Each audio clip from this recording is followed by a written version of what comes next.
A young boy awakened an extremely rare strength talent. Yet on the night of his 18th birthday, his family forcibly stripped him of it, leaving him beaten to the brink of death and prepared to exile him from the family. The dark, opulent hall of the Li family villa echoed with a desperate cry. Stop! Please, stop hitting him. Li Mu felt the weight of someone pressing down on him. He suddenly opened his eyes, and a wave of excruciating pain engulfed him, as if every bone in his body had been shattered. A middle-aged woman was holding him tightly in her arms, using her own back to shield him from the relentless kicks. As fragmented memories merged and his consciousness became clearer, Li Mu realized he had transmigrated. He was no longer on Earth, but in a high martial world where abyssal monsters ran rampant and warriors rose to power. And the woman protecting him at this moment was the mother of the boat's original owner. Just yesterday, the original Li Mu had awakened an extraordinary strength talent, 9 Heavens Thunderstrike, during his comingafage ceremony at 18. However, before he could even celebrate, the family demanded that he transfer his talent to a cousin. Talent transfer serums were exorbitantly expensive, typically reserved for those with powerful abilities who lacked the courage to venture into the abyss. The process had to be completed within 24 hours of awakening and required a signed voluntary agreement. Li Mu had refused, but the Li family had forcibly restrained him and made him sign the agreement. While talent transfers were a contentious societal issue subject to strict legal procedures, in this world, family clans held special status. Their ancestral rules and family laws were beyond the reach of government intervention, as long as no external parties were harmed. After the transfer, Li Mu still chose to report the incident to the authorities, but the case was dismissed for lack of evidence. The Li family, enraged that he had brought shame upon them, subjected him to a brutal beating under the guise of family law. His mother, young Suiying, rushed to his side upon hearing the news and threw herself over him, shielding him with her body. It was only after the matriarch, Grandmama, who sat at the head of the hall, struck the ground with her cane that the beating ceased. As the current head of the Li family, Grandmama favored Li Mu's cousin, Li Xiaohao, above all others. When Li Xiaohao wept over awakening and frank talent, she decided that Li Mu must sacrifice his strength talent for the family's sake. Young Suiying, cradling her gravely injured son, tearfully reminded the family of her late husband's many contributions to the clan. But Grandmama remained unmoved. Instead, she grew even angrier, accusing the mother and son of tarnishing the family's reputation by involving the authorities over in strength talent. Seeing her son's dire condition, young Suiying set aside pride and dignity, kneeling before Grandmama to plead for mercy. Just as she was about to kowtow, Li Mu's bloodied hand stopped her. Amid the thunder and lightning, his eyes burned with unyielding determination as he used the last of his strength to prevent his mother from humiliating herself. At that moment, Li Mu's uncle produced a new agreement, demanding that they relinquish all claims to the family's assets and agree to remove Li Mu from the family registry. Without hesitation, young Suiying signed the document and, with trembling hands, pressed her son's bloody fingerprint onto it. All she wanted was to take her son to safety, severing all ties with this cold, ruthless family. Fighting back tears, young Suiying carried her injured son into the stormy night. Each step splashed heavily in the rainwater as she called out to him, trying to keep him conscious. It was then that Li Mu noticed a single, pulsating golden hair in his palm. He couldn't help but recall a game he had played before transmigrating. As he clenched his fist, the golden hair dissolved into shimmering light and merged into his hand. A system notification chimed in his mind, declaring the activation of the Battle God system and rewarding him with a generous starter pack. 100 battle points, the Divine Weapon Technique, the Celestial Scripture of No Rank, and Whispering Ear. The moment the Celestial Scripture of No Rank replaced his basic internal cultivation method, a surge of overwhelming energy erupted from his dantian, furiously expanding his meridians. Meanwhile, young Suiying had found a medical clinic, only to discover its doors tightly shut. She pounded on the door with all her strength, but no one answered. Just as she was about to search for another clinic, she heard her son's voice, faint but resolute. "Mom, let's go home." Hearing her son's frail voice, young Suiying was overcome with joy and tears streamed down her face. She immediately bent down, pressing her cheek against Li Mu's forehead, and sent a trace of her inner energy into his body. Thanks to the transformation brought by the Wu Pin Tian Xianju, Li Mu's injuries had healed significantly, allowing young Suiying to finally relax her tightly wound nerves. "Mom, I'm fine now. I'm just really tired and want to rest," Li Mu said, his voice stronger than before. If not for his still healing bones, he might have tried to get up and walk on his own. "All right, let's go home," young Suiying said, nodding excitedly. Her pace quickened as she turned into a secluded alleyway. Minutes later, they arrived at a blacksmith shop. Young Suiying knocked on the door, her eyes fixed on the surveillance camera above. The wooden door soon creaked open, and a beautiful woman, bearing a strong resemblance to young Suiying, hurried out with a worried expression. Sister, what's wrong? She asked anxiously. This was Yang Yurong, Li Mu's aunt, accompanied by her sturdy and robust husband Li Mu's unclean law. Li Mu's unclean law quickly stepped forward and took the young man into his arms. Come inside, quickly, he urged. As thunder and lightning filled the night sky, Li Mu drifted into a deep sleep. By the next morning, he opened his eyes, feeling completely restored. His full recovery was not only thanks to the Wu Pin Tian Xianju, but also to the expensive restorative potion provided by his aunt and unclean law, worth tens of thousands. Stretching lazily, Li Mu's gaze fell on the military cot in the corner of the room. Yang Suiying was there, sound asleep with a furrowed brow. The sight tugged at his heart. So this is what it feels like to have a mother. As if sensing his thoughts, Yang Suiying stirred and opened her bloodshot eyes. Upon seeing her son awake, joy instantly lit up her face. Mom, I'm all better. Li Mu leapt out of bed, brimming with energy to prove his recovery. Seeing this, Yang Suiying let out a long sigh of relief. The tension that had gripped her for so long finally eased, and exhaustion swept over her. Good, that's good. Mom's going to rest a bit longer, she murmured before falling back into a deep sleep mid-sentence. Li Mu chuckled softly, covering her with a blanket before picking up his phone. As expected, the Li family had already posted a video on social media announcing changes to the family registry. His name had been glaringly crossed out in bold red letters. The video quickly became a trending topic in the city, following the uproar caused by Li Mu's report about having his level talent stolen. However, family affairs were beyond the jurisdiction of official authorities, and public outrage could do little to harm the Li family. At that moment, the Li family was preoccupied with hosting elite figures from various sectors, discussing potential collaborations. They paid no mind to outside criticism, treating it as nothing more than trivial noise. Stepping into the courtyard, Li Mu saw his aunt setting a steaming breakfast on the stone table while his unclean law busied himself hauling iron billets to begin the day's work. Spotting Li Mu, both stopped what they were doing, and a heavy silence fell over the air. Yang Yurong's eyes reddened as she hurried over and pulled her nephew into a tight embrace. That wretched Li family! How could they do this to my nephew? She cried, her voice trembling with heartbreak. Losing his level talent meant Li Mu's once promising future had been irrevocably altered. Scratching his head awkwardly, Li Mu's unclean law tried to console him. Don't worry, kid. If nothing else, you can always learn blacksmithing from me. It's a good trade. Warmth surged through Li Mu's heart. He gently patted his aunt on the shoulder to comfort her instead. Aunt, I'm fine. Uncle, they'll definitely learn blacksmithing from you. But I also want to keep going to school. The couple exchanged a worried glance, their eyes filled with helplessness. With level talent, excelling academically was an uphill battle. But they couldn't bear to dampen Li Mu's determination, so they simply cautioned him. All right, you can go to school, but you'll need to transfer. The Li family's younger generation won't leave you alone, and your cousin is still at your current school. Li Mu's smile turned resolute. Don't worry, Aunt. The Li family thinks they can rise to the top with just one level talent. Li Mu, will make sure they end up in the mud. Yang Yurong's heart ached at her nephew's bold declaration. To her, it felt like the desperate words of a young man struggling to cope. After all, Li Ziawa's level talent had already drawn the attention of numerous investors, positioning the Li family for a meteoric rise. More importantly, the Abyssal First Battle was only 4 days away, a grand event that would be closely watched by military and academic leaders alike. Li Xiaohua was certain to shine brightly on that stage. When the time comes, his rise will be even faster. Li Mu saw through their thoughts, but chose not to expose them. Instead, he casually asked, where are Juchi and Jiafeng? The children of his aunt and her husband were currently in their first and second years of high school. They went to school, his aunt replied. I didn't even get a chance to tell them about you. Li Mu glanced at his phone. It was indeed getting late. I should get going too, he said, already heading toward the door. Stay and have some food, his aunt called after him. They'll eat on the way. Li Mu's voice echoed down the street as he disappeared. Tenglong Martial Arts Academy. This was the university Li Mu was currently attending. His cousin, Li Xiaohong, was also a student there. The day Li Mu awakened his class talent, she became the student council president. Today, as soon as Li Mu stepped onto campus, a student who seemed to have been waiting for him hurried over. Li Mu, the student council president wants you to go to the training grounds. For what? Li Mu asked flatly. For sparring. The boy stammered. Li Mu's gaze turned icy in an instant. Sun Long, the one mentioned, came from a wealthy family. However, he never dared to face monsters in the abyss. Instead, he loved the visceral thrill of hand-to-hand combat. Even before his talent awakened, he had a habit of bullying students from underprivileged backgrounds, taking pleasure in their pain. A few days ago, he had awakened a class talent, making him even more arrogant.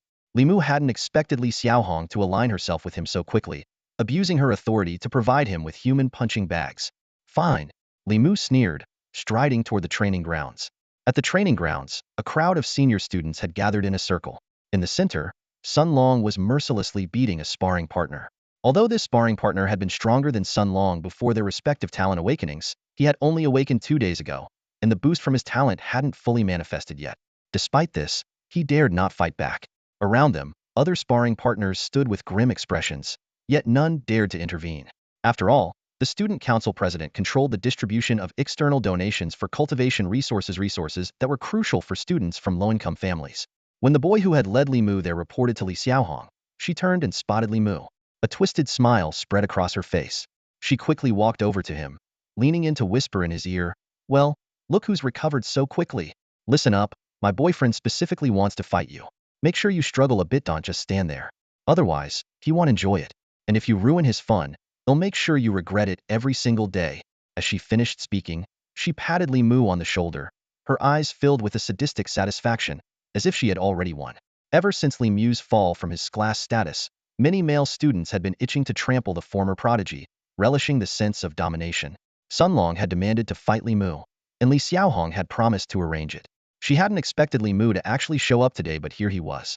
Li Mu focused intently on the duel unfolding in the arena, completely ignoring Li Xiaohong's words.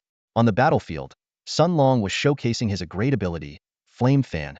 With every strike, a fan-shaped blaze erupted in front of him, its power amplifying with his cultivation level, especially when paired with fire-based internal energy techniques. His opponent, though possessing only a crate ability, had a strong aptitude for defense. Forced onto the back foot by Sun Long's relentless assault, the sparring partner resorted to his defensive technique, the Golden Bell Shield.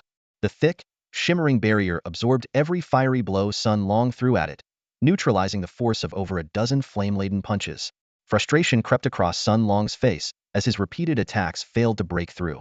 Feeling his pride wounded, he frowned deeply and abruptly changed tactics. Lowering his stance and gathering his energy, his right fist drew back in a deliberate arc, resembling a full moon.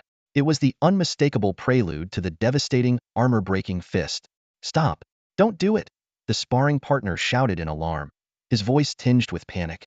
The surrounding students erupted into murmurs of disapproval, their expressions filled with anger. Sun Long's actions were shameless. This technique, while immensely powerful, required a specific stance and time to charge, making it impractical in real combat. Yet here he was, exploiting the sparring partner's inability to counterattack by unleashing such a lethal move. Before anyone could intervene, the punch was already in motion. Sun Long's fist roared forward, shattering the Golden Bell Shield with a deafening crack. The sparring partner was engulfed by the fiery energy, his screams piercing the air as his body was hurled backward. He hit the ground hard, rolling desperately to extinguish the flames. Several classmates rushed to help, patting out the embers. When they finally got him to his feet, his clothes were scorched and tattered, his hair singed, and his appearance utterly miserable. Sun Long, however, wore a smug grin, cracking his neck as though savoring his dominance. Li Xiaohong stepped forward, her voice dripping with sarcasm. "Abyssal beasts won't stop their attacks just because you ask nicely," she said coldly. The sparring partner clenched his fists in silent fury, but ultimately swallowed his anger, unable to retaliate. Li Mu, watching from the sidelines, couldn't help but reflect on the brutal reality of this world of high martial arts. The stark divide between the strong and the weak was painfully clear. Just then, Sun Long's gaze locked onto him. His eyes lit up with malicious intent as he pointed directly at Li Mu and barked, "Li Mu, get over here." It became apparent that Sun Long's true target had always been Li Mu. He had been harboring a grudge ever since Li Mu dared to confront him in the past for bullying poorer students. Now, with Sun Long boasting in a great ability and Li Mu relegated to Hmph grade with the added humiliation of being cast out by the Li family, Sun Long saw the perfect opportunity to exact his revenge. Li Xiaohong muttered a warning under her breath, but Li Mu didn't hesitate. He strode toward the weapon rack, scanning its contents briefly before selecting a bamboo stick. He stripped away its leaves, gave it a test swing, and listened as it cut sharply through the air. Sun Long sneered dismissively. Among martial artists, the choice of weapon was often dictated by one's innate ability. With his flame fan, Sun Long had no need for external tools.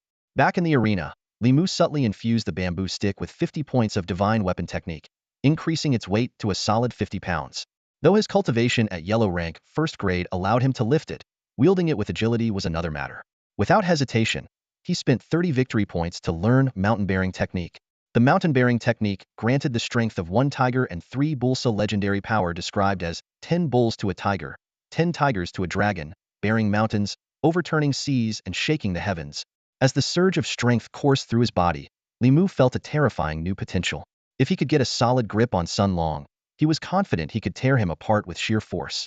Before he could fully adjust to this newfound strength, Sun Long launched his attack, unable to contain his impatience. While Li Mu had fallen out of favor with the Li family after his father's death and lacked access to advanced techniques, he still had the newly acquired celestial immortal art and a sharp mind. As Sun Long's fist hurtled toward him, Li Mu activated the 9-step earth movement technique, easily sidestepping the strike. In the same motion, he swung the bamboo stick towards Sun Long's wrist. The 50-pound bamboo rod struck with a resounding crack, sending a shock of pain through Sun Long's arm. He yelped and stumbled backward, clutching his wrist, now marred by a deep, purplish bruise. Meanwhile, Li Mu marveled at his own transformation. The power and precision he now wielded were worlds apart from anything he had experienced before. The heavenly immortal technique circulated within Li Mu's body, its wide meridians allowing the flow of true energy to move freely, like unimpeded rivers. Every time he executed the technique, it felt perfectly natural, as if he had reached an unfathomable level of mastery comparable to a martial arts grandmaster who had devoted decades to rigorous study. "You dare harm me?" Sun Long's eyes burned with rage as he forced the words through gritted teeth. As an grade talent, his future was destined for greatness. For an ordinary martial artist to provoke him was nothing short of courting death. The sparring partners on the sidelines were all frozen in fear, silent as the grave. It wasn't that they couldn't defeat Sun Long, they simply didn't dare to lay a hand on this future prodigy. "Oh, you bet I dare." A grin spread across Li Mu's face as he lunged forward with the speed of the wind. The bamboo stick in his hand whistled sharply through the air, aiming directly for Sun Long's face. Smack! The crisp sound echoed, and a bright red welt immediately appeared on Sun Long's cheek. The 50-pound bamboo stick landed with such force that, even with a high-grade defensive technique protecting him, his head spun in disorientation. The entire arena fell into a deathly silence. Sun Long trembled with fury, about to unleash a roar of anger, but Li Mu's bamboo stick struck again, raining down like a relentless storm. Each strike forced Sun Long's rage back down his throat. He flailed his fists wildly in desperation, lunging at Li Mu like a rabid dog. But Li Mu had perfected the 9 steps of earthly movement to an extraordinary level. Within the narrow space, his movements were fluid and precise, every strike landing squarely on Sun Long's face. The spectators erupted into a frenzy. "Wow, Li Mu, that footwork is insane. Is this even the 9 steps of earthly movement? He's counterattacking while dodging." Normally, the technique focuses true energy in the lower body, making offense impossible. The crowd buzzed with amazement. Although Li Mu had lost his grade talent, his understanding of martial techniques remained profound. The heavenly immortal technique had transformed his meridians, making them exceptionally wide, allowing even a basic movement skill to unleash unparalleled power in his hands.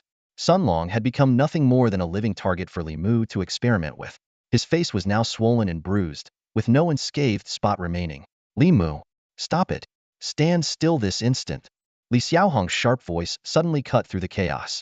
A chill ran down the spines of the students. Clearly, this was an attempt to give Sun Long a chance to recover his dignity. But to their astonishment, Li Mu actually halted his movements. Sun Long, consumed by rage, cared little for the shame of relying on a woman to save face. He seized the opportunity, lowering his stance and clenching his right fist tightly. His arm arched back like a drawn bow armor-breaking punch. If this strike landed, it would undoubtedly leave Li Mu gravely injured. "Gotcha, idiot." Li Mu sneered suddenly, effortlessly sidestepping the attack. With a twist of his body, he channeled a terrifying surge of energy into the bamboo stick. Spinning in a full arc, he swung the stick with all his might, sending it crashing into Sun Long's face once again. "Stop!" Sun Long's fury was instantly replaced by fear as he roared, channeling all his energy to shield the side of his face. The bamboo stick in Li Mu's hand came down with unstoppable force, shattering upon impact. The blow sent Sun Long flying through the air, knocking over several classmates before he hit the ground and rolled a few times, finally coming to a stop. The room fell into an eerie silence. Li Mu calmly brushed off the splinters of bamboo from his hand, repeating back to Li Xiaohong the exact words she had thrown at him earlier. At that moment, a system notification popped up. "Victory. Battle points 19. Note: the stronger the opponent and the more damage inflicted, the more battle points awarded." "Yes."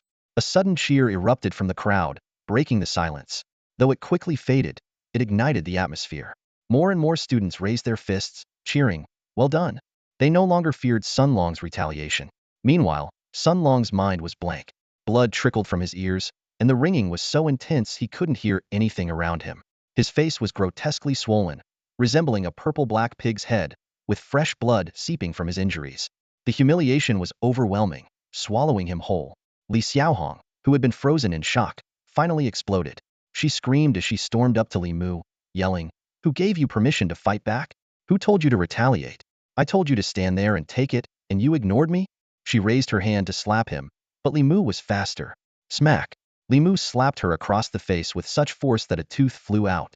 Li Xiaohong fell to the ground, stunned. Li Mu's voice was cold as he said, "Li Xiaohong, stop pretending.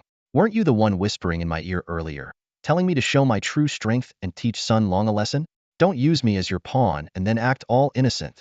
With that, he stepped forward, walking over her face as he passed. Li Xiaohong was too shocked to respond, unable to comprehend why Li Mu would dare hit her or defy her. It wasn't until she caught Sun Long's furious glare that she realized she'd been set up. "No, I didn't say that," she stammered, clutching her face as she tried to help Sun Long up, only to be kicked aside. Sun Long, clutching his face, staggered toward the infirmary, while Li Xiaohong chased after him, shouting, "Long Long, let me explain." The students watching erupted into laughter, mocking the absurdity of the scene and gossiping about the drama. Back in the classroom, Li Mu began contemplating the system's potential. Although it granted him various supernatural abilities, its early-stage limitations meant he had to rely on the martial techniques and skills of this world. Raw strength might suffice for now, but mastering techniques was the key to truly enhancing his combat abilities. During his earlier use of the earthly 9 steps, Li Mu had felt the amplifying effect of the heavenly immortal art without rank, a cultivation technique that made learning any skill significantly more efficient. While the 50 years of accumulated knowledge the system had granted him didn't come with an increase in cultivation base, it provided invaluable insights that greatly improved his combat effectiveness. For now, the most direct way to enhance his fighting strength was through the divine weapon technique, which allowed him to increase the weight of his weapon by 1 pound per battle point. To match the legendary Rui Jingu Bang, he'd need 13,500 points. However, even at that weight, it would be nowhere near the power of the great sage's divine might. Without the great heavenly immortal art, or the true sea-stabilizing iron, and without a physique capable of handling such weight, even using the mountain lifting technique would risk breaking the weapon under its own load. For now, under the divine weapon technique's influence, Li Mu decided to stick with using a staff. Larger, heavier weapons were simply too unwieldy and impractical for him at this stage. Li Mu was deeply engrossed in studying the application of the divine weapon technique.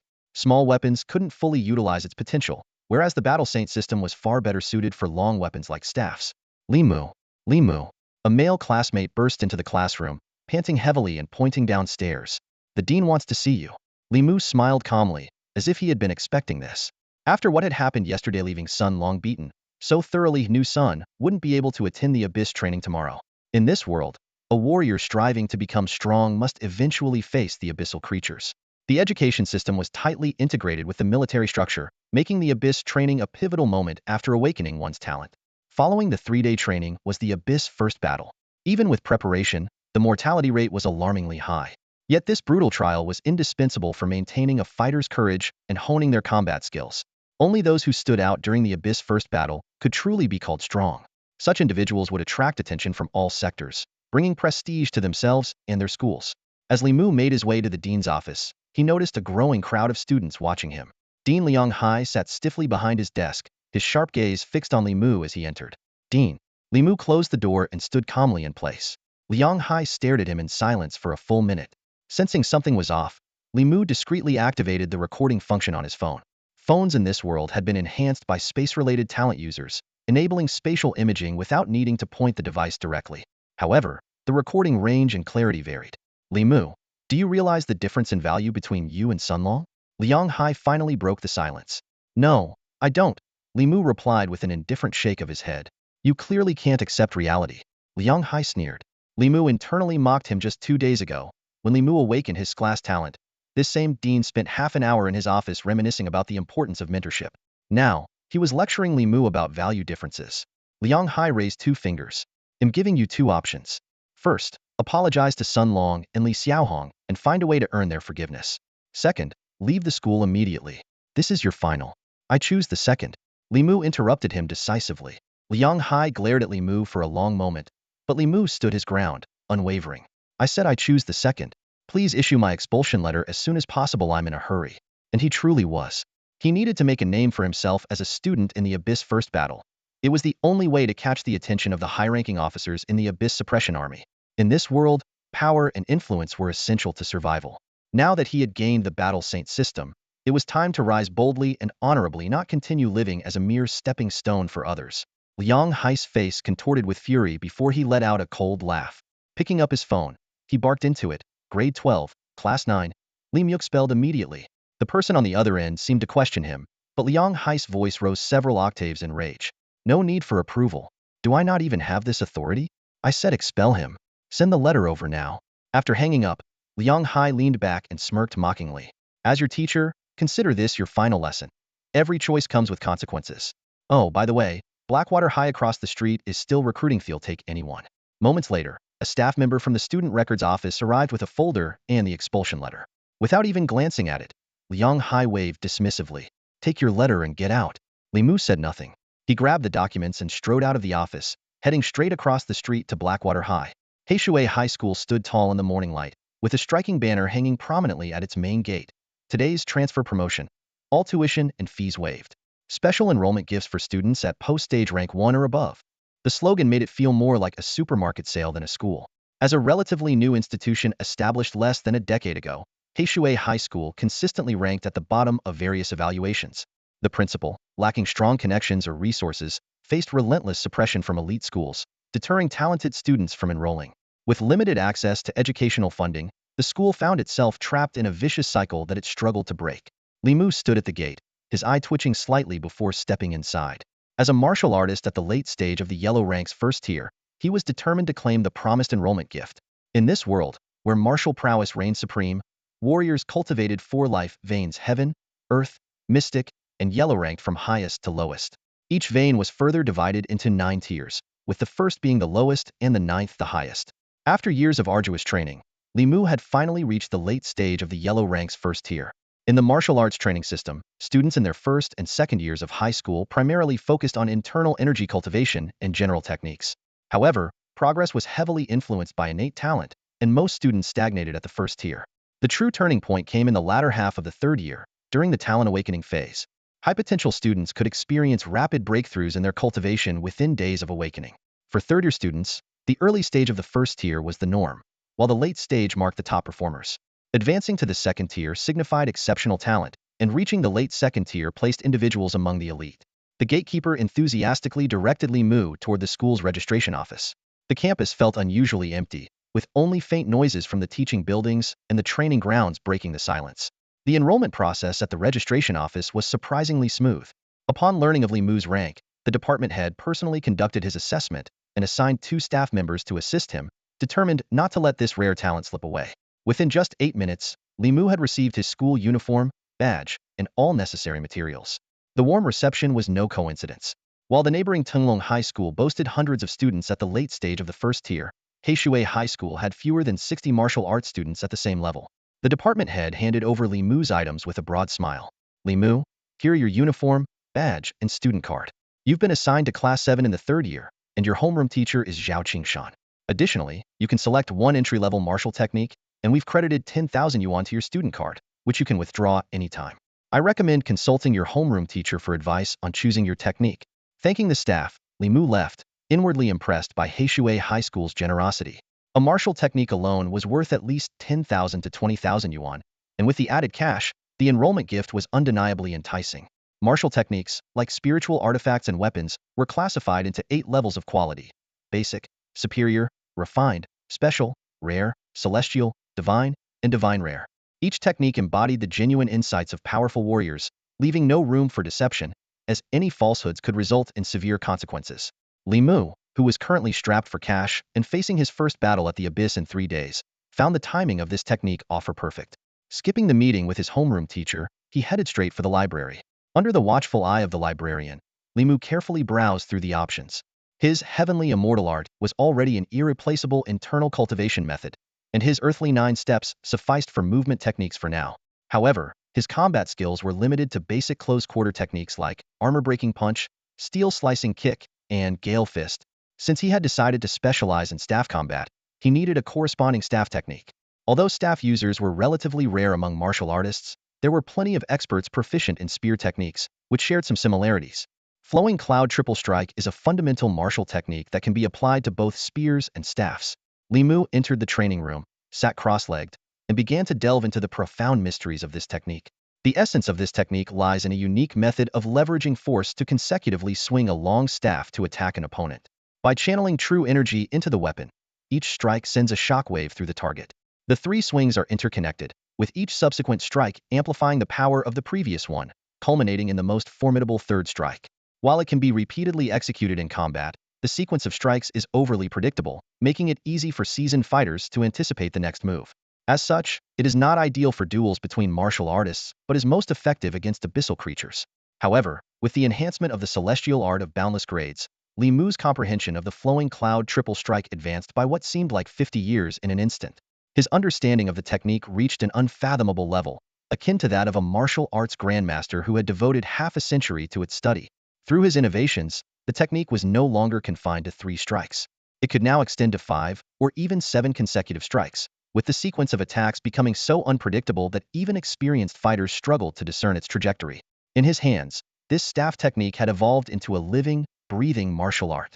Just as Li Mu broke through the bottleneck of his martial cultivation, a storm was brewing at Tunglong Academy over the news of his expulsion. In the vice principal's office, the tense silence was shattered by a series of urgent knocks on the door. "Come in!" The vice principal barked with a frown. Zhenyuan, the homeroom teacher of Class 9, Grade 12, stormed in angrily and demanded, "Vice principal, are you aware that our student Li Mu was expelled by Director Liang Hai?" "Li Mu? Hmph grade talent? If he's been expelled, so be it. Why are you so worked up?" The vice principal shot him a displeased look. Zhenyuan pulled out his phone, pointing to a video taken at the martial arts training ground. "I want to know, on what grounds was he expelled?" The student council president asked Li Mu to spar with him, only to end up getting thoroughly beaten. "Is that the reason?" And then Liang Hai demanded that Li Mu apologize to Sun Long. And when Li Mu refused, he was expelled? Just 2 days ago, you all treated him like a treasure when he awakened his grade talent. And now this? Hasn't the Li family already hurt this child enough? Do we really need to treat him this way too? The vice principal's expression darkened with anger. What? Li Mu even injured Sun Long? Then his expulsion is even more justified. And what's with your tone? 2 days ago, there were tens of thousands of talent replacements happening. The decisions made by his family are none of your concern. Zhenyuan retorted in disbelief. Vice principal, are you out of your mind? Have you even watched the video? Li Mu, with his current grade talent, was able to utterly dominate Sun Long, who has a grade talent and the same cultivation level. Do you have any idea what that means? Can't you use your brain for once? Bang! The vice principal slammed his desk and roared, "Zhenyuan, who gave you the audacity to speak to me like this? Get out, and listen carefully if anything happens to Sun Long. You can pack your things and leave along with Li Mu." Zhenyuan let out a bitter laugh, suppressing his fury, and gave the vice principal a sarcastic thumbs up. "Brilliant, just brilliant. Let's see how this plays out, shall we?" With that, he turned and left, his footsteps echoing down the hallway, followed by a long, sorrowful sigh. After mastering the flowing cloud triple strike, it was around noon when Li Mu's phone rang. It was his mom, urging him to head to his aunt's blacksmith shop for lunch. The blacksmith shop was located along the street, and behind the storefront was a quaint little courtyard. Surrounded on 3 sides by single-story houses, the courtyard featured rustic stone tables and stools, with flowers, plants, and vegetables scattered throughout, exuding a cozy, lived-in charm. By the time Li Mu arrived home, the aroma of food had already filled the air. As soon as his unclean law saw him, he immediately closed the shop door, signaling that something important was about to be discussed.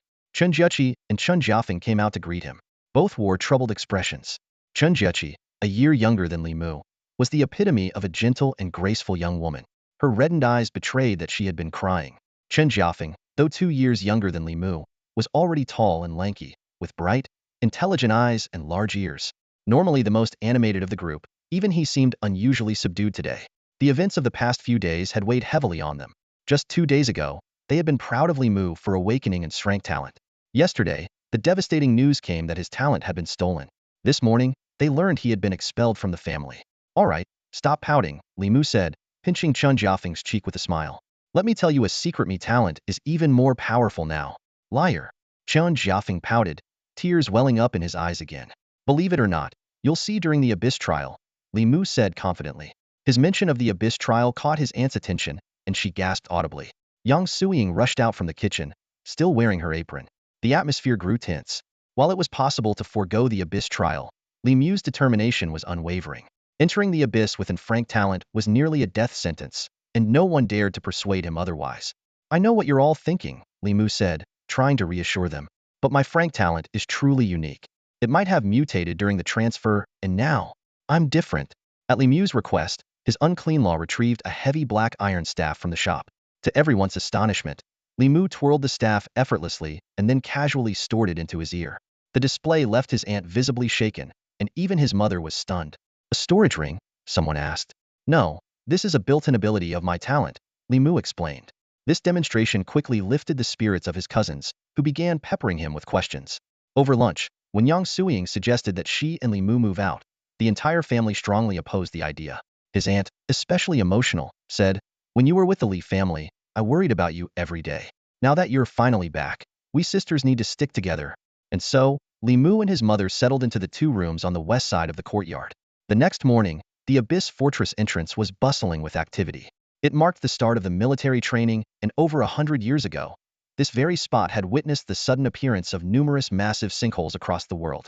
The Abyss, a mysterious chasm that suddenly appeared on Blue Star, has profoundly altered the course of human civilization. When waves of monsters surged out of the Abyss, humanity was forced to shift from relying on thermal weapons to developing a martial arts-based system. This transformation enabled humanity to finally push the monsters back into the Abyss and stabilize the front lines. In response, humans constructed formidable fortresses around the Abyss and began actively exploring it. Through this exploration, the Abyss revealed its dual nature. It was both a deadly lair and an endless treasure trove. Within it lay unimaginable wonders. A single crystal capable of powering a city for 1,000 years, a plant that could regenerate lost limbs, and veins of minerals containing 7 unknown chemical elements.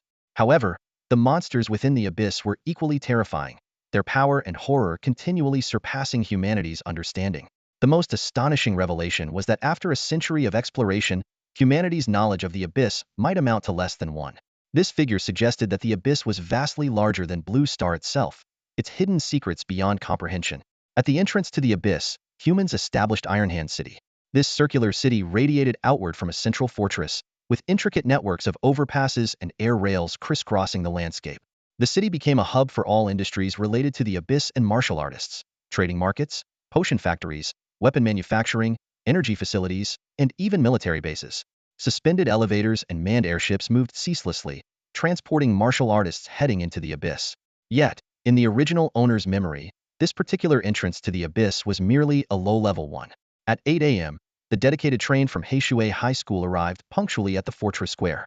The square was already bustling with senior students from over 20 high schools in the Eastern District, all gathered to participate in their first battle in the Abyss. This grand event, jointly organized by the Ministry of Education, the Ministry of Resources, and the Military Department, was held 4 times a year, once in each of the 4 districts, and completed within a month. As the first group of participants this year, the Eastern District was brimming with excitement. As the students from Hmph High School disembarked, the Logistics Department immediately began organizing registration. Amid the noisy crowd, the head of student records, Old Ma, smiled and greeted Zhao Qingshan. This rugged, tall man with stubble on his face yawned as he responded. "Hey, buddy, I'm being pretty generous, don't you think?" Old Ma leaned in with a mischievous grin. "Huh, generous about what?" Zhao Qingshan looked confused. "Playing dumb? Think I'm here to shake you down for those 2 bottles of good liquor?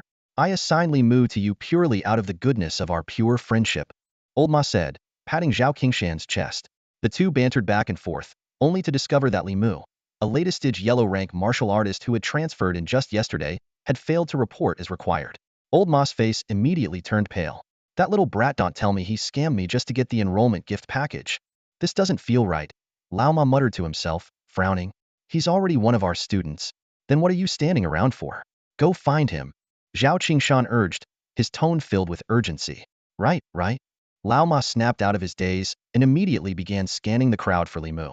It didn't take long before they spotted him near the entrance. Dressed in the distinctive black ripple-patterned uniform of Hmph High, with the school's emblem gleaming on his shoulder patch, Li Mu was in the process of registering for the Abyss entry. Every warrior entering the Abyss was issued standard equipment, 2 teleportation stones, and a turtle-shaped tech wristwatch. The watch not only displayed a real-time map, but also provided access to various intelligence. This set of equipment, valued at over 20,000, was distributed free of charge to all Abyss entrants regardless of their background, a testament to the nation's commitment to exploring the Abyss. After collecting his gear, Li Mu joined the queue of Heishui students and stepped into a massive transparent floating elevator.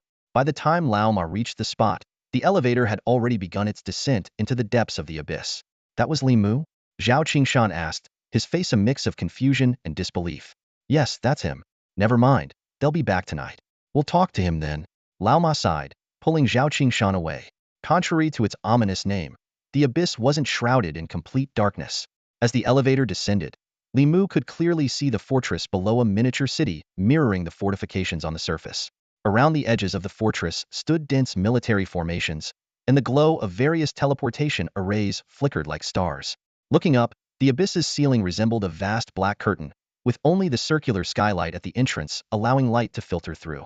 A unique energy within the Abyss dispersed and amplified the sunlight, maintaining a dim, overcast illumination that imbued the space with an air of quiet mystery. Once the elevator touched down, the students disembarked in an orderly fashion. The plaza was already crowded with thousands of people, all nervously observing this unfamiliar world. Suddenly, the silence was shattered by an earth-shaking neigh. 6 or 7 massive warhorses galloped into view, each one significantly larger than any horse found on Earth. Leading the group was a striking black horse with 2 horns, glowing red eyes, and a fiery red mane that danced in the wind. It exuded an imposing aura as it leapt effortlessly onto the elevated platform. Atop its back stood a commanding officer, his sharp gaze sweeping across the crowd, radiating authority. All trainee students, listen up. The officer's voice boomed, reverberating across the plaza. This is your first time entering the Abyss. You must understand a harsh truth. The creatures of the Abyss are 100 times more terrifying than you can imagine. To them, humans are nothing but flesh and blood, a source of endless frenzy. During these 3 days of military training, you must conquer your fear, follow orders to the letter, and demonstrate the courage expected of warriors. If you fail, your teammates may die in your very first battle. Do you understand? Yes, sir. The students shouted in unison, their voices echoing with determination. A faint smirk appeared on the officer's face as his warhorse suddenly reared up, letting out a thunderous neigh. Do you like warhorses, kids? Yes, the male students shouted, their enthusiasm boiling over. Too bad you're not part of the Abyss Vanguard yet, the officer replied, nodding. Our bloodline-enhanced warhorses are faster and stronger than anything you'll find on the market. If you survive your first battle in the Abyss and qualify for the Vanguard Reserve, you'll be given one for free. You'll also gain access to military-exclusive techniques and weapons you can't find anywhere else. The students erupted into excited whispers and chatter. Now, the officer barked, his voice cutting through the noise, head to your school's designated training area and meet your instructors. With that, the students eagerly rushed toward their assigned zones. In the vast expanse of the Abyss, even with teleportation arrays, reaching specific locations still required long journeys. While warriors were naturally swift, conserving their energy was crucial, making transportation essential. Given the Abyss's rugged terrain, warhorses had become the most practical choice. Through the combined efforts of beast tamers and spatial mages, a special spatial artifact known as the Horse Medallion had been created specifically for this purpose. This is a spiritual artifact designed specifically to house living mounts, including the hybrid-bred blood warhorses created by crossing various monster bloodlines. These warhorses are not only massive and powerful, but also possess endurance and speed far beyond what ordinary warriors could hope to achieve. Students eagerly watch live broadcasts of the Abyss hunting teams and the town Abyss Army squads every day, captivated by the sight of knights wielding long spears and galloping across the battlefield atop their majestic steeds. What excites them even more is the opportunity to join the town Abyss Army Reserve while continuing their studies in specialized Abyss-related fields. Li Mu followed the Heishui main force to the military training zones set up by various schools. His unique demeanor quickly caught the attention of his peers, who cast curious glances his way. Eventually, a tall, lanky student couldn't hold back and asked, "Hey, you look both unfamiliar and somewhat familiar, are you Li Mu?" "Yes," Li Mu replied with a simple nod. The nod caused an immediate uproar, and students quickly gathered around him. Li Mu? As in the Li Mu from the Li family, the one with the Awakens class talent that got taken away? Someone exclaimed. "Yeah, that's why he looks familiar. But I've never seen you at our school before," the lanky student continued. "Weren't you at Tunglong High School? When did you transfer here?" "Just yesterday," Li Mu answered calmly. "Imshao Lingtong," the lanky student said enthusiastically, extending his hand. Li Mu shook hands with him, and soon the other students began introducing themselves and eagerly shaking hands with Li Mu as well. Li Mu could sense their genuine curiosity. After all, just 2 days ago, he was in class prodigy, and ordinary students rarely had the chance to interact with someone of his caliber. However, there was no malice in their behavior.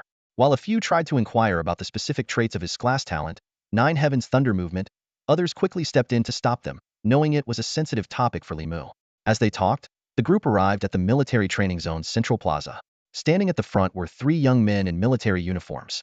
The one in the lead sported bright red hair. To his left, a slightly sleazy-looking man asked, "Red hair bro, how did things go with Zhao mating yesterday? Don't even bring it up." Red hair snapped, covering his face in frustration. "That be Zhao mating rejected me over and over again, and she even hit me. My face still hurts." The young man on the right cast a disdainful glance at their conversation. Though he said nothing, his expression spoke volumes. Zhao Meiting, a rising star in the Town Abyss Army Squad, had achieved remarkable combat records in just 2 months since joining. Women like her admired strength, and red hair was, at best, a latest-stage second-tier warrior with a mere class talent. His combat record in 6 months was less than a third of Zhao Meiting's, and he had even been known to wet himself in fear during encounters with abyssal monsters. He had only applied to become a training instructor to avoid patrol missions, and if not for the army's shortage of manpower, someone like him would have been kicked out long ago. The man on the left continued to flatter him, saying that Zhao Meiting really doesn't know what's good for her. Red hair's face darkened with anger, and he snarled, "I'm fuming right now. When these students show up, we'll start by putting them in their place. Pick a few of the boys and beat them to teach them a lesson, then take the pretty girls to the private training room for some fun. Got it?" The red-haired man cast a sharp glance at the young man on his right. Despite disagreeing with him, the young man could only nod reluctantly. As the chief instructor for Heishui High this time, the red-haired man's orders were not to be challenged by the assistant instructors. While the three were talking, a large group of students from Heishui High began pouring in through the entrance. From a distance, Li Mu caught sight of the red-haired instructor and couldn't help but furrow his brow. The memories of the original host told him that the discipline of the Zhenyuan Army was far from what he was used to back home. Still, he hadn't expected it to be so lax as to allow officers to dye their hair red. However, considering the severe manpower shortage in the Zhenyuan Army where even officers were pressed to recruit students during military training, such chaos was hardly surprising. Of course, the Zhenyuan Army had its share of honorable predecessors, warriors who sacrificed their lives to protect countless families. But no organization is without its bad apples. While dyed hair didn't necessarily make someone a troublemaker, the red-haired instructor's expression did little to inspire confidence. "Move it. Stop dragging your feet and line up properly," the red-haired man suddenly roared, startling many students into a flinch. The students quickly adjusted their stances and formed orderly rows. But the red-haired man, squinting his eyes, suddenly stormed forward, grabbed a male student by the hair, and dragged him to the front of the formation. Despite his flaws, the red-haired man was still a member of the Zhenyuan Army, and the students instinctively felt a sense of fear. "Didn't your mother teach you how to stand properly?" he growled, yanking the student's head forward before delivering a vicious sweeping kick to the boy's thigh. The student, barely a yellow-rank first-tier martial artist, was no match for a late second-tier warrior. He was sent sprawling to the ground, his head hitting the floor with a dull thud. The boy clutched his thigh and head in pain, crying out miserably. The red-haired man, growing even more violent, stomped on the boy's face and ground his foot down. "Do you know what the abyssal creatures love the most? Screams like yours." The students of Heishui High were filled with rage. They had heard rumors that the worse the school, the worse the instructors it was assigned. This wasn't because the Zhenyuan Army didn't care about students, but because they were severely understaffed. The best warriors were deployed on critical missions, defending the abyssal fortresses. Those less capable were sent to serve as instructors. If they taught earnestly, they could still fulfill their role. While it was common knowledge that new recruits in the Zhenyuan Army often endured harsh treatment, these students weren't recruits, let alone subordinates of the red-haired man. They were merely here for military training. According to regulations, instructors could reprimand students, but were strictly forbidden from physical abuse, let alone unprovoked beatings. Noticing the students' expressions, the red-haired man grew even angrier. "What are you staring at, huh? You pampered little flowers think you're ready to face the abyss? You can't even stand properly." With that, he swept his leg toward a male student in the front row. Li Mu was standing in the first row. From his perspective, the boy targeted by the red-haired man stood straight and disciplined, his posture even better than the instructor's. Yet the red-haired man viciously kicked his thigh, and despite the boy's best efforts to brace himself, he was knocked to the ground. "Useless! Useless!"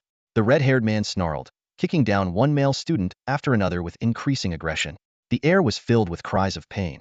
At the same time, his gaze flitted over the female students, lingering on the more attractive ones. It was clear he wanted to see if they were scared, but also that he was sizing them up. Eventually, it was Li Mu's turn. The red-haired man swung his leg fiercely, but Li Mu calmly stepped back, effortlessly dodging the attack. The red-haired man froze for a moment before his face twisted in rage. He glared at Li Mu. Think you're clever, do you? I came here for training, not to get beaten, Li Mu replied in a calm tone. The students behind him held their breath, nervous for him. While the rules forbade instructors from hitting students, this was still the Zhenyuan Army's territory. The red-haired man let out a humorless laugh. He had already been simmering with anger over Zhao Meiting, and just as he was about to assert his dominance and pick a few female students for special training, this troublemaker had shown up and embarrassed him in front of everyone. Get over here. Right now, the red-haired man barked, jabbing a finger at the ground in front of him. Li Mu smiled coldly. Let me make this clear. I'm here for training. If you try to kick me again, I'll break your leg. And I don't make empty threats. The red-haired man burst into laughter, his voice dripping with malice. Ha ha ha ha ha ha. His laughter grew louder and louder until, suddenly, his expression turned icy. He lashed out with a powerful kick, aiming for Li Mu's thigh, the force of his strike cutting through the air. Li Mu casually reached to his side and pulled out a black iron staff, slamming it into the ground in the path of the kick. Caught off guard, the red-haired man's shin collided with the staff with a heavy thud. Though his second-tier strength allowed him to summon a surge of energy and kick the staff aside, the impact left his leg throbbing with pain. The surrounding students scattered like a receding tide, instantly clearing a space. Li Mu, quick-eyed and swift, snatched the long staff that had been kicked away. With a graceful arc midair, he brought it down directly toward Red Hair's head.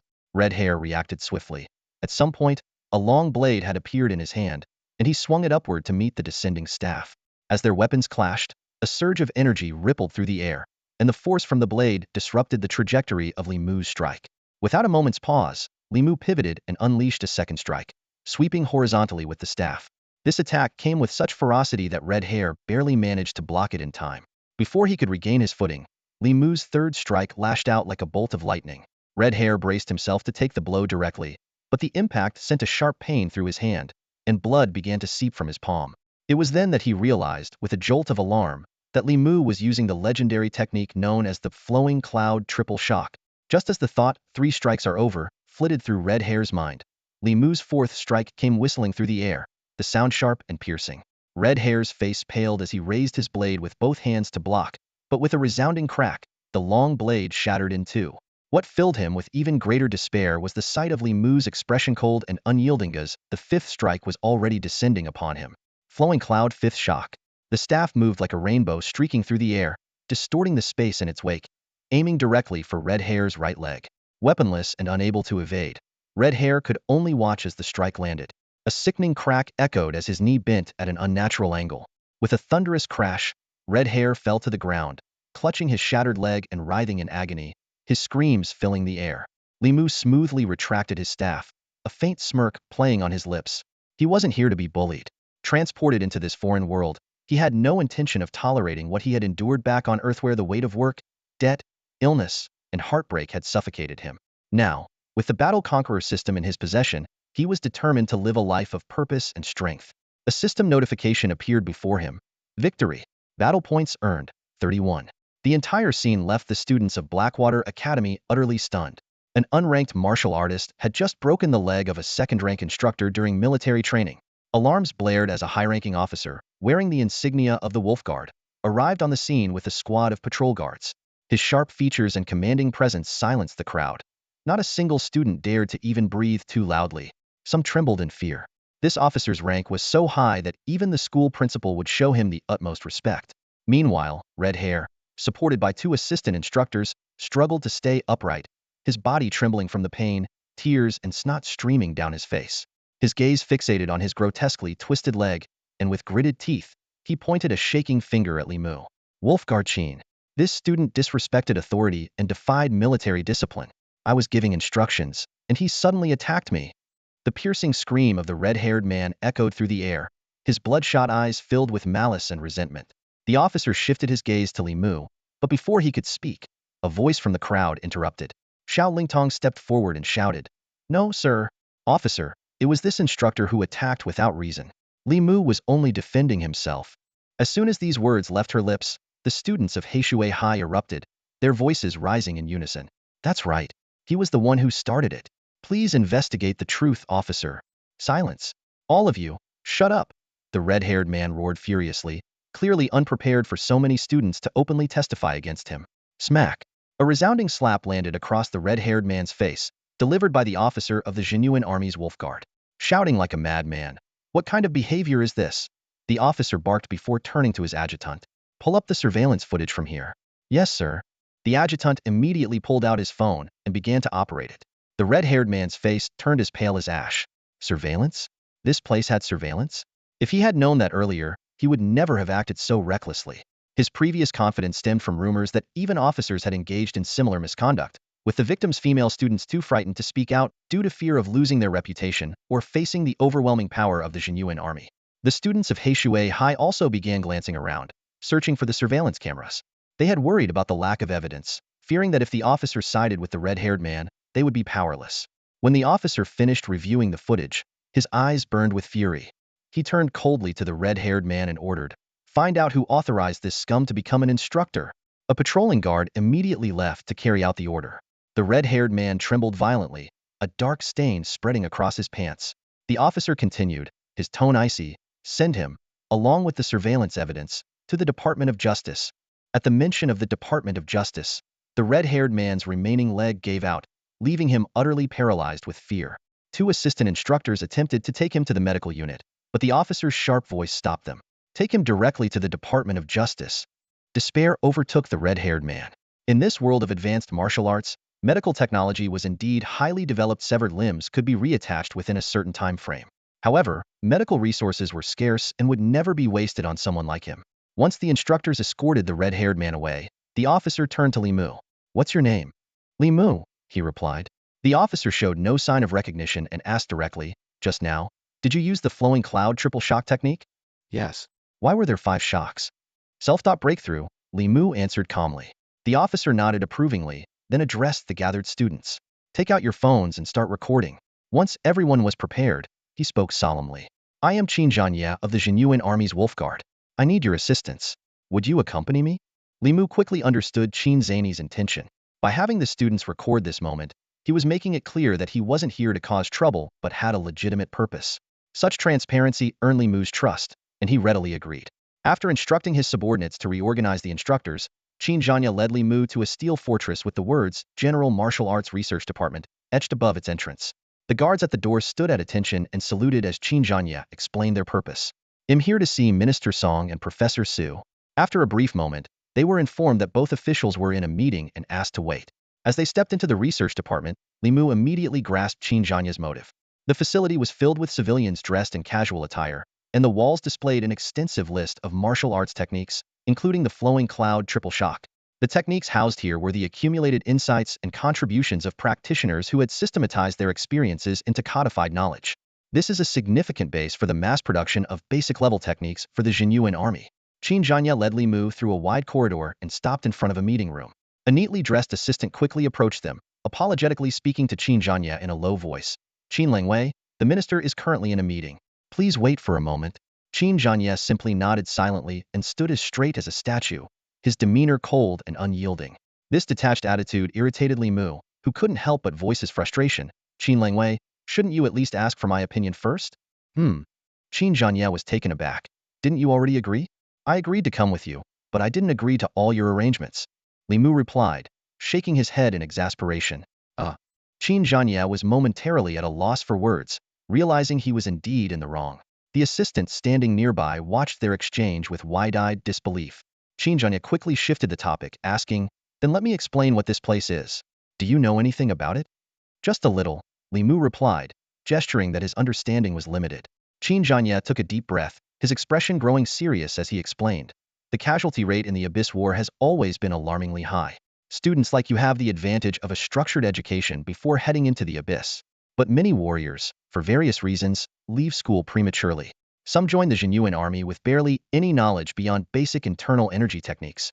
That's why the Zhenyuan Army must provide free access to a large number of low-level techniques. This is the Zhenyuan Army's Technique Research Division. It gathers highly perceptive researchers who constantly refine and create new basic-level techniques, producing them as steadily as hens laying eggs, to nurture the Army's new recruits." The assistant rolled her eyes dramatically at his metaphor, muttering, "That analogy, why not just say it plainly? Who's the hen here?" "So the reason I'm here is," Li Mu interjected, steering the conversation back on track. Zhenyuan finally revealed his intention, a Among the basic level techniques, spear techniques hold a significant place. One of the most popular is the flowing cloud triple shock. I'd like you to share your insights with the researchers here. It might help them improve it further. Of course, if you succeed, there will be a generous reward. Your efforts won't go unnoticed. Li Mu's eyes lit up at the mention of a reward. Clearing his throat, he asked, let's hear more about this reward. Qin Zhanye rarely showed a hint of a smile, but this time, he did. He found himself admiring Li Mu's straightforward and no-nonsense personality. For someone with such talent, offering appropriate rewards would undoubtedly unleash their full potential. As long as you genuinely assist us, I personally promise. A premium black blood warhorse, one top-tier spiritual treasure, one top-tier weapon, and a complete set of advanced martial techniques. Qin Zhanye declared firmly. Hearing this impressive list of rewards, Li Mu's heart skipped a beat. The value of these items together was easily over $1 million. Qin Zhanye then shifted his approach to appeal to Li Mu on a deeper level. Young man, I can't morally compel you to serve the nation, but remember this: every life saved because of the improved flowing cloud triple shocks technique is a merit to your name. Moved by these words, Li Mu nodded in agreement. Still, he couldn't help but confirm, the advanced martial techniquesto I get to choose? Qin Zhanye's temple twitched slightly, but he nodded in resignation. At that moment, a commotion came from the conference room.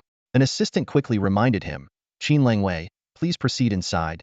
Qin Zhanye pushed open the door.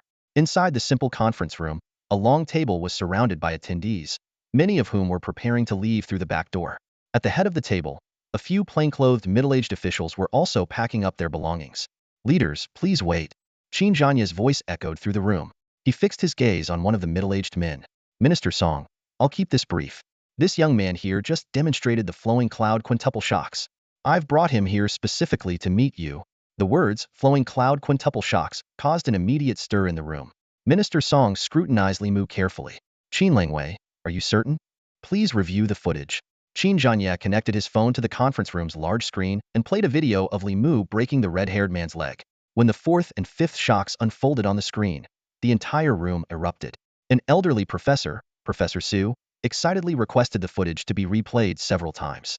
If you'd like a clearer demonstration, why not have Li Mu spar with me? Qin Zhanye suggested. Professor Su immediately grabbed Li Mu's arm. Young man, could you perform it again for us? Seeing the expectant expressions around him, Li Mu understood their concern that such a feat might have been a mere fluke. I can, he responded resolutely. Minister Song was overjoyed and promptly instructed his assistant to gather the teachers specializing in firearms and staff techniques. Before long, a group of researchers, dressed plainly, and some even looking disheveled, assembled in an open area.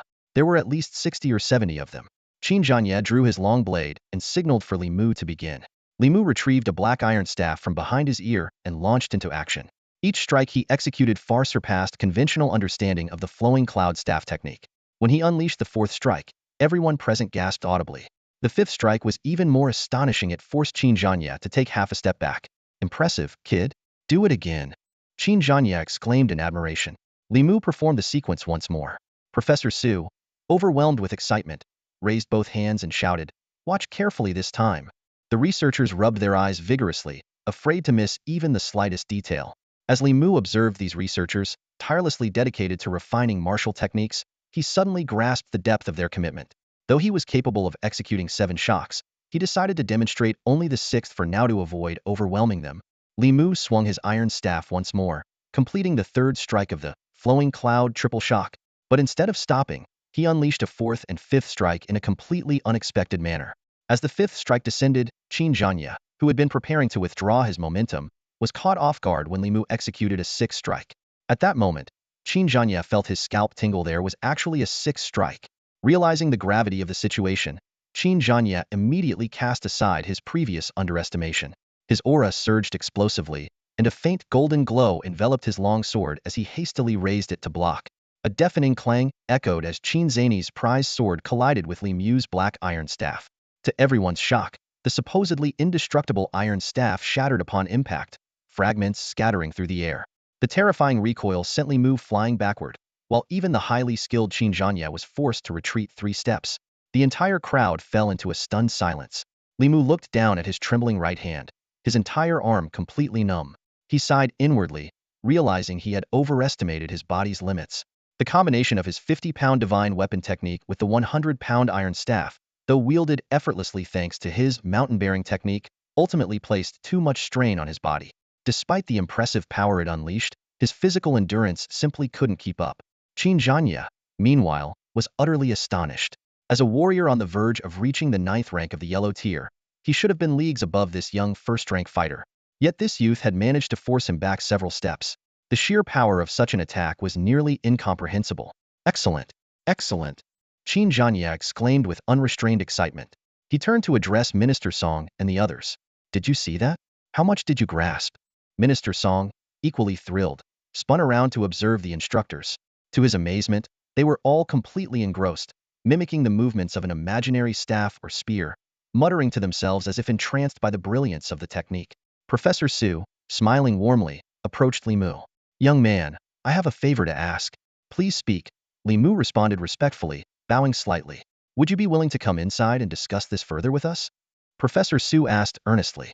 As you can see, everyone here has been deeply inspired by your technique. Your insights could potentially revolutionize the flowing cloud triple shock. If we can extend it to 5 strikes, it would greatly enhance the combat effectiveness of our district's spear and staff practitioners. And if we can reach the level of 6 strikes, it might even significantly reduce casualties in battle.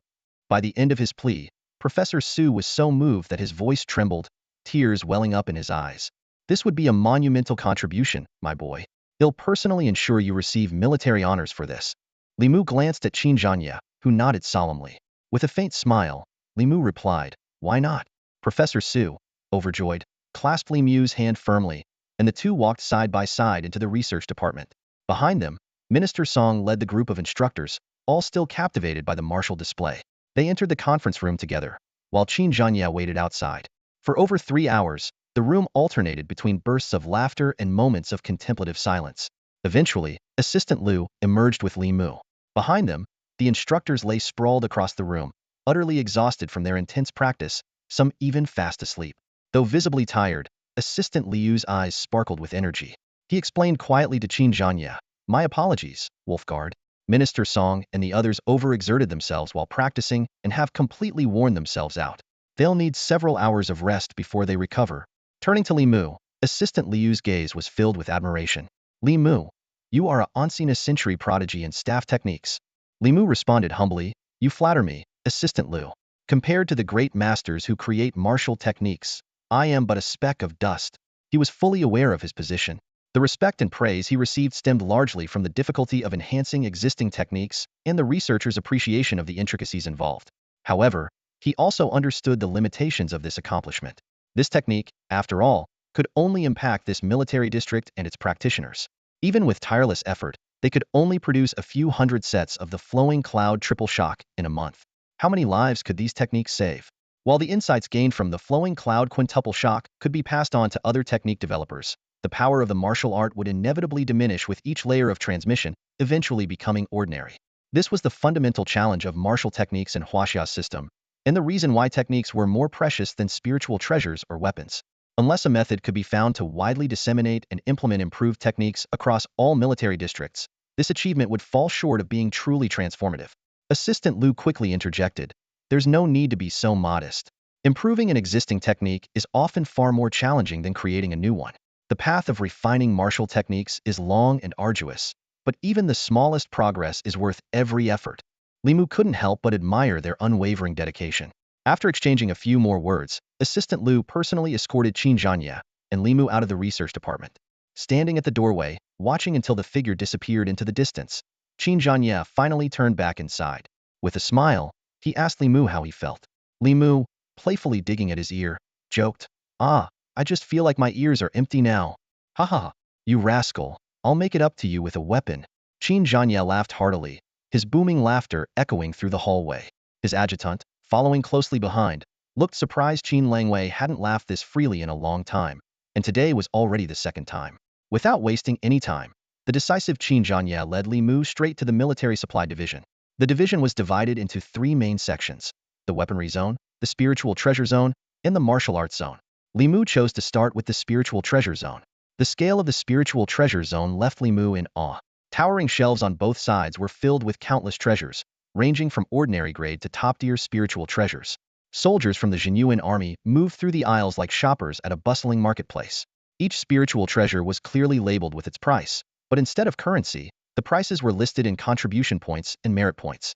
As specialized tools infused with unique energy, spiritual treasures were often a warrior's ace in the hole, capable of turning the tide in critical moments. In this system, contribution points acted as the army's universal currency, used to exchange for supplies. Merit points, on the other hand, served as a threshold for eligibility. For instance, a spiritual treasure priced at 200 contribution points and requiring 10 merit points could not be purchased unless both criteria were met, even if one had enough contribution points. Qin Zhanya led Li Mu straight to the premium spiritual treasure zone, a quieter area with fewer visitors. Though the treasures here were far fewer in number, their prices were staggering. Starting in the thousands of contribution points was the norm, and the merit point requirements rarely dipped below 300. Take your pick, Qin Zhanya said generously with a wave of his hand. Li Mu didn't hold back and was quickly drawn to a blackened cloak. The cloak, made from a special soft leather material, was of moderate size. Its sleek design featured a blackened base adorned with a single silver ring, exuding a refined and powerful aesthetic. The label read, 3,400 contribution points, requiring at least 360 merit points. What is this? Li Mu asked with surprise and excitement. Qin Zhanya retrieved the accompanying manual from behind the glass case.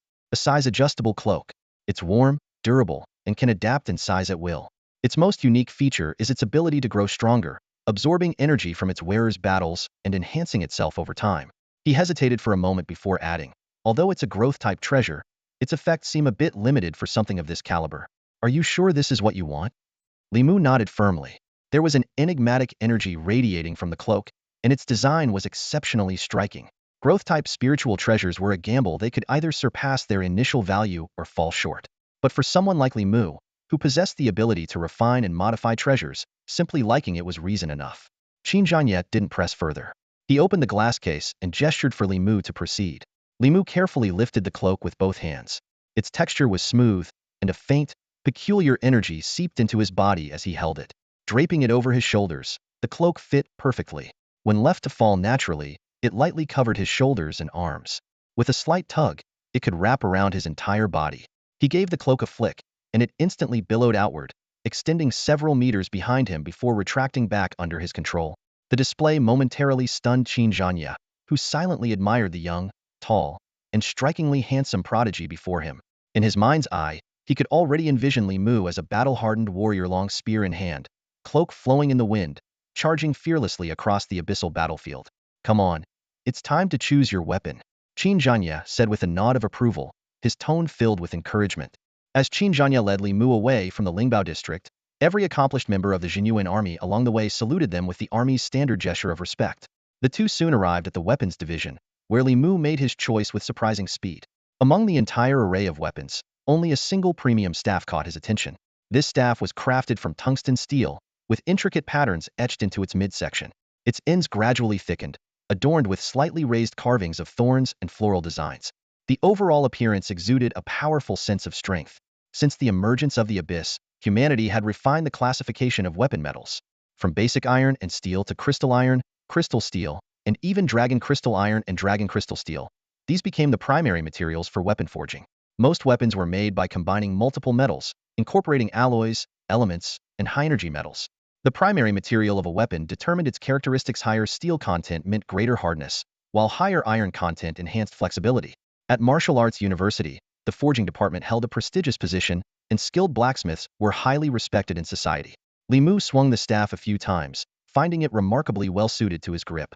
Inspired by its thorn and flower design, he named it the Thornflower Staff. To Qin Zhanya's astonishment, Li Mu effortlessly stored the staff in his ear. This unique innate ability was something only the user could understand, as it was undetectable by others or any equipment.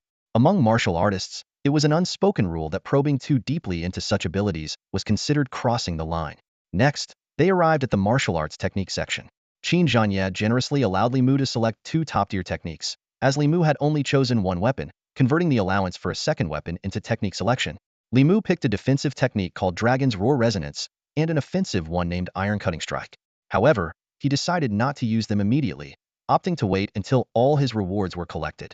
Their final stop was the Zhenyuan Army stables. As they walked, Qin Zhanya explained the exceptional nature of these special rewards, while also trying to persuade Li Mu to join the Zhenyuan Army's reserve forces. When Li Mu asked about the reserve's patrol and extermination duties, Qin Zhanya quickly clarified that reserve members primarily focused on their studies at school and would only be called upon in special circumstances. He also mentioned perks such as rank promotions without assessments. Upon reaching the stables, they spotted an officer trying to avoid Qin Zhanya. Old Zhou, Qin Zhanya bellowed, striding over in just a few quick steps to intercept the man attempting to slip away. The officer turned around reluctantly, his face full of exasperation. Why are you here again? Look at you. So unwelcoming. Is it just because I took one of your prized horses? A fine horse deserves a hero, after all, Qin Zhanya said with a grin. Old Zhou, however, pursed his lips, clearly displeased with Qin Zhanya's habit of taking advantage of him. Guess what? I've brought you another hero, Qin Zhanya announced, pushing Li Mu into the stable and pointing at him as he spoke to Old Zhou. Old Zhou was busy inspecting the horses when he heard this. He spun around instantly, his voice rising several octaves as Qin Zhanya mentioned, selecting another special grade warhorse. What? As a horse breeder, Old Zhou deeply understood the arduous process of cultivating a mutant blood warhorse.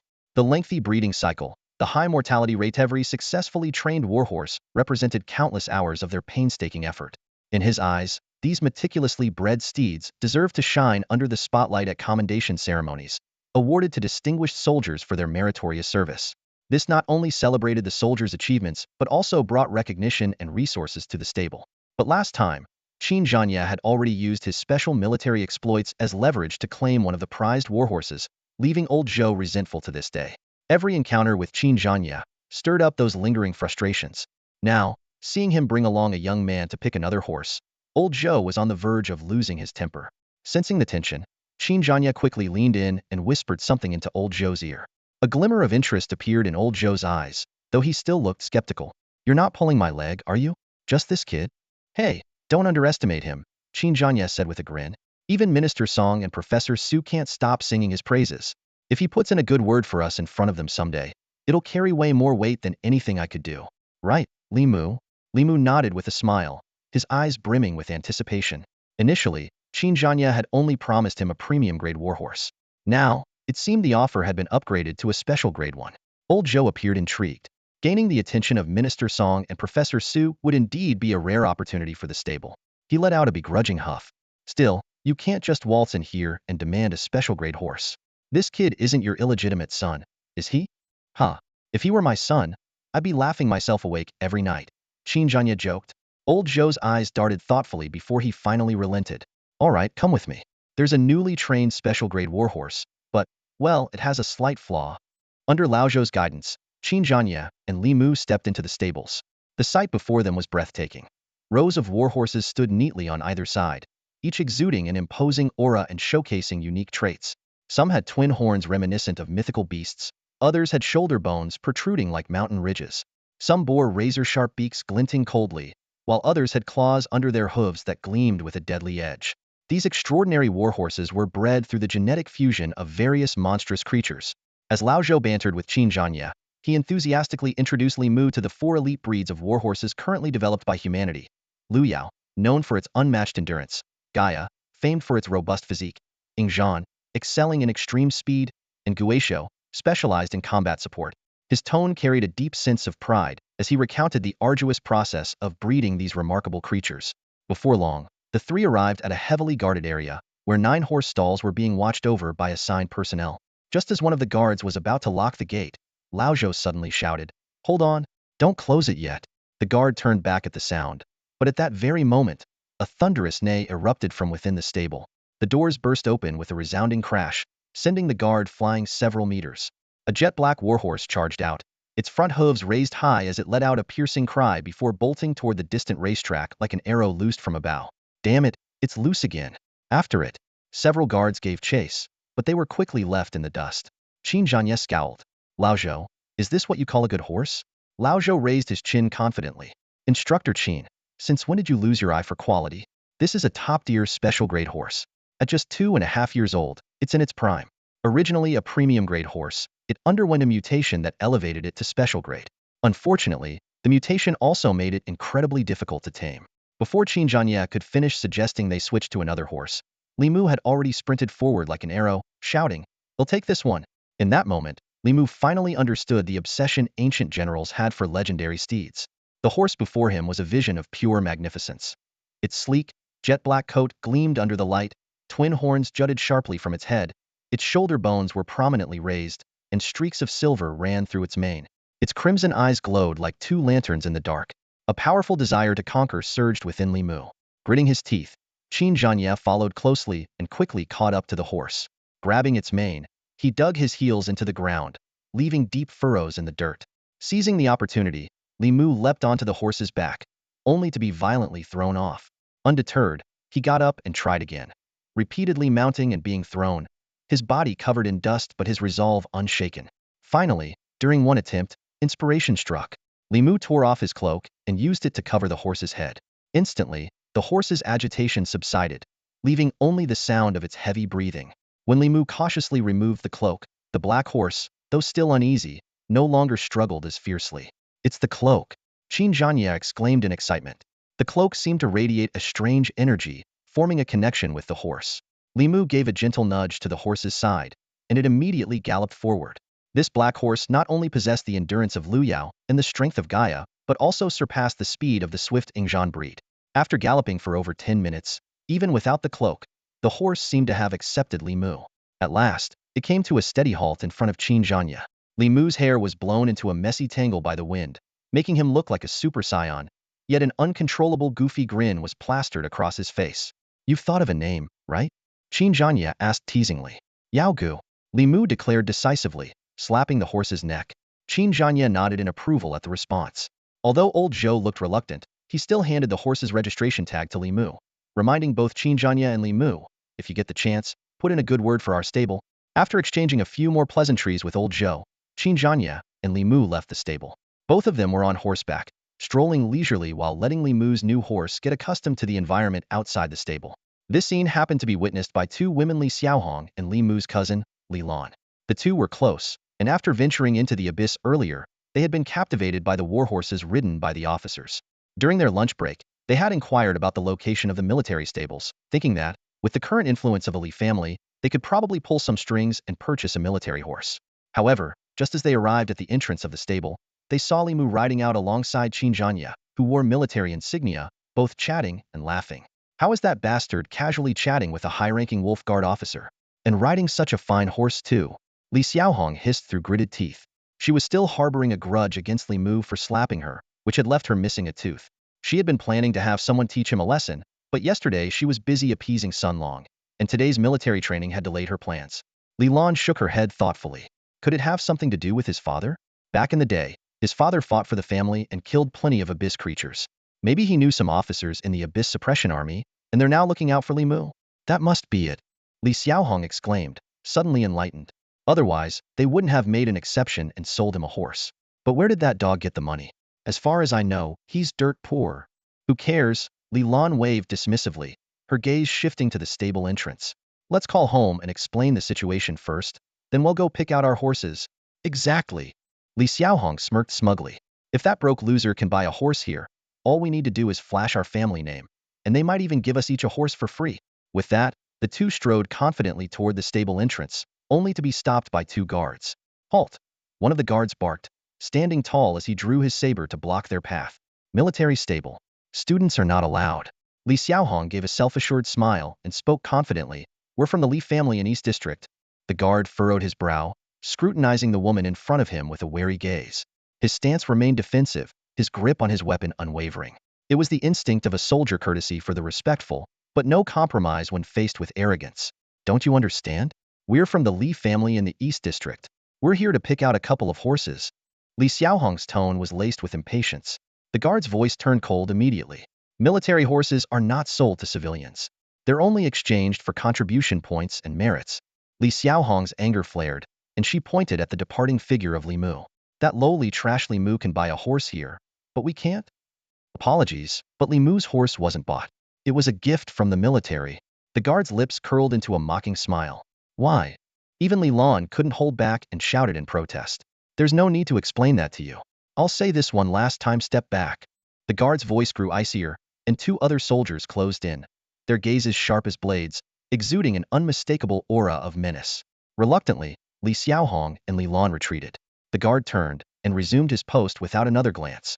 Normally, he wouldn't have bothered to say much, But their repeated mention of the Li family and their insult toward Li Mu as lowly trash had irked him, prompting him to deliver a few cutting remarks in return. After leaving the stables, Li Xiaohong and Li Lan were seething with resentment. Even that piece of trash can get a military horse, and all I want is one to showcase my status. Is that too much to ask? Li Xiaohong clenched her fists tightly. Li Lan pulled out her phone. We have to tell Grandma about this. The news reached the Li family just as a family meeting was underway. The matriarch, Madame Ma, sat at the head of the table as the family reviewed recent contacts from the business and political worlds. Though many people had approached them, none were of significant influence. The lack of action from the real power players left the family dissatisfied. Mother, from what Xiaolin mentioned, it seems Li Mu has a close relationship with someone in the Zhenyuan Army, the eldest uncle said, setting down the phone on speaker. It's likely connected to third brother, the second uncle speculated. He had close ties with the Zhenyuan Army back in the day. Perhaps one of his friends is looking out for Li Mu. The second aunt sneered. Li Mu is nothing more than a clown seeking attention. He's probably doing all this just to get back into the family. Once our Xiaohai shines in his debut battle in the Abyss, there's no way Li Mu could compare. Madame Ma pondered for a moment before speaking. Currently, our business ventures are thriving, but our political connections are lacking. Many are watching Xiaohai's performance in the Abyss. If we can establish ties with the military, it would ensure his success in the battle. Perhaps we should bring Li Mu back temporarily to use him as a stepping stone. The second aunt immediately objected. Mother, we were so resolute when we cast him out. Letting him back now, what would that make us? Besides, Xiaohai hasn't great talent. He doesn't need to resort to underhanded tactics. The second uncle quickly signaled for her to stop. Listen to mother's decision. He understood her concerns well. If Li Mu and his mother returned, they would inevitably claim a share of the growing family fortune. Madame Ma sighed. Don't worry. We'll only bring him back to the family temporarily, not reinstate him in the family registry. Tell him it's a one-year probation to prove himself. He'll undoubtedly work hard to earn his place. The elderly woman spoke with an air of absolute confidence, as if Li Mu were nothing more than a lapdog to be ordered around, easily swayed with a mere piece of bread. She never once considered the possibility that Li Mu might outright reject such a ridiculous proposition. The second aunt crossed her arms and rolled her eyes, saying, Now that's more like it. It's settled then. I'll call Xiaohong and Xiaolin right away and have them join in. The elderly woman stood up, her tone serious as she gave a stern reminder. Remember, don't push Li Mu too hard. Right now, we really need that connection with the military. The Li family members responded in unison, affirming their understanding. The scene shifted to the military training zone deep within the Abyss. Li Mu returned on horseback, sparking a commotion among the students. They swarmed around him, both concerned for his safety and captivated by the magnificent warhorse. Xiao Lingtong, visibly anxious, hurried to ask, Li Mu, why are you covered in dust? Are you okay? Did the officers give you a hard time? Faced with their concern, Li Mu simply shook his head. He had intentionally returned on horseback to ease everyone's worries and to demonstrate that not only had he avoided punishment, but he had also been rewarded. This was a small task entrusted to him by Qin Zhanya to maintain the Zhenyuan Army's image in the eyes of the students. The three newly assigned instructors were diligent and meticulous, balancing theoretical knowledge with practical training. They focused on explaining the types of monsters likely to be encountered in the Abyss's first battle and their combat strategies. Additionally, they organized physical training, team assignments, and live combat drills. After the afternoon training session, for safety reasons, all students were required to return to the surface, with training resuming the next day. Around 6 p.m., the students began gathering at the Abyss elevator to take the aerial rail train back to their respective schools.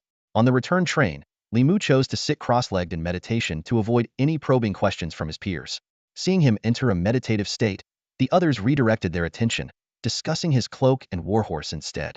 They marveled at Li Mu's apparent wealth. Most impoverished families couldn't even afford a basic-grade Xian iron weapon. Even middle-class families, putting all their resources into preparing for the Abyss's first battle, could at best procure a high-grade weapon. Yet Li Mu not only owned a premium spirit treasure, but also a warhorse.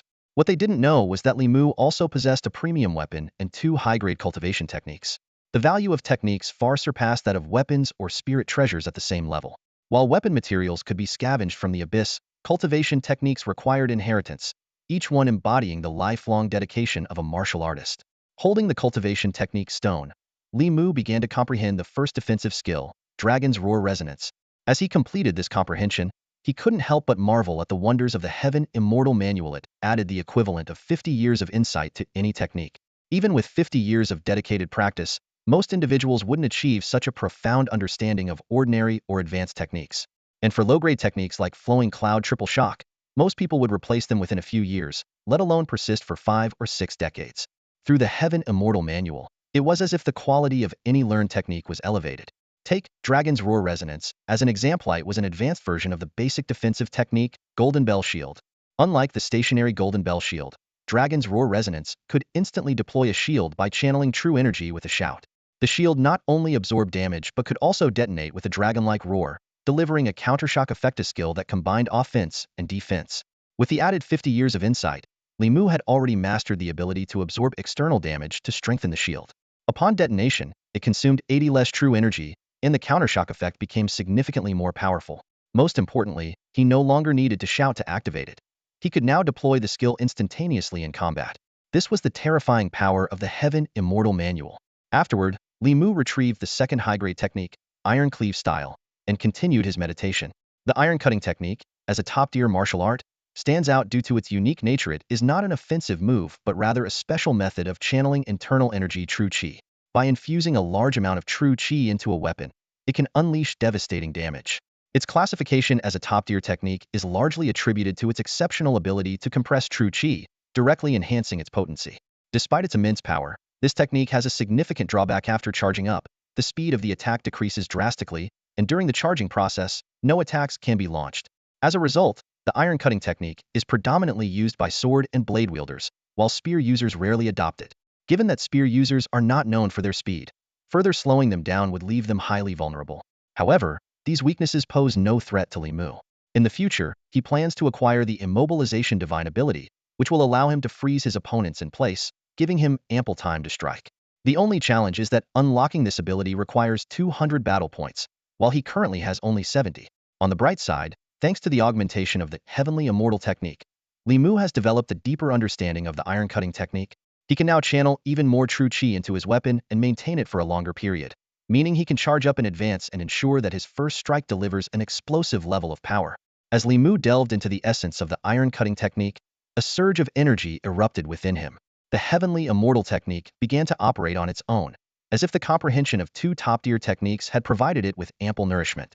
A terrifying force surged through his meridians, barreling toward the bottleneck between the first and second rank of the yellow grade. Boom! A thunderous roar echoed within his body, and the second rank of the yellow grade, lit up on his life meridian, had broken through. Overjoyed, Li Mu noticed astonishing changes in his dantian. It expanded significantly, his meridians became tougher and more resilient, and a continuous stream of energy began transforming his body. For martial artists, internal techniques determine their path. Some techniques focus on strengthening the physical body, others enhance the power of martial arts, while some specialize in attributes or defense. Each has its own merits. Li Mu realized that while the Heavenly Immortal technique offered more physical refinement than basic techniques, its advantage was not particularly pronounced. Apart from deepening his understanding of martial arts, expanding his dantian's capacity, and strengthening his meridians, its effects were rather modest. Clearly, he needed to elevate its tier quickly, reaching at least the grand Heavenly Immortal technique level to meet his expectations. After the breakthrough, Li Mu was in high spirits. He checked the system's abilities and found that he could currently unlock Fiery Eyes, Water Evasion Technique, and Fire Evasion Technique, each requiring 50 battle points. Considering the limited utility of the latter two, he decisively chose Fiery Eyes. However, the moment Fiery Eyes was activated, Li Mu's expression turned dark. This so-called golden vision could only reveal the flow of true qi in an opponent's meridians by consuming a significant amount of his own true qi. Golden vision? This is more like a knockoff version of the Byakugan from the Hyuga clan. It should be called Tin Vision instead, Li Mu muttered in frustration. Even so, Fiery Eyes had room for improvement, as indicated by a skill tree in the system.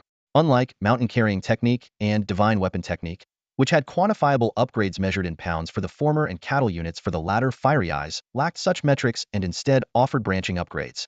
Li Mu skimmed through the available upgrades, reducing true qi consumption, detecting an opponent's defensive weak points, resisting visual illusions, enhancing night vision, and more. However, all of these upgrades were costly, with the cheapest requiring dozens of battle points and the prices increasing steeply further down the tree. With only 20 battle points left, Li Mu decided to invest them all in the Divine Weapon Technique. Consumed 20 battle points. Divine Weapon Technique upgraded successfully. Current weapon weight: 70 pounds. Li Mu nodded in satisfaction. With his current strength equivalent to that of one tiger and 3 bulls, wielding a 70-pound weapon was effortless. Having just advanced to the second rank, his physical strength had further improved, and with the support of the mountain carrying technique, he could easily handle weapons weighing 200 to 300 pounds. If only he had more battle points, he could increase the weight to 300 pounds, enough to cause serious damage even without using true chi, just by relying on brute force alone. Exhaling deeply, Li Mu opened his eyes, only to find his classmates in the train carriage staring at him in shock. During the brief few minutes of his breakthrough, his energy had surged dramatically, and a dazzling white light had nearly pierced through the entire carriage, a clear phenomenon of his advancement. Breaking through while sitting on a train? And with 2 days left before the Abyss trials, you just casually advanced like that? This must be the legendary exam taker's physique. The classmates exchanged bewildered glances before crowding around Li Mu. Rising to his feet, Li Mu dusted off his clothes and grinned. Relax, everyone. No need to bow. Just bring me some gifts and we're even. Despite only spending a day with them, he had already blended in seamlessly, joking around with ease. Brother, your breakthrough was way too casual. You're making me think I could do it too. Xiao Lingtong quipped, unable to hold back. I've been stuck for a long time. Just happened to seize the right opportunity, Li Mu replied nonchalantly. Li Mu, you're just making things up. As soon as these words left his mouth, a female classmate's eyes widened in disbelief, and she asked, so you're at the second rank now? When Li Mu nodded to confirm, the classroom fell into an eerie silence. Everyone's expressions turned complicated, as if they were all thinking about the same regrettable matter. What's wrong with you all? Li Mu asked, looking around in confusion. The classmates all turned their gazes toward the doors on either side of the train car. There, not only were students from Hmph High School gathered, but also groups from at least 3 other schools. Li Mu's breakthrough had caused quite the commotion, and it had already drawn the attention of the crowd. Xiao Lingtong let out a soft sigh, her tone carrying a hint of resignation. Congratulations. When other schools come to recruit you, make sure you negotiate for some good benefits. As soon as she finished speaking, the other classmates quietly returned to their seats. It was only then that Li Mu realized what was going on. With the first battle of the Abyss approaching, a student who could reach the second rank in their senior year of high school was undoubtedly a key contender for top rankings. After all, even those so-called geniuses with A or B-level talents, bolstered by various resources and potions, would consider reaching the first rank in their senior year an achievement. At a school like Hmph, even students at the late first rank were few and far between, let alone those at the second rank. But the joy of this breakthrough was quickly overshadowed by reality. Hmph couldn't possibly hold onto such talent. Any better school could offer Li Mu far more resources. The higher a school's ranking and influence, the greater the support it could provide for students aiming for top universities. This meant it was only a matter of time before Li Mu was recruited by another school. Li Mu didn't bother explaining. It wouldn't make a difference. The train continued onward in a stifling atmosphere, and news of Li Mu's breakthrough to the second rank had already spread to other cars. When the train finally arrived at its destination, Li Mu followed the crowd back to Hmph High School. The moment he stepped through the gates, the rich aroma of food greeted him. The school's large plaza was filled with rows of connected desks, laden with fruits, snacks, hot pot, braised meats, and a variety of drinks. Sophomore students were busy setting up the scene. Xiao Lingtong, standing nearby, explained, "This is a banquet the school prepared just for us freshmen returning from military training. The principal said we probably didn't eat well in the Abyss and need to replenish ourselves. This feast will go on for 3 days. Our school might lack resources, but the culture here is really something." Her words carried an unspoken hope that Li Mu would choose to stay, though she didn't say it outright. After all, seeking better opportunities is anyone's right, and some things are better left unsaid. Even so, she couldn't help but let out another sigh. Li Mu nodded in agreement, acknowledging Hmph High School's exceptional performance in terms of humanistic care. In this high martial world, universities are divided into 2 main categories, liberal arts and martial arts. Liberal arts universities cover fields such as cultivation techniques, monsters, and genetics, focusing on nurturing talent for societal support and logistics. Martial arts universities, on the other hand, are categorized by students' innate abilities and weapon types such as blades, spears, or swords, and primarily prepare students for the Abyssal War. The saying, "Why should a man not wield a wu hook to reclaim 50 states of frontier lands?" reflects the sacrifices of countless predecessors who shed their blood to secure humanity's survival after the Abyssal outbreak. This is the root of the Zhenyuan Army's esteemed status. In this world, great military achievements and formidable strength are the ultimate symbols of authority. To determine students' career paths, they must confront the Abyss starting in the second half of their final year of high school, once their innate talents awaken. Those who lack the courage to face abyssal creatures or exhibit poor combat skills often choose liberal arts universities. However, true warriors set their sights on martial arts universities. Although these schools pose greater risks, their training resources far surpass those of liberal arts universities, offering significantly higher potential for future accomplishments. Students excitedly hurried to their respective classes, while Li Mu followed Xiao Lingtong. To Li Mu's surprise, the principal was already aware of his transfer. During the welcoming event for new students, Ma, the head of student records, immediately recognized Li Mu and approached him to apologize for any prior oversight. Principal Lin Changming, a kind-faced middle-aged man with a lean build and a few strands of facial hair, appeared astonished upon learning that Li Mu had already reached the second rank. Xiao Lingtong added, "He broke through on the train. We all witnessed it, and so did people from other schools." This revelation left the school leadership in shock. Though Li Mu's talent was rated as Flevel, his potential was extraordinary. Talent and potential are distinct concepts. Talent refers to the innate attributes granted by the spiritual energy of the world, while potential represents one's understanding and insight into martial arts equality with no upper limit. Just as Li Mu was about to enjoy a hot pot meal on campus, a grating laugh interrupted him. The admissions officer from Zhenyuan High School, a rotund, balding man with a smug demeanor, made his appearance.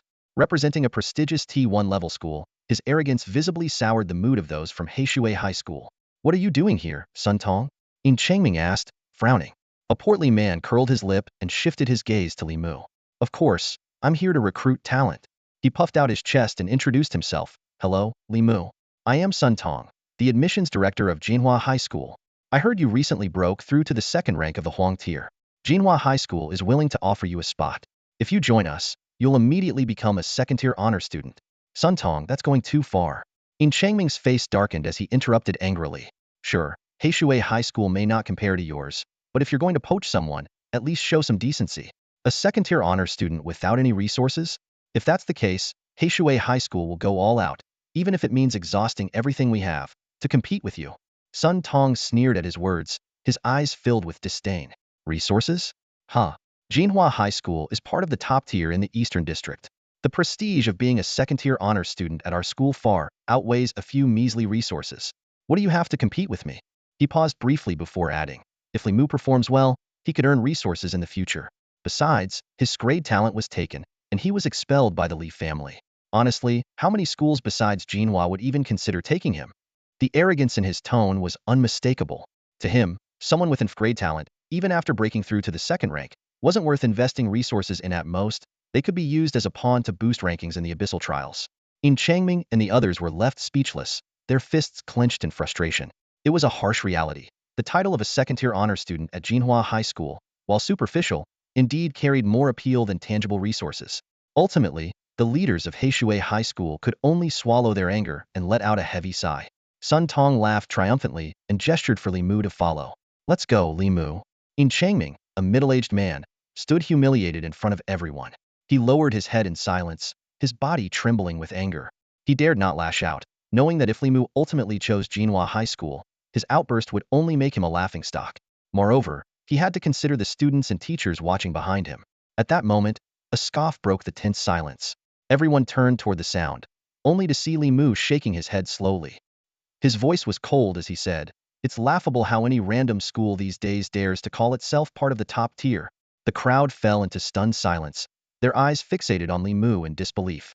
Sun Tong narrowed his eyes, his tone turning dangerous. "What did you just say?" Li Mu met Sun Tong's gaze directly, his voice clear and filled with pride.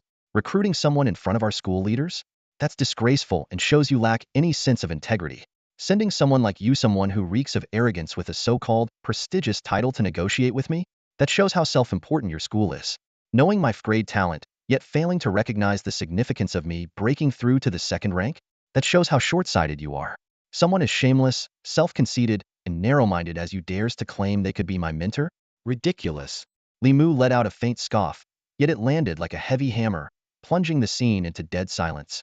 The surrounding students stared in shock, their eyes wide and mouths agape. They had never witnessed anyone dare to so brazenly provoke Zhenyuan High School. "Your school looks down on me?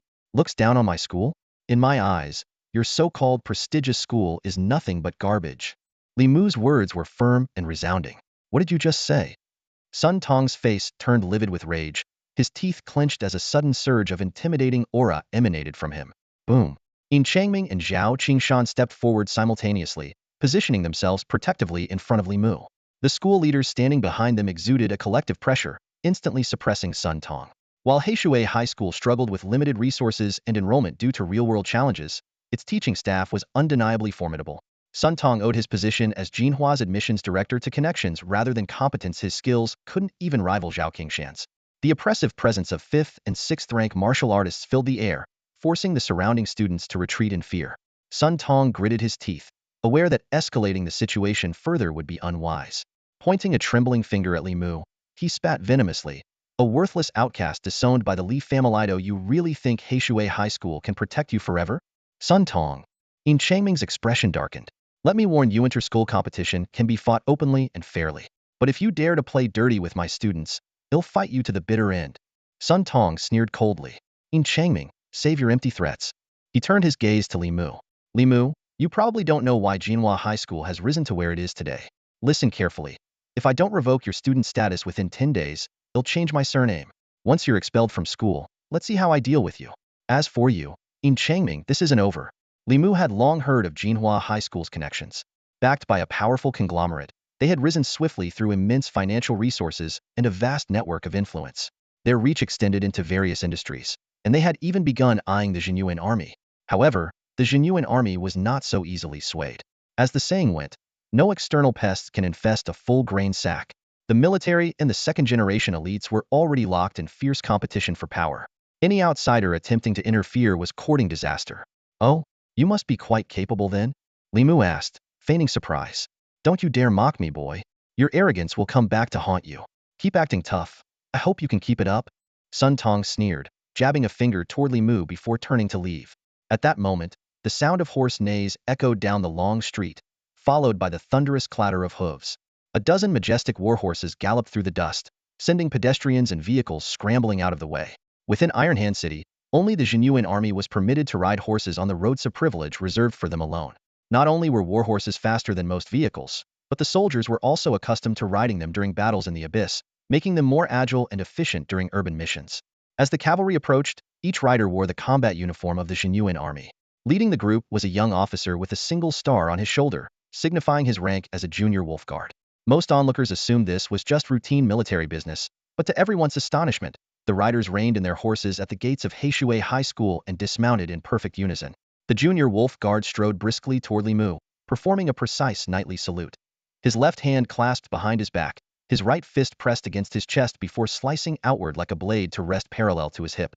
Li Mu, student of Heishui High School, the guard began, his tone respectful yet tinged with awe. Minister Song and Professor Su have requested your presence for urgent discussions. I am here to escort you to the abyss. Please come with me. The astonishment in the guard's eyes was unmistakable. As a security officer for the research division, he was well aware of the influence wielded by Professor Su and Minister Song. Earlier that afternoon, both had been recovering from mental exhaustion, only to awaken in a frenzy, demanding to locate a student named Li Mu. It wasn't until they consulted Assistant Lu that the pieces began to fall into place. Professor Su immediately dispatched a young wolf guard to urgently summon Li Mu. As the guard left, he noticed Qin Zhanya stepping into the research department. Surprisingly, the reason for summoning Li Mu was to host a banquet in his honor.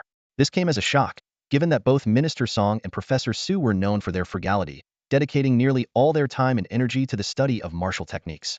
They had little patience for socializing or lavish feasts. Even someone as significant as Qin Zhanya would typically be politely declined by Professor Su if he proposed a drink together. Principal, should I go? Li Mu turned to ask In Changming. At this point, In Changming and everyone else were utterly stunned. A young wolf guard had personally come to deliver the message even though he was merely a lower-ranking officer. The standards for becoming an officer in the Zhenyuan Army were incredibly high. And the words he had spoken just now were even more astonishing, something about a professor and a minister inviting Li Mu to discuss important matters. Yes, go quickly. This is urgent. In Changming snapped out of his daze, lightly pushing Li Mu's shoulder to urge him on. Li Mu pulled out his horse token, gave it a shake, and in an instant, Yao Gu leapt forth, drawing gasps of amazement from the students of Heishui High School.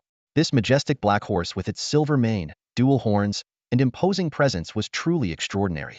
Among the high school students present, how many could claim to own such a magnificent warhorse? Shall I follow you on horseback? Li Mu asked the young wolf guard. Sure, the guard replied with a nod, his gaze involuntarily drifting toward Yao Gu. He couldn't help but notice that this horse seemed even more impressive than his own steed. He wondered to himself if this young man had already joined the reserves. If that were the case, it might explain why Professor Su and the others were inviting him. No, wait, how could that possibly make sense? This kid was nothing short of a prodigy. Li Mu mounted his horse with ease, looking down at Sun Tong, who stood there with a bewildered expression. He spoke calmly. Director Sun. Wah. Sun Tong, the admissions director of Zhenyuan High School, froze at the mention of his name, his face pale as a sheet. He stared at Li Mu in horror, his expression oscillating between a forced smile and utter despair. He was completely at a loss, unable to comprehend how Li Mu could have such strong ties to the military so much so that a young wolf guard had been sent to personally fetch him. Could it have something to do with his father? Sun Tong's pleading eyes tried to convey his desperation, silently begging Li Mu not to mention their earlier encounter. Ideally, he hoped Li Mu would go to the depths of the Zhenyuan Army and never bring it up. If Li Mu were to say anything that soured the military's impression of Zhenyuan High School and jeopardized their plans to collaborate with the army, Sun Tong's career and life would be utterly ruined. But Li Mu had no intention of letting him off the hook. While sharing this information with the young wolf guard might not serve any real purpose, Sun Tong didn't know the true nature of Li Mu's connections with these people. Li Mu simply found it amusing to watch him squirm in fear. If Zhenyuan High wants to come after me, then target me directly. Leave my school out of it, Li Mu said before riding off, leaving Sun Tong in a state of sheer panic. As soon as Li Mu finished speaking, Sun Tong's heart nearly stopped, and he wished he could rush over to cover Li Mu's mouth. Sure enough, the young wolf guards and the other soldiers all turned their sharp gazes towards Sun Tong. Their eyes carried curiosity, but the innate aura of lethal intent left Sun Tong's legs trembling. They silently wondered to themselves, who could be so bold as to offend someone invited by a top military figure? Sun Tong's face turned deathly pale, his expression completely out of control, and tears almost welled up in his eyes. The wolf guards swiftly mounted their horses, surrounding Li Mu as they galloped away. Watching Li Mu's figure disappear into the distance, Changming let out a long sigh of relief. He turned to glance at Sun Tong with a mocking smirk and deliberately coughed. The sound startled Sun Tong so much that he almost collapsed to the ground. Seeing Sun Tong's pathetic state, Changming felt a surge of satisfaction. Serves him right. Weren't you acting all high and mighty just now? This isn't just kicking a steel plate UV, run straight into a meat grinder. Let's go. Time for hot pot. Changming called out to the group. The students cheered enthusiastically and rushed toward the plaza, leaving Sun Tong standing there, ashen-faced. Director, shall we leave? An assistant quietly reminded him, though their voice trembled slightly. Let's go. Sun Tong wiped the cold sweat from his brow. Just as he was about to take a step, he stopped abruptly. Gritting his teeth, he warned the people around him, keep your mouths shut. Not a word about what happened today. In his mind, he replayed the threats he had made toward Li Mu, desperately trying to reassure himself. Li Mu's connection to the military district might just be a coincidence. How deep could a mere student's ties to the military be? He resolved to bury the incident and ensure his boss never found out. If his actions jeopardized the Zhenyuan Consortium's plans to establish relations with the military, he knew his boss's retaliation would be. Meanwhile, the senior leadership of Heishui High School returned to their seats and immediately called over Xiao Lingtong and a few other students who were familiar with Li Mu, questioning them about his experiences in the abyss. Xiao Lingtong enthusiastically embellished his story. When the administrators heard that Li Mu had broken the chief instructor's leg upon meeting him, they were utterly stunned. Initially, they feared Li Mu might have been taken into custody. But when they learned that he had not only obtained a rare blood beast horse, but also acquired a premium spiritual treasure, they exchanged incredulous glances. A sharp-minded student chimed in, pointing out that when Li Mu performed the flowing cloud triple impact, it unleashed the force of 5 strikes. They even played a recording of the scene on their phone. The school leaders immediately recognized the extraordinary nature of the flowing cloud 5 impact. Changming and the others fell into silence. He signaled to the logistics director, who promptly summoned Xiao Lu, the library administrator. Did Li Mu from Class 7 check out any techniques from the library yesterday? He did. I saw it myself. What technique did he take? Flowing cloud triple impact. With a loud clatter, the school leaders all shot to their feet, their chairs pushed far back. Are you certain? Zhao Qingshan asked, his voice trembling. Once Xiao Lu confirmed, everyone was left in shock. Li Mu had only learned the flowing cloud triple impact yesterday, yet by today, he had already modified it into the 5 impact. Moreover, he used it to break the leg of a second-rank martial artist. What was even more astonishing was that all of this had been witnessed by the military. At that moment, Li Mu had already followed the wolf guards to a reception room within the martial arts research department. The room was furnished with a round table and a full spread of food and wine. As he stepped inside, he saw some familiar faces. Qin Zhanya, Minister Song, Professor Su, and Old Zhou, the head of the stables. Sitting in the main seat, however, was an unfamiliar middle-aged man. His face radiated authority, and his natural air of command made his rank apparent. While his military rank matched Qin Zhanya's, his uniform bore insignia of a higher grade. Li Mu's heart tightened as he silently speculated about the man's identity. The assistants and guards of the attendees remained outside the room. Once inside, Qin Zhanya pulled Li Mu in and casually shut the door behind them. Professor Su stood up from his seat the moment he saw Li Mu arrive, his face lighting up with a warm smile.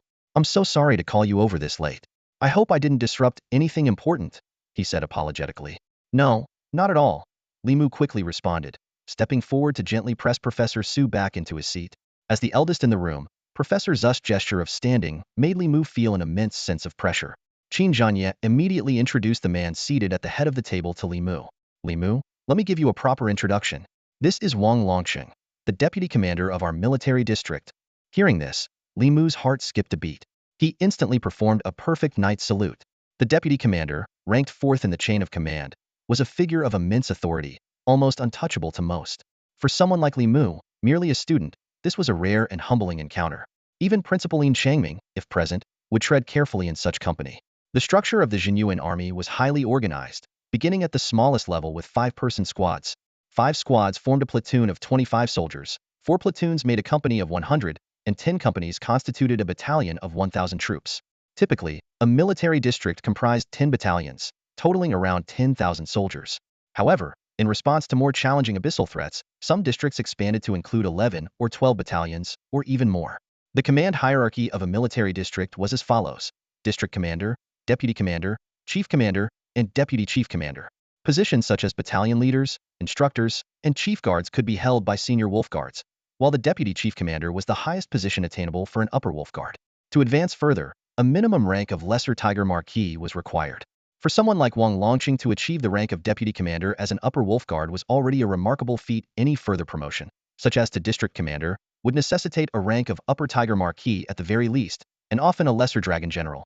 The military ranking system of the Zhenyuan Army was meticulously tiered: lesser wolf guard, middle wolf guard, upper wolf guard, lesser tiger marquis, middle tiger marquis, upper tiger marquis, lesser dragon general, middle dragon general, upper dragon general, and finally the highest ranks of dragon tiger lesser marshal and dragon tiger grand marshal.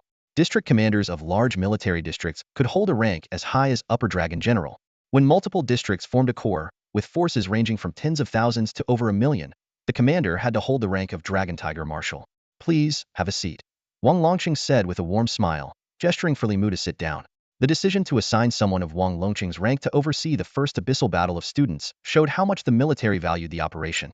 Of course, the incident with the red-haired coach was an unfortunate and unexpected event. If not for the coach's emotional turmoil after a breakup, such reckless behavior would never have occurred. Wang Longqing's presence at the dinner table was primarily due to his personal connections with Professor Su and Minister Song. He had always held the Department of Martial Techniques in high regard. Upon hearing these two esteemed figures speak so highly of a student, he was naturally curious to witness Li Mu's abilities firsthand. As a martial artist himself, Wang Longqing was intrigued by Li Mu's talent. The flowing cloud triple shock technique originally only had 2 shocks. It had been refined and expanded over generations of spear and staff martial artists. If Li Mu had taken years of practice to comprehend a 4th shock, that would have been impressive enough. But for him to directly master a 5th shock and even demonstrate a 6th shock on the spot was extraordinary. Such talent was exceedingly rare. If the flowing cloud's 6 shocks could be standardized, it would surely ascend to the ranks of high-tier martial techniques. The group enthusiastically welcomed Li Mu to join the table. Just as Wang Longqing was about to speak, his expression subtly shifted. His body trembled lightly, and it seemed as though he was about to cough, but forcibly suppressed it to maintain his composure. Li Mu, with his keen perception, noticed this small detail. Curiosity piqued, he activated his fiery eyes of truth and carefully observed Wang Longqing. His pupils contracted sharply at what he saw. Li Mu's gaze pierced through Wang Longqing's body like an X-ray, revealing the intricate network of meridians within. In this vivid, map-like vision, most of the meridians glowed with a calm green hue. However, in the area around the lungs, 2 meridians stood out, ominously marked in deep red. What was even more alarming was how these red meridians bizarrely intersected and collided with each other like lanes on a 2-way road suddenly misaligned, causing endless chaos. This discovery sent a jolt through Li Mu's mind. Swapped meridians? Such a phenomenon was unheard of in the martial world. By all logic, with Wang Longqing's strength, he should have already ascended to the Xian tier and gained the ability to observe his body's inner workings with clarity. Yet, it seemed he remained stuck at the 9th rank of the Huang tier. The most puzzling question was whether this meridian anomaly was the result of an external intervention or an accidental occurrence. Meridians, the unique pathways for qi within a martial artist's body, defied conventional medical understanding. As the saying went, the dantian is like an ocean, and the meridians are its rivers, emphasizing their enigmatic and semi-ethereal nature. Just as Li Mu retracted his gaze, he was met with Wang Longqing's sharp, penetrating eyes. He realized that his own nascent level of eye technique, while powerful enough to scan another's body, was still too crude to avoid detection. Observing a ninth-rank expert would never go unnoticed. Indeed, Wang Longqing had felt the moment Li Mu activated his ocular ability and could even pinpoint exactly where Li Mu's focus had landed. Outwardly, Wang Longqing maintained an air of composure, but inwardly, waves of shock crashed through him. This young man's eye technique could see directly into his body and precisely identify the hidden issue in his lungs. Li Mu remained silent, avoiding further attention, and Wang Longqing chose not to expose him. Instead, he smiled and remarked, "A young hero indeed. I heard your flowing cloud 6 shocks even gave Instructor Qin a hard time?" Li Mu quickly responded with humility. "Instructor Qin merely went easy on me and was caught off guard, that's all. You've got some manners now, huh?" Qin Zhanya interjected with a teasing tone. "Where was this polite attitude when you barged into my office demanding rewards?"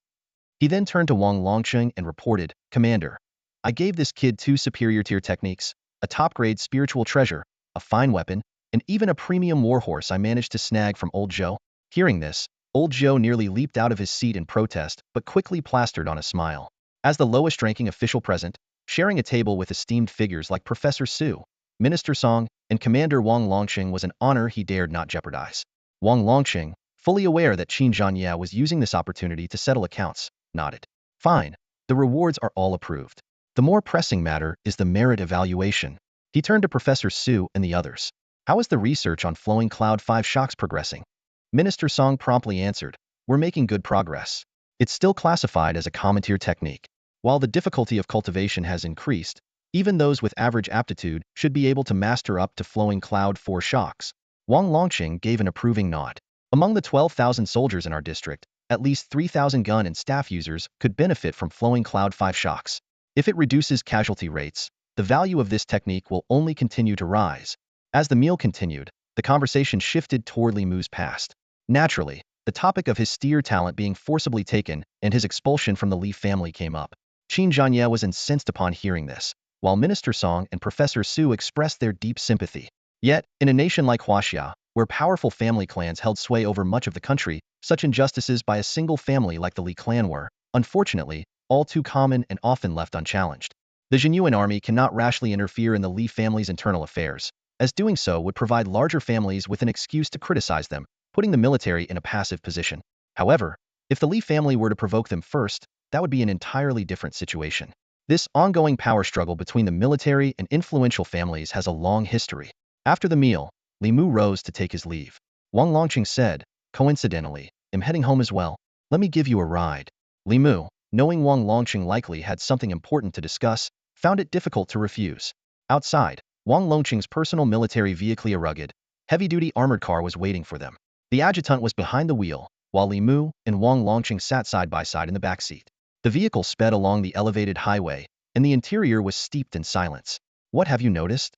Wang Longqing finally broke the silence after a long pause. Li Mu pointed to the area of Wang Longqing's chest near his lungs and spoke directly, "Deputy Commander Wang, have you been injured here?" From the front seat, the adjutant glanced at Li Mu through the rearview mirror, silently marveling at how calm and composed this young man was in Wang Longqing's presence, so unlike the officials who usually trembled when meeting him. "Yes." Wang Longqing's eyes gleamed. 2 meridians intersect there, and their energies clash. "As for why it affects the lungs, I'm not entirely sure," Li Mu admitted honestly. Wang Longqing's breathing grew faster. "Can you identify which 2 meridians?" "More or less," Li Mu replied cautiously, though he could see them with absolute clarity. "Look again," Wang Longqing urged, suppressing his excitement. This issue with his lungs had been the greatest obstacle preventing him from breaking through to the Xian level. The more he pushed himself, the worse the condition became, creating a vicious cycle that hindered both his cultivation and his career. Li Mu nodded and activated his enhanced vision. The two sat face-to-face, mere inches apart, as Li Mu scrutinized the meridian pathways with precision. "Focus on it," Wang Longqing reminded him. Li Mu extended his finger, pointing toward Wang Longqing's lung area. "It's right here." Suddenly, Wang Longqing let out a muffled groan. Li Mu watched in shock as the 2 clashing meridians within Wang Longqing's body violently ruptured. Startled, Li Mu instinctively recoiled, slamming against the car door, fearing he might have inadvertently caused the damage. Fortunately, the rampaging energy was swiftly suppressed by Wang Longqing himself. Now check again. Are they still there? Wang Longqing asked, his voice trembling from pain but laced with undeniable excitement. Li Mu steadied himself and took another close look. The two red meridians had vanished, leaving only clear, unimpeded green meridians. Even the red-tinged area of the lungs was steadily fading.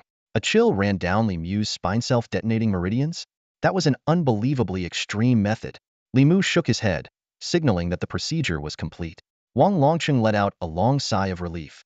The bull's breathing gradually steadied, regaining its composed and seasoned demeanor. At that moment, Li Mu finally understood Wang Longqing's exceptional abilities. This deputy commander of the military district was a true strategist.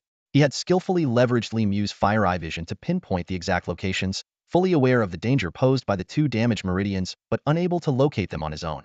The moment Wang Longqing sensed Li Mu's pinpointing through his ocular technique, he acted without hesitation. His decisiveness under pressure was truly admirable. Ironically, if this procedure had been conducted in a formal and quiet setting, Li Mu might have faltered under psychological pressure. But in this relaxed state, his accuracy reached its peak. Although the human body has countless meridians, damaging two is not immediately fatal. However, the risks involved are significant, and any error in targeting could lead to irreversible harm. When Li Mu finally announced the procedure was complete, even the adjutant driving in the front seat couldn't hide his excitement. As Wang Longqing's personal guard, he was all too familiar with how much this strange ailment had plagued his commander. He recalled a particular moment during a major operation when Wang Longqing, while issuing commands with full concentration, suddenly erupted into a violent coughing fit, spitting blood onto the command desk. Thankfully, only trusted personnel were present in the command room at the time. Had the incident leaked, it would have meant the end of Wang Longqing's career. Ironically, the mission that caused this severe meridian damage was supposed to be the crowning achievement that secured his promotion to commander-in-chief. Unfortunately, he had been held back by his inability to reach the Xian rank. Now that the ailment was cured, Wang Longqing could finally focus on breaking through to the Xian rank. With a smile, he asked, "Ready for your first battle in the abyss?" "Ready," Li Mu replied with unwavering determination. "Be cautious in this first battle. When it's over, come visit me at home," Wang Longqing said, his eyes filled with admiration. In the front seat, the adjutant couldn't help but feel a twinge of envy. It had taken him 2 years to earn such an invitation, yet Li Mu seemed to be on the fast track to success. This was a monumental favor that Wang Longqing owed. As the saying goes, immense gratitude is better left unsaid. It is the unspoken gestures that carry the most sincerity. An invitation to one's home was a sign of closeness and trust. Li Mu quickly agreed. Upon returning home, he shared only what he could with his family, careful not to worry his mother or aunt. He deliberately avoided certain details, knowing that his younger cousins might inadvertently spill the beans. The next 2 days of military training passed uneventfully. Neither Li Xiaohong nor Li Lan sought out Li Mu. Instead, they lied to their family, claiming that Li Mu had refused to return to the Li household and had spoken rudely. The Li family, outraged, accused Li Mu of being ungrateful. With their pride, they naturally wouldn't lower themselves to invite him again. This played right into Li Lan and Li Xiaohong's plans. They never intended to let this poor boy easily rejoin the family. After 3 days of training, the 4th morning arrived, and the fortress above the abyss entrance in Iron Hand City was bustling with activity. At 8 a.m., the fortress square was packed with spectators, many of whom were parents of the participating students. Although the mortality rate for the first abyss battle was low, families were allowed to be present just in case. Li Mu's mother, aunt, and their family, along with Chen Jiuqi and Chen Jiafeng, who had taken leave specifically for this event, all came to support him. Before Li Mu went to check in, his family repeatedly reminded him to be careful. After watching him head to the registration area, they entered the multimedia hall to find their seats. The students registered in an orderly manner and took the elevators down into the abyss, while school leaders and families gathered in the central multimedia hall of the square. Hanging above the hall was a massive 3D main screen surrounded by 20 smaller screens positioned at various angles, ensuring that every seat had a clear view of the action. A giant scoreboard had also been set up. At this time, members of the Li family arrived and took their seats in the front row. From a distance, Yang Suying spotted them, her heart filled with resentment. For this first abyss battle, Li Xiaoho was studying at the prestigious Sacred Dragon Martial Academy in the Eastern District, a top-tier institution boasting 2 grade gifted students. Apart from Li Xiaoho, there was another prodigy named Lu Chunfeng, who had reached the 2nd rank realm on the very day he awakened his grade talent. In recent days, Lu Chunfeng's cultivation level has soared rapidly, reaching the late 2nd tier stage. During this critical period of awakening one's innate talent, every cultivator experiences a phase of compression. This is the best time to lay a solid foundation for the 1st tier. Once the innate talent awakens, the long-stored power will erupt like a spring, a result entirely attributed to the accumulation of prior efforts. Lu Chunfeng is undoubtedly a prime example of someone who excels in both talent and innate ability, wielding immense influence within the school. In stark contrast stands Li Xiaohao, who, even after completing military training, remains at the late first-tier stage. Coupled with his dishonorable reputation for exploiting others' talents, his standing in the school is far from favorable. At this moment, the multimedia hall's second floor is packed to capacity. Seated in the front row are two prominent figures, the Deputy Minister of Education and the Deputy Minister of Resources from East City District. Behind them sit various departmental officials. Further back are the principals of over 20 participating schools, including Zhang Tong, the principal of Tunglong High School, and Yin Changming, the principal of Heishui High School. At 8:20 a.m., all participating students had already entered the abyss. Drone cameras closely followed the students gathering for a briefing. Qin Zhanya, mounted on a formidable blood-colored warhorse, approached the teleportation area to deliver his pre-battle address. Let me emphasize this once again. No one is to enter unmarked areas on the map. The marked areas have been specifically cleared, but if you encounter creatures not listed in the illustrated guide, retreat immediately. If you discover any suspicious portals, caves, tunnels, or energy clusters, you must report them and withdraw at once. He raised his long sword high, his voice resonant. Now, proceed through the portals according to your assigned teams. I wish you all a victorious return. Li Mu glanced down at the tech device on his wrist, a uniquely designed gadget in the shape of a small turtle, known as the Triumphant Turtle. This standard-issue piece of abyss equipment, provided by the state, functions as both an upgraded smartphone and a locator. It connects in real time to the abyss map and allows users to check their points ranking and other information. The 3 days of military training deterred nearly 40 of the students who had initially signed up for the first battle. The gruesome and bloody war footage from the Town Abyss Army's archives convinced many to switch to liberal arts. Those who remained, though filled with youthful passion, could not completely mask their nervousness in the face of the imminent battles against monsters. Return triumphant. Little Turtle. Squirtle. The students erupted into various cheers and laughter, using this mix of boldness and humor to combat the invisible pressure of the abyss. They charged toward the semicircular area surrounded by a dozen or so teleportation portals. Over the past few days, many students from Heishui High School had tried to invite Li Mu to form a team, but he politely declined each time. A natural lone wolf, Li Mu had already stepped into the teleportation portal alone while others were still searching for teammates. The talents of martial artists come in a wide variety, even within combat-oriented abilities, where each has its unique focus. Some specialize in defense, others excel in area attacks, while some are adept at unknown combat. There's also a distinction between ranged and melee combat. Additionally, certain individuals can command spirit beasts or control mystical artifacts. As for healing and support-type abilities, they are exceedingly rare and typically classified under lifestyle talents, with few venturing into the abyss. Combat talents occasionally carry minor supportive traits, but remain predominantly combat-focused. When forming teams, martial artists strive to find complementary partners. A team composed entirely of ranged attackers would struggle without close combat and defensive capabilities, leaving them in a vulnerable position. However, venturing into the abyss also requires a careful balance, and numbers too few members make it difficult to face formidable foes, while too many attract monsters due to the overwhelming presence of martial energy, much like how the scent of blood draws sharks. After extensive trials, humanity has determined that the optimal team size is 5 members. The moment Li Mu stepped through the abyss portal, the blinding light instinctively made him crouch while swiftly drawing his thornflower staff. Only after confirming his surroundings were safe did he slowly rise. Li Mu now appeared transformed, clad in the black and silver uniform of Blackwater Academy. His black and silver cape swayed lightly in the breeze. Before entering the abyss, each participant was issued 2 temporary pieces of equipment, a drone locator and a spatial storage pouch, both of which had to be returned upon completion. The drone buzzed to life, automatically unfolding and hovering 4 to 5 meters above and behind Li Mu. Each participant was accompanied by such a drone, which transmitted real-time footage back to the multimedia hall. However, due to limited screen space, only those ranked high in monster kill points could have their footage displayed on the monitors. The Ministry of Education had pre-assigned point values to each type of monster, with kills automatically calculated by wristwatches. Some individuals had already appeared on the big screens even before hunting began. These were the S and A-level talents from various schools, the focal points of this first battle. Among them, the most attention-grabbing were Zhang Jiwei from Shenglong Martial Academy and Lu Chunfeng from Choming High School. Both were 2 of only 3 S-level talents in the Eastern District and had reached the peak of the yellow tier, second rank. What made them even more remarkable was their decision to act alone, a testament to their confidence in their abilities. In contrast, another S-level talent from Shenglong Martial Academy, Li Xiaohao, seemed far less impressive. This late first-rank martial artist had assembled a team of 4 second-rank teammates. At present, He was striking a dramatic pose with his spear, which crackled with lightning, creating an imposing image. This ability, Heavenly Thunder Surge, was an S-level talent he had seized from Li Mu. In one corner of the multimedia hall, the Li family sat together, led by the elderly Madame Ma. Watching Li Xiaohao flaunt his abilities, Madame Ma nodded in approval. Xiaohao is very clever. He knows how to use the big screen to showcase himself. Li Xiaohao's mother, Li Mu's second aunt, crossed her legs and chimed in, of course. Our Xiaohao is nothing if not smart. However, Li Xiaohao's teammates were frowning, silently expressing their discontent over his unnecessary expenditure of energy. Yet, as teammates assigned by the school, they had no choice but to endure in silence. Just then, a ripple of laughter spread through the multimedia hall.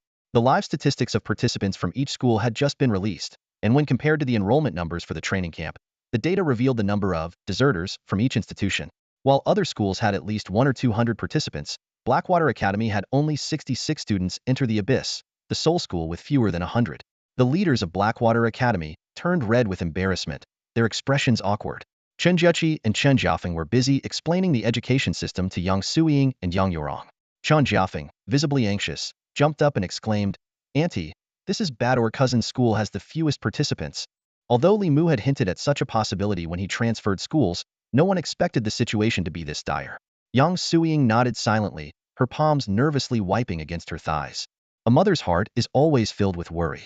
At this moment, Yang Suiying's eyes were fixed on the large screen. She had just caught sight of Li Xiaohao from the Li familia, young man wielding a spear, its shaft crackling with lightning and exuding a terrifyingly powerful aura. The sight ignited a storm of fury and sorrow in her chest. Such extraordinary talent should have belonged to her own son, yet it had been snatched away by that waste from the Li family.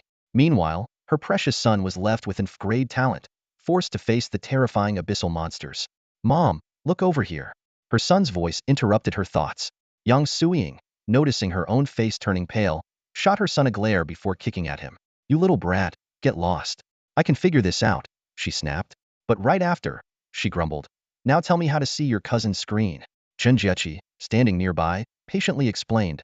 Mom, cousin doesn't have a ranking yet. There are a total of 21 screens. The contestant with the highest monster kill points appears on the main screen. The top 10 are shown on the upper side screens, and the top 100 rotate on the 10 lower side screens. For cousin to appear, he needs to make it into the top 100 first. Right now, there are over 3,700 participants. Hearing this, her sister Yang Yorong also grew anxious. Oh my, 3,700 into 100? That's way too hard. Outside the multimedia hall, mocking laughter from students of other schools surrounded the Blackwater High contingent, leaving its students mortified. Seriously, what are you laughing at? If your school was full of first graders, you'd have a go too, one student muttered through gritted teeth. Just let it go. Blackwater High's been the clown every year. This year's no different. Exactly. Last year was even worse. They only had about 40-something. On the second floor, In Changming was awkwardly enduring everyone's teasing. Wow, Old In, this strategy of yours is something else, huh? Classic Old In always knows how to conserve strength. With the abyssal battles having such a high death rate, Old In here treats his students like his own kids. How could he let them take any risks? In Changming ignored the jabs and mustered the courage to approach Section Chief Shui from the East District Education Department. Chief Shui, I recently managed to get my hands on a great box of cigarettes. Would you do me the honor of trying them out? He said with a fawning smile, pulling out the box and offering it. Offering cigarettes in front of a crowd came off as open and straightforward, far from bribery. Chief Shui chuckled and took one. Well, Old In, these aren't easy to come by. I guess I have to give it a try. As long as you like it. In Changming quickly struck a match and lit it for him. I wanted to explain our low participation numbers this time were my oversight. It doesn't reflect poorly on our students' quality. I hope you can put in a good word for us with the Deputy Minister and the Resource Department. Please, don't let them cut our resources any further. At this moment, the middle-aged man looked utterly worn down. Chief Shui took a deep drag and sighed. Old In, we've known each other for years. I just don't get it. You left a perfectly good job as a deputy general manager at a forging company to start a school. What were you thinking? Year after year at the bottom, haven't you figured it out yet? With your connections, you can't pull this off.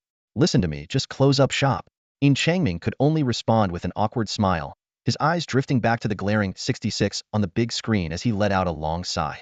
Noticing this, Chief Shui pointed to the main screen, where a young man with a spear strapped to his back was displayed. Zhang Jiwei, grade talent, Golden Spear Cavalry, one of the highest tier offensive talents. For your school to rise, you need at least one powerhouse like this, and they need to be utterly loyal to you. Otherwise, He trailed off, pulling another cigarette from Yin Changming's box and giving him a meaningful look. Yin Changming stared at the screen, lost in thought. Indeed, only a powerhouse of that caliber could bring hope for Blackwater High's resurgence. Speaking of loyalty, there was a student named Li Mu 3 days ago who had not only advanced to the second rank but also resisted being poached by Zhenyuan High. However, while Li Mu had shown genius in modifying techniques, many technique prodigies faltered in actual combat. Expecting him to shine like Zhang Jiwei with Hmph grade talent just because he advanced to rank 2 and improved a staff technique, Yin Changming couldn't help but feel it was asking too much of the boy. As Yin Changming was lost in thought, a sudden uproar erupted from the arena. On the massive screen above, a team of 4 was locked in a fierce battle with a rank 1 yellow tier spider wolf. Despite having 2 rank 2 yellow tier warriors in their ranks, the team struggled against the ferocious monster. Within moments of engagement, one member was slashed by the spider wolf's razor-sharp claws, throwing the team into disarray. After an arduous struggle, they managed to slay the beast, barely securing the first set of points and claiming a spot on the leaderboard. In this abyssal domain, humanity's greatest strength lay in teamwork. The monsters here were naturally far stronger in physique than warriors of equivalent rank, making solo encounters perilous, often ending in tragedy. Meanwhile, unnoticed by anyone, Li Mu cautiously navigated the abyss. This was his first venture into the depths, and before him lay the ruins of a desolate city. Unlike others who rushed to climb the leaderboard, Li Mu moved with deliberate care, weaving through the crumbling remains with constant vigilance. As he climbed over a low wall, a sharp crack sounded beneath his foot. Looking down, he realized he had stepped on not a branch, but a fragment of bone, bleached white and brittle. A chill shot up his spine as he instinctively turned around. Perched atop the wall he had just crossed was a spider wolf, its malevolent gaze fixed intently on him. The creature was over 2 meters long, its body a grotesque fusion of wolf and spider. It had the muscular frame and claws of a wolf, but sprouting from its back were 4 sharp, spindly spider legs. Most horrifying of all were its 2 heads, one a snarling wolf, the other a grotesque spider, both dripping with eerie blue saliva. Judging by the energy it emanated, this was a latest rank 1 yellow tier spider wolf. Though its rank was slightly below Li Mu's, the bloodthirsty glow in its wolf eyes and the multitude of unsettling eyes on the spider head were enough to strike fear into even the bravest of warriors. Without warning, the spider wolf leapt from the wall, launching itself straight at Li Mu. Its massive claw swiped down with terrifying speed and force, an attack that could easily paralyze a lesser warrior with fear. Though Li Mu felt a flicker of hesitation, his years of training in the earthly 9 steps technique allowed him to evade the blow with precision. In the same motion, he swung his thornwood staff in a sweeping arc. Flowing cloud, first strike. The spider wolf deflected the blow with its nimble spider legs, sending the staff recoiling. Li Mu used the momentum to step back, immediately following up with another attack. Flowing cloud, second strike. The spider wolf, mistaking his retreat for a full withdrawal, moved to intercept him. One spider leg blocked his strike, while the others began closing off his escape routes. But instead of retreating, Li Mu surged forward, his staff smashing down with explosive force, shattering the blocking leg. Flowing cloud, third strike. Iron cleaving technique. Channeling his chi with reckless intensity, Li Mu brought the staff crashing down with devastating power, obliterating the wolf head in a single strike. The spider wolf howled in agony, thrashing wildly. Suddenly, its abdomen split open, and a razor-sharp spider leg burst forth, slicing through the air toward Li Mu with deadly precision. This was the spider wolf's infamous death slash, a lethal final attack that had claimed the lives of countless warriors. Prepared for this moment, Li Mu raised his staff to meet the strike. Sparks flew as the staff collided with the deadly leg, shattering it in a burst of force. Without hesitation, he followed up with another crushing blow, smashing the spider head to pieces and ending the beast's life for good. A system notification chimed in his mind. Victory. Battle points 30. Li Mu was pleasantly surprised by the reward. The score was only slightly lower than red hair instructors, suggesting that the instructor's strength was comparable to this spider wolf. Outside the abyss, earning battle points was a grueling task.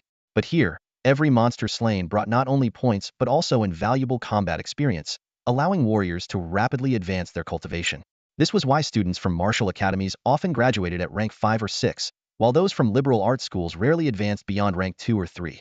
Without hesitation, Li Mu allocated all 30 points to his divine weapon technique. Consumed 30 battle points. Divine weapon technique upgraded successfully. Effect. Weapon weight increased to 100 gene. He hefted the thornwood staff in his hands, marveling at the power of the heavenly sage art. Even with his rank 2 cultivation, his physical strength was remarkable. The staff, originally weighing 60 gene, now carried an additional 100 gene thanks to the divine weapon technique. Though it felt heavy without using the mountain carrying skill, it was still manageable. When combined with that technique, the staff would feel as light as a feather in his hands. Li Mu couldn't help but feel a surge of confidence. The abyss was dangerous, but it was also a place of opportunity, a crucible where strength was forged and legends were born. The 160 gene staff came crashing down with a deafening whoosh. Li Mu knew that even the spider wolf's much vaunted, flowing cloud double shock would likely be unable to withstand such an attack. As the spider wolf collapsed, an invisible energy quietly flowed into his cloak, a sensation he could distinctly feel. Adjusting his cloak, Li Mu strode quickly toward the edge of the red zone. First-tier monsters were no longer a challenge for him. He needed to find stronger opponents. The red zone could potentially lead him to early-stage second-tier monsters, exactly what he was looking for. Unlike the groups of 4 or 5 who had to split their earn points, Li Mu's solo approach gave him a distinct advantage. While he acted cautiously and his kill speed lagged behind others, his points steadily climbed. After all, every reward he earned was his alone. Outside the multimedia hall of Hshui High School, students gathered in batches near the transparent glass, their eyes fixed on the giant screen inside. Some, bored out of their minds, had started playing cards, grumbling, "We're just here for the show. If it weren't mandatory to stay until the end, I'd have gone back to school already." "Do you think Li Mu will stand out?" someone asked. "Sure. He's the only second-tier fighter from our school, but out of nearly 4,000 participants, half of them are second-tier too." Suddenly, a student sitting directly in front of the hall threw down his cards and shot to his feet, eyes glued to the screen. "Wait a second, is that Li Mu, the one wearing the cloak?" Yang Yurong also sprang up, grabbing Chun Jiechi's arm. "Jiechi, look quickly. Isn't that your cousin?" "It is. It's him," Chun Jiechi exclaimed, clenching her fists in excitement and pointing at the screen. That cloak and thorn staff played with him countless times at home. There was no mistaking it. "Auntie, my cousin made it into the top 100. He's amazing." Chen Jiafeng, equally ecstatic, jumped up and down, cheering loudly. The room was as noisy as a sports stadium, but the boisterous atmosphere couldn't hide the worry etched on young Suying's face. Her expression suddenly turned pale. Why is Mu all alone? Where are his teammates? The cheers abruptly died down. Only then did everyone notice that there were only 3 individuals on the entire screen who were moving solo. The first place Zhang Jiwei, the second place Lu Chunfeng, and now Li Mu. Everyone else was part of a team. Could it be that his teammates are all dead? Yang Suying's voice trembled as she clutched her sister's hand. While others celebrated Li Mu's rise into the top 100, this mother's heart was filled with apprehension as she imagined her son facing abyssal monsters all by himself. The leaders of Hshui School watched intently as images cycled across the large screen. Li Mu's figure flashed by briefly, staying on screen for only 20 seconds before shifting to the next scene. Their attention then shifted to the scoreboard, where Zhang Jiwei and Lu Chunfeng occupied the first and second spots, each having already slain over a dozen monsters. It was clear that these two were no strangers to venturing into the abyss. As a solo newcomer to the abyss, Li Mu initially acted with great caution. However, as he gained combat experience, his movements became increasingly fluid and confident. Upon defeating his 8th monster, his divine weapon technique reached 240 pounds of force. Combined with the 60-pound weight of his thornflower staff, it totaled 300 pounds. Li Mu tested the staff with a flourish, and while it felt heavy, the strength granted by his mountain-bearing technique equivalent to the power of 1 tiger and 3 oxen allowed him to wield it with relative ease. Yet, true combat required more than brute strength. It demanded mastery of techniques. Li Mu was fully aware that his current physical limits allowed him to execute the flowing cloud 5 shocks technique, albeit barely. Even so, the destructive power of a 300-pound weapon was a game-changer. Facing his 9th opponent, a spider wolf, Li Mu channeled his inner energy in advance and executed a devastating iron slash, striking down from above. The spider wolf was instantly shattered, leaving a small crater in the ground. The system notification chimed in. Victory. Battle points 36. Current total, 161 battle points. Planting the thornflower staff firmly into the ground, Li Mu opened his system interface. His accumulated battle points were now sufficient to unlock new techniques. Skipping over options like alchemy, fertile fields, wine-fueled bravery, and heavenfall divine weapon, each requiring 100 points, his gaze settled on immobilization technique, which cost 150 points. After unlocking it, the details of the immobilization technique appeared. By shouting, "Freeze," the target could be immobilized for 0.5 seconds. The skill consumed 10 of his inner energy and had a cooldown period of 1 minute. Li Mu's eyes widened. Though the energy cost and cooldown time were higher than expected, the skill tree offered enticing upgrades, such as extending immobilization duration, reducing energy consumption, shortening cooldown, and even increasing damage during immobilization.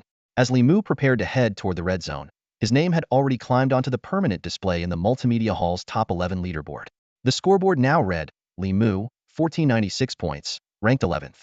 This development sent shockwaves through Heishui High School. Achieving such a rank as a solo fighter over an hour into the battle was no fluke.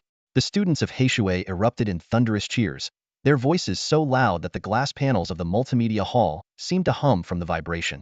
Though it was only 11th place, given the circumstances a solo effort at this stage of the competition, the accomplishment filled them with pride. On the second floor of the hall, school leaders from various institutions had gathered. Zhang Teng, the principal of Tenglong Martial Academy, stood with his arms crossed, his expression grim. Despite sending nearly 200 students into the abyss, not a single one had made it onto the leaderboard. The best among them barely scraped into the top 100. Watching other school principals in the front row chatting and laughing with senior officials from the Ministry of Education and the Resource Department, Zhang Tong could only stand silently in the background, his heart filled with envy. Here, having a student on the leaderboard was the ultimate source of a school leader's confidence.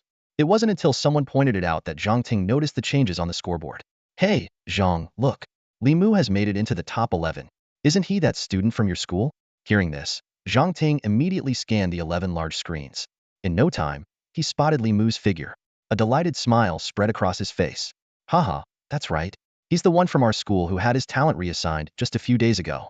Even though he lost his level talent, we've taken a different approach and can still develop him into an outstanding individual. Zhang Teng said proudly, glancing smugly at the surrounding principals, completely oblivious to the fact that his vice principal was already breaking out in a cold sweat. Zhang, your teaching methods are truly remarkable, one of the principals said with a smile. But isn't Li Mu wearing the wrong uniform? As soon as this was said, a wave of low laughter rippled through the crowd. Zhang Ting froze and took a closer look at the screen showing Li Mu. The boy was wearing a black cape, clearly the uniform of Heishui High School. What shocked him even more was the information on the scoreboard. Despite the small font due to limited space, it was unmistakable. Next to Li Mu's name was the label Heishui High School. The uniform and the scoreboard information matched perfectly, which meant that Li Mu was indeed competing as a representative of Heishui High School. Zhang Teng's face turned ashen, and his gaze locked onto Heishui High School's principal, Yin Changming. However, Yin Changming only furrowed his brows, his expression full of confusion. You didn't know Li Mu transferred schools? Director Xue nudged Yin Changming with his elbow, raising his eyebrows mischievously. Old Yin, you've really struck gold this time. If he manages to stay in the top 10, you won't need to ask anyone for favors today. Although Li Mu had just entered the top 11, the crowd's reaction was still one of surprise rather than shock. After all, every competitor in the top 10 was incredibly strong. But Li Mu had drawn everyone's attention because he was the third contestant to choose to act alone. The first two solo competitors made sense, they both had S-level talents. But Li Mu, with his F-level talent, had somehow managed to defeat powerful opponents on his own. This puzzling fact lingered in everyone's minds. Meanwhile, in a corner on the ground floor of the hall, the Li family looked grim, their brows tightly furrowed. It was clear they were deeply unhappy with this unexpected turn of events. After the military training concluded, Li Xiaohong stood among the Li family members, gazing from a distance at the Abyss battlefield. On the massive screen, the figure of Li Mu stood out prominently. His 11th place ranking filled her with uncontrollable rage. How the hell did that worthless piece of trash make it to the top 11? She spat through gritted teeth. You have to admit, Li Mu did inherit some talent from his father, her second uncle remarked in a calm tone. Her fourth aunt immediately scoffed in disdain. Talent? Huh. His parents were nothing but useless trash themselves. Talent, my foot. Just pure dumb luck. And let's not forge the slapped Xiaohong across the face. I still haven't settled that score with him. When he comes out, I'll make sure he kneels before Xiaohong and pays for it. Hearing this, Li Xiaohong instinctively clenched her jaw. Ever since Li Mu had framed her, Sun Long's attitude toward her had completely shifted. He now alternated between mocking her coldly and dismissing her outright. For this Abyss trial, Sun Long had claimed to be too gravely injured to participate. She had wanted to stay by his side, but he had rudely thrown her out, leaving her heartbroken. On the screen, Li Xiaohao's team was ranked 9th. However, his performance was far from impressive. Not only did he pale in comparison to the other strength prodigies, but even his 4 teammates seemed more capable than him. Li Xiaohao relied purely on the raw offensive power of his strength ability, while most of the opportunities for his attacks were orchestrated by his teammates. The 4 of them worked seamlessly together, holding down monsters like they were restraining a pig for slaughter. That's my boy. Well done, son. His second aunt cheered enthusiastically, clearly oblivious to the reality of the situation. But his second uncle's expression remained grim. As a seasoned warrior, he understood all too well that if Li Xiaohao were left to face the monsters alone, he'd struggle to handle even opponents of the same level. In stark contrast, Zhang Jiwei, who held the first-place ranking, delivered an outstanding performance. Wielding a long spear, he effortlessly dispatched Grade 1 monsters in a single strike. Even when faced with Grade 2 monsters, he could take them down within a few moves. At this moment, he was confidently advancing toward the red zone, where Grade 2 monsters and even peak Grade 2 monsters were concentrated. The leaders on the second floor couldn't help but praise him. What a remarkable Shrank Golden Warhorse ability. Truly a top-tier offensive talent. This boy not only has exceptional talent, but also superb spear skills. His potential is immense. That second-place defensive Shrank ability, Iron Resolute, is impressive tough as steel. And that kid in 11th with the cloak's a bit of a mystery. Haven't seen him in action yet. Meanwhile, Li Mu was unaware that he was being broadcasted live. He assumed only the top 3 contenders would draw any attention. After consulting the map on his tech watch, he resolutely headed toward the more dangerous red zone. Watching this unfold, Director Liang Hai couldn't help but swallow nervously. As the man who had personally expelled Li Mu, he knew the principal would surely hold him accountable. If Li Mu had remained an unknown, it wouldn't have mattered, but now he was ranked 11th in the East District. Silently, Liang Hai cursed in his heart, "Li Mu, you'd better die in the red zone." The moment Li Mu stepped into the red zone, the students of Heishui High erupted in excitement. Holy crap! Li Mu just entered the red zone. That's badass. Damn, who would have thought the Heishui school uniform would show up in the red zone? Go, Li Mu. You've got this. The passionate students pressed themselves against the glass walls of the multimedia hall, shouting wildly as if they were the ones on the battlefield. Just as everyone held their breath in anticipation, a massive shadow suddenly lunged at Li Mu from the side. In the abyss, monsters never give you time to prepare. From the depths of the abyss, a golden-skinned centipede over 10 meters long slowly emerged. Its entire body was covered in glossy black armor, and its countless legs writhed in waves. For eerie, blue eyes gleamed with a chilling light that sent shivers down the spine. This was unmistakably a Tier 2 yellow-class beast, its overwhelming aura suffocating to behold. In the multimedia hall's audience seating, Chun Jueqi exclaimed in shock, "A Tier 2 beast." Yang Suiying abruptly stood up from her seat. This was the first time Li Mu faced such a formidable opponent on screen.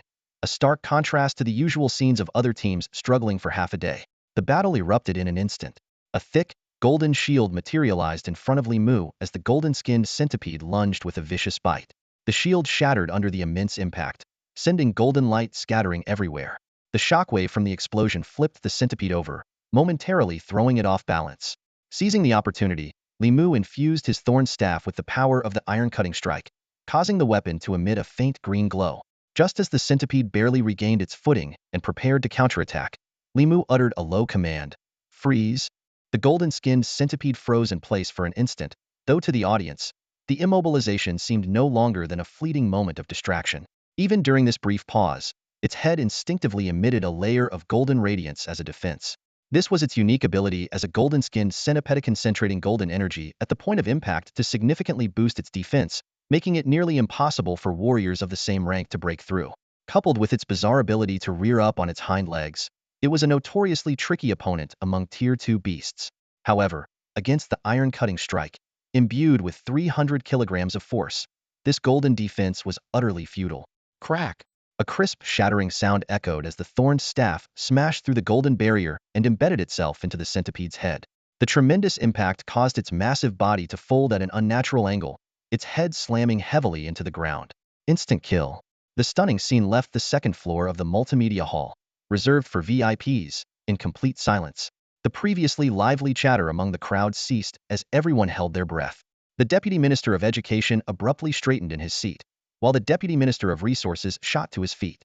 In a setting like this, the presence of these two figures already represented the highest level of authority. The Deputy Minister of Resources turned to scan the gathered university principals, his voice booming like thunder.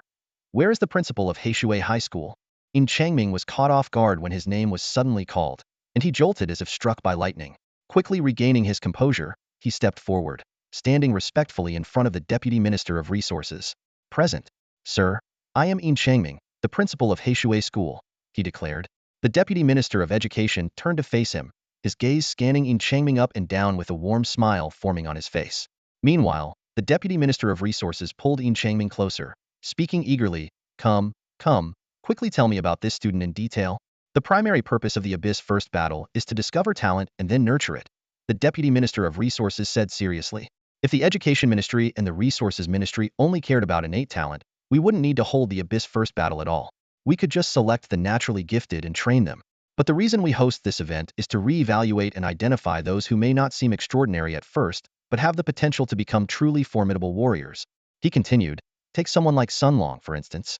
Even if he receives resources in the early stages, without a solid performance in the Abyss, he will eventually be eliminated. But Li muted, you see the power behind that strike just now? Everyone here witnessed it clearly. A second-tier martial artist breaking through the defenses of a second-tier golden-skinned centipede and killing it in one blow. That level of strength is undeniable. Although he's currently ranked 6th, his potential for cultivation is already evident. Standing amidst the crowd of influential figures, Changming felt a knot tightening in his chest. The situation he had been dreading had Aravid knew almost nothing about Li Mu, having only met him once 3 days ago. As he stood there at a loss, the principal of Tunglong High School, Zhang Tong, suddenly raised his voice. Wait a minute. That student is mine. Zhang Tong strode forward, visibly excited. Leaders, Li Mu is a student of Tunglong High School, he insisted. Changming's heart sank as all eyes turned toward him. He had no choice but to nod deeply and admit, leaders, to be honest, Li Mu transferred to our school 3 days ago. I wasn't informed of the details. How about this? They'll call our registrar's office to clarify. Zhang Tong, wearing a knowing expression, wasted no time. While Changming made his call, Zhang Tong quickly contacted his own school's registrar's office and discipline department. Before long, the registrar from Heishui, the class teacher, and representatives from Tunglong High School arrived on the scene. The Education and Resources Ministry officials observed the unfolding dispute over talent with great interest. Such battles were nothing new to them. Responding to Changming's inquiry, Heishui's registrar, Lao Ma, answered solemnly, Li Mu did indeed transfer to our school 3 days ago. I personally handled his admission paperwork. Moreover, he provided a formal expulsion certificate from Tunglong High School. That's nonsense. Zhang Ting erupted in fury, cutting off Lao Ma. Noticing the sharp gazes from the officials, he lowered his voice but continued. Li Mu has always been a student at our school. He was never expelled. Where did this so-called expulsion certificate come from? Clearly, you forged it to poach him. Leaders, this matter must be thoroughly investigated.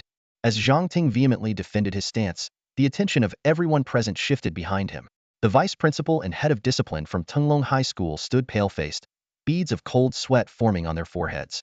Under the mounting pressure, Tunglong's registrar raised his hand and confessed, leaders, principal, I issued the expulsion certificate. Zhang Tong felt the world spinning as the words hit him. The registrar continued, it was Director Liang Hai who called me and instructed me to expel Li Mu. I reminded him that such a decision required the principal's approval, but he insisted it wasn't necessary. I admit my mistake. I feared Director Liang's authority and issued the certificate without proper authorization. Liang Hai's legs nearly gave out as he stammered. You can report me if you want, but why claim I have authority? Saying such things in front of all these leaders, it's like you're trying to ruin me. Zhang Tang glared at Liang Hai with gritted teeth. Why did you expel Li Mu? Liang Hai trembled, struggling to steady himself. Li Mu injured a fellow student and refused to apologize. He showed blatant disrespect for his teachers. I believe that a student's character is what matters most. No matter how strong someone is, poor character will harm the school's reputation. At that moment, Li Mu's former homeroom teacher, Zhai Long, raised his hand to speak. Leaders, I was Li Mu's previous class teacher. Regarding the incident Director Liang mentioned, I am fully aware of the details. Hey, erase what happened. Li Mu's cousin, who was the student council president, arranged for him to spar with a grade talent under the guise of practice. That a grade talent had already injured several other sparring partners. Li Mu only inflicted a minor facial injury on him as a warning. However, Director Liang demanded that Li Mu apologize. When Li Mu refused, Director Liang bypassed the principal and directly expelled him. That same afternoon, I reported this to the vice principal, but he supported the expulsion, claiming it was the right decision. He even said we should prioritize protecting a grade talents and that Li Mu was insignificant. He threatened to fire me as well. I'm done talking. Zhai Long declared resolutely, his voice echoing with finality. He stepped back half a pace, tilted his head slightly upward, and his eyes glimmered with disdain and contempt. He was fully aware that by uttering these words, he had likely sealed his fate at Tunglong High School, leaving himself no place there. But at this moment, he could no longer care. Being expelled without an explanation was a humiliation. He refused to swallow this grudge, had to be avenged. The multimedia hall fell into a deathly silence. The vice principal's face turned ashen, his clenched jaw biting down so hard that faint traces of blood seeped through. His hatred for Zhai Long was nearly palpable. You ungrateful wretch. Exposing Liang Hai was bad enough, but why drag me into this? Liang Hai, on the other hand, was seething with rage. his fury so intense he looked as if he could devour Zhenyuan whole. Initially, he had only needed to prove that Li Mu's character was questionable to escape unscathed. But Zhenyuan's interference had thrown everything into chaos. The Deputy Minister of Education cast a faint glance at Principal Zhang. It seems your disciplinary methods are somewhat lacking. But for now, let's focus on the first battle. We'll discuss the rest after this is over. With that, he returned his gaze to the screen. Everyone in the room silently mourned for Tunglong High School, for they all understood one unspoken truth. In the political arena, the harsher the scolding, the lighter the actual punishment. But when a leader remains calm and collected, that's when the consequences are truly terrifying. Principal Zhang's face darkened, but he could only force a stiff smile and nod before retreating. However, when he turned to the other school leaders, his eyes burned with murderous intent. Meanwhile, on the Heishui High School side, Yin Changming, Lao Ma, and Zhao Qingshan exchanged a meaningful glance, each reading a complex mixture of emotions in the other's eyes. Suddenly, the multimedia hall was disrupted by the blaring sound of an alarm, accompanied by flickering lights. On the large screen, a new feed appeared, showing a team of martial artists ranked in the 30s locked in a fierce battle with a ferocious giant python. The ground was littered with the mangled remains of one unfortunate student, while the remaining team members were struggling to survive. The snake's massive tail lashed out, sending a martial artist crashing to the ground. Taking advantage of the moment, the beast opened its enormous jaws and swallowed the fighter whole. The blood-curdling screams from within the python's maw were quickly drowned in the darkness of its belly. The rest of the team scattered in panic. At that moment, a commanding voice rang out from the communication devices of every participating student. A military officer issued an urgent order. Attention all students participating in the Abyss First Battle. Red Zone, coordinates 358, 4972 Yellow Tier, Level 3 Feral Beast detected. This level of beast is outside the scope of the assessment. All personnel are to evacuate immediately. Repeat, evacuate immediately. The announcement threw the scene into chaos. Teams that had been heading toward the red zone scrambled to retreat. Yet amidst the disarray, 3 solitary figures defied the warning, racing straight toward the perilous coordinates with unwavering determination. The crowd watching from above was instantly thrown into panic. Below them, a massive creature over 15 meters long was wreaking havoc, a grade 3 ferocious beast known as the monster-tailed python. Not only was its armor-like scales nearly impenetrable, but its speed was astonishingly fast. It's over. That team doesn't stand a chance. Cries of despair erupted from the crowd. Outside the examination grounds, the family members of the contestants were already in tears, fearing this might be the last time they ever saw their loved ones. Inside the Abyss Battlefield Command Center, Chief Commander Wang Longqing decisively issued 2 orders. First, all examinees were to evacuate immediately. Second, a rescue team was to be dispatched to the incident site without delay. The examination zones had originally been divided into yellow and red areas. The yellow zone contained primarily grade 1 beasts, while the red zone featured beasts no stronger than the peak of grade 2. These relatively safe areas had been painstakingly cleared by the Abyss Suppression Army for the students. However, these newly awakened talent users were far from the battle-hardened warriors of the Abyss Suppression Army. In this moment of crisis, a team of 5 unexpectedly advanced instead of retreating, quickly forming an 8-person battle formation with 3 other combatants on site. With 4 grade 2 warriors among them, they dared to challenge the grade 3 beast Hedon. Aim for its weak spots even inches below the head, the team leader roared, leaping into the air with a massive axe in hand and slamming it into the ground.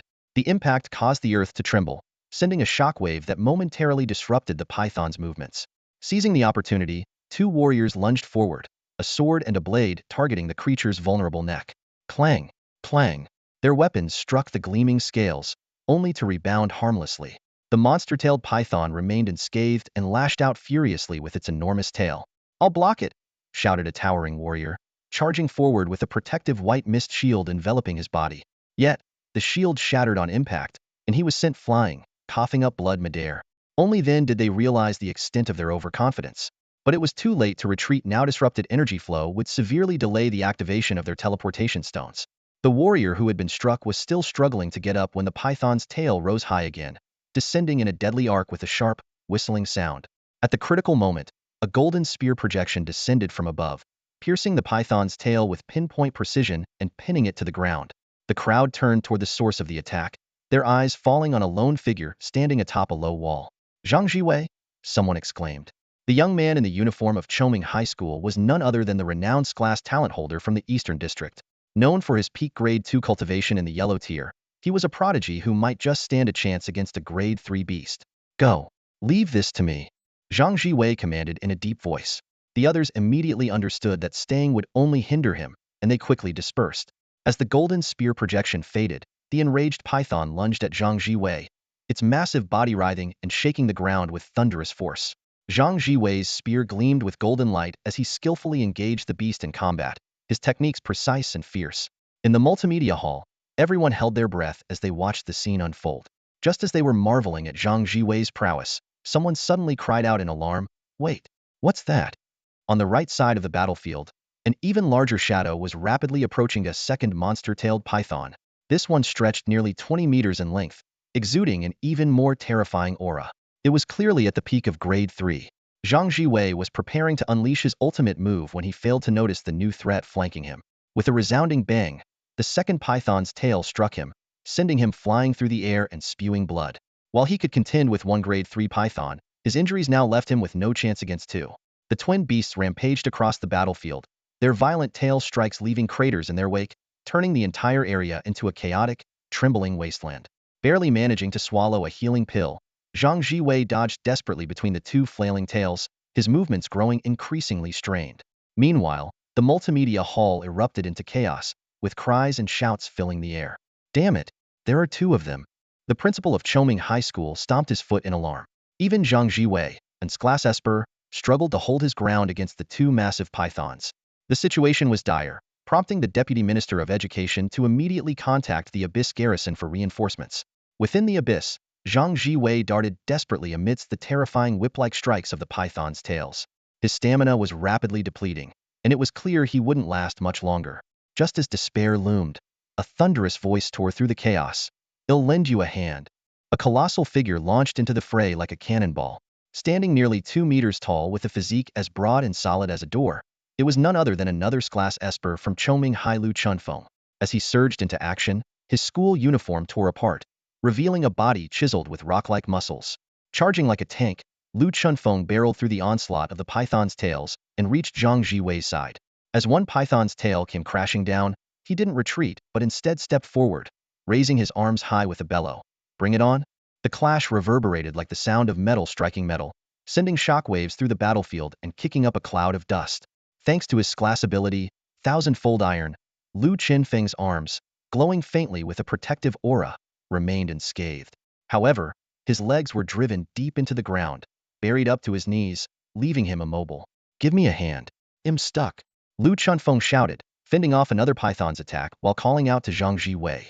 Without hesitation, Zhang Jiwei shouted, "Incoming," and thrust his spear upward between Lu Qinfeng's legs with a powerful strike. Startled, Lu Chunfeng instinctively tensed his body as the force launched him free from the ground. The two rolled away, narrowly escaping the strike zone. The battle only grew fiercer. Despite Lu Qinfeng's formidable defense, even he struggled to withstand the relentless onslaught of the peak third-ear pythons. Wiping blood from the corner of his mouth, Zhang Jiwei dove back into the fray. He targeted the weaker python, feinting 3 times before delivering a precise, piercing thrust aimed at its vital spot. The spear's tip flared with golden light, the air trembling violently as the strike landed true.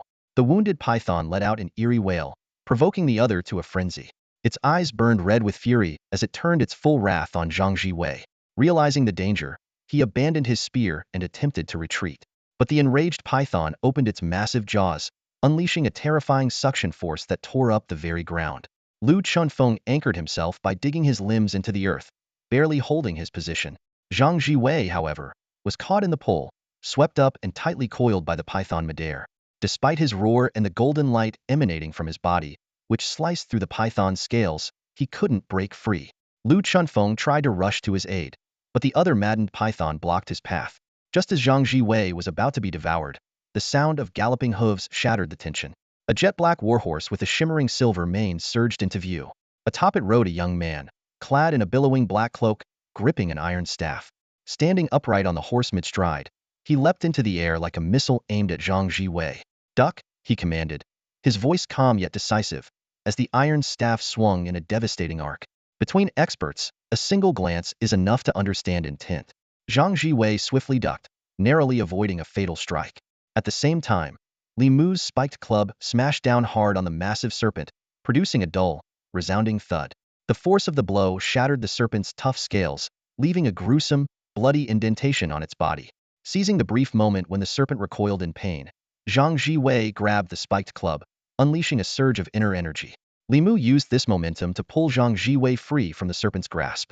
The two retreated together, creating a safe distance from the creature. At that very moment, Lu Chunfeng, who was engaged in a fierce struggle with another giant serpent, managed to retrieve Zhang Jiwei's spear. With a loud shout, he hurled the weapon back toward Zhang. Zhang Jiwei caught it firmly, and Li Mu immediately asked, "Think you can pierce the big one's hide?" This spear had already proven capable of striking the vital spot of the weaker serpent earlier. "I can." Zhang Jiwei gritted his teeth and replied resolutely. "Then make your move. I'll hold it down. Fatty, keep the other one busy." Li Mu ordered decisively. Zhang Jiwei nodded and quickly retreated 2 meters. Using a low wall for leverage, he stepped twice and launched himself into the air. Suspended mid-flight, his body radiated a dazzling golden glow. With the spear raised high, he resembled the blazing sun. Meanwhile, Li Mu charged Hedon toward the peak third-grade serpent, swinging his spiked club. Understanding the plan, Lu Chunfeng focused all his efforts on restraining the other serpent, preventing it from coming to its companion's aid. Although it was their first time working together, the trio coordinated seamlessly under Li Mu's command. The peak third-grade serpent initially focused on Li Mu but quickly sensed the deadly threat from Zhang Jiwei above. It twisted its massive body, attempting to evade the attack. "Freeze!" Li Mu roared. The serpent instantly stiffened, immobilized in place. "Die!" Zhang Jiwei bellowed, hurling the spear with all his might. The golden weapon shot through the air like a falling meteor, piercing the serpent's body and pinning it to the ground. Li Mu followed up immediately. Having been preparing his strike for some time, his spiked club radiated a green glow and emitted a sharp, buzzing hum. With a forceful swing, the 300-pound weapon smashed down, splitting the air with its sheer power. Crack! The serpent's head shattered on impact, sending blood and brain matter flying in all directions. The immense recoil of the strike came at a costly Mu's grip was torn, and his palm bled profusely. On the other side, Lu Chunfeng seized the opportunity to grab the weakened serpent by its tail wound. With astonishing strength, he dragged the creature across the ground, leaving a bloody trail from its vital point. Li Mu didn't hesitate and delivered a decisive blow, ending the serpent's life. When the battle was over, all three were utterly spent. Zhang Jiwei clutched his injured arm and collapsed to the ground. Lu Chunfeng lay flat on his back, gasping for air, unbothered by the dust swirling around him. Li Mu crouched to regulate his breathing, hastily wrapping his torn palm with a cloth, though his entire right arm trembled from the pain. Despite its brevity, the battle had drained nearly 70 of Li Mu's inner energy. The final crushing strike alone consumed 20, and the constant energy depletion from his mountain-carrying technique was no small burden. A system notification promptly chimed in. "Victory. Battle points earned, 310 inch. Victory. Battle points earned, 167 inch. Li Mu's heart surged with exhilaration over 400 points in one go. As expected, the rewards for challenging higher-ranked opponents were the most lucrative. His accumulated points skyrocketed, placing him at the top of the leaderboard. He now surpassed Zhang Jiwei by 400 points and led Lu Chunfeng by a staggering 1,000 points. This turn of events caused an uproar in the multimedia hall and beyond. Students from all three campuses erupted in deafening cheers. The crowd from Blackwater Academy, in particular, shouted "Unstoppable" over and over again.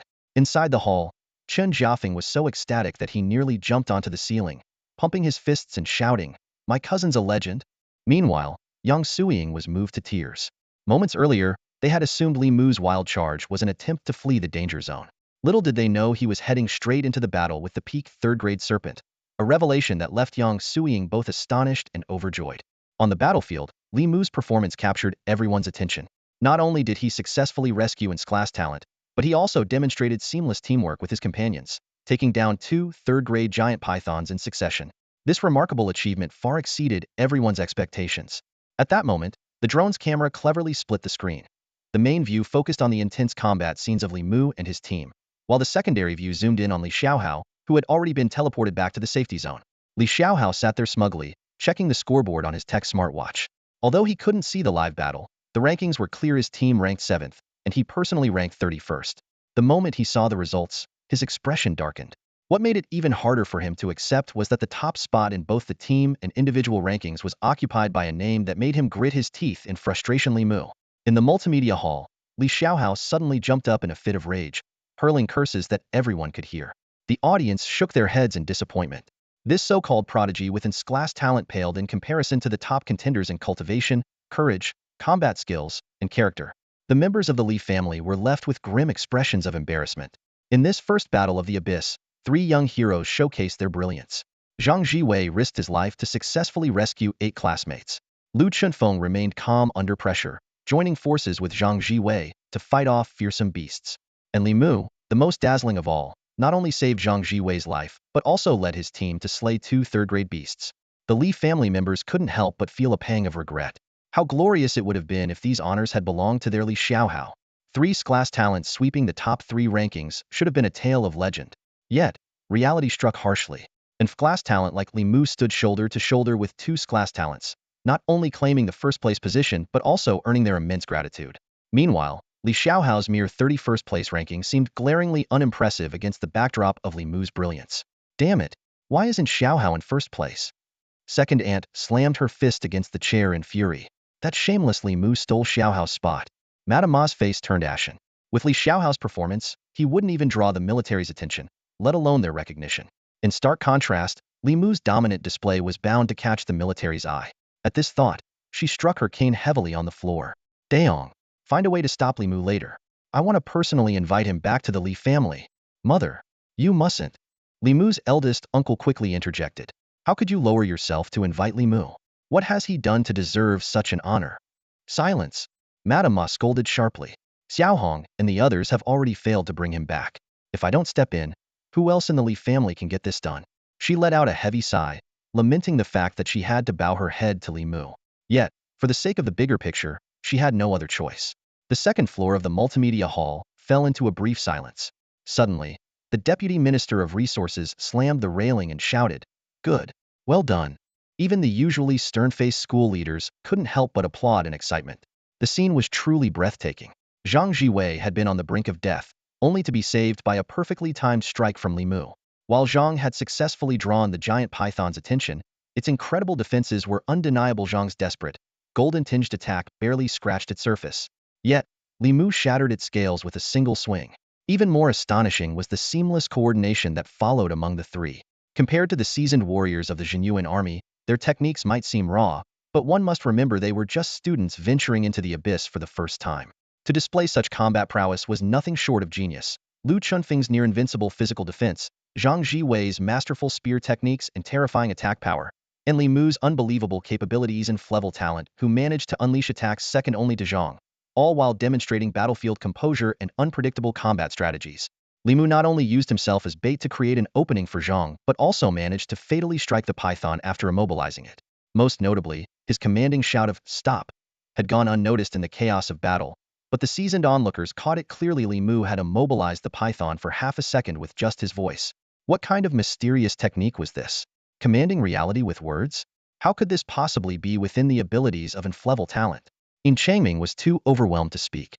The school principals who had mocked him earlier now wore expressions of embarrassment and jealousy, yet they had no choice but to clap along with the senior officials. Just moments ago, they had sarcastically criticized In Changming's 66 tactics, accusing him of being overly protective of his students and sending too few into battle. Who would have guessed that Heishui High School would produce a Li Mu, someone who single-handedly elevated the school's reputation to unprecedented heights? On the battlefield, Li Mu exchanged a glance with his 2 companions. With a smirk, he tilted his head toward Zhang Jiwei. Hey, not even a thank you? Great deeds require no thanks. You saved my life, and I won't forget it, Zhang Jiwei replied, his face slightly flushed. Unlike other wealthy heirs obsessed with luxury cars and beautiful women, Zhang had devoted himself entirely to cultivation, his aloof nature making him disdain ordinary fighters. But standing before his savior, Li Mu, he not only felt gratitude but also a hint of reverence. He had first-hand experienced the power of Li Mu's strike. If it had landed on him, he would have been instantly defeated. Moreover, he'd been saved twice today by both Lu Chunfeng and Li Mu, leaving him feeling somewhat humbled. That's not necessary. Just say thank you, and we'll call it even, Li Mu said nonchalantly. Zhang Jiwei's eye twitched slightly, and after a moment of stubborn hesitation, he forced out a single word. No, guys, now's probably not the time for chit-chat, Lu Chunfeng interrupted, pointing behind Li Mu. In the distance, a massive cloud of dust was rising, spreading rapidly in all directions.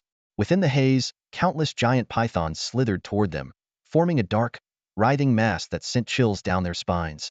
Looks like they're all second-rank pythons. The third-rank python must have triggered some kind of alarm before it died, Zhang Jiwei said gravely. At this point, Activating their return stones was no longer an option. At that moment, their tech watches buzzed simultaneously, and the urgent voice of an officer came through. Li Mu, Zhang Jiwei, Lu Chunfeng. The rescue team is closing in fast. Move to the yellow zone for extraction and regroup with them. All three were top contenders from their initial battle, each brimming with potential. While the surrounding pythons were only second rank, their sheer numbers made the situation perilous. Losing these three here would be an unimaginable tragedy. Without hesitation, Li Mu summoned his mount using his horse card, calling forth Yaogu. Despite facing such a terrifying horde of pythons, Yaogu showed no fear, letting out eager whinnies. If Li Mu hadn't quickly recalled it into the card, the horse might have charged straight into the fray. To Li Mu's surprise, Zhang Jiwei also had a horse card. With a wave of his hand, a magnificent white warhorse appeared. Though it wasn't as robust as Yaogu, it was similarly impressive, with snow-white fur, black mane, and striking golden eyes. Mounting his horse, Zhang Jiwei shouted, "Quick, get on!"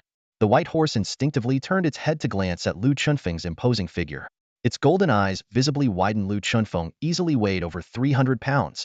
If he tried to mount, the white horse's eyes revealed a trace of sorrow, as if it had already sensed that today would be a grueling race.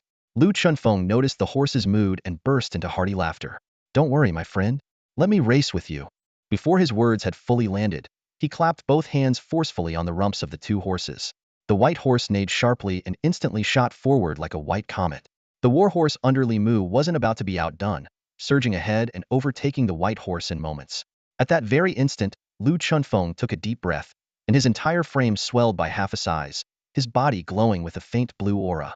The veins on his legs bulged like writhing snakes, and he launched himself forward like a human cannonball, powered solely by his legs, catching up with the galloping horses in mere seconds.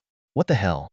Li Mu and Zhang Jiwei, astride their horses, blurted out in unison. Together with the two horses, they charged toward the only gap in the encirclement of monstrous creatures, kicking up a storm of dust behind them as they dashed past the tail of the monstrous serpent, heading straight for the yellow zone. At that moment, their tech watches issued a repeated announcement. "Attention all students. An anomaly has occurred in the assessment zone. The first combat trial is now concluded. All students are to return to the city immediately." The initial Abyss trial was designed to let students experience combat against creatures of their level. With unexpected events unfolding, the organizers decided to end the trial early.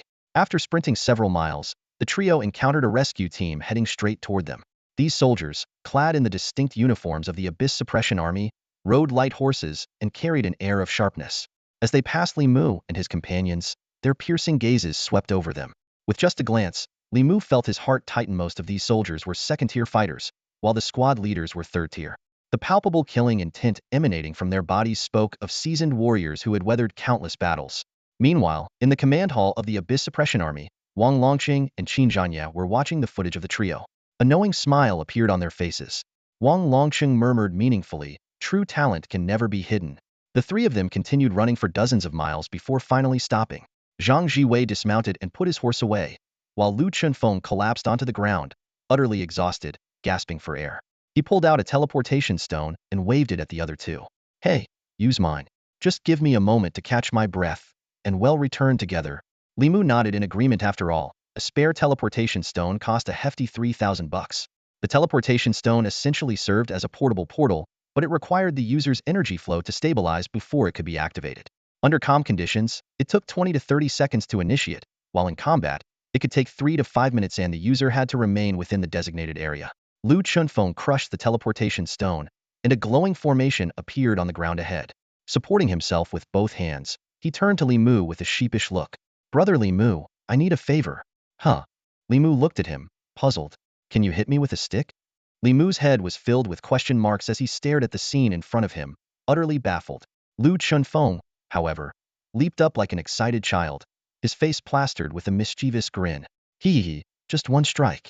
Let's see who's as tough for your stick or my defense." Li Mu shook his head in resignation.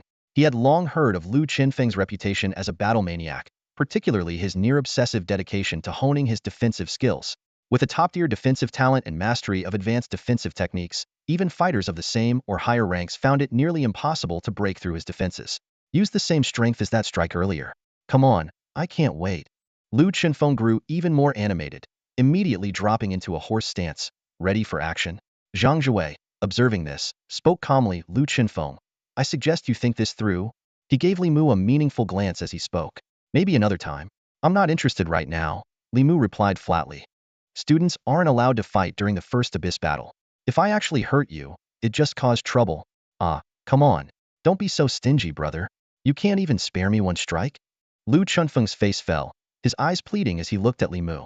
Zhang Jiwei, watching from the side, couldn't help but twitch an eyebrow. You're really something else. Huh. Lu Chunfeng blinked in confusion. Didn't you notice his hand is injured? If you want to spar, wait until he's healed. Zhang Jiwei pointed at Li Mu's bandaged right hand. Oh, right. I didn't notice. Another time then. Lu Chunfeng finally realized and rushed over to inspect Li Mu's injury. Li Mu sighed, shaking his head again, and stepped into the teleportation array first. Zhang Jiwei and Lu Chunfeng followed closely behind. When they arrived back at the plaza, a large crowd of students had already gathered, waiting to take the abyss elevator back to the surface. Countless admiring gazes fell upon the trio, especially Li Mu, the unexpected dark horse of the day. And Frank, talent managing to obliterate a third-rank monster and claim the top spot was beyond anyone's expectations. Inside the multimedia hall, the atmosphere was electric. On the scoreboard, the results were clear. First place in East District's Abyss Battle Li Mu, Blackwater High School. Among the crowd, Li Xiaohua glared at Li Mu with eyes blazing with anger. How could this happen? He, and strength talent, was being overshadowed by Li Mu? The memory of stealing Li Mu's strength talent just days ago filled him with smug satisfaction at the time. But now, looking at the current situation, his frustration and jealousy only grew stronger. Back at the fortress square, the students of Blackwater erupted into thunderous cheers. Meanwhile, officials from the Ministry of Education and Ministry of Resources convened an emergency meeting to discuss the rewards for the battle and arrangements for the families of the fallen students. School leaders from various institutions began leaving the hall to prepare for the return of their victorious students. The students of Blackwater surged forward, lifting Li Mu high into the air. Li Mu, Li Mu, Li Mu, they chanted, their voices echoing across the square.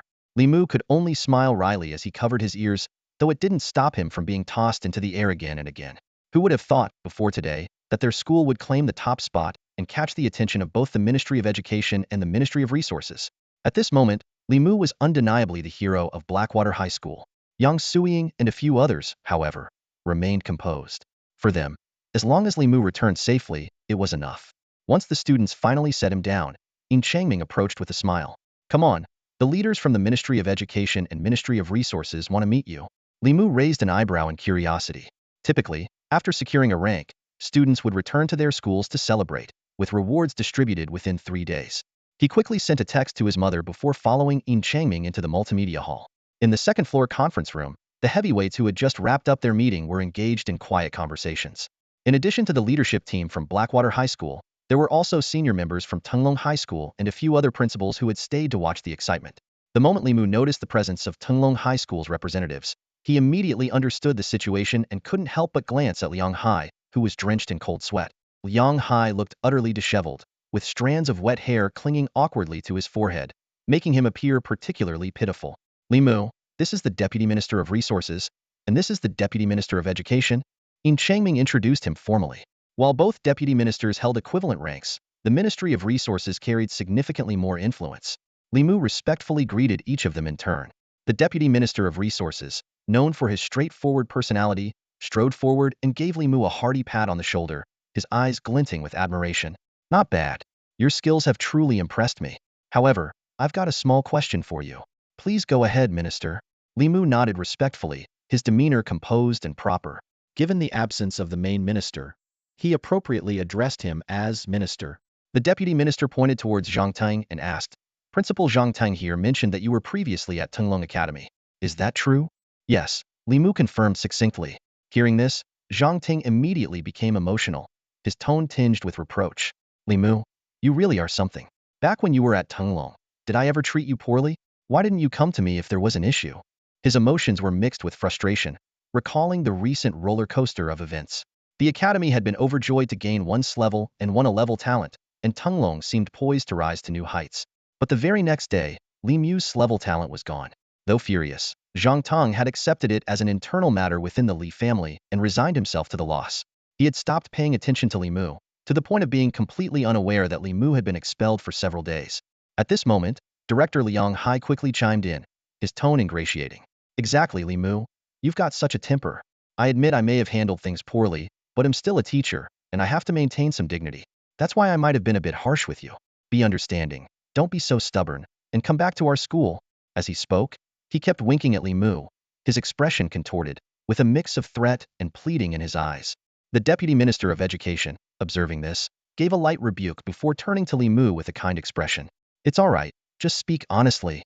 It was clear he was offering support, subtly signaling that Li Mu need not fear any retaliation.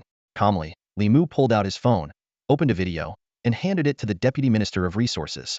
It's hard for me to explain, but I have a recording. The others, curious, leaned in to watch. Liang Hai, however, didn't need to see the video.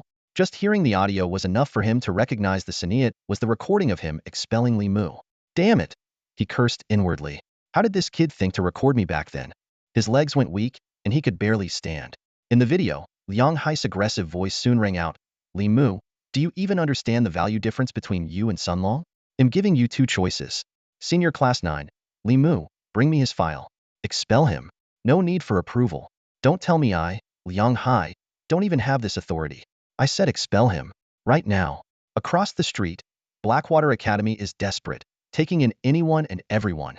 As soon as this was said, the leaders of Blackwater Academy turned their grateful gazes toward Liang Hai, thinking, so it was his suggestion that brought Li Mu to our school.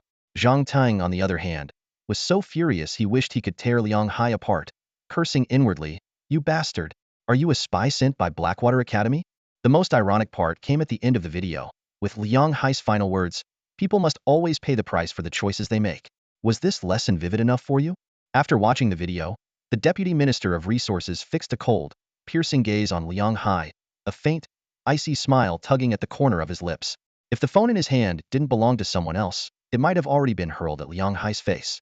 Li Mu, what's your decision?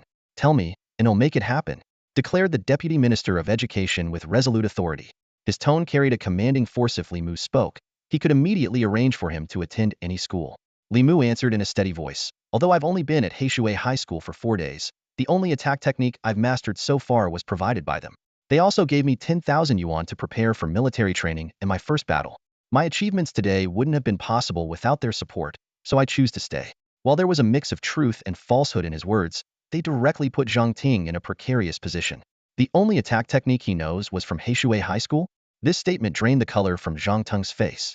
The Deputy Minister of Resources questioned coldly, Principal Zhang, according to the regulations, students who awaken their talents are entitled to a free set of basic grade attack techniques. You didn't fail to provide Li Mu with one, did you? Zhang Teng stammered. We were planning to give him 2 high-grade techniques, but then his talent changed, and he couldn't finish the sentence. In truth, he had always known that Li Mu wasn't favored by the Li family and had intentionally been harsh on him to curry favor with them. After Li Mu lost his talent, Zhang Teng became even less willing to waste any resources on him. So, you just decided not to give him anything, the Deputy Minister of Resources interjected coldly. Zhang Teng, you've got some nerve. Rest assured, we'll make sure you're held accountable for this.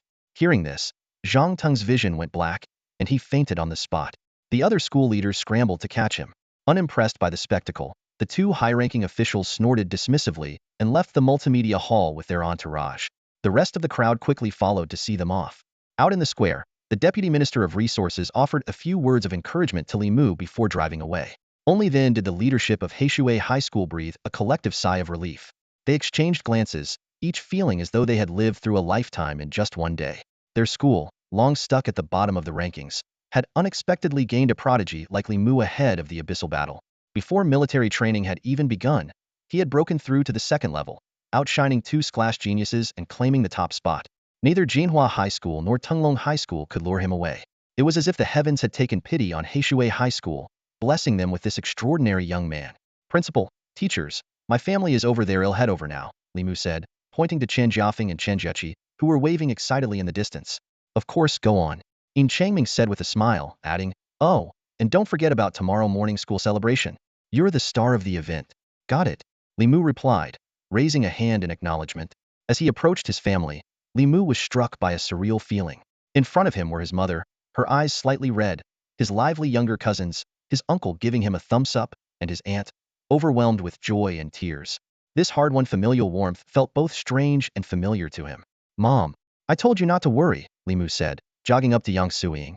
Yang Suying gently pinched her son's cheek and wiped away her tears. Not worried? My son is amazing. Cousin, you lied to me.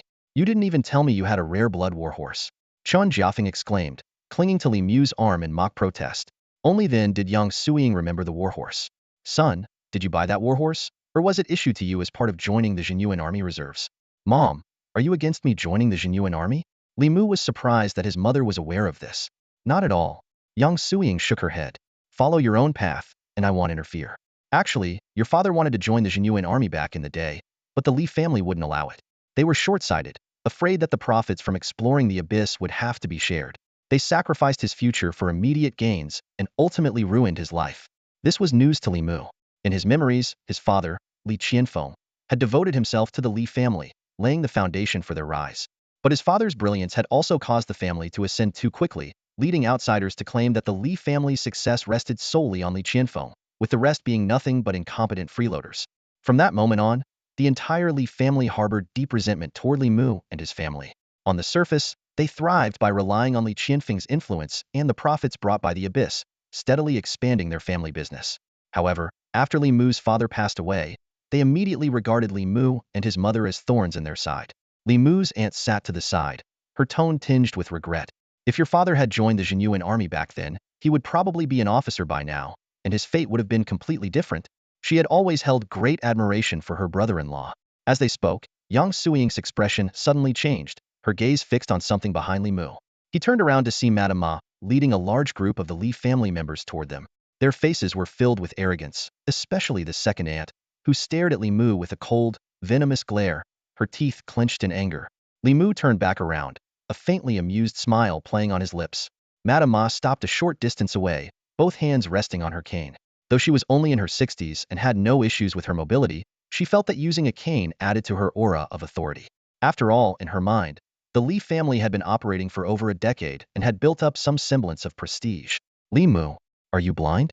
You see your grandmother and don't even come over to pay your respects. The second aunt barked coldly when she saw Li Mu remain motionless. Madame Ma raised her hand to silence the second aunt, deliberately softening her tone. Li Mu, come here. Let Grandma take a look at you. Are you hurt?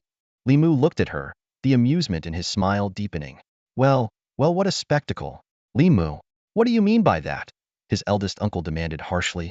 Once again, Madame Ma intervened, raising her hand to stop him. She took a deep breath and tried her best to sound gentle. I know you're upset. I've been thinking these past few days you're still a part of the Li family by blood. It's not right for you to remain out there on your own. A few days ago, I asked Xiaohong and Xiaolan to invite you back, but you refused. So today, I came in person. Child, come home. Her sharp, triangular eyes forced out an unconvincing semblance of kindness. Li Mu cast a meaningful glance at Li Xiaohong and Li Lan. The two clearly hadn't expected their grandmother to bring this up and immediately widened their eyes in warning, terrified that he might reveal the truth that they had never even tried to contact him. Li Mu let out a cold laugh. Ah, I see. The Li family must have realized by now that Li Xiaohao alone isn't enough to lead the family to success, right? Now you want to use me as a stepping stone to establish connections with the military? His smile slowly faded as his gaze swept across every member of the Li family. Then, with a chilling tone, he said, remember this feeling of helplessness you're experiencing today. It will be the easiest thing you go through from now on. Because starting today, I, Li Mu, will be the unending nightmare of the Li family. The members of the Li family were infuriated upon hearing those words, and old Madame Ma was so enraged that she trembled uncontrollably. She could hardly believe that after lowering herself to reason with him, Li Mu would dare to be so disrespectful. He was nothing like the timid, spineless person they once knew. You ungrateful wretch. Li Daong, the eldest uncle, bellowed, glaring at Li Mu with fury. As old Madame Ma's most loyal follower, he was always the first to step forward. Li Mu sneered disdainfully. No wonder outsiders say the entire Li family relies on my father to hold it together, while the rest of you are nothing but useless freeloaders. Just looking at you makes me laugh. Over 40 years old and still stuck at the third rank of the yellow tier?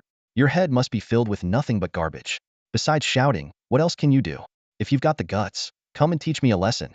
If not, crawl away with your tail between your legs and stop barking like a dog. Before he even finished, Li Mu's energy surged around him, his eyes blazing with fury. Every word cut like a knife, striking directly at Li Dayong's weaknesses, as if delivering a public slap to his face. Though it was obvious to any observer that this was a blatant provocation, Li Daong had already lost his composure. Roaring with rage, he charged at Li Mu. You little bastard, you're asking for death. Don't lay a hand on him. Old Madame Ma suddenly snapped out of her daze and tried to stop him, but it was already too late. She finally saw through Li Mu's trap. Now that Li Mu had severed ties with the Li family, being attacked by a third-rank martial artist in public was a criminal offense. Worse yet, Li Daong, after years of indulgence in wine and women, had long lost his former strength, while Li Mu was in his prime, capable of killing third-rank abyssal beasts with a single strike. Li Mu smirked faintly, stomping his foot to summon a golden shield. Li Daong, charging in recklessly, struck the shield with his fist. His energy barely managed to protect his wrist but failed to even reach half the shield's limit. Seizing the opportunity, Li Mu detonated the shield, and as Li Daong staggered back, Li Mu brought his thorn staff down with force. In desperation, Li Daong's arms took on a wooden texture to block the blow, but he was still forced to his knees, shattering the stone tiles beneath him as he let out a pained scream. Stop this at once. The enforcement division arrived just in time. The patrolling guards had already taken note of the commotion when the crowd began to gather, and they immediately stepped in to intervene. Li Mu calmly withdrew his thorn staff, his goal already achieved. When the enforcement division captain demanded to know who initiated the fight, the Li family members finally snapped out of their daze, frantically pointing fingers at Li Mu in a desperate attempt to shift the blame. Get him. He's the one who hit someone. A sharp, angry shout pierced through the air. The members of the Li family pointed at Li Mu, yelling furiously, "My husband was knocked to the ground by him. Are you blind? This Li Mu assaulted him. Arrest him immediately." Old Madame Ma tried to step forward to intervene, but her voice was instantly drowned out by the chaos. The squad captain's face darkened as he was publicly questioned about his judgment. He barked coldly, "Enough. I saw everything clearly. You were the ones who started it. This was self-defense. We're the Li family." Li Mu's second aunt straightened her back and said arrogantly, "My son is an class talent martial artist. I know your department head." The squad captain's eyes flickered with disdain at her words, silently cursing her foolishness. Even if she truly knew the department head, this wasn't something to boast about in public. Enough noise. Take them all away. At the captain's command, over a dozen law enforcement officers swiftly restrained the Li family members. He then turned to Li Mu. "Champion, you'll need to come with us as well." The officers recognized Li Mu as the champion they had just seen in his debut fight. In this high martial world, the law took cases of high-level martial artists attacking lower-level ones very seriously. Such actions were considered a threat to the nation's strength and could even raise suspicions of being sabotaged by enemy nations. This highlighted the delicate nature of martial law in this world. Sparring between martial artists of the same level, whether in tournaments, competitions, or training matches, was encouraged and supported by the state as long as it occurred under legal supervision. Even personal disputes between peers of the same level and age were often given leniency. However, any unlawful combat involving different levels or age groups was met with severe consequences. Understood. Li Mu nodded in agreement. He turned to look at his mother, who was shielded by the broad frame of his uncle. Yang Suiying and Yang Yurong rushed forward, wanting to explain, but Li Mu whispered a few words to them before boarding the enforcement vehicle with the officers. The Li family members were loudly protesting as they were loaded into two other enforcement vehicles. Only old Madame Ma, frail and elderly, was left behind. As the vehicles departed and the crowd gradually dispersed, only Yang Suiying, Yang Yurong, and their family remained at the scene. Yang Yurong glared at old Madame Ma with resentment, only to find the old woman staring daggers at Yang Suiying, as if she wanted to devour her alive. "What are you looking at?" Yang Yurong suddenly snapped, her tone dripping with mockery. "You useless old hag. Your eldest son is a coward, your second daughter-in-law is ungrateful, and even your precious grandson with class talent is a complete failure. And those two foolish granddaughters of yours? They've been throwing flirtatious looks at our Xiaomu all day. Anyone with half a brain could see they don't listen to you at all. What a family you've got. Honestly, with you leading them, the Li family is bound to rise to greatness and prosper for generations to come." After finishing her tirade, Yang Yurong even rolled her eyes for dramatic effect. Her words, delivered with biting sarcasm and accompanied by her disdainful expression, left old Madame Ma pale with fury and struggling to breathe. You. Old Madame Ma stammered, utterly speechless as her blood pressure visibly skyrocketed. Feigning exaggerated alarm, Yang Yurong quickly stepped back while pulling Yang Suiying along and gesturing for her husband and kids to leave. She muttered loudly as they walked away, "Oh no, let's get out of here. She's about to keel over, and we don't want to catch any bad luck." The atmosphere in the car was heavy. The captain of the enforcement team escorting Li Mu sat in the front passenger seat. About 20 minutes into the drive, his phone suddenly rang. Yes, it's about the brawl case at the plaza," he answered, sounding slightly puzzled. "Transferred to the Jixiang Road branch?" "Got it, understood." After hanging up, the captain glanced thoughtfully at Li Mu before instructing the driver to change course to the Jixiang Road Enforcement Division. In the sprawling Iron Hand city, which was comparable in size to a small province on Earth, the Enforcement Bureau held a status equivalent to that of a police headquarters. The city was divided into 4 districts: east, west, south, and north, with the Enforcement Bureau overseeing various branches that functioned like large-scale precincts. The Li family has already pulled some strings, the captain remarked after a moment of silence. If you need to make a call, now's your last chance. His words carried a subtle warning, implying that Li Mu might not receive fair treatment at the Jixiang Road branch. It was a rare gesture of goodwill. However, Li Mu merely smiled faintly. Thank you, but that won't be necessary. As the recent champion of the first round of a major competition, Li Mu had anticipated the Li family would take action. But at this moment, all media attention was focused on this public incident.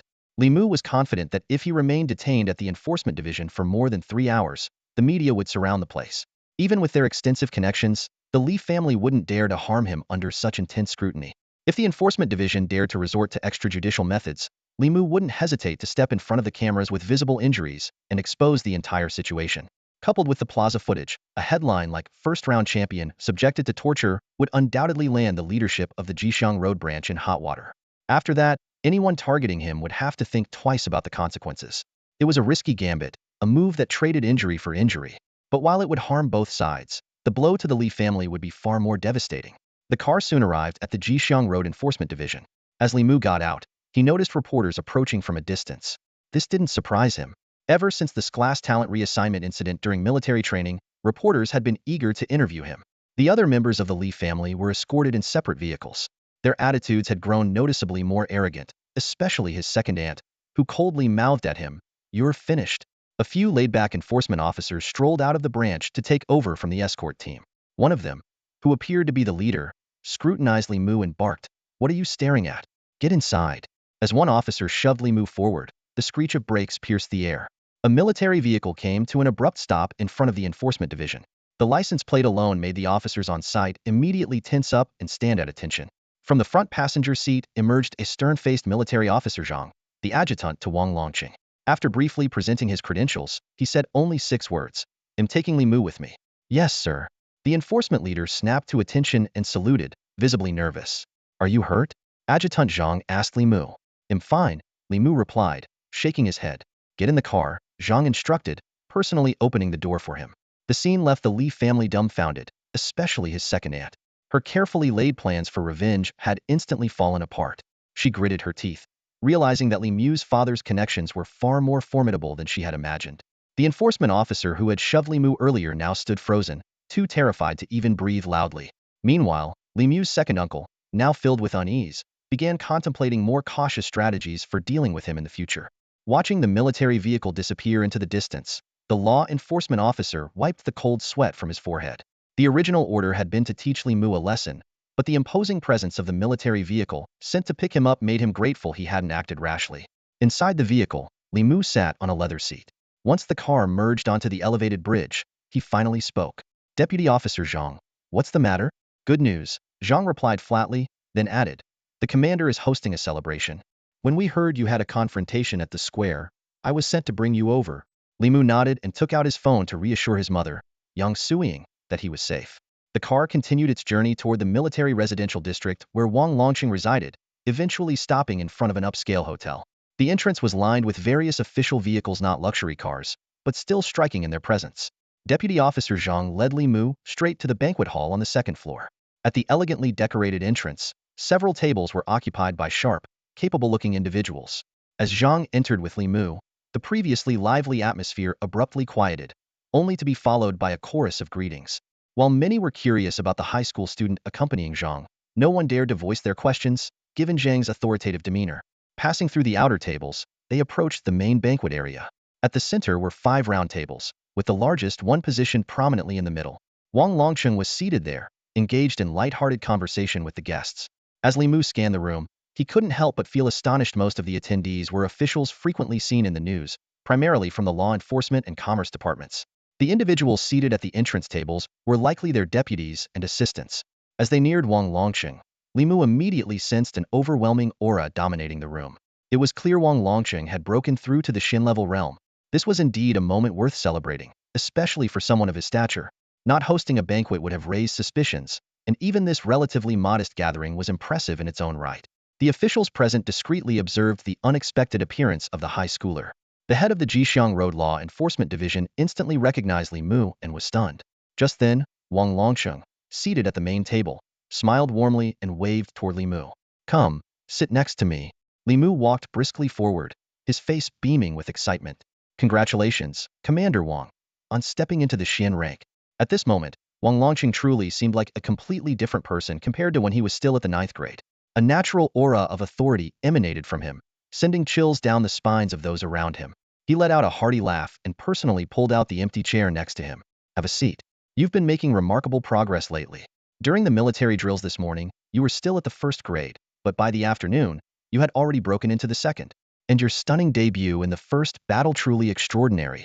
The onlookers were dumbfounded.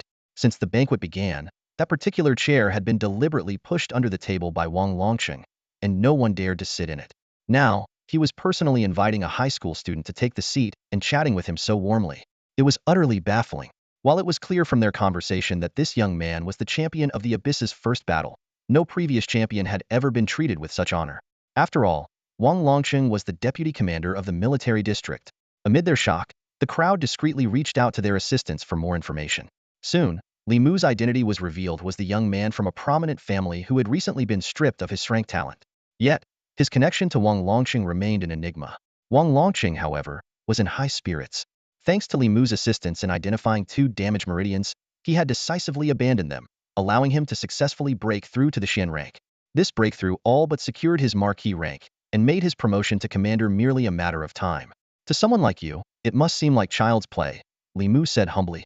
Oh, at such a young age, how are you so modest? Aren't you the same kid who caused quite the stir? Wang Longsheng teased. During the military drills, you went so far as to break the instructor's leg. Your Aunt Bai was just talking about it earlier. He gestured to the woman seated beside him, Bai Taiwei, chief director of the Eastern District's Law Enforcement Division. In her early 40s, she sported a sharp short haircut, her beauty still striking, with a hint of heroic determination in her expression. Known as the Iron-Handed Rose, Bai Taiwei had earned her position as the head of a violent enforcement agency in this high-powered world not through her husband's reputation as deputy commander, but through her own formidable strength and skill. Bai Taiwei smiled warmly. Xiaomu, I haven't had the chance to properly thank you for last time. If your mother doesn't need you for anything urgent, why don't you come home with me for a visit? For a moment, Li Mu was taken aback. He was certain this was his first time meeting Bai Taiwei. But in the next instant, he understood the deeper meaning behind her words. Wang Longsheng and Bai Taiwei were publicly showing their support for him. Most of the people present were Bai Taiwei's subordinates, and this gesture sent a clear and unmistakable signal to everyone. Thinking of the tense conflict between himself and the Li family, Li Mu felt a warm surge of gratitude. He respectfully replied, I'll follow Aunt Bai's arrangements. Bai Taiwei nodded in satisfaction. At the banquet, the leaders wore smiles on their faces, but their gazes occasionally drifted toward Li Mu, trying to discern the depth of his connection with Wang Longsheng and his wife. On regular days, they hardly had a chance to approach Bai Taiwei, let alone the outer 4 tables of guests. For someone like the head of the enforcement branch on Jixiang Road, merely securing a spot at this banquet was already a result of considerable effort. As their superior, Bai Taiwei was usually stern and authoritative. However, today she was uncharacteristically warm, occasionally leaning over Wang Longsheng to exchange soft words with Li Mu, her face adorned with a faint smile. This sight made the head of the enforcement branch's heart race and cold sweat break out. Just half an hour earlier, he had received a call from the Li family, instructing him to deal with Li Mu. He had promptly deployed personnel to handle the matter. Little did he expect Li Mu to appear here, casually chatting and laughing with Bai Taiwei. While he was secretly relieved that Bai Taiwei hadn't glanced in his direction, he couldn't help but worry whether Deputy Zhang had acted aggressively when picking up Li Mu. However, he quickly realized that Li Mu wouldn't complain to Bai Taiwei. Such a favor wouldn't be worth wasting over something so trivial. After all, Wang Longsheng and his wife had already publicly shown ample respect to Li Mu. If Li Mu were to report a mere branch head, it would only make him seem petty. As the banquet neared its conclusion, following tradition, Wang Longsheng and Bai Taiwei stood to toast the guests before leaving with Li Mu, leaving their deputies to continue hosting. The other leaders also began to take their leave in order of rank. Since the hotel was close to the military housing area, the 3 of them decided to walk home. Bai Taiwei's gratitude toward Li Mu was heartfelt. She was well aware of Wang Longqing's previous condition nights filled with relentless coughing and sleeplessness, and even when the coughing subsided, he would toss and turn, weighed down by worries. As his wife, she had shared in his anxiety. She never expected that a student could not only relieve Wang Longqing of his burdens, but also help him advance to the Xian stage. Once they returned home, Bai Taiwei had a long conversation with Li Mu before arranging for someone to escort him away. As soon as Li Mu left, an elderly man descended slowly from the second floor of the Wang family residence. The aura emanating from this elder was even more intimidating than that of Wang Longqing. A single glance from him felt as if a sharp sword was suspended overhead, ready to pierce through at any moment. Dad. Wang Longqing slightly bowed, maintaining a respectful posture as he faced his father-in-law. Bai Taiwei, on the other hand, sat casually to the side, her gaze resting on the elderly man. Dad, what do you think of this young man? She asked. The old man didn't respond immediately. With his hands clasped behind his back, he paced forward, stopping in front of Wang Longqing. Longqing, let's hear your thoughts first. Dad, I value this young man for 3 reasons, Wang Longqing said earnestly. First, he has shown me kindness and is a person of integrity. Second, his talent is extraordinary as a genius in martial arts techniques. Third, he achieved victory in his first battle in the abyss despite having only inflexible aptitude, demonstrating both courage and strategy. His potential far exceeds what people imagine. It's only a matter of time before he grows into a formidable force. He paused for a moment before continuing, however, it's only a matter of time before the Paradise Society targets him as well. That's precisely why I want to protect him. A talent like his, if tainted by the Paradise Society, would lead to unthinkable consequences. But if Li Mu is allowed to grow, he will undoubtedly become a powerful warrior for humanity. Bai Taiwei nodded in agreement from the side. Indeed, in recent years, the Paradise Society has become increasingly rampant, and their persecution of talented individuals has become harder to guard against. We must prioritize the protection of such talents. If Li Mu were present at that moment, hearing the mention of the Paradise Society would have sent chills down his spine. This global organization of evil had gathered elites from all walks of life, yet it specialized in persecuting gifted martial artists and seizing abyss resources. Their deeds were utterly heinous. No one knew the true purpose of the Paradise Society, but their pervasive infiltration was terrifying. From high-ranking officials to ordinary citizens, their influence was everywhere. They appeared no different from normal people, except when revealing their identity marked by their signature golden eyes. Those who had seen those eyes either joined the Paradise Society or fought them to the death. The old man pondered for a long time before finally nodding slightly. I agree to an observation period. Thank you, father-in-law. Wang Longqing was overjoyed, bowing deeply in gratitude. The old man chuckled. Longqing, for you to make such a request of me, you must really think highly of this young man. All right, now that business is settled, the two of you should stop lingering here. Go on, leave me be. I'm waiting for my precious granddaughter to come home. He glanced at the clock as he spoke. Wang Longqing and Bai Taiwei exchanged a smile and shook their heads before leaving the villa, each heading back to their respective work. Meanwhile, the head of the Jixiang Road Enforcement Division sat in the backseat of his car, looking troubled. His face was drenched in cold sweat, and for a moment, he even forgot to tell the driver where to go. After a long pause, he finally came to his senses. Back to the division, he ordered. Taking his phone off silent mode, he saw several missed calls all from Li Daong of the Li family and Madame Ma. Just as irritation began to rise within him, his phone buzzed again with another call from Li Daong. Ah, Minister Song, I finally reached you, came Li Daong's anxious voice on the other end. I've been trying to get through to you all day. That Li Mu wasn't detained at the Jixiang Road Division. Can you send someone to his house to arrest him? I know where he's staying. Arrest your mother. Minister Song roared in fury. Li Daong, you nearly got me killed. Don't ever come to me with your family's nonsense again. He slammed the phone down, ending the call abruptly.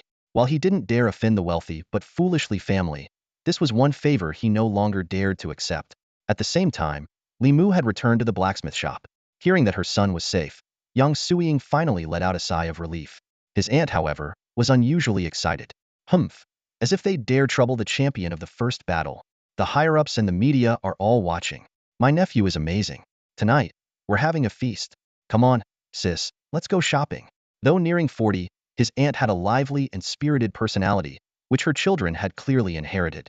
As soon as Chen Jiaqi and Chen Jiafeng heard about the feast, they cheered enthusiastically. Long live cousin, long live mom, they shouted. After his aunt dragged Yang Suying out the door, the two kids continued to buzz around Li Mu, chattering excitedly. Unclean Law watched the two kids circling around Li Mu and couldn't help but laugh. Hey, you two, don't keep pestering your cousin like that. You'll give him a headache. Dad, I'm talking to cousin about something serious. Chen Jiaqi quickly defended herself, then turned to Li Mu and asked, Cousin, I've been using the universal spear technique, but after watching your fight, I'm tempted to switch to staff techniques. How are you even better with a staff than with a spear? Li Mu's eyes glimmered with an idea as he decided to tease the two little ones. With a casual flick of his ear, the Jinghua staff appeared in his hand. The two, still in the early stages of cultivating their Huang grade level 1 abilities, were in the critical foundational phase, practicing the most basic universal techniques. He walked over to the blacksmith's shed, placed the Jinghua staff horizontally across two iron platforms, and grinned. Come on, try picking it up.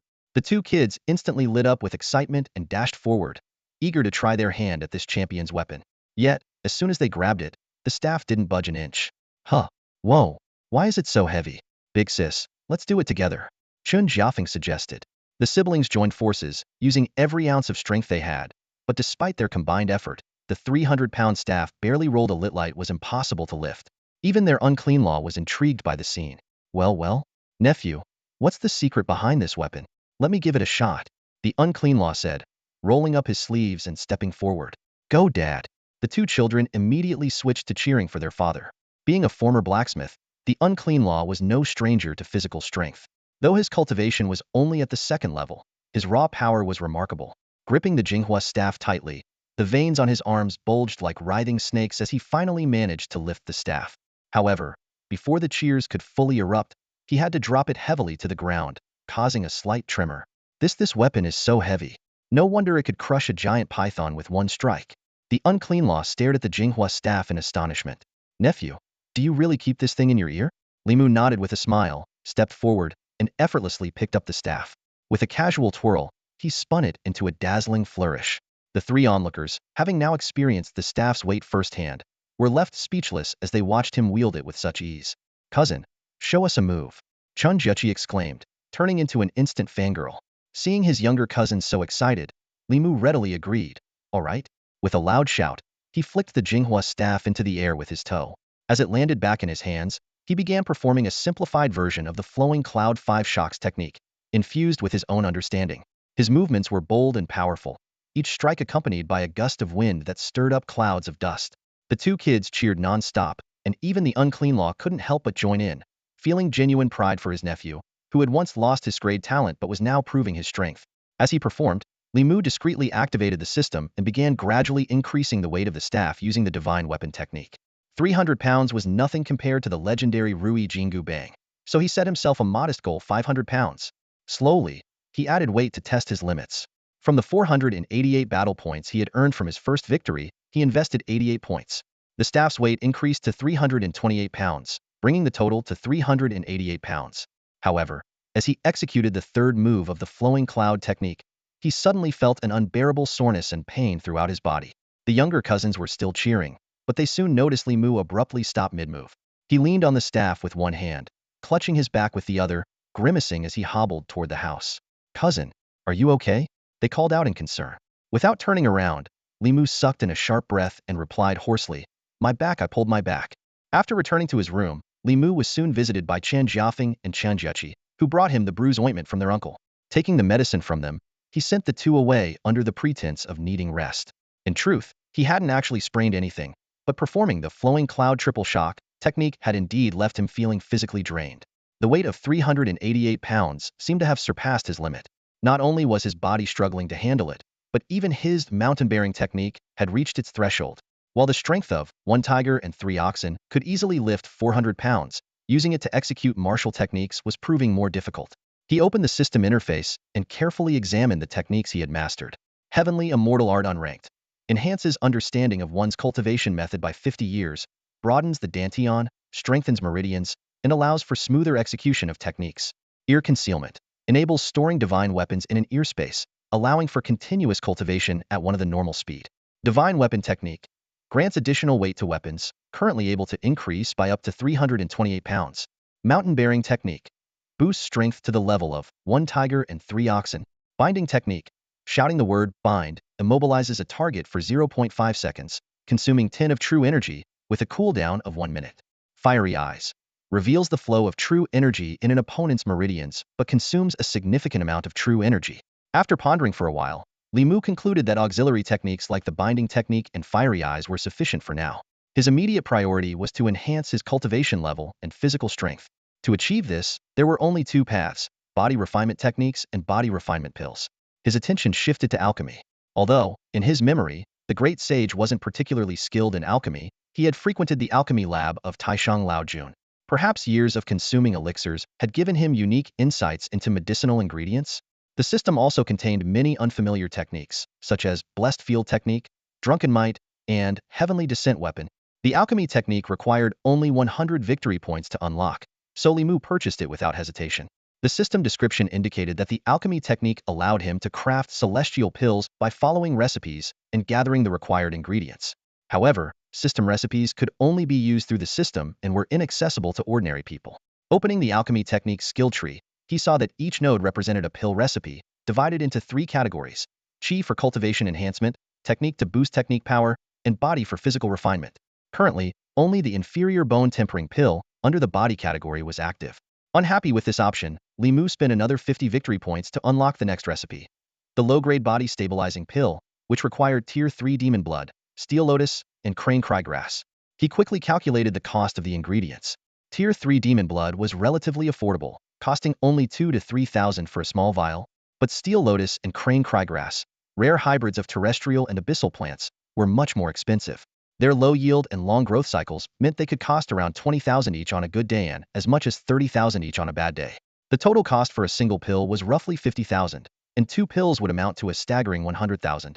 This was not an expense he could ask young Suiying to cover, especially since he and his mother were currently staying at his aunt's house. With his remaining victory points dwindling, Li Mu decided to focus on strengthening his existing abilities. He invested 100 points into the mountain-bearing technique, successfully upgrading it to the strength of 2 tigers and 3 oxen. With this enhancement, even if the divine weapon technique increased his weapon's weight to 500 pounds, he could wield it effortlessly. The next issue was his frail body. Retrieving his thistle staff, he activated the automatic cultivation effect of ear concealment. However, at a mere 1 cultivation speed, the progress was excruciatingly slow, could only sense a faint wisp of spiritual energy entering his body in complete silence. All in, gritting his teeth, Li Mu poured his remaining 150 victory points into ear concealment. The system confirmed the upgrade, boosting the cultivation speed to 6 of the normal rate. Instantly, he felt a steady stream of pure spiritual energy converging toward him, his body naturally absorbing and refining it like breathing. The sensation thrilled Li Mu.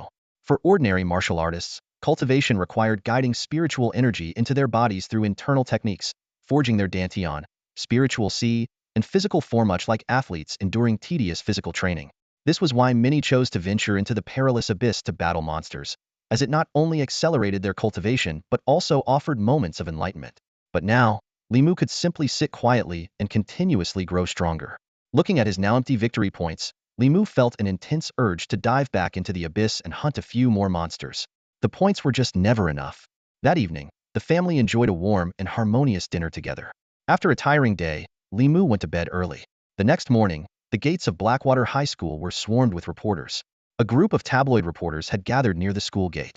The moment they spotted Li Mu, they surged toward him like a tidal wave, encircling him in an instant. The reporters bombarded him with a barrage of gossipy questions. How did he feel about winning the championship after being disowned by the Li family? What were his thoughts on Li Xiaohao exchanging his talent only to rank 31st? Li Mu remained silent in the face of these questions. He was well aware of the media's usual tactics, taking words out of context, twisting facts, and sensationalizing stories to grab attention. With the school leadership escorting him, he quickly made his way through the crowd of reporters and entered the campus of Heishui High School. However, he couldn't decline interviews from 2 official media outlets authorized by the Ministry of Education. These interviews steered clear of gossip, instead focusing on his insights, reflections, and the people he wanted to thank, with the aim of inspiring other students. Meanwhile, in a small diner in another corner of the city, Zhailong sat alone at a table. He was shoveling down fried rice while occasionally taking a swig from a beer bottle. 2 empty bottles already lay on the table, and his eyes were dull, his face showing signs of weariness. On the wall-mounted TV, Li Mu's championship interview was being broadcast. Zhailong let out a sigh and took another gulp of beer. He carried injuries that no one knew about, injuries that had stripped him of his ability to fight. Despite his 5th-rank cultivation, he was left with no choice but to work as a teacher. Ironically, Zhailong had a natural talent for teaching and had even set a record as the youngest homeroom teacher at Tenglong High School. However, his decision to publicly expose the school leadership's misconduct during the first battle of the Abyss, in front of the media on the 2nd floor of the hall, had made him a pariah among schools. Even though he had stood up for justice, no school wanted to hire a teacher whose backstabbing abilities were deemed to far outweigh his teaching skills. What was even more heartbreaking was that he had helped Li Mu without the latter ever realizing it. This thankless effort left Zhai Long contemplating leaving Iron Hand City and starting afresh in another city. Only a teacher's salary could barely cover his medical expenses. On the TV, a reporter was asking Li Mu, "It's said that you transferred to Heishui High School just one day before military training. Rumors online suggest that your expulsion from Tenglong wasn't your fault. Do you still feel any gratitude toward Tenglong High School?" Li Mu didn't hesitate for a second. No. Tenglong High School withheld student resources, allowed bullying to run rampant, and had a chaotic school culture. These are indisputable facts. As a former student of Tenglong, it's my responsibility to speak the truth. If I am to express gratitude, it is only to one person, me homeroom teacher in class 9 of grade 12, Mr. Zhai Long. Zhai Long's hand froze midair, his disbelief written all over his face as he stared at Li Mu on the screen. Li Mu continued, "Mr. Zhai Long is the finest mentor I have ever met. He not only helped me greatly in understanding techniques and honing combat skills, but also fought for resources for many students who were treated unfairly, even going so far as to use his own money to reward outstanding students. I achieved a breakthrough to the second rank just 2 days before the first Battle of the Abyss, entirely thanks to the solid foundation Mr. Zhai Long helped me build over the past 2 years. Without him, there would be no Li Mu's combat achievements." At this moment, Zhai Long sat in the restaurant, his fingers turning white from the force with which he gripped the spoon, now bent out of shape. His gaze was locked on Li Mu's face displayed on the screen, emotions surging within him. As a teacher, Zhai Long had always upheld the principle of treating every student equally, but for Li Mu, he couldn't help but show a bit of extra care. This boy, who had lost his father, endured bullying at the Li household, and suffered humiliation from Li Xiaohong at school, never gave up on himself. Li Mu was diligent, with a solid foundation and extraordinary talent. What teacher wouldn't admire a student like that? Because of this, Zhai Long silently applauded when Li Mu awakened his strength talent. And when Li Mu was unfairly expelled, Zhai Long was filled with rage. What Zhai Long hadn't expected was that even after leaving school, Li Mu still regarded him as his teacher. What surprised him even more was that during a media interview, Li Mu mentioned him, propelling Zhai Long into the spotlight as a champion mentor.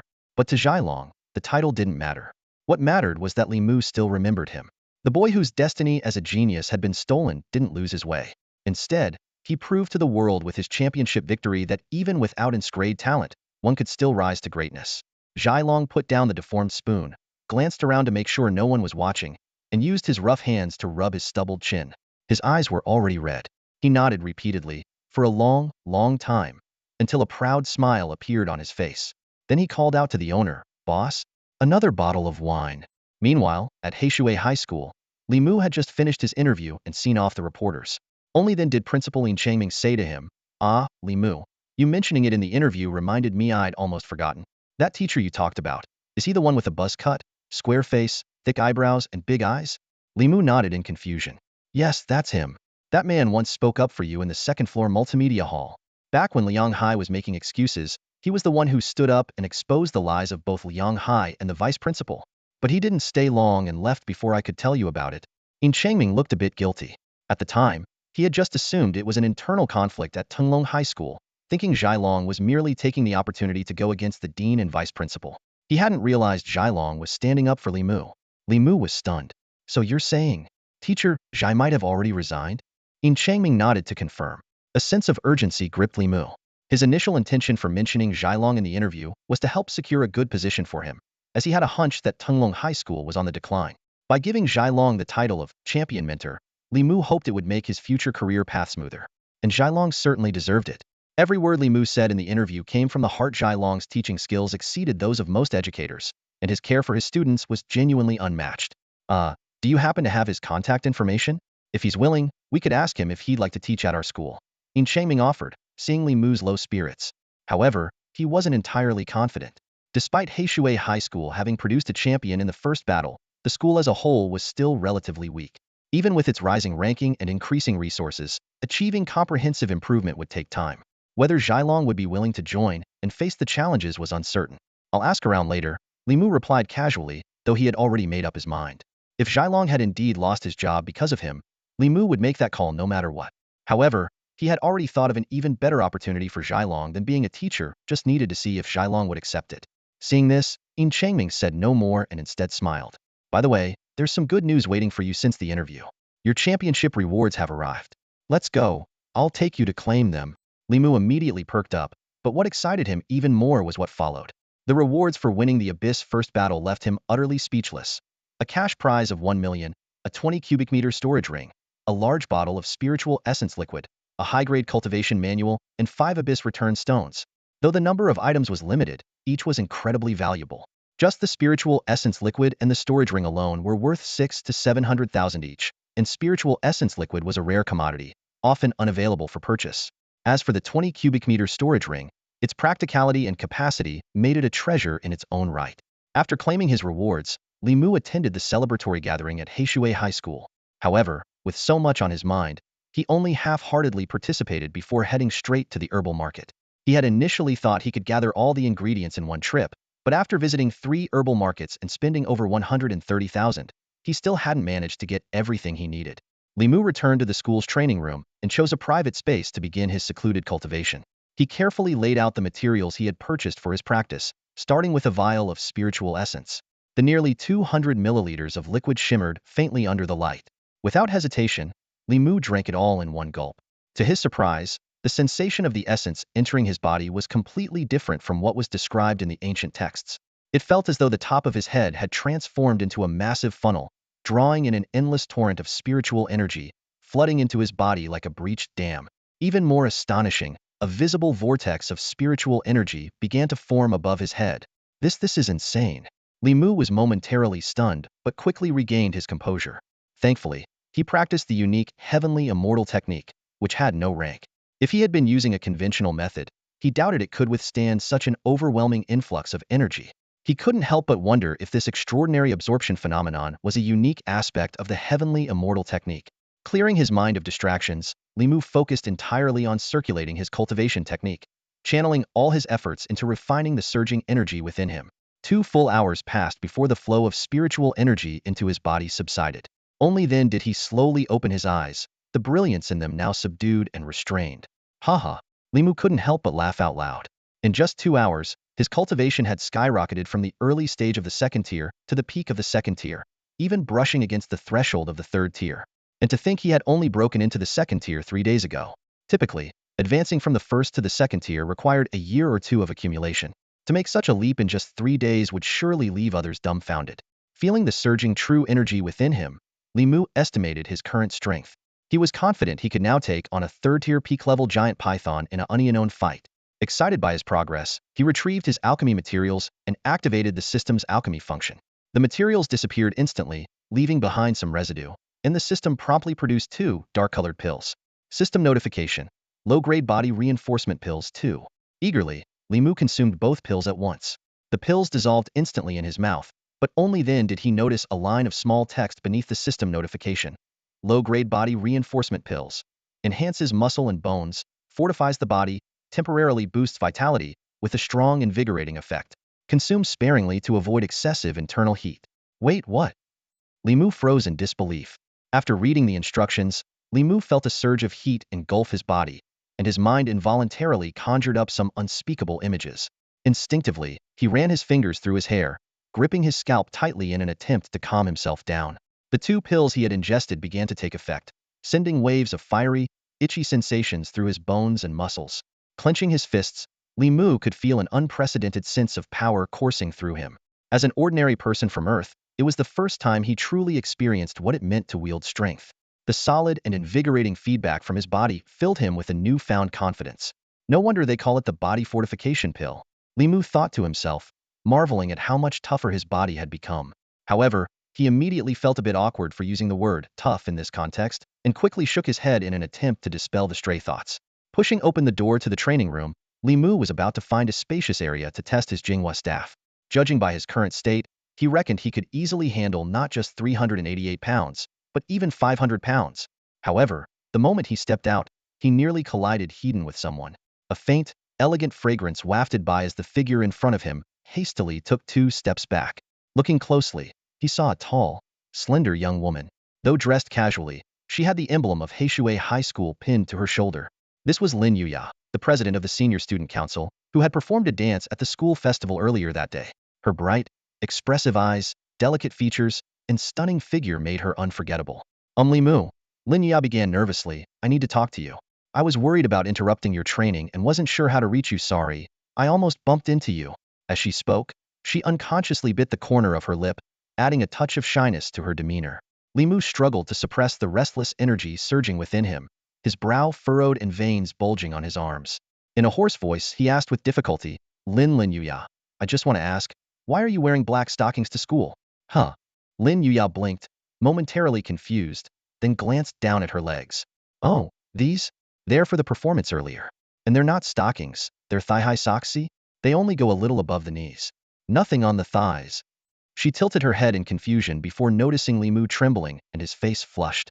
Wait, Li Mu, are you okay? Why are you shaking? Your face is so red, are you running a fever? Before she could finish her sentence, Li Mu collapsed to the ground with a loud thud. Someone, help. Li Mu fainted. 5 minutes later, the school infirmary was crowded with concerned students. On the bed, Li Mu remained unconscious as a middle-aged physician in a white coat withdrew his glowing hands and calmly stated, excessive young energy and emotional agitation. Nothing serious, just overheated. Lin Yuya, still flustered, quickly asked, Dr. Hua, what does that mean? Dr. Hua, hands tucked in his pockets, gave Lin Yuya a knowing look. Pent-up emotions, that's all. You young couples really need to be careful. With that, he shook his head and walked away, leaving Lin Yuya standing in the corner, her face burning with embarrassment as she wished she could disappear into the floor. Meanwhile, outside the school gates, a black luxury car idled as an impatient male student in a Sacred Dragon Marshal School uniform scowled at Xiao Lingtong. It's been over 10 minutes. What's taking so long? Did Li Mu die or something? His words immediately drew frowns from Xiao Lingtong and the other Heishui students. Can you watch your mouth? Didn't I already go to call him for you? Xiao Lingtong clenched his fists, summoning his courage to speak. His eyes were fixed intently on the sleek, luxurious black sedan parked before him. Sitting inside was none other than the son of the principal of Shanglong Martial Arts Academy. The situation had unfolded just a few minutes earlier. The luxury car had come to a halt at the school gate, and the people inside had rudely demanded someone call for Li Mu. Concerned that trouble might be brewing, Xiao Lingtong had stepped out with a group of classmates. To his surprise, the person in the car turned out to be the Crown Prince of Shanglong Academy, claiming he was there specifically to pick up Li Mu. Not wanting to delay Li Mu's matters, Xiao Lingtong immediately called Lin Yuya, explained the situation, and asked her to find Li Mu. But over 10 minutes had passed, and nothing had happened. And who the hell do you think you are? Telling me to watch my mouth? What are you going to do about it? One of the male students, clearly the Crown Prince's lackey, sneered as he stepped forward aggressively. Though Xiao Lingtong and the others were seething with anger, they kept their heads down, swallowing their frustration. The lackey smirked at their submissive demeanor and scoffed. I'll give you 3 more minutes. Just as he finished speaking, Xiao Lingtong's phone buzzed. It was a text from Lin Yuya, saying that Li Mu had fainted, and there was no telling when he'd regain consciousness. Xiao Lingtong's face tensed as he braced himself and said, You'll have to come back another time. Li Mu isn't at school right now. The lackey's face twisted with rage. He stormed forward, nearly pressing his face against Xiao Lingtong's. Are you messing with me? You think this is a joke? Don't give me that crap. Don't tell me you don't have his number. If he's not here, call him. Although Xiao Lingtong was no weaker than the lackey, he understood the consequences of being singled out for retaliation. Even as his face flushed with anger, he gritted his teeth and endured. I don't have his number. He's unconscious. What's the point of calling him? You little. The lackey was about to roll up his sleeves when the rear window of the black car slowly rolled down. A lazy, nonchalant voice drifted out, Hunter, bring him here. Through the open window, Xiao Lingtong caught a clear view of the young man reclining in the back seat. It was indeed the Crown Prince of Shanglong Academy. Seated beside him was a stunningly attractive female student, her beauty striking and provocative. Without hesitation, the lackey grabbed Xiao Lingtong by the collar, dragging him toward the car. The other students from Heishui High School exchanged uneasy glances. Though they wanted to step in, they knew that acting rashly now would only escalate the situation. Helpless, they could only watch as Xiao Lingtong was manhandled like a rag doll and shoved toward the car. The Crown Prince leaned forward slightly, extending a hand to grab a fistful of Xiao Lingtong's hair. He yanked Xiao Lingtong's head down to the level of the car window. Xiao Lingtong clenched his teeth, bending over in submission. The luxurious scent of high-end leather and the piercing gaze of the female student assaulted his senses, underscoring the stark difference between their worlds. His humiliation reached its peak, fueling a suffocating sense of inferiority. I don't care what you have to do, the Crown Prince said, his voice cool but dripping with authority. Get Li Mu in front of me immediately. I'm in a good mood right now. If that changes, you'll regret it. Before he could finish, the lackey suddenly exclaimed, Your Highness, Li Mu's here. The lackey raised his hand and pointed towards the school gate. There, Li Mu was walking out while stretching his neck, followed closely by Lin Yuya and a few others, their faces filled with concern. The group immediately frowned upon seeing Xiao Lingtong being dragged by her hair in front of a black car. When Li Mu appeared, the crown prince let go of Xiao Lingtong. She pressed her scalp, wincing at the pain. But the humiliation on her face was unmistakable. Li Mu stopped a short distance from the black car, tilting his head as he glanced inside. You looking for me? The lackey frowned and barked sharply, pointing to where Xiao Lingtong had stood moments earlier. Come here and speak properly. Li Mu turned to him with a puzzled expression. And you are, what breed of hunting dog? That remark immediately ignited the lackey's fury. While hunting dog was a nickname he had willingly embraced to demonstrate his loyalty to the crown prince, hearing it from an outsider was an entirely different matter. It hit a nerve. His eyes filled with rage as he stormed toward Li Mu, raising his hand to slap him. Li Mu smiled a twisted, almost sinister grin. The moment the lackey made his move, an intense wave of heat erupted from Li Mu like a volcanic explosion. With a swift and powerful slap, the lackey didn't even see the hand coming. He only felt a sharp sting on his right cheek. His vision darkened, and he was sent flying sideways. Midair, he barely regained consciousness, only to feel as though the bones in his face had shattered, and half his teeth seemed to have fallen out. He hit the ground hard, attempting to stand but succumbing to dizziness and disorientation. The students of Heishui High School stood frozen in fear, their backs straightened. Meanwhile, Lin Yuya and the others, who had just returned from the infirmary, silently mourned for the lackey of all people to provoke. Why choose someone like Li Mu, who was clearly on the verge of losing control? Tisk, TSK, TSK. No wonder you're the champion of the first battle. That temper of yours is something else.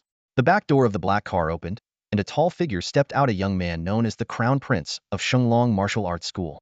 Leaning casually against the car door, he lit a cigarette, took a leisurely drag, and studied Li Mu with interest. Xiao Lingtong quietly stepped in front of Li Mu and whispered, That's Zhao Yi, the son of Shenglong Martial Arts School's principal.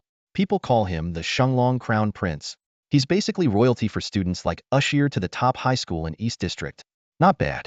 At least you're a little informed, Zhao Yi said, pointing at Xiao Lingtong with his cigarette before turning his attention to Li Mu. Li Mu, I came here to invite you to dinner. Look at the mess now, how embarrassing. So I'll cut to the chase. I use a spear too. Come to Shenglong Martial Arts School and be my personal sparring partner. Not interested. Li Mu cut him off before he could finish. Don't be so quick to reject me. Zhao Yi flicked the ash from his cigarette. I get it, you just won the first battle and you're feeling a little full of yourself. That's normal. But you'll soon realize that this is your peak. From here on out, the gap between your growth and others will only widen. Thinking too highly of yourself is just pathetic. You make a fair point. Still not interested. Li Mu replied with a nod, then shook his head. Well, that's unfortunate. Zhao Yi glanced up at the Heishui High School sign, his tone growing cold. I know what you're trying to do, the big fish in a small pond. This failing school treats you like a treasure, and you're fantasizing about single-handedly turning it around, basking in the glory of being indispensable. But let me assure you of one thing, if you're not going to be my dog, Heishui High School won't even make it into the top 10 in East District's rankings. Oh, you have that kind of power? Li Mu raised an eyebrow, intrigued. With his championship title and the accumulated points from other participants, Heishui High's entry into the top 10 was practically guaranteed. Not to mention, under the unspoken rules, having S or attire talents, or winners of elite tournaments like the Abyss First Battle, could push a school's ranking up an additional tier. Not me, but my uncle does, Zhao Yi said smugly. Li Mu casually walked up to Zhao Yi. Before Zhao Yi could react, Li Mu grabbed a fistful of his hair and yanked his face close. Zhao Yi's expression turned from shock to rage. His teeth clenched as he sneered, Li Mu, you really don't know your place, do you? Have you deluded yourself into thinking that winning the first battle puts you on my level? How pitiful. Li Mu let out a cold laugh, tightening his grip on Zhao Yi's hair. You seem to be under some delusions, Crown Prince. Do you think the education world revolves around your family? That I'd suffocate and die the moment I leave school?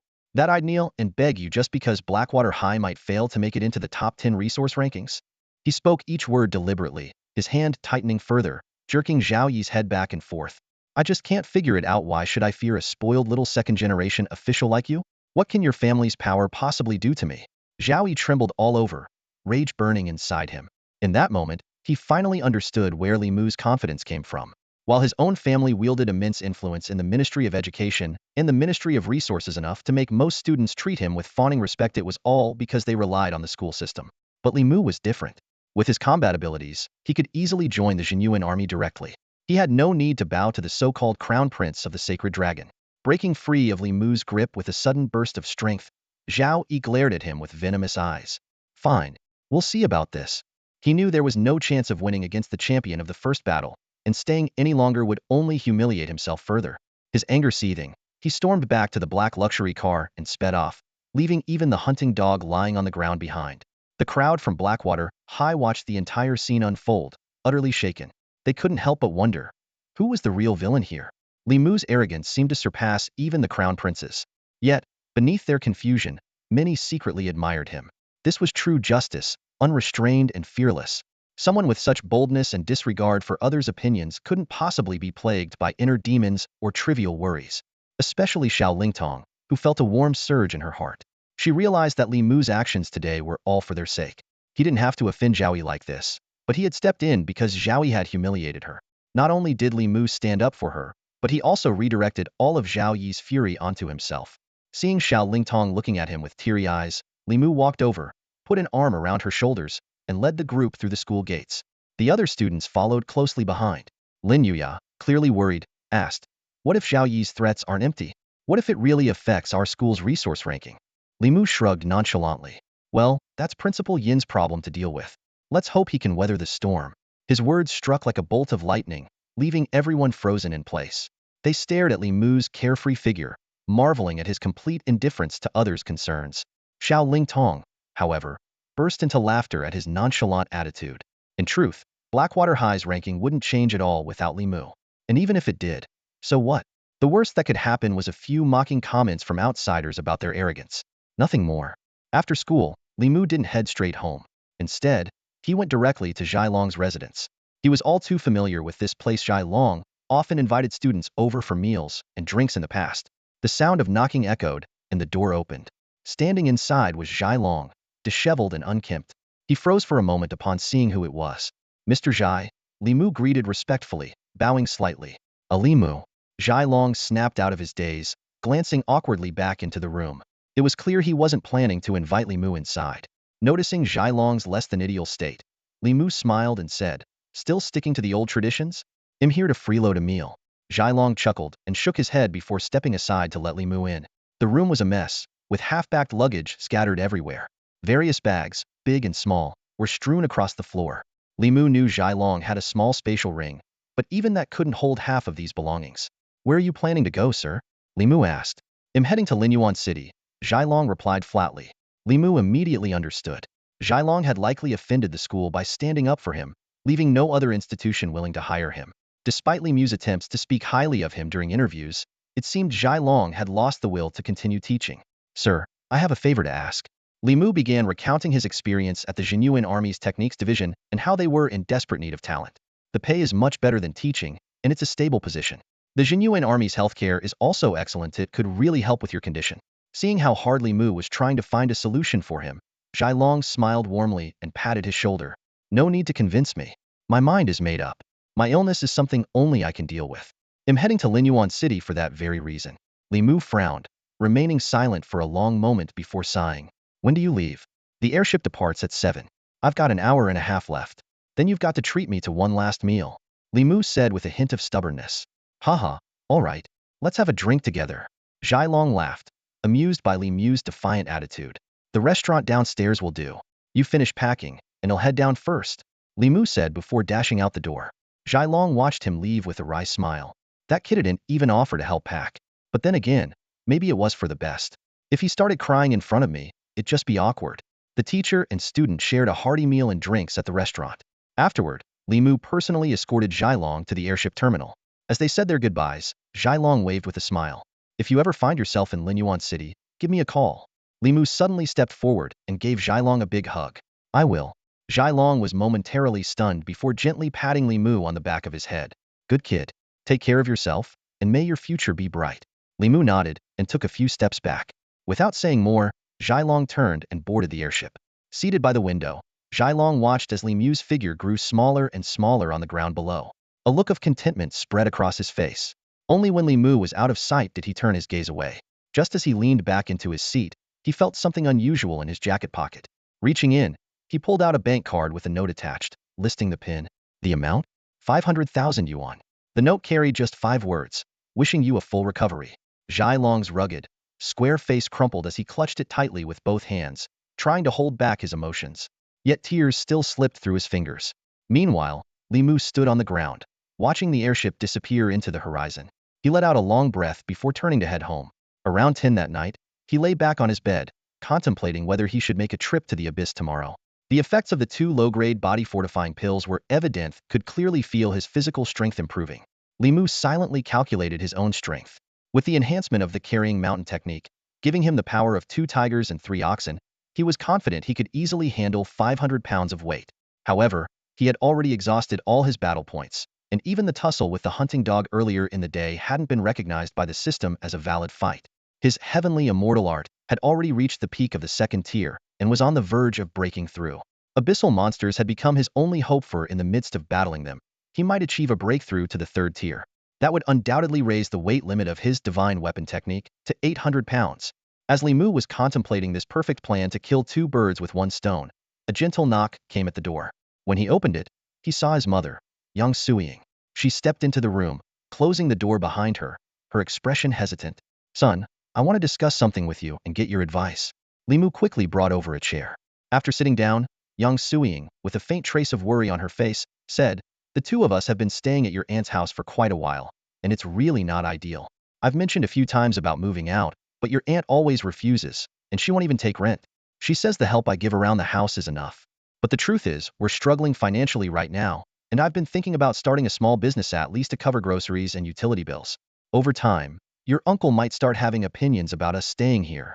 Li Mu listened attentively, a stark contrast to the impatience he used to show in the past. Seeing this, young Suying couldn't help but tease him. Well, look at you. Not complaining about your mom nagging this time?" Ever since they were cast out of the Li family, her son's personality had undergone a significant change, one that filled her with comfort, as if their bond had deepened on an unspoken level. "Heh, you're absolutely right, Mom." Li Mu chuckled while taking out his phone. "Oh, I almost forgot to tell you the prize money for my first championship has been deposited. Out of the million, I spent a little over 100,000 on medicine and gave 500,000 to my teacher. That leaves 370,000. I'll keep 70,000 for myself, and you can have the remaining 300,000. As he spoke, he transferred the money directly to her. Yang Suying was stunned into silence. "A million in prize money? And you gave 500,000 to your teacher? Is that the teacher you mentioned in the interview?" Li Mu patiently explained Mr. Zhailong's illness and the reasons for his departure. Only then did Yang Suying feel at ease. However, she still insisted. "You should keep this 300,000 for yourself. You need resources for your cultivation." "Don't worry, Mom.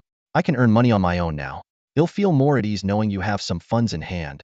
After much persuasion, Yang Suying finally accepted the money, smiling as she said, "Well, now I have the startup capital for my small business." Hearing this, Li Mu frowned. "Mom, I didn't give you this money for a small business. But you're right, we do need to establish something of our own." He thought for a moment, then his eyes suddenly lit up. "Mom, what's your talent again?" "Brewing," Yang Suying replied, momentarily taken aback. Clap.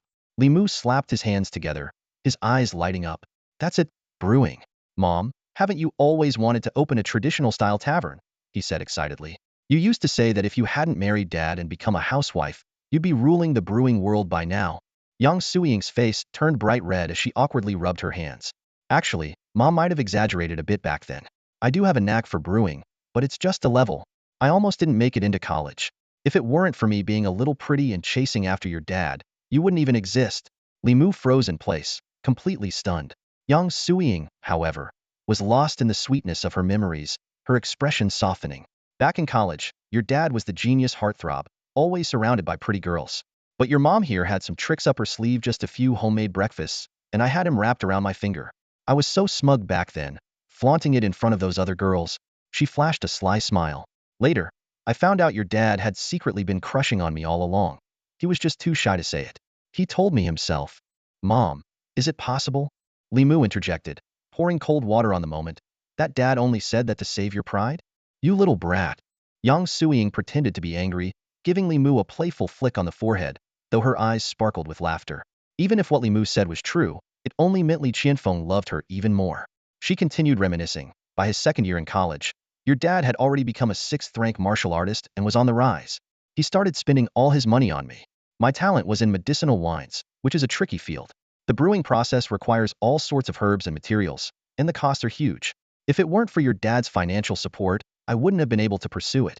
Later, after you were born, I was either busy raising you or overwhelmed with chores in the Li family, so I gradually gave it up. Li Mu understood now. Medicinal wine was indeed a niche field. It couldn't compete with medicine in terms of efficacy or with regular wine in terms of taste. Top-tier brewing companies employed A and B-level talent brewers in abundance, and with the backing of capital, their mass-produced wines were leagues ahead of what an A-level brewer could create. On top of that, the sky-high costs of training medicinal wine brewers made it nearly impossible even for B-level talents to succeed. No problem. Mom, go for it. Your son supports your dream 100, Li Mu said firmly. He had his own calculations in mind. There was a mystical technique called harnessing the power of wine that he hadn't learned yet but would definitely need in the future. If he had to drink, it might as well be his mom's wine, safer and more trustworthy. Under Li Mu's persistent encouragement, Yang Suiying finally agreed to rekindle her dream and planned to start with a small tavern. After all, her brewing skills, though rusty, were already good enough to create a few decent medicinal wines. However, to truly improve, she would need continuous research. Once they settled on the plan, she excitedly went off to draft a proposal. The next day, the school's opening battle and celebration party were over, and classes resumed as usual. Li Mu, however, headed straight into the abyss. His mystical techniques were starving for practice points, and he needed to earn more victory points quickly. He decided to join the reserves, remembering Wang Longqing's promise that doing so would count directly toward the military merit system. The military resources he could buy with contribution points were far superior to anything from the abyss, and the schedule was more flexible. If he didn't feel like staying in the depths, he could just say he was heading back to class. If he didn't want to attend class, he could claim he was going into the abyss to fight monsters.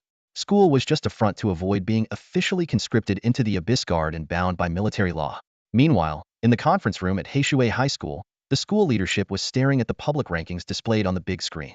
Hmph High was ranked 17th, an especially glaring position. The faces of Changming and the other leaders were grim. Unlike the strict hierarchy of other schools, Hmph High valued unity, making the meeting atmosphere somewhat informal. This is outrageous. Someone's clearly targeting us. One leader slammed their fist on the table. This is a major embarrassment. Another tried to console, but it's not like this is the first time our school's been humiliated, but this time was different. Ever since their opening battle, the media had been relentlessly spotlighting Hmph High. The school was now at the center of attention, and several outlets were already using the ranking as fodder for criticism, throwing around phrases like celebrating too soon and getting carried away. The buzz around Hmph High School was relentless. The incident at the school gate seemed to have further tarnished the institution's reputation. Mocking phrases like patching a torn pant leg first were spreading in the community, ironically catapulting the school into an unprecedented level of discussion. In the conference room, Vice Principal Changming let out a deep sigh. The fact that Principal Shanglong's brother-in-law held a strong position in the resource department made them feel utterly powerless. But on the day of the first match, the Deputy Minister of Resources clearly showed great appreciation for Li Mu. One of the teachers said, puzzled, "That was just polite talk." Changming shook his head and explained, which leader wouldn't offer a few words of encouragement to a champion? He admires Li Mu as an individual, not our school. While the school's ranking might affect Li Mu, do you really think he would risk offending his colleagues in the same department for one student? These words plunged the room into silence.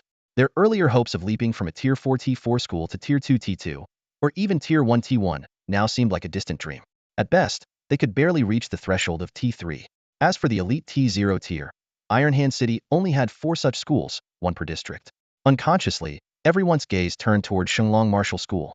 As the only T0 school in the Eastern District, Shenglong not only secured the highest points in the first match, but was also the sole institution in the area boasting students with duel's talent. Instead of dwelling on this, why not focus on what we can do? One teacher broke the silence. If it weren't for Li Mu, we wouldn't even be close to T3. We still have a chance, let's make the most of it. Despite the encouraging words, the staff couldn't help but lament the missed opportunity. Over at Tenglong High School, chaos was unfolding. With senior officials being investigated and students scrambling to transfer, Hmph High could have seized the chance to attract some of Tenglong's top talents if only their resource ranking had cracked the top 10. This first match carried significant weight for Hmph High School. It was their chance to climb the rankings, secure better resources, and improve the overall strength of their student body. By doing so, they hoped to attract more outstanding students and finally break free from years of being stuck at the bottom. This was precisely why the school leadership had been so unusually jubilant during the celebration party. Hours had passed since the rankings were released, and the golden window for transfers was slipping away. Just as the teachers were at their wits' end, a sudden, urgent knock on the door broke the tension. Standing at the door, Lin Yuya was slightly out of breath, her voice tinged with excitement as she announced, "Teachers, someone's here to transfer." "Is it from Tenglong? How many students?" The teachers immediately perked up. Just one. Lin Yuya took a deep breath before continuing, her tone filled with disbelief. It's Zhang. Zhang Jiwei from Shenglong Martial School. The name Zhang Jiwei exploded like a thunderclap in the office, prompting all the school leaders to spring to their feet as if struck by lightning. This prodigy with immense-level talent, a true genius, had appeared on their campus? Lin Yuya immediately noticed the shock on everyone's faces and loudly confirmed the news. Yin Changming, the principal, barked out a sharp, "Let's go," and personally led the group downstairs. The plaza of Heishui High School was already packed with students. In the center of the open space stood a tall, sharply featured young man, as upright and steady as a pine tree. It was Zhang Jiwei. With a single-strap backpack slung over his shoulder, he stared directly at the teaching building, completely unfazed by the murmurs and curious stares around him. The school leaders pushed through the crowd and approached him. Only then did Zhang Jiwei shift his gaze, bowing politely to the group. "Hello, Principal Yin. Hello, teachers." Yin Changming was momentarily at a loss for words. He didn't even dare to ask the question burning in his mind. "Are you transferring to our school?" The sheer absurdity of such a prospect would have made anyone laugh if not for the fact that it was happening right before his eyes. Zhang Jiwei pulled a folder from his bag, along with a recommendation letter, and handed them over. "Zhang Jiwei, S-level talent, warrior at the peak of the second rank, applying to transfer to your school. I hope Principal Yin will give me the opportunity." One of the school leaders rubbed his eyes in disbelief, worried he might be dreaming. Yin Changming, however, quickly composed himself. After all, their school already had someone even more extraordinarily Mu. Everyone present knew exactly why Zhang Jiwei was here. It had to be linked to Li Mu saving his life. The recommendation letter was from the Zhang Family Corporation, promising to donate an A-grade martial arts training facility if Zhang Jiwei was accepted. At that moment, Yin Changming felt his vision blur. The Zhang family's intentions were clear: to guarantee Zhang Jiwei's place, to support their beloved son, and to publicly strengthen their ties with Heishui High School. "All right, I agree. Welcome, Zhang Jiwei, to our school." Yin Changming extended his hand for a handshake, but before he could take it, another commotion erupted at the school gates. The crowd parted, revealing a towering figure, nearly 2 meters tall, striding confidently forward with a comically small backpack slung over his shoulder. The sight drew a mix of laughter and amazement. "Lu Chenfeng," someone exclaimed. Even before he got close, Lu Chenfeng called out loudly, "Principal Yin, I want to transfer to your school. Can I join the same class as him?" Another S-level talent. The school leaders collectively felt their heads spin. Unlike Zhang Jiwei, Lu Chenfeng was far more straightforward, openly admitting he was here for Li Mu. Spotting Zhang Jiwei, he teased, "Oh, the spearman is here too?" The surrounding students were speechless. The mighty S-level prodigy, famed for his martial prowess and battlefield dominance, was being called the spearman? Old Ma, the head of student records, was the first to recover. He quickly took the two students' documents. "You two, come with me." He couldn't afford to waste time. The priority now was to finalize their transfers before anything could go wrong. As the two followed Old Ma Wei, Yin Changming and the other leaders were left with one overwhelming thought. Li Mu was no longer just a student of Heishui High School. He had become its symbol, its very lifeline. Just moments ago, they had been racking their brains over the school's challenges, but now, every problem seemed to be resolving itself, all thanks to Li Mu. The arrival of these two prodigies was clearly a show of allegiance to him. And this was only the beginning. The news of Zhang Jiwei transferring schools spread like wildfire across the campus. Within just half an hour, a swarm of students from Tenglong Martial Arts School rushed over, clamoring to transfer to Heishui High. The entire Heishui High was instantly thrown into chaos. Meanwhile, in the principal's office of Shenglong Martial Arts School, the assistant principal burst through the door and hurried to the desk. "Principal, we have a problem." Principal Zhao Hong, who was engrossed in reviewing documents, didn't even look up. "Speak." "Zhang Jiwei has applied for a forced withdrawal and transferred to Heishui High." "What?" Zhao Hong shot up, staring at the assistant in disbelief. "When did this happen?" "Just now. I saw the news first, and then checked the student records."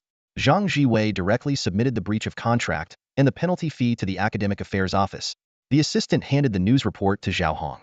Bang! Zhao Hong slammed the desk after reading it. For an ordinary student, transferring schools only required approval from both schools and filing with the Ministry of Education. However, for someone like Zhang Jiwei, and steer talent, schools often sign dual agreements to secure their enrollment, offering exceptional resources in exchange for a commitment to study for a set period. Zhang Jiwei had been enjoying top-tier resource allocation, and the corresponding breach penalty was astronomical. While such an amount was trivial for the Zhang group, why would he make such a drastic move? Why? Why would Zhang Jiwei do this? Zhao Hong demanded angrily, more out of frustration than at the assistant. However, the assistant's expression shifted multiple times, a subtle detail that didn't escape Zhao Hong's notice. You know something? The assistant swallowed nervously. It might have something to do with the resource ranking. Heishui Hai only ranked 17th this time. Zhao Hong's heart sank. How is that possible? Wasn't Heishui Hai slated for the 7th position? Realizing there was no point in hiding the truth, the assistant confessed. It's the young master. Yesterday, he had a conflict with Li Mu and threatened to lower Heishui Hai's resource ranking. Zhao Hong felt a wave of dizziness. Quickly piecing the events together, he realized the full scope of the situation. His brother-in-law, who also happened to be his son Zhaoyi's uncle, was a deputy minister in the resource department. To avoid suspicion, very few people were aware of this connection. Shenglong Martial Arts School's current prominent status was largely due to this relationship. Yesterday, Zhao Hong had specifically sent his son to approach Li Mua's student, with only inferior talent, but rumored to have some military connections hoping to recruit him. When Zhaoyi returned, he merely mentioned that Li Mu wasn't interested, omitting any mention of a conflict. Now it was clear. Zhaoyi must have sought help from his doting aunt, who in turn pressured her husband to manipulate the resource rankings behind the scenes. The potential consequences of this incident sent chills down Zhao Hong's spine. At best, they would lose Zhang Jiwei, the genius student, which would cause Shenglong Martial Arts School's ranking to plummet. At worst, if this hidden connection were exposed, not only would Shenglong Martial Arts School face ruin, but his brother-in-law would also come under investigation. If that happened, it would truly be the beginning of the end. The instigator of all this, Li Mu, had just completed his enlistment ceremony in the Abyss. As a reserve recruit, his information was officially entered into the military system, and he was rewarded with 50 merit points, 1,000 contribution points, and a third-class merit medal. These were the rewards for his improvements to the flowing cloud triple shock technique. In the Zhenyuan Army, battle achievements are the most direct way to earn merit. Other contributions within the military are typically recognized in the form of military medals. This system stems from the Army's tradition of revering strength. No one would follow a weak officer. Merit points have become a critical metric for evaluating an officer's capability, ensuring the Army's discipline and compliance. Of course, this doesn't mean that medal-bearing officers are inferior to those with battle merits. Battle merit officers are better suited for leading troops in combat and often command greater respect among soldiers. Meanwhile, medal-bearing officers, though their ranks may be lower, are frequently valued by the higher-ups. Esteemed figures like Professor Su and Minister Song are prime examples, earning widespread admiration. At this moment, Li Mu had donned the Zhenyuan Army uniform, a sleek black outfit that fit tightly and bore a blue circular emblem on both the chest and back. Within the circle, golden clouds swirled around the character Zhen. This uniform carried deep symbolic meaning. The black represented the endless abyss, while the blue circle and golden clouds symbolized the view of the abyss's entrance from below, underscoring the Zhenyuan Army's mission to protect the human world. Surveying his surroundings, Li Mu couldn't help but marvel at the immense scale of the Zhenyuan Army base. Qin Zhanya, noticing his reaction, took the initiative to explain. The area on the left is the living quarters, which include accommodations, recreational facilities, dining areas, and more. Everything can be exchanged for contribution points. On the right is the functional zone, where you'll find mission offices, supply depots, and training grounds. You can accept and complete missions in the mission area. We're particularly short on people of your level right now, Qin Zhanya continued. The Southern District begins military training today, and within 3 days, large areas of the red and yellow zones like the battlefield you were on before need to be cleared. As he finished speaking, his tactical watch suddenly buzzed. After glancing at the display, his expression darkened. Sensing the situation, Li Mu said tactfully, Instructor Qin, if you have urgent matters to attend to, please go ahead. I'll look around on my own. He had initially intended to handle the enlistment process alone, but Qin Zhanya's unexpected accompaniment had drawn quite a bit of attention, leaving him feeling somewhat uneasy. Qin Zhanya nodded in acknowledgement and quickly departed. Li Mu headed straight to the mission area. Although there was a steady flow of people, the counters at the mission windows weren't particularly crowded. He approached one of the windows to inquire about available missions. A female soldier behind the counter smiled and asked him to scan his tactical watch. The watch contained all of Li Mu's personal details, including his abilities, cultivation level, and weapon type. After reviewing his information, the soldier said, given your peak secondary cultivation level, you're best suited for patrol and extermination missions in Tier 1 and Tier 2 zones. Currently, there are several teams on standby, and you can choose one to join. Through the semi-transparent screen, Li Mu browsed the list of missions. Patrol and extermination missions were the most common, but there were also options for long-distance escort missions, resource collection, and more. Higher-level assignments, such as blind zone exploration, special area reconnaissance, or specific boss eliminations, were unavailable to him due to his current cultivation level. I'll take a patrol mission in a Tier 2 zone, Li Mu decided. The female soldier clarified, since this is your first mission as a reserve recruit, you can't act alone. Tier 2 patrol missions do not offer merit bonuses. Your tactical watch will calculate contribution points based on the resentment value of the creatures you defeat. The higher your damage contribution, the more points you'll earn. Once the mission begins, your watch's recorder will automatically activate, and you can review the footage anytime after the mission is completed. The young lady patiently explained the features of the tactical watch to Li Mu. Her voice was clear and professional, and she occasionally tapped on the watch's interface to demonstrate. The resentment detection system of the tactical watch ensures absolute fairness, she said. The contribution value for slaying monsters is entirely based on your actual effort. The more you put in, the more you gain. If you don't contribute, you get nothing, she went on. The recorder's video function can monitor a warrior's actions and also help identify special monsters, hidden realms, or resources in time. Live battlefield streaming allows the command center to stay updated in real time and make prompt decisions. With a professional smile, she added, "You've been matched with a team that needs one more member." She gestured in a certain direction. Not far away, four warriors were chatting casually. They all glanced at their tactical watches simultaneously. Two of the seated members stood up, dusting off their clothes. The small team of 3 men and 1 woman began walking toward the counter. Leading them was the captain, exuding the aura of a third-rank cultivator. "This is the loyalty squad." The young lady introduced them to each other. "And this is Li Mu, a reserve warrior taking on his first mission. He's skilled in staff techniques and was the champion of the East District's Abyss first battle. He's currently studying at Heishui High School." The members of the loyalty squad scrutinized Li Mu in unison. The female team member's eyes briefly flashed with obvious disdain. The captain spoke with a blank expression. "Sorry, we're heading to the third-rank zone. We don't want to take a newbie." The lady at the counter looked a bit embarrassed, but before she could respond, the female warrior said coldly, "Please add a note to our team profile. Only experienced fighters forged in blood and fire. No greenhouse flowers like high school reserves." She said this without even sparing Li Mu a glance. Li Mu, however, seemed completely unfazed. He shrugged and said to the young lady, "It's fine. Just assign me to any team." His indifferent attitude seemed to irritate the female warrior even more. They were a capable squad, and she considered herself quite attractive. Yet Li Mu appeared so nonchalant, as if being rejected was hardly worth caring about. Just then, a deep, magnetic voice sounded from behind the group. "We'll take him." The group turned their heads in unison toward the source of the voice, only to see a tall, broad-shouldered young man striding confidently toward them. His buzz cut accentuated the rugged angles of his chiseled face, further emphasized by the stubble on his jawline. Yet, it was his eyes sharp and piercing that truly commanded attention. "The Vanguard squad is short one member," the imposing man announced, extending a large, calloused hand toward Li Mu. "Li Mu." He introduced himself with a firm handshake. "Ma Jun," the squad leader replied curtly. After the brief exchange, Ma Jun gestured to the 3 individuals standing behind him. To Li Mu's surprise, one of them was a striking female warrior named Zhao Meiting. Her beauty was undeniable, but it was her commanding presence and confidence that set her apart. As a third-tier expert, her prowess surpassed even the female fighter from the loyalty squad by an entire level. Besides Ma Jun and Zhao Meiting, who were both third-tier, the other 2 members, Zhang He and Song Biao, were formidable second-tier peak-level warriors. During their introductions, each squad member detailed their weapons and unique talents, an earnest display of camaraderie and transparency.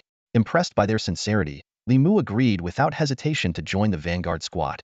With the assistance of the desk clerk, the team quickly finalized the registration process. Meanwhile, the loyalty squad, observing from a distance, took in the entire scene. The female warrior among them, in particular, shot a jealous glance at Zhao Meiting. When she saw Li Mu join the Vanguard squad, her expression twisted into a sneer. However, the Vanguard squad paid her no mind, leaving the mission counter with laughter and ease. Once outside the base's main hall, the group headed straight to the teleportation area. They selected a fixed-point portal that would transport them to a second-tier extermination zone. The moment they set foot in the combat zone, the squad's demeanor shifted. Weapons were drawn as they scanned their surroundings with heightened vigilance. Ma Jun wielded a massive broadsword over a meter long. Zhao Meiting carried a sleek longbow. Zhang He gripped a spear, and Song Biao was armed with a single-edged saber. After ensuring the immediate area was secure, the team summoned their warhorses. When Li Mu's horse appeared a mount noticeably larger and more robust than the others, the squad couldn't hide their astonishment. "Whoa, man, this horse is top tier, isn't it?" Zhang He exclaimed, stepping closer with evident admiration, eager to pat the majestic creature. "Yeah, it's top tier," Li Mu replied with a faint smile, keeping the truth that it was actually a rare-grade horsito himself. Zhao Meiting, however, had her attention elsewhere. Her sharp eyes had locked onto the cloak draped across Li Mu's back. "Is that the big small cloak? A top-tier artifact?" You recognize it?" Li Mu asked, slightly taken aback. I've seen it before in the top-tier artifact section, Zhao Meiting replied thoughtfully. It costs 360 merit points just to qualify for purchase. She studied him with a curious expression, clearly impressed. Secretly, she had admired the cloak and had hoped to acquire it one day. Seeing Li Mu with it now was both surprising and intriguing. Ma Jun interrupted, glancing at his tactical watch before pointing in a specific direction. There's a red zone over there. Our mission is to clear it and downgrade it to yellow. He explained that the danger levels in the zones were color-coded from lowest to highest as green, yellow, red, and black. For the current assessment, the highest level allowed was yellow. With Ma Jun's command, the squad galloped off, their warhorses thundering across the terrain. It wasn't long before they encountered the region's signature threat earthhounds. These hulking creatures, resembling oversized hyenas, were all muscle and menace. The smaller ones measured nearly 2 meters, while the largest among them towered at 4 or even 5 meters. Their powerful hind legs allowed them to stand upright and charge with terrifying speed. Each one was a second-tier peak-level beast, a formidable challenge for any fighter. As the earthhounds growled and began to circle, the vanguard squad prepared for battle, their weapons glinting in the dim light. The air was thick with tension, but their confidence was unshakable. This was what they had trained for. For someone like Li Mu, who came from Earth, the scene before him was deeply unsettling. The hyenas not only had muscles more exaggerated than a gorilla's, but what was even more shocking was their ability to run upright. What unnerved him further was the way these creatures eyed the warhorses with far more greed than they showed toward Li Mu and his companions. Dismount! Ma Jun barked, his voice sharp and commanding. The 5 of them swiftly leapt off their horses, immediately storing the warhorses away. The first rule of the abyss: when a lion hunts a rabbit, it uses all its strength. Relying on a warhorse to charge and kill a monster of the same level in one strike was nothing short of suicidal. These beasts had countless ways to topple a horse and seize the moment to take a rider's life as they fell. The battle erupted in an instant. Ma Jun was the first to act, his blade slicing down toward one of the hyena-like creatures. Though its jaw was split open by the slash, the beast clamped down on the blade with ferocity, twisting its powerful body in an effort to throw Ma Jun off balance. Letting out an angry roar, Ma Jun stomped heavily on the ground, using his incredible strength not only to wrest his blade free, but also to send the creature staggering. Zhang He's spear followed swiftly, thrusting directly at the hyena's head. The creature barely managed to twist away, but Zhang He had anticipated this. He stepped aside, creating an opening. From behind him, a whistling arrow shot through the air, striking the hyena squarely in its right eye. The beast howled and writhed on the ground, but its fate was sealed. With a powerful swing, Ma Jun decapitated it, ending the fight. The entire sequence had been seamless, flowing like water. Li Mu hadn't even had a chance to intervene. It was clear that the trio's coordination had been honed through countless battles. Li Mu quickly noticed a key detail. While Ma Jun's final strike was undeniably powerful, it was Zhang He's supportive ability that made it lethal. The wind domain Zhang He generated around himself sped up the attacks of his allies, making Ma Jun's strike faster and more precise. Together, they were an unstoppable pair. This hides the only thing worth a damn, Ma Jun said as he sheathed his blade and turned away. Anyone who wants it can skin it. Too much hassle for me. With that, he summoned his warhorse, and the others followed suit. Li Mu understood. Except for him, the others had limited storage space in their rings, and a blood-soaked hyena hide wasn't worth much, certainly not worth the effort. Team combat is all about coordination, Ma Jun said to Li Mu. Keep observing these monsters and figure out where you fit in. Li Mu nodded silently. From the earlier battle, it was clear Ma Jun led the charge and absorbed damage. Zhang He focused on attacking, Zhao Meiting provided precise range support, and Ma Jun delivered the final blow. Their roles were distinct and complementary. The group pressed on, their horses galloping swiftly. Along the way, they encountered 5 more monsters, dispatching each one with the same seamless teamwork. Even Song Biao joined the fray twice. After dealing with the 6th creature and mounting their horses once more, Ma Jun turned to Li Mu. So, what do you think? Which role suits you best? You'll take the lead on the next one, Ma Jun said, his tone half challenging, half encouraging. Li Mu pointed at Ma Jun. Your role? As soon as Li Mu finished speaking, the group exchanged glances before breaking into knowing smiles. You're saying you want to take the lead? Ma Jun asked with a grin. As the team's vanguard, he was always the first to charge into battle. With his robust physique and exceptional skills, he not only dealt significant damage to monsters but also created opportunities for his teammates by absorbing counterattacks. Absolutely. Li Mu replied firmly, his tone resolute. Ha ha ha, all right. You can give it a try next time. Ma Jun laughed heartily, showing no displeasure. But being the vanguard isn't as easy as it looks. Are you sure about this? Zhao Meiting smiled gently, offering a subtle reminder.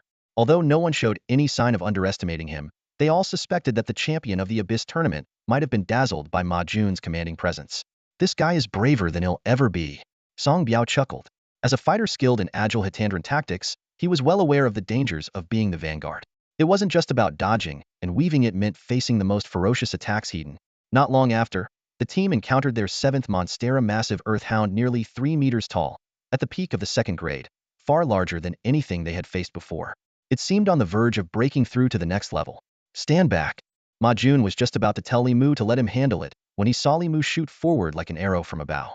His footwork shifted between solid and elusive as he closed the gap in an instant, unleashing a sweeping strike with his thorn blossom staff that roared through the air.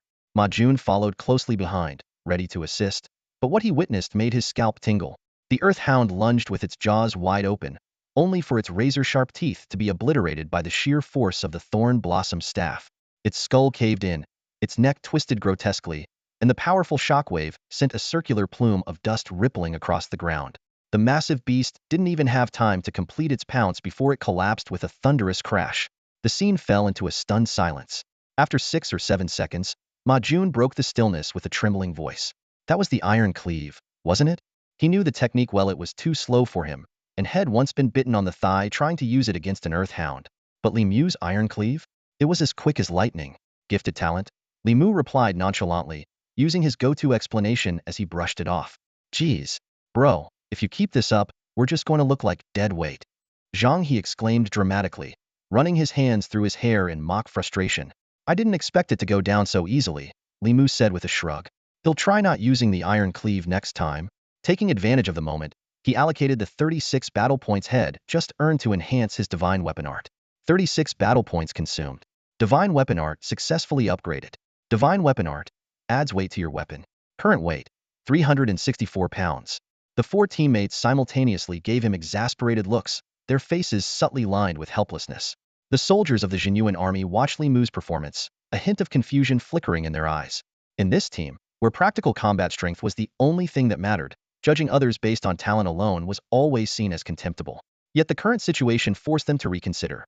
Ma Jun and Zhao Meiding both possessed Blevel talents. The other two had Clevel talents, while Li Mu, with his Flevel talent, was somehow this strong. How could that be? Can't figure it out? Then don't dwell on it. One by one, they decisively brushed aside their doubts and mounted their horses. In the Zhenyuan Army, the stronger your comrades, the better for everyone. Jealousy would only be the most foolish choice. Looks like I, the vanguard officer, can finally take a break, Ma Jun said as he tugged on his reins and suggested, you don't need to use the iron slash technique for now. ITLL save your energy and preserve your strength. Teamwork is all about achieving the most with the least effort and giving the others a chance to earn contribution points too. Li Mu humbly accepted the advice. In the battles that followed, he switched to relying solely on the sheer weight of his 400-pound staff. Even so, a single swing was enough to severely injure any monster. Despite holding back, more than half of the contribution points still ended up going to him whenever he participated in a fight. This made it necessary for him to alternate with Ma Jun as the vanguard, giving others opportunities to shine. As the team ventured deeper into the monster-dense areas, it became increasingly common to encounter 2 or 3 monsters at once. Li Mu's presence allowed the group to handle these situations with ease. Through constant combat, he also began exploring the limits of his physical capabilities. Eventually, he increased the weight of his divine weapon technique to 675 pounds, bringing the total weight of his staff to a staggering 735 pounds. He couldn't help but marvel at the effects of the 2 low-grade body-strengthening pills he had taken. If a dirt hound were struck by such a blow, its skull would shatter instantly, rendering the iron slash technique unnecessary. When the weight reached this level, Li Mu began to feel some strain and decided to stop increasing it for now. Before long, he had accumulated another 120 victory points. The team's coordination improved significantly, but as the frequency and number of monster encounters increased, they switched to traveling on foot. It's been over 2 hours, and the color of this area seems to have faded a lot, Zhao Meiding said as she checked the tactical map on her watch. The others were pleased with the doubled gains they had achieved today. Stay alert, everyone. We're probably starting to leave the Dirt Hound's territory, Ma Jun cautioned, though he admitted he hadn't been to this area many times before. However, they hadn't gone far when Li Mu suddenly stopped and asked in confusion, wait a second, is it just me? Or is it getting foggy? The others halted at his words and looked up. Their faces changed dramatically. In just a few seconds, dense fog had enveloped them, swallowing them whole. Trouble ahead, Ma Jun shouted, his voice sharp and commanding. Mount up, move. Even before his words fully settled in the air, He had already summoned his warhorse and was galloping back the way they had come. The others immediately spurred their mounts to follow. However, they hadn't gone far before a dense fog enveloped them completely, swallowing them in an impenetrable darkness. Within the suffocating mist, where one couldn't even see their own hand in front of their face, a terrifying beast's roar suddenly erupted ahead of them, shattering the silence. Ma Jun's warhorse reared violently, as if struck by an unseen force, and was thrown to the ground with a sickening crash. The horse let out a heart-wrenching, piercing whinny of pain. Captain Zhao Meiting, Song Biao, and Zhang He, who had been riding in a flying V formation behind him, witnessed the scene unfold in horror. Without hesitation, they reined in their horses and turned back to rush to Ma Jun's side. Meanwhile, Li Mu remained where he was, activating his fire eyes to survey the surroundings.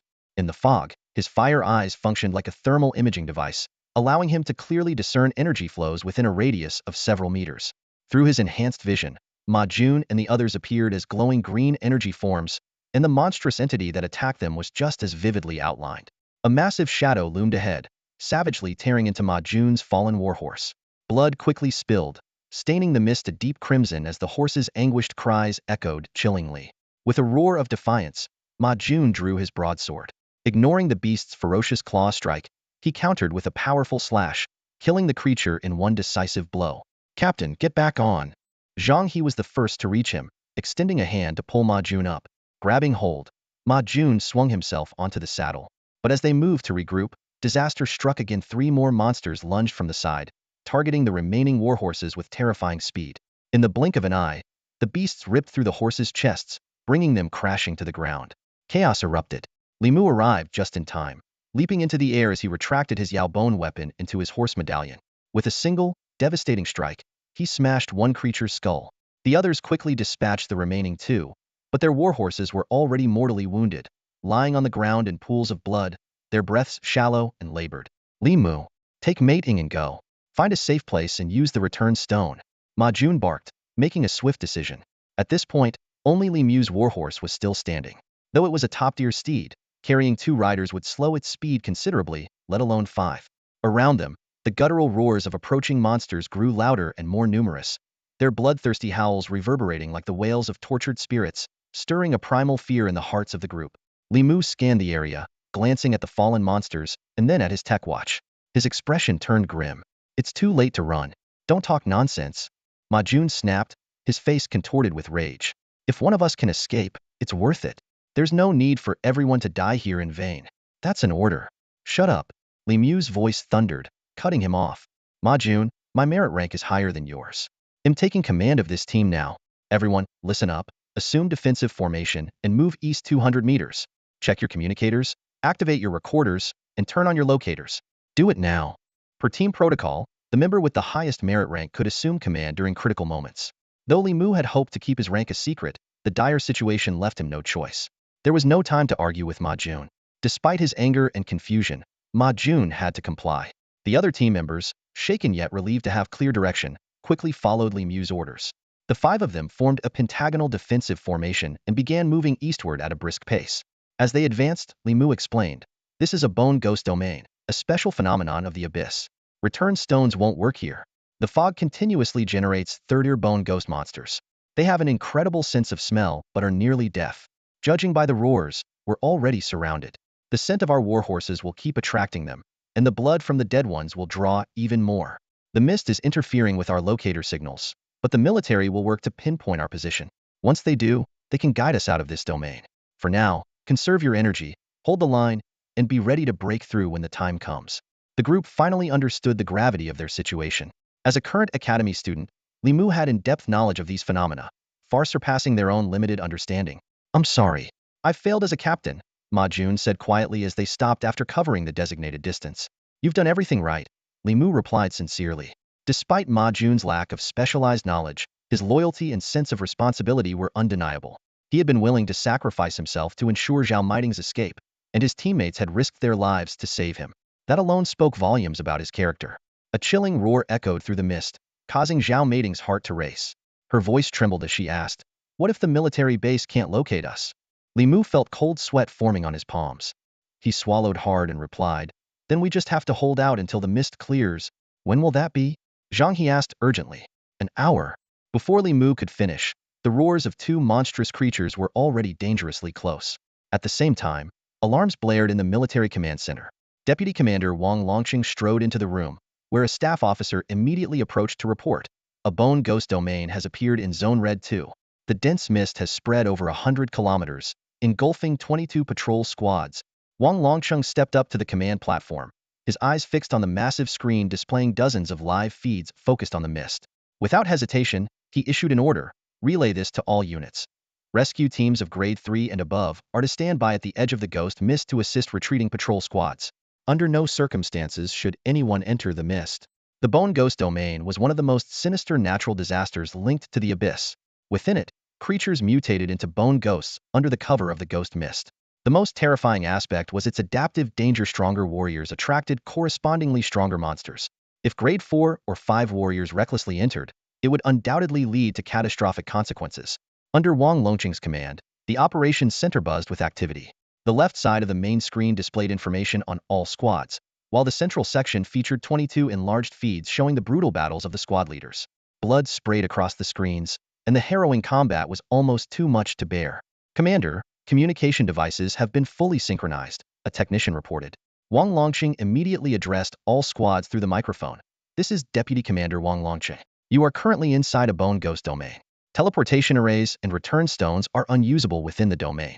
Location signals are disrupted, but we are working tirelessly to pinpoint your positions.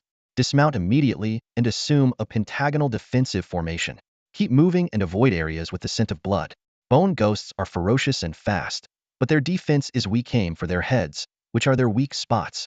The squads quickly followed his instructions, and the chaotic battles gradually stabilized. Wang Longqing's attention, however, was drawn to one, namely Mu, a Grade 2 warrior from the Vanguard squad. Utilizing the advanced imaging technology of their tactical wrist devices, he swiftly located Li Mu's team. On screen, the group maintained a standard pentagonal formation, locked in fierce combat with 4 or 5 monsters. When Wang Longqing accessed the Vanguard squad's audio feed, the command center was filled with a cacophony of monstrous roars and battle cries. Despite the chaos, the squad displayed remarkable combat prowess, swiftly eliminating the immediate threats. Zhang He let out a sigh of relief and exclaimed, "The commander's orders match exactly what Li Mu said. We're going to make it." Hearing Zhang He's words, a look of astonishment spread across the faces of everyone in the command center. Wang Longqing's deputy quickly reminded him, "Commander, before you gave the order, that squad in the video had already assumed a defensive stance." Wang Longqing had, in fact, noticed this earlier. At the time, he observed 4 or 5 squads maintaining defensive formations rather than blindly charging on horseback. Meanwhile, other squads, after killing the monsters, chose to flee on horseback, clearly unaware of the unique characteristics of the Bone Ghost domain. This situation wasn't uncommon. Those who fled on horseback were often warriors with lower levels of education. Many had either joined the military directly after awakening their talents, or had come from impoverished backgrounds that prevented them from receiving proper schooling. Naturally, they wouldn't know the obscure knowledge about the Bone Ghost domain found in textbooks. Pull up the footage of this Vanguard squad from the moment the mist descended, Wang Longqing ordered decisively. As the commander, he needed to grasp every detail on the battlefield as quickly as possible to make more precise judgments. Soon, the footage of the Vanguard squad appeared on a side screen. When the cavalry retreated, several of the squad members turned back to assist, resulting in the loss of all their warhorses. Following that, Li Mu had a heated argument with the cavalry and, leveraging his higher merit points, took command of the squad. He promptly issued a series of orders: maintain defensive positions, evacuate the current area, and check communication and navigation systems. Everyone in the command center was stunned by Li Mu's textbook-level response speed and crisis management. Even more surprising was that his explanation of the squad's current predicament matched word for word the orders Wang Longqing was about to issue. After watching the footage, Wang Longqing immediately designated Li Mu's squad as one of the most reliable teams. Meanwhile, an instructor instructed an operator to save the footage for the purpose of creating training materials. "Commander, we've located the first squad," an operator quickly reported, enlarging the image on the screen. Wang Longqing immediately pressed the communication button, and his voice was transmitted to all members of the Zhengyi squad through their tech-enabled watches. "Zhengyi squad, you've been located. Don't panic, you're at the very edge of the mist zone. Open your map and head toward coordinates 2371, 975. There's a team waiting to assist you there." At that moment, the Zhengyi squad, previously the group that had refused Li Mu's help in the mission zone, was reduced to just 3 members, fleeing in disarray. The captain, the self-proclaimed veteran Zhou Qing, and another male teammate. Zhou Qing's face was pale with fear. Although she had participated in over a dozen missions, The terror of monsters potentially leaping out of the mist at any moment had left her on the verge of a breakdown. Witnessing two teammates being devoured by monsters only compounded her mental collapse. Their first instinct was to crush their return stones, even if it meant holding out for 10 minutes while the teleportation spell activated. But after smashing 3 returned stones with no effect, they realized they were trapped. Just as the three were desperately fighting and fleeing, Wang Longcheng's command brought them a glimmer of hope.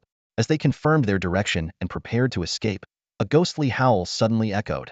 A bone ghost, mutated from a stray dog, lunged at them from the side, instantly pouncing on the male teammate. This bone ghost was grotesque in appearance. The stray dog's head drooped onto its chest, its back split open like a cicada shell, exposing its protruding spinal bones, while a skeletal, dog-like head emerged from the back of its neck. The male teammate stabbed the bone ghost with his blade, but it seemed unfazed, instead sinking its teeth into his thigh and dragging him to the ground.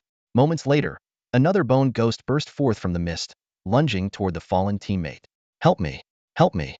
The male teammate screamed in agony. The captain halted and glanced back, her brow furrowed in hesitation. But Zhou Qing, upon seeing the scene, didn't hesitate for a second. She turned and sprinted away. The captain took one last look at the teammate being torn apart, stomped her foot in frustration, and also fled in Zhou Qing's direction. The hope of survival was right in front of them. Who cared about some useless teammate who would only slow them down? Behind them, the male teammate's anguished cries echoed like the wails of a damned soul, lingering in the mist for what felt like an eternity. The voice carried an overwhelming mix of fury and resentment as it echoed through the dense fog. Inside, the male team member's thoughts roared. 3 people, 2 monsters. If Zhou Qing and the captain were here, dealing with these attacking creatures would be a piece of cake. He recalled how, when Zhou Qing was under siege earlier, he had rushed to her aid without hesitation.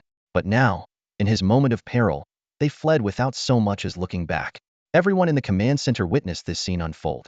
Wang Longqing's face darkened ominously as he watched Zhou Qing and the captain's actions.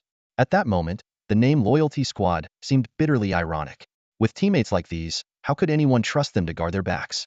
Zhou Qing and the captain quickly broke out of the fog and were met by 2 elite third-rank rescue team members. Zhou Qing collapsed to her knees, gasping for air, her eyes glimmering with the relief of narrowly escaping death. The captain, however, frowned deeply, haunted by the male team member's anguished screams echoing in his mind. Wang Longcheng let out a cold snort and cut the feed from their scene, shifting his focus to other squads. Beside him, the instructor quietly instructed the operator to save the footage of the Loyalty Squad, intending to use it as a cautionary example in the future. Minutes ticked by as Wang Longqing orchestrated an orderly retreat for all teams. Though several squads encountered situations similar to the Loyalty Squad, nearly all chose to turn back to rescue their teammates under attack, ultimately escaping without major losses.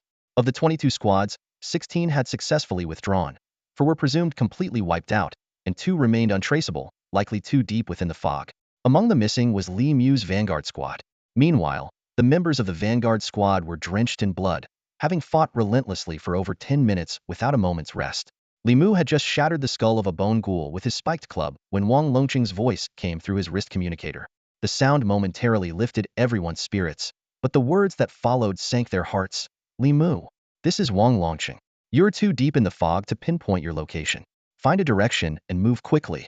"Understood." Li Mu responded firmly, leading his team in an attempt to break through. But just as they began to advance, a deafening roar erupted from the dense fog ahead. The sound was so powerful that everyone instinctively covered their ears as their heads throbbed with a piercing buzz. The terrifying sound waves churned the fog, revealing a colossal bone ghoul, towering 6 meters tall like a moving mountain, charging straight at them. Facing the massive skeletal monster charging towards them, Li Mu and his companions felt their hearts sink to the depths. The creature stood a towering 6 meters tall, dwarfing the formidable skeletal beasts they had encountered before. It was unmistakably a Tier 4 monster. "Scatter!" Ma Jun's shout had barely left his lips when the group realized they were locked in place, as if bound by an invisible force. Their bodies felt unnaturally heavy and stiff, and they could only manage to shuffle sideways a few steps. In that critical moment, Li Mu roared, "Freeze!" A miracle unfolded. The gargantuan skeletal monster froze in place instantly, even its momentum from charging vanished into thin air, as if the very fabric of time and space had been halted. The group felt the weight lift from their bodies and immediately tumbled to the sides in a desperate roll. In just half a second, the monster regained its movement and charged past them with a thunderous roar, narrowly missing them. Stunned, Ma Jun and the others turned to look at Li Mu, astonished. With a single word, he had immobilized such a colossal and powerful creature. This ability far exceeded anything they could comprehend. Don't just stand there, attack. Li Mu's furious shout snapped them back to reality. Before they could deal with the giant skeletal monster, the ground began to quake. 6 or 7 smaller skeletal creatures burst forth, quickly breaking apart their defensive formation. Stay together, Ma Jun bellowed, his voice filled with urgency. His broadsword expanded, transforming into a massive, tumter-long blade. With a mighty swing, he cleaved through a 3-meter skeletal creature, splitting it cleanly in two. The others engaged the smaller skeletal monsters around them, while Li Mu squared off against the giant one. As the monster's massive claws came down, Li Mu summoned a golden shield imbued with a dragon's roar. A resounding clang echoed as the shield shattered, the dragon's cry reverberating through the air. The shockwave forced the skeletal monster to stagger backward. Seizing the moment, Li Mu struck fiercely with his staff, shattering the monster's lower jaw. But the Tier 4 beast retaliated with reckless ferocity, slashing at Li Mu and sending him flying. He landed hard on the ground, deep gashes on his waist and back exposing bone. If not for the 2 low-grade fortification pills he had taken earlier, that blow might have claimed his life. But the danger was far from over. The skeletal monster loomed over him again, its massive claw descending. Li Mu, unable to rise in time, could only raise his staff to block the attack. In the nick of time, Ma Jun charged in from the side, using his body to deflect the monster's claw and save Li Mu. But before Ma Jun could land, the monster suddenly lashed out with a bone blade, severing both his legs in a precise strike. Ma Jun crashed to the ground with a blood-curdling scream, his blood splattering across Li Mu's face. Roaring in rage, Li Mu scrambled to his feet, his spiked staff crashing down on the skeletal monster with all his might. Zhao Meiting rushed to check on Ma Jun's injuries, while Zhang He and Song Biao joined the fight, flanking the creature on 3 sides. Yet the giant skeletal monster was incredibly fast and overwhelmingly strong, holding its ground even against 3 attackers. Within a minute, both Zhang He and Song Biao were gravely injured. The moment Song Biao was sent flying, Li Mu's immobilization ability finally cooled down. With bloodshot eyes, he leaped into the air and shouted once more, "Freeze!" The skeletal monster froze again, and in that fleeting moment, Li Mu unleashed his full strength, delivering a devastating iron slash that shattered its head and neck. The massive beast collapsed with a deafening crash, while the smaller skeletal creature's lifeless bodies littered the ground. Panting heavily, Li Mu staggered over to Ma Jun, only to be met with a heart-wrenching sight. Ma Jun's face was twisted in agony, his legs severed. Zhang He lay unconscious, blood streaming from his head. Song Biao's leg was shattered, and even Zhao Meiting's arm had been severed. The battlefield was silent, save for the labored breathing and faint groans of the wounded. The scene before Li Mu was heart-wrenching. His teammates' shoulders were shattered, and their broken arms hung limply by their sides. Wasting no time, he retrieved a bottle of medicine from his storage ring and handed it to Zhao Meiting, whose face was streaked with tears. "Give each of them a hemostatic pill," he commanded. At the same time, he deftly tore strips of cloth and tightly bound the wounds of Ma Jun and the others. Zhao Meiting was completely overwhelmed. The horrifying sight of her teammates' grievous injuries, many of them on the brink of death, had shattered her composure. In the dense fog, every attack from the skeletal ghouls was like the swing of the Grim Reaper's scythe, delivering devastating blows. The unknown terror had pushed her nerves to the breaking point. She cried out desperately, "Leave! There's no hope. You need to save yourself." The 4 gravely injured teammates were no longer capable of movement, and clearly wouldn't survive the next wave of ghoul attacks. Li Mu still had a chance to escape. There was no reason for him to stay and die with them. "Enough!" Li Mu's sharp command cut through Zhao Meiting's sobbing, silencing her instantly. He had just finished binding Ma Jun's wounds when the eerie howls of the skeletal ghouls grew louder, closing in on them. Back at the command center, Wang Longcheng and the others clenched their fists tightly, their faces pale with tension as they anxiously observed the Vanguard team's predicament. It was undeniable that the Vanguard team had already performed extraordinarily well. In the dense fog that heavily favored the skeletal ghouls, they had managed to survive against an onslaught led by a 4th-tier ghoul commanding 7 3rd-tier Gulson achievement, nothing short of miraculous. Every move they made was a testament to their skill and strategy, but the sheer terror of the ghouls was overwhelming. In this fog, humans became prey, while the ghouls ruled as the ultimate hunters. Wang Longqing dared not issue any orders to Li Mu. This was a decision only Li Mu could make. Deep down, he both wished for Li Mu to live and dreaded the thought of him abandoning his teammates. Although the current situation was different from what the loyal and righteous squad had faced in the past, and Li Mu's choice to escape alone would be understandable, the conflict in Wang Longqing's heart was palpable. Soon, they got their answer. After a brief moment of deliberation, Li Mu suddenly removed his cloak. With a swift motion, he unfurled it into the air. The cloak instantly expanded, enveloping all 4 injured teammates.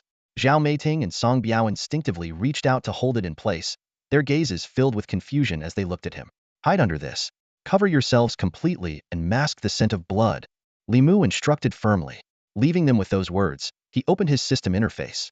The intense battle earlier had earned him 912 battle points. Without hesitation, he scrolled through the divine skills and techniques, landing on one that could turn the tide: the 72 transformations. Li Mu quickly unlocked the divine ability, 72 transformations, consuming 200 victory points.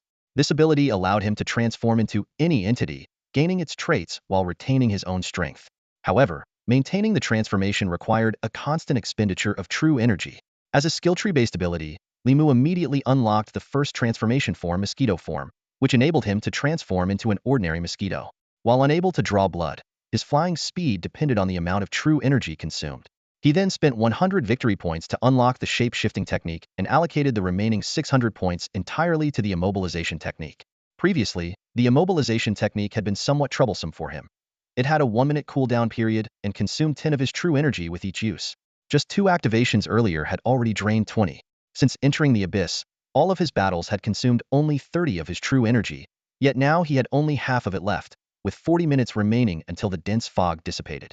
The 600 victory points allowed Li Mu to quickly upgrade 4 nodes in the skill tree of the immobilization technique. Reduced true energy consumption per cast to 5. Shortened the cooldown time to 50 seconds. Further reduced the cooldown to 40 seconds. Added an effect that dealt an additional 10 true energy-based damage to immobilized targets when attacked. To Zhao Meiting and the others, all of this seemed to happen in just the blink of an eye, as Li Mu appeared to freeze in place for only a second. They had already understood the purpose of the cloak. Li Mu had given them its circulated energy with defensive properties and was large enough to cover 4 people. As long as it was sealed tightly, it could contain the scent of blood.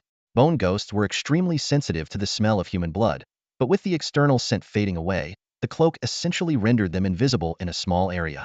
Li Mu, what's your plan? Wang Longqing asked anxiously through his wristwatch. Li Mu's cold gaze swept across his surroundings, his fiery eyes locking onto a bone ghost charging toward him. Wiping the blood from the corner of his mouth, he uttered just one word: kill. Before his words had fully registered, Li Mu vanished into thin air before everyone's stunned eyes. A bone ghost roared as it lunged toward the spot where he had just been standing, only to strike empty air. The creature looked around in confusion, quickly redirecting its gaze toward Ma Jun and the others under the cloak, guided by the scent.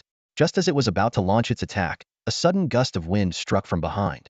Li Mu's staff appeared out of nowhere, coming down with crushing force and shattering the bone ghost's skull in an instant. After the kill, Li Mu's figure quickly faded back into the mist. Zhao Meiting, Song Biao, and Ma Jun huddled tightly under the cloak, leaving only 3 pairs of wide, astonished eyes visible. Li Mu's abilities were beyond their comprehension. The immobilization technique that seemed to obey his command instantaneously, the eerie invisibility, everything defied their understanding of cultivation techniques.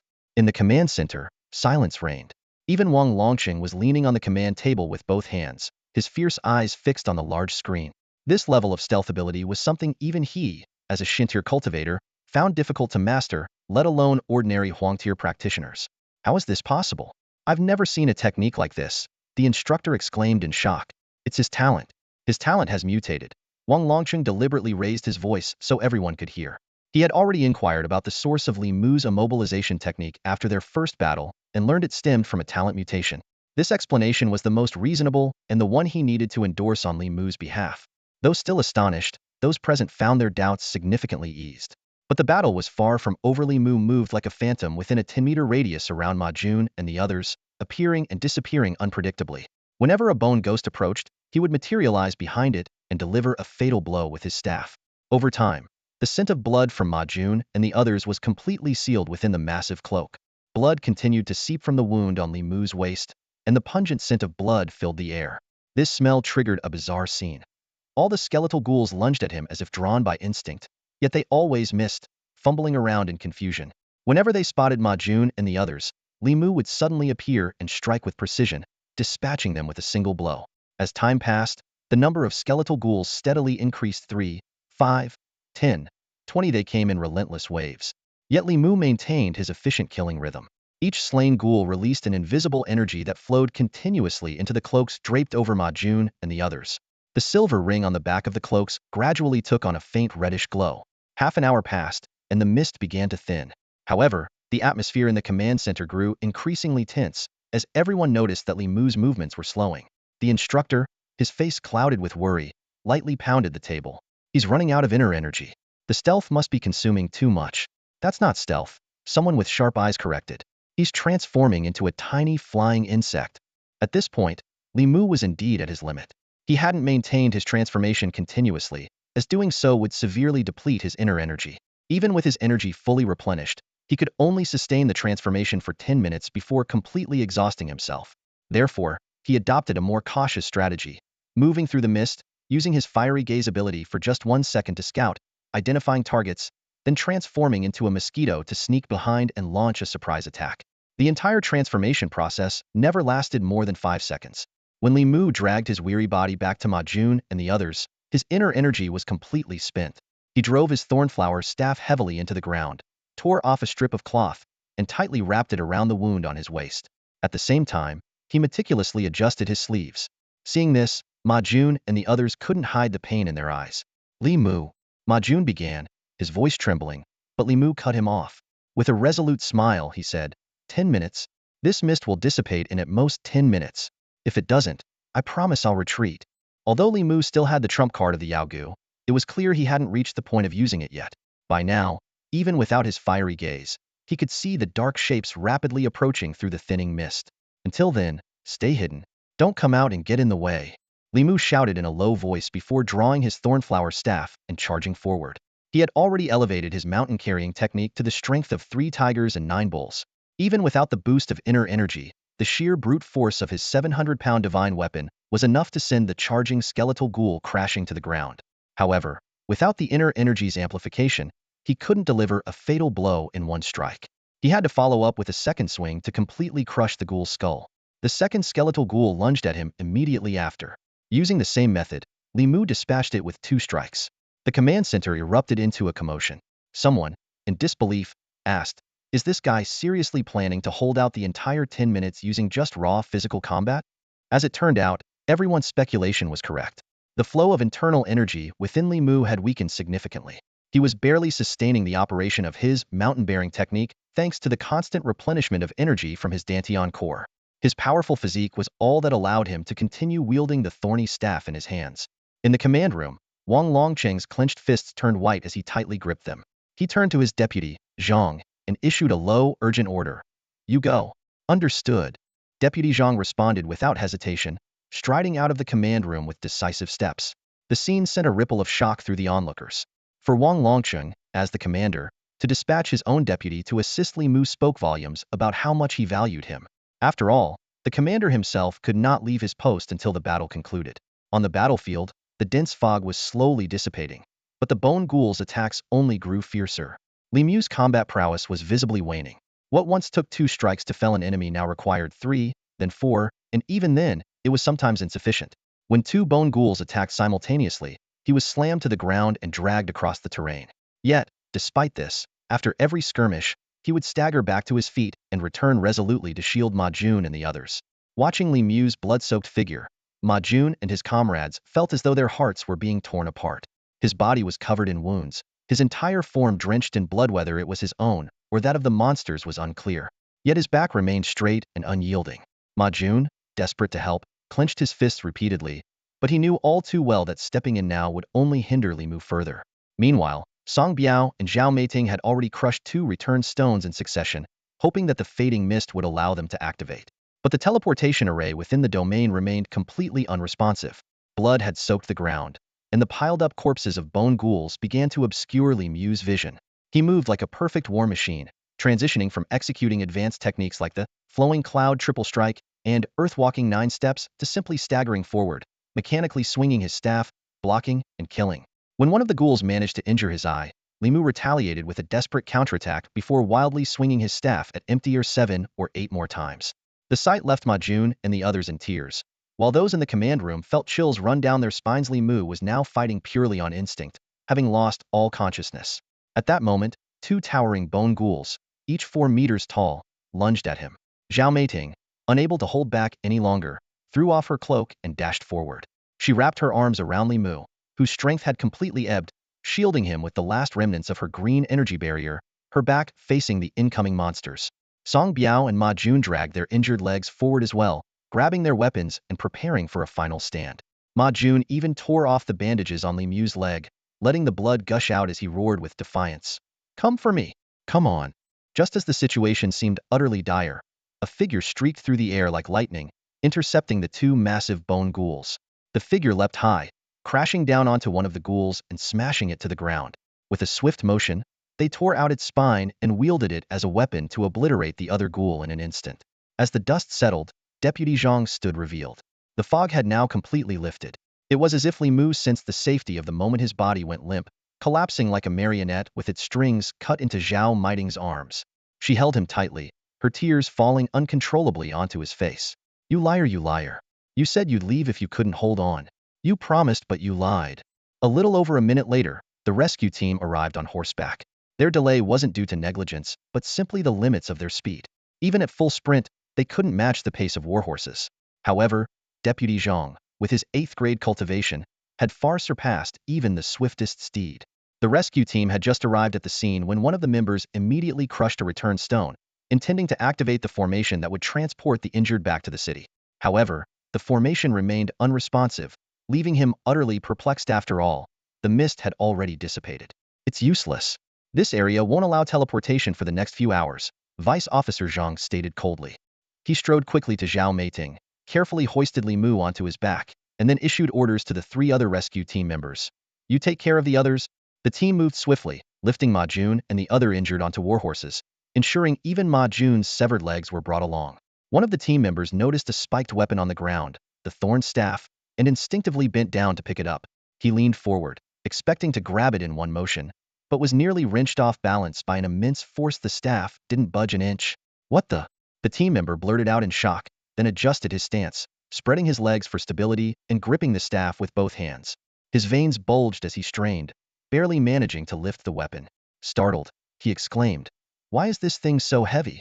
He turned to Vice Officer Zhang with a questioning look, silently asking if they were supposed to bring the weapon along. It turned out that Li Mu's unique ability, the divine weapon art, required only minimal energy to sustain. He could imbue or remove the divine power from weapons at will, as long as he had even a sliver of energy left.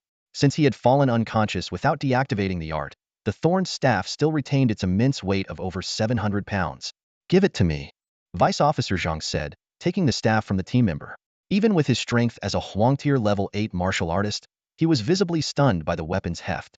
He gripped it with one hand and gave it a tentative swing, finding it awkward and unwieldy.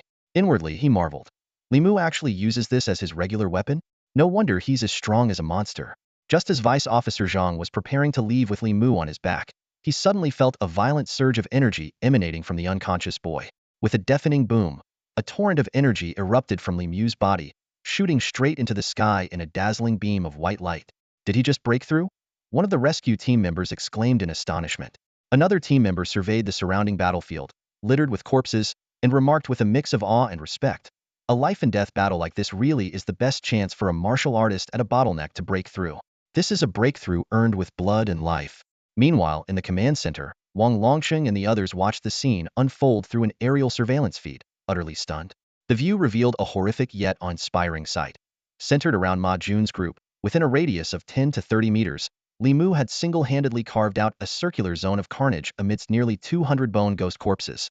The result was a chilling ring of death, a testament to his ferocious power. Looking at the scene before them, Ma Jun, Zhao Meiting, and the others felt an indescribable sense of awe. Li Mu's strength had repeatedly shattered their understanding of what was possible. If it hadn't been for the coincidence of being on the same team as Li Mu today, they might have already met the same tragic fate as the other squad that had been wiped out in the mist. The sudden emergence of the Bone Ghost domain quickly caused an uproar at the military district base. This abyssal region had been unusually active lately. First, during Li Mu's initial battle in the abyss, when he encountered a massive swarm of tail serpents, and now, the abrupt descent of the Bone Ghost domain.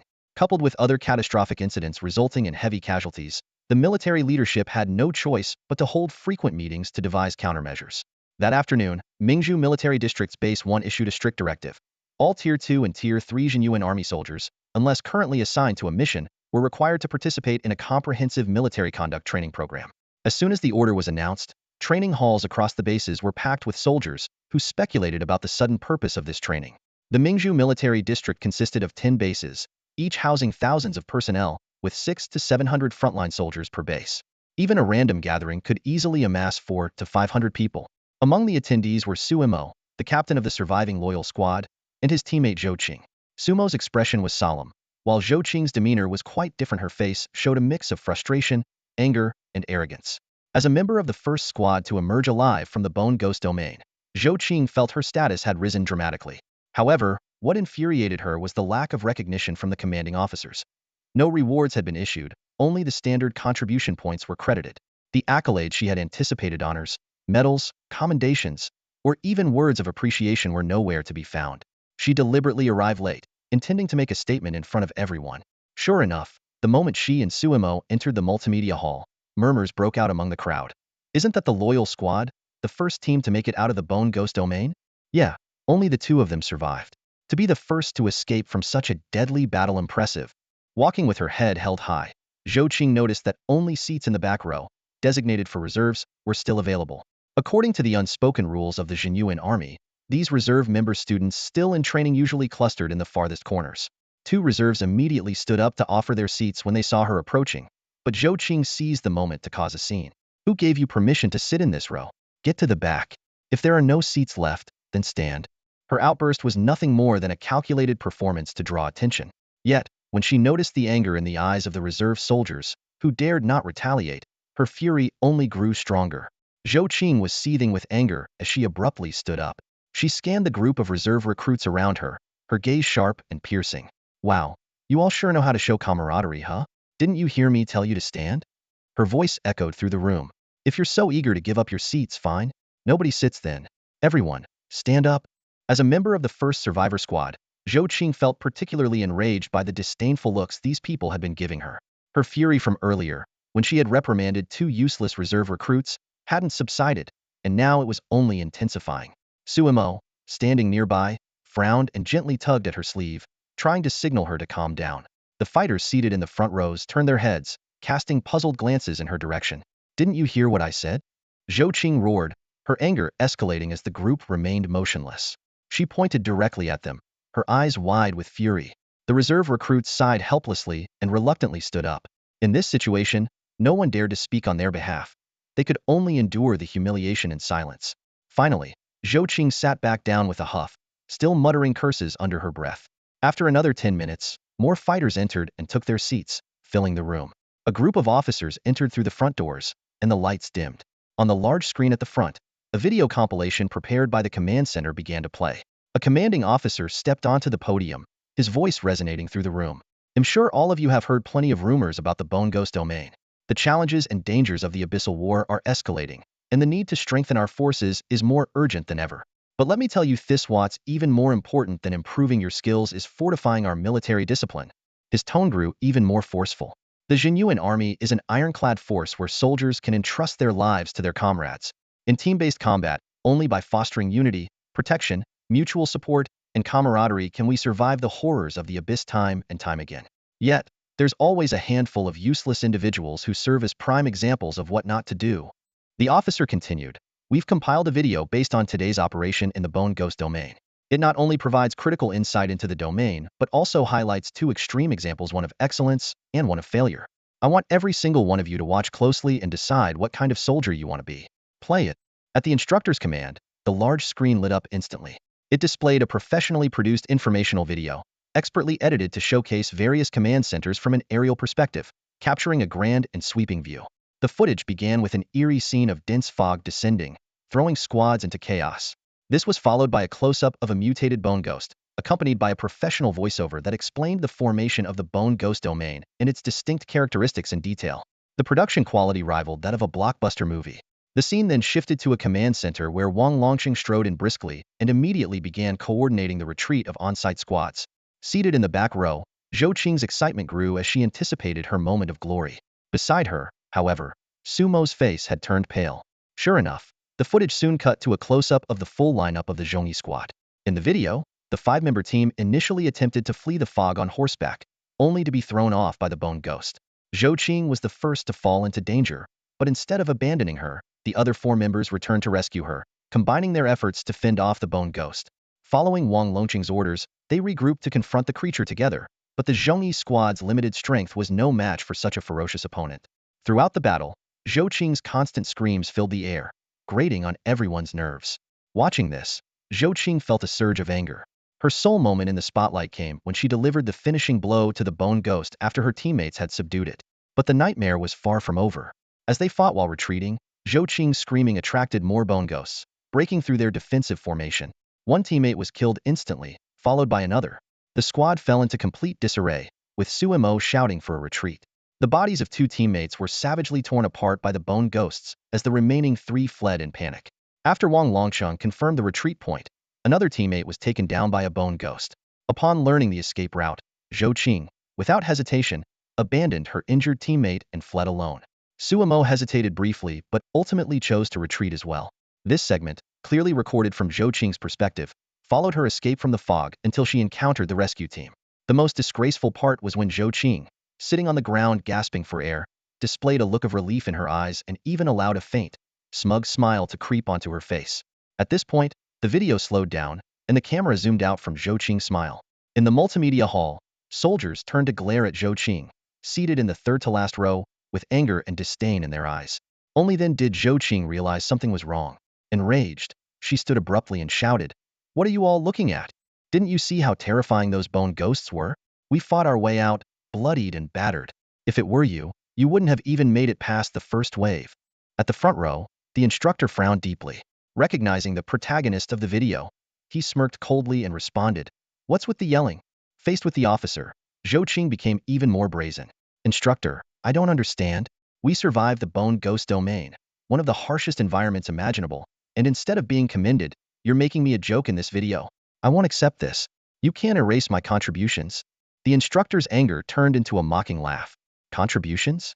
You killed two monsters, got two teammates killed, abandoned another, and indirectly helped the bone ghosts take down three of your own team. All of this is on record. Is that what you call contributions?"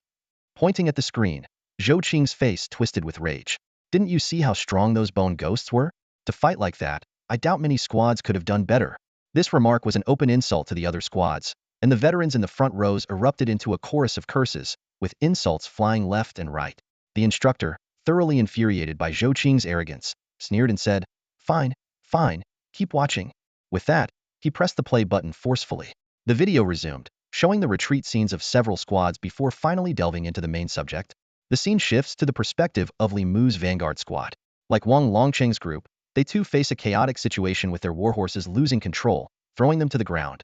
Tensions run high as Li Mu and the squad leader engage in a heated argument, after which Li Mu decisively takes over command. He immediately begins explaining the unique properties of the bone ghost domain to his team, his level of expertise resembling that of a science lecturer. Just over a minute after Li Mu concludes his explanation, Wang Longqing finally arrives at the command room. At this moment, the squad information displayed on the command screen zooms in for a close-up. Vanguard Squad, Member, Li Mu, Reserve Force. These three words instantly cause an uproar among the onlookers, who collectively turn to glance at the reserve recruits standing at the back of the hall. The recruits exchange bewildered looks, clearly not expecting a reserve member to be featured on the screen. The following scenes are even more jaw-dropping. In stark contrast to the loyal duty squad scene earlier, the Vanguard Squad demonstrates astonishing combat prowess. Ma Jun wields a massive blade with unmatched dominance, while Zhang He and Song Biao execute flawless coordination with their sword and spear. Zhao Miting's precision with her bow is unparalleled, with every arrow inflicting devastating damage on the bone ghosts. But the most shocking figure is the reserve recruit, Li Mu single-handedly taking on three enemies at once.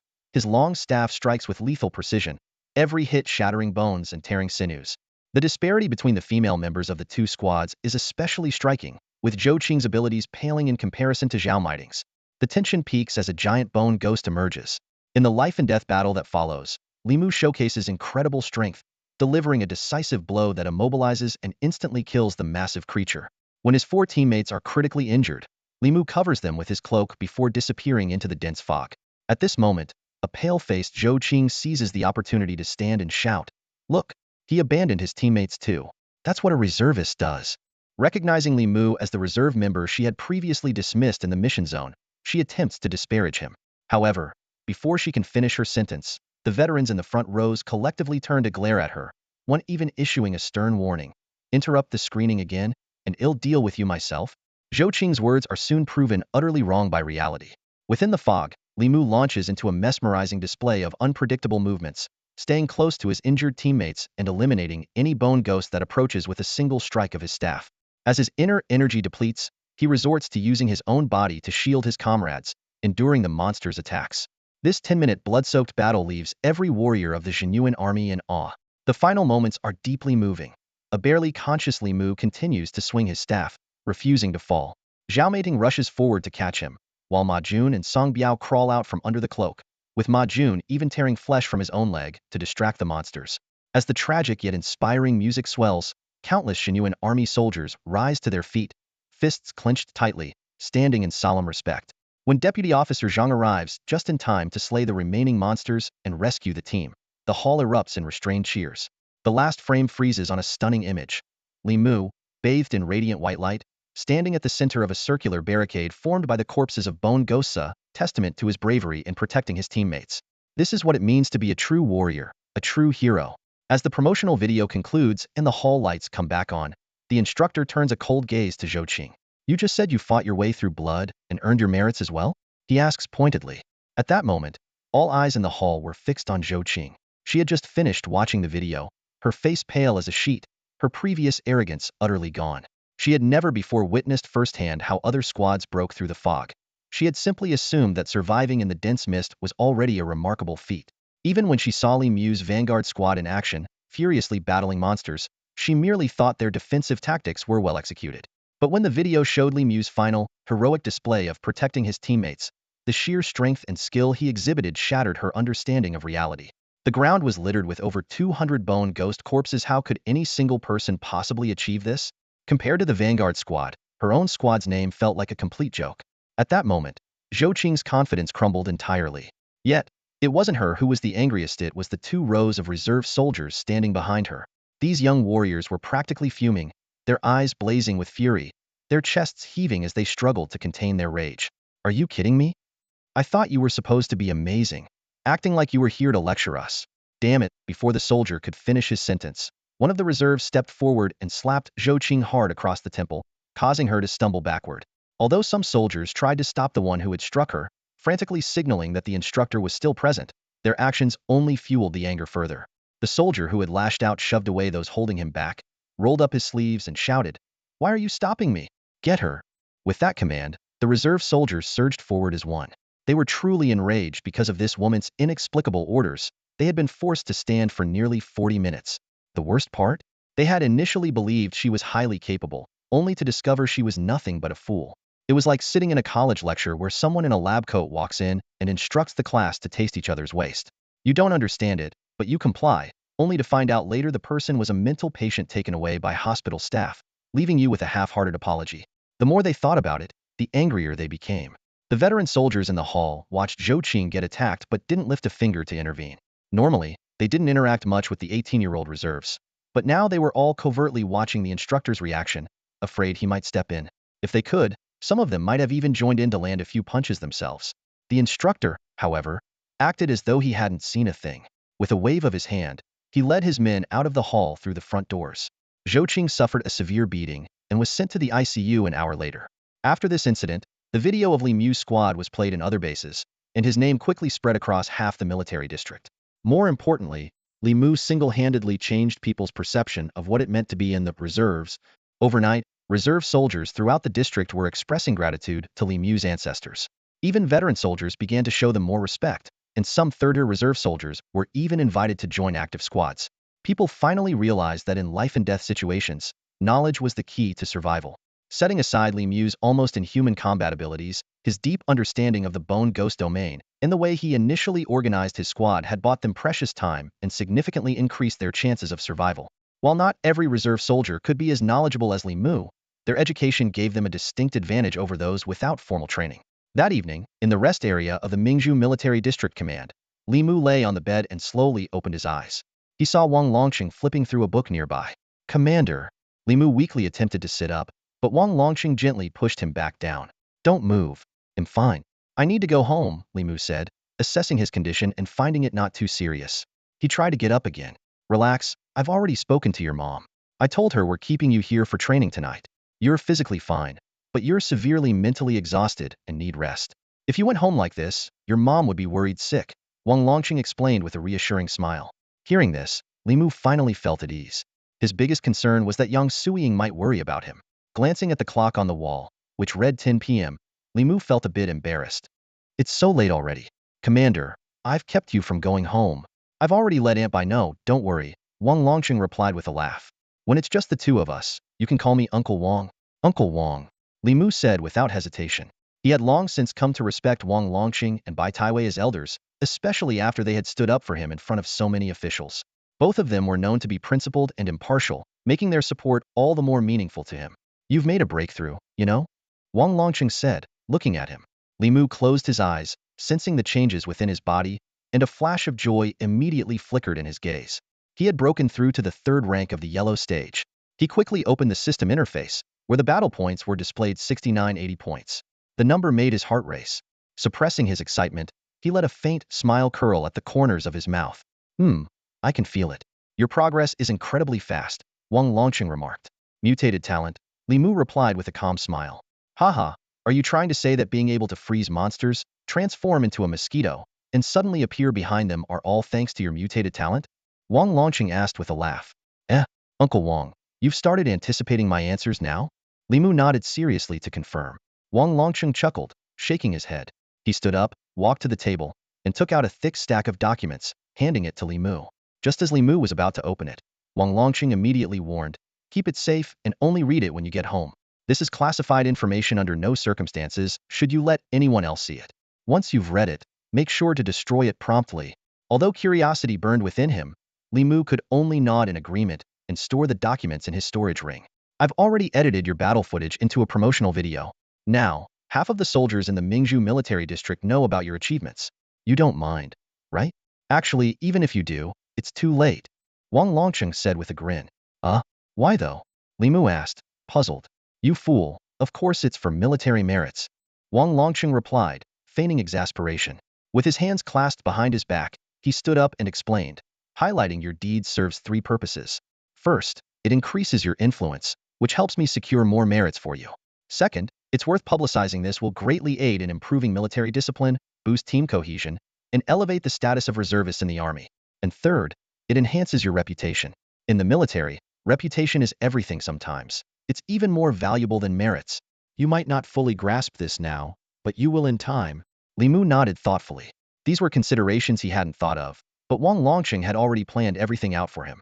After chatting for a while, Wang Longqing suddenly asked, Li Mu, when you ran out of true energy, you told Ma Jun and the others that once you reached your limit, you'd leave. But in the end, even when you lost consciousness, you kept fighting with sheer willpower. You didn't leave. Why? Faced with Wang Longqing's serious question, Li Mu knew he couldn't brush it off. After pondering for a long time, he solemnly answered with 8 words. When emotions run deep, you give it your all. Enjoyable? Upon hearing Li Mu's response, Wang Longqing frowned slightly, finding it hard to comprehend. A life-and-death battle, how could it be described with the word enjoyable? Yet, as he pondered over it, a subtle, meaningful smile slowly crept onto Wang Longqing's lips. Memories of his time with Li Mu began to surface. On the very first day of military training, Li Mu unhesitatingly broke the instructor's leg. In broad daylight, he forced an elder of the Li family to his knees in the middle of the plaza. During his first battle in the abyss, he deliberately sought out the most dangerous areas. Upon hearing of the appearance of the monstrous tail serpent, he was the first to rush to assist, and he guarded his teammates to the point of mental exhaustion. Li Mu seemed to act without any concern for the consequences, doing whatever he felt like. But to call him reckless would be inaccurate. On the battlefield, Li Mu displayed a calmness and caution far beyond his peers, backed by unfathomable hidden strengths. Wang Longqing found himself at a loss for words to sum up Li Mu in just a few phrases. Strangely enough, the word enjoyable seemed to perfectly encapsulate a sense of transcendent freedom, as though Li Mu were a celestial being, reincarnated only to savor the experiences of the mortal world. Well, what a fitting enjoyable. Get some rest. We'll talk more tomorrow, Wang Longqing said before leaving the room. Exhausted, Li Mu quickly fell into a deep sleep. The next morning, he woke up eagerly, sitting up in bed without delay. Rather than getting dressed, he immediately opened the system to check his victory points. 6,980 points. The number nearly made him leap with joy. After calming himself, Li Mu began to carefully consider how to allocate his points. Reflecting on the battle from the previous day, he became acutely aware of his two greatest weaknesses. First, his inner energy was severely insufficient, especially for his most relied upon technique, the immobilization spell, which consumed a tremendous amount of energy. In a place like the Abyss, where monsters were endless, his current energy reserves were far from adequate. Second, his combat repertoire was too limited, with too few techniques capable of turning the tide of battle. Determined to address the energy issue first, Li Mu turned his attention to the Wu Pin Tian Xianju, a technique he had never upgraded before. Suddenly, a new option appeared before him, one he had never encountered before. Host detected at Huang Tier, rank 3. Tian Xianju is eligible for advancement, so it was a matter of rank restrictions. Even now, at rank 3, only this single option had been unlocked. Spending 1,000 victory points, Li Mu successfully advanced the Wu Pin Tian Xianju to the Ci Pin Tian Xianju. The new features left him pleasantly surprised. Not only did it double his comprehension of the technique, but it also allowed him to integrate 3 internal energy techniques, absorbing their unique traits. This was the key to solving his energy problem. While the immobilization spell would still consume energy proportionally, by integrating techniques that increased energy capacity and recovery speed, the situation could be drastically improved. Next, Li Mu spent 100 victory points to unlock Strength Through Wine. This skill created a field of oppressive pressure within a 2-meter radius around him.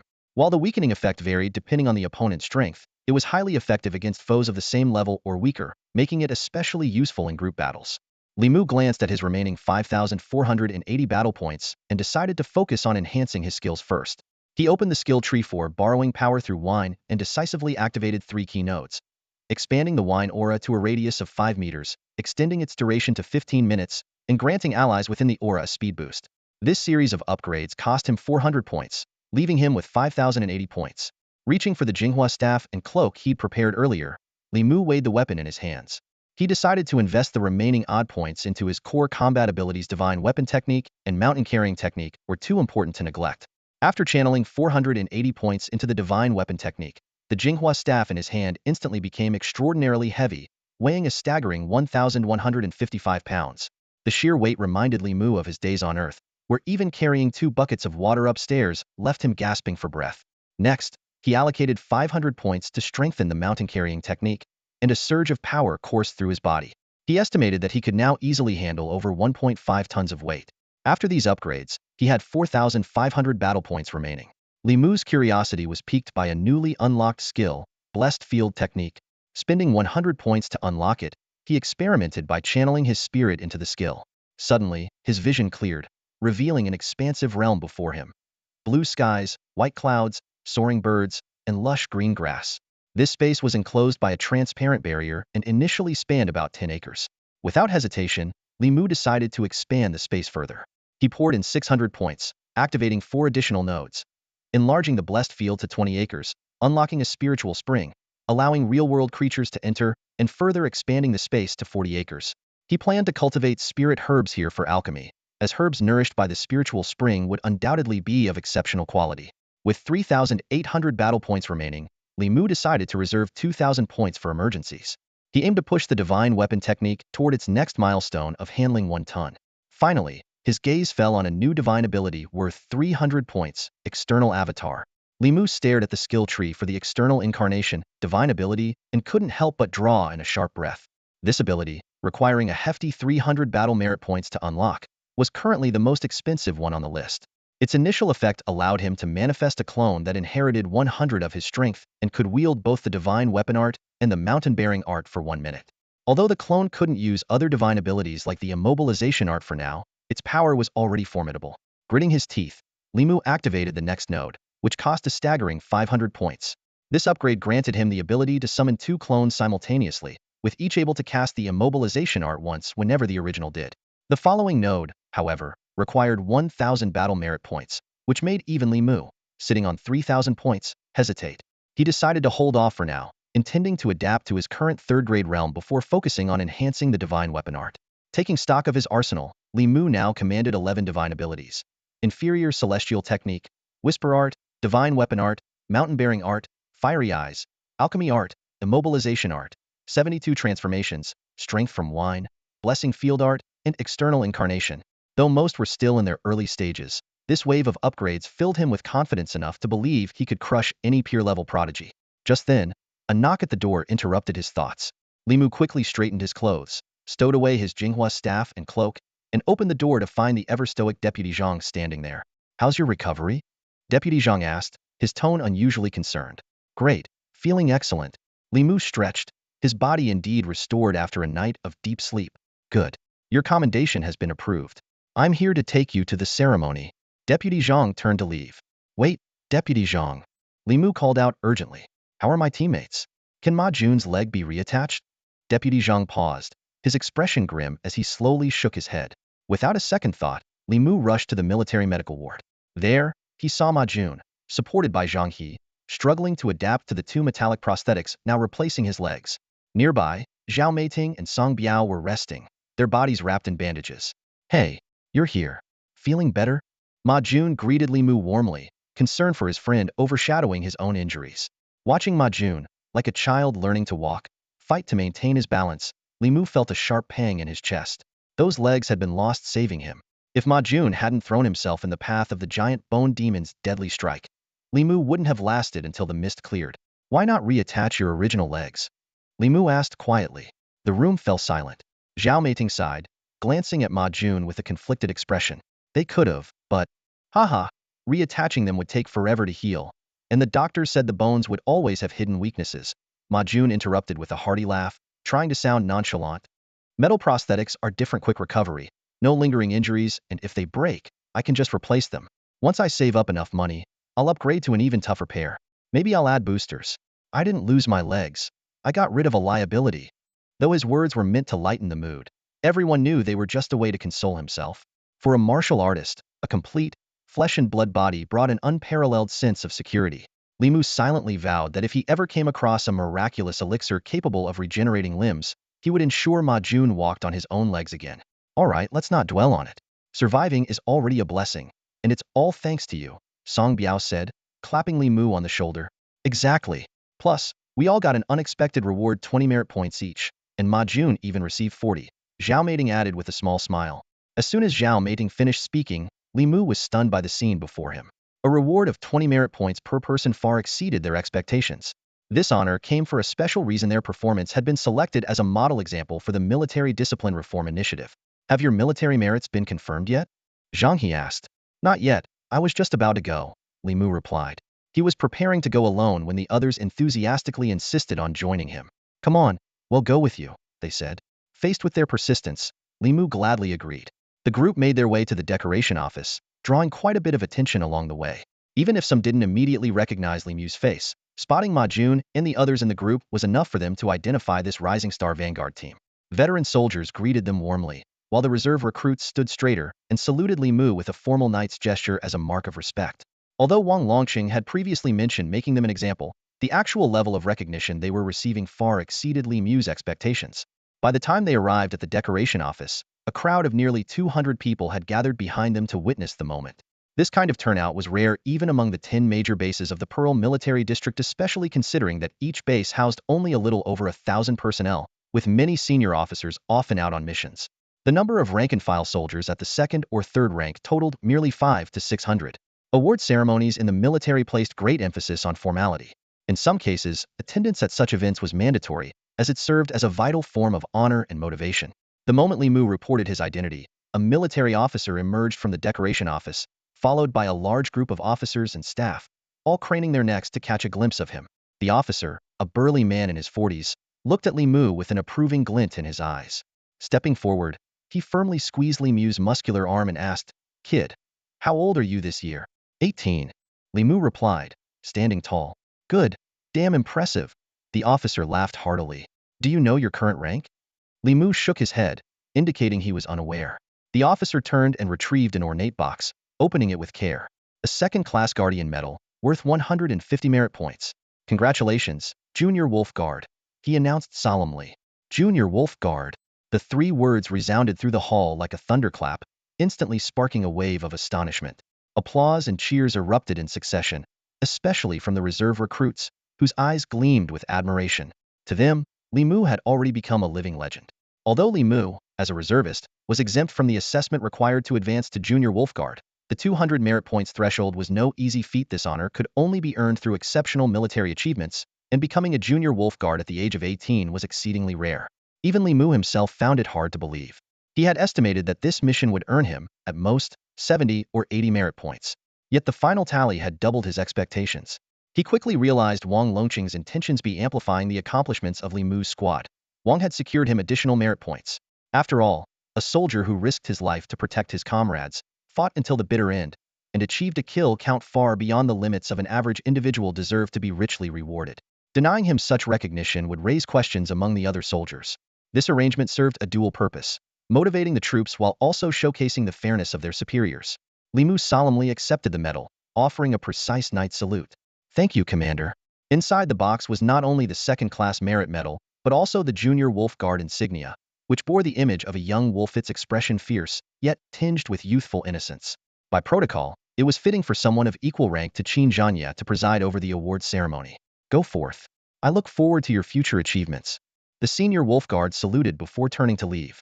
Zhao Meiting and the others quickly gathered around to congratulate him, curiously touching Li Mu's medals. With a slightly envious tone, Song Biao quipped, "So, while we've been recovering, have you already been itching to take on a new mission?" Deep down, he knew that with his current abilities, the chances of ever fighting alongside Li Mu again were slim. Li Mu chuckled and shook his head. "I plan to return to school for a few days to consolidate my third realm foundation." "That's right. Your next missions will likely be of a much higher caliber," Ma Jun remarked with a sigh. After exchanging a few more words, Li Mu bid farewell to his comrades and headed straight for the Zhenyuan Army's supply department. His contribution points had now reached 6,210, with 2,000 of them awarded alongside his merit points. In the Zhenyuan Army, contribution points were far more valuable than money, yet they still fell short of meeting Li Mu's needs. After browsing the skill manual section for some time, he spent 4,000 contribution points to purchase a high-grade internal cultivation technique called rejuvenation energy flow. This technique, worth at least 500,000 in markets above the abyss, was particularly prized for its focus on enhancing the recovery speed of internal energy feature that earned it a spot among high-grade techniques. With the remaining points, he also acquired 2 low-grade internal cultivation manuals, knowing they could be replaced in the future. Without delay, Li Mu secured a training room and began integrating the 3 techniques. Before long, the inferior heavenly immortal technique merged with the rejuvenation energy flow, significantly boosting its internal energy recovery rate. It also fused with the wood spirit energy and the inch heart technique, enhancing the density of internal energy while slightly reducing the energy consumption of martial skills. Li Mu had just completed the upgrade of the flawed, celestial immortal technique. This cultivation method now not only deepened his understanding of a century's worth of insights, but also significantly improved the condition of his dantian and meridians. More importantly, it gained the ability to integrate with other internal cultivation techniques, absorbing their unique traits and merging them into the celestial immortal technique. So far, it had already assimilated 3 internal techniques, including Zhenyuan Xian Gong, which possessed the rejuvenating properties of wood essence. Stretching lazily, Li Mu felt the increasingly dense flow of true qi within him. Although the wood essence energy was merely a basic-level internal technique, the change in his true qi was noticeable, and the improvement was substantial. After all, this type of internal technique would be more than sufficient to support the growth of an ordinary martial artist, whereas for Li Mu, it merely became a minor trait. To test its effects, Li Mu immediately performed the 72 transformations, transforming into a mosquito. In his transformed state, true qi was continuously consumed, but his dantian began operating at an astonishing rate, frantically absorbing the surrounding spiritual energy like a parched sponge. While the rate of recovery still couldn't match the rate of consumption, it managed to reach about 1/5 to 1/6 of it, which was already an impressive improvement. After reverting to his original form, Li Mu felt elated his biggest shortcoming had finally been mitigated to some extent. At that moment, his homeroom teacher, Zhao Qingshan, called. Since Li Mu hadn't requested leave today, Zhao Qingshan was dutifully checking in on him. Upon learning that Li Mu was about to return to school, Zhao Qingshan laughed and said, "It's no big deal really.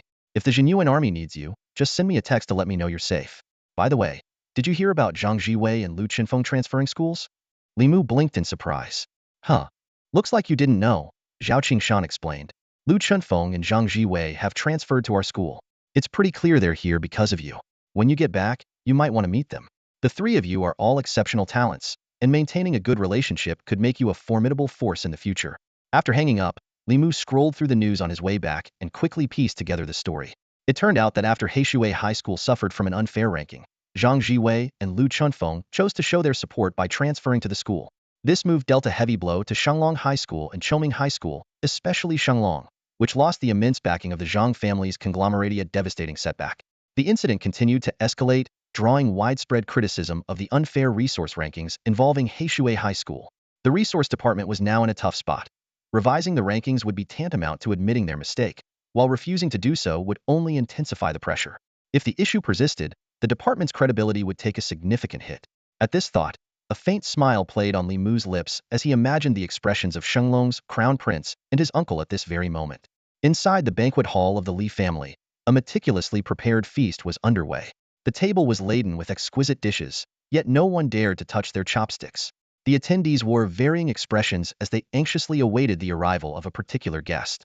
Ever since Li Daong had been scolded over the phone by the branch manager of Jixiang Road, the latter had completely ignored his calls. This only deepened the resentment the Li family held toward Li Mu. Originally, they thought that expelling this good-for-nothing from the family would allow them to focus on their business empire and enjoy a life of luxury. Who would have expected this nobody to turn their world upside down? Father, he's just a low-level supervisor in the Department of Commerce. Li Xiaohao grumbled impatiently, sitting at the table. Not long ago, people like him would be bringing us gifts. Why are we throwing a banquet for him now? It's giving him way too much credit. Li Ji shot his son a glare. Shut your mouth, he barked, though inwardly he cursed his son as a failure. Xiaohao's poor performance, placing only 31st in the first round of the Abyss Combat Tournament, had tarnished the Li family's reputation. The Li family was currently working on a medical project. Their partner provided funding and access to the pharmaceutical supply chain, while the Lis were responsible for navigating the thorny approval process for medical products. When the family first awakened their class talent, both the minister and supervisors from the Department of Commerce had visited to offer gifts and promise support in future business dealings. Such alliances were common in official circles. Without the backing of a powerful family, it was impossible to gain a foothold. But this time, the minister had brushed them off entirely, claiming to be too busy and sending only a subordinate in his place. Having boasted to their partner about their connections, the Li family had no choice but to host this dinner, swallowing their pride in the process. Madame Ma, the family matriarch, sat at the head of the table, tapping her cane heavily against the floor with a cold snort. She knew all too well that it was Li Mu who had humiliated Li Daong in the plaza, forcing him to his knees with a single blow. That incident exposed the Li family's glaring lack of combat strength. If only they could get their hands on Li Mu and teach him a harsh lesson, they might salvage some of their dignity. But Li Mu had left the scene in full view of the media, riding away in a military vehicle as if untouchable. The message to the public was clear. Even after striking a member of the Li family, he walked away unscathed. You deal with him if you want. I'm not embarrassing myself for this. Li Xiaohao muttered angrily as he stormed out. His aunt chimed in supportively. Exactly. Why should my son waste his time entertaining some lowly supervisor? Go on, dear, enjoy yourself. Li Ji opened his mouth to retort, but ultimately swallowed his words.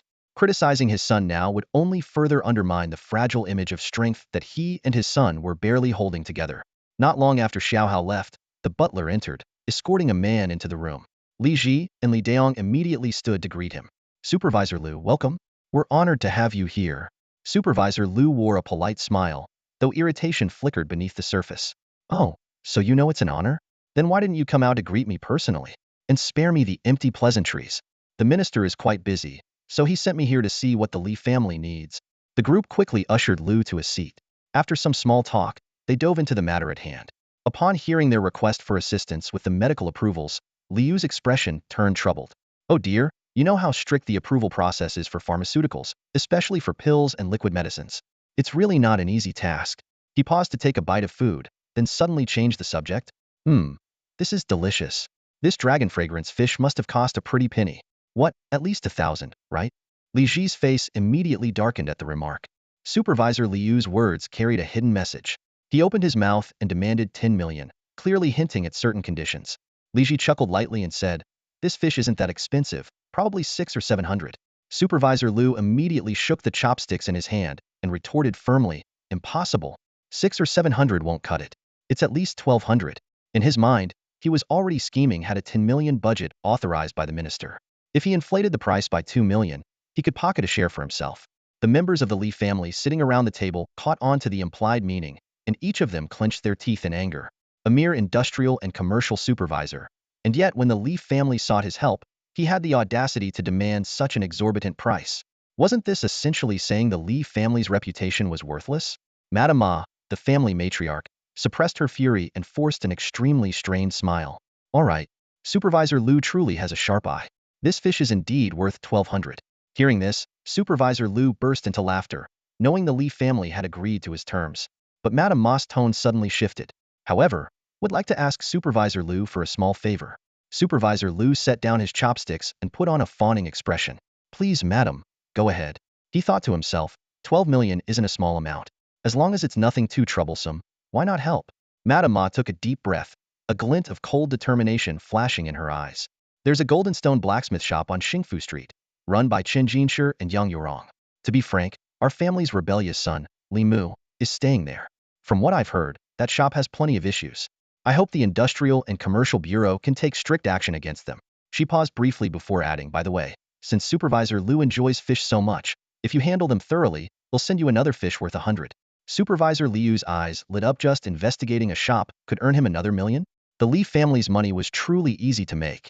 He immediately patted his chest and assured her, of course. Cracking down on unscrupulous merchants is our duty. They'll take care of it as soon as I get back. Only then did Madame Ma exhale deeply. She recalled how Yang Yurong's sharp words at the square last time had nearly driven her to a stroke. Her resentment toward Yang Yurong now surpassed even her anger at Li Mu. That woman's tongue was too venomous.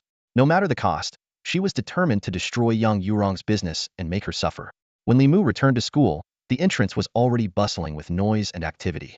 Only 2 small gates were open, and a group of students from Hmph High School was checking entry documents, causing a large crowd to gather at the entrance. Lin Yuya, the tall and stunning president of the student council, was busy maintaining order. Welcome to Hmph High School. Please keep your distance, have your student IDs ready, and enter in an orderly manner. Once inside, follow the yellow arrows on the ground to the registration department. Her clear and pleasant voice drew the attention of many male students, who couldn't help but glance her way repeatedly. Lin Yuya soon spotted Li Mu and her eyes lit up. With a faint fragrance in the air, she jogged over to him. You're finally back. I thought you weren't coming today. What's going on here?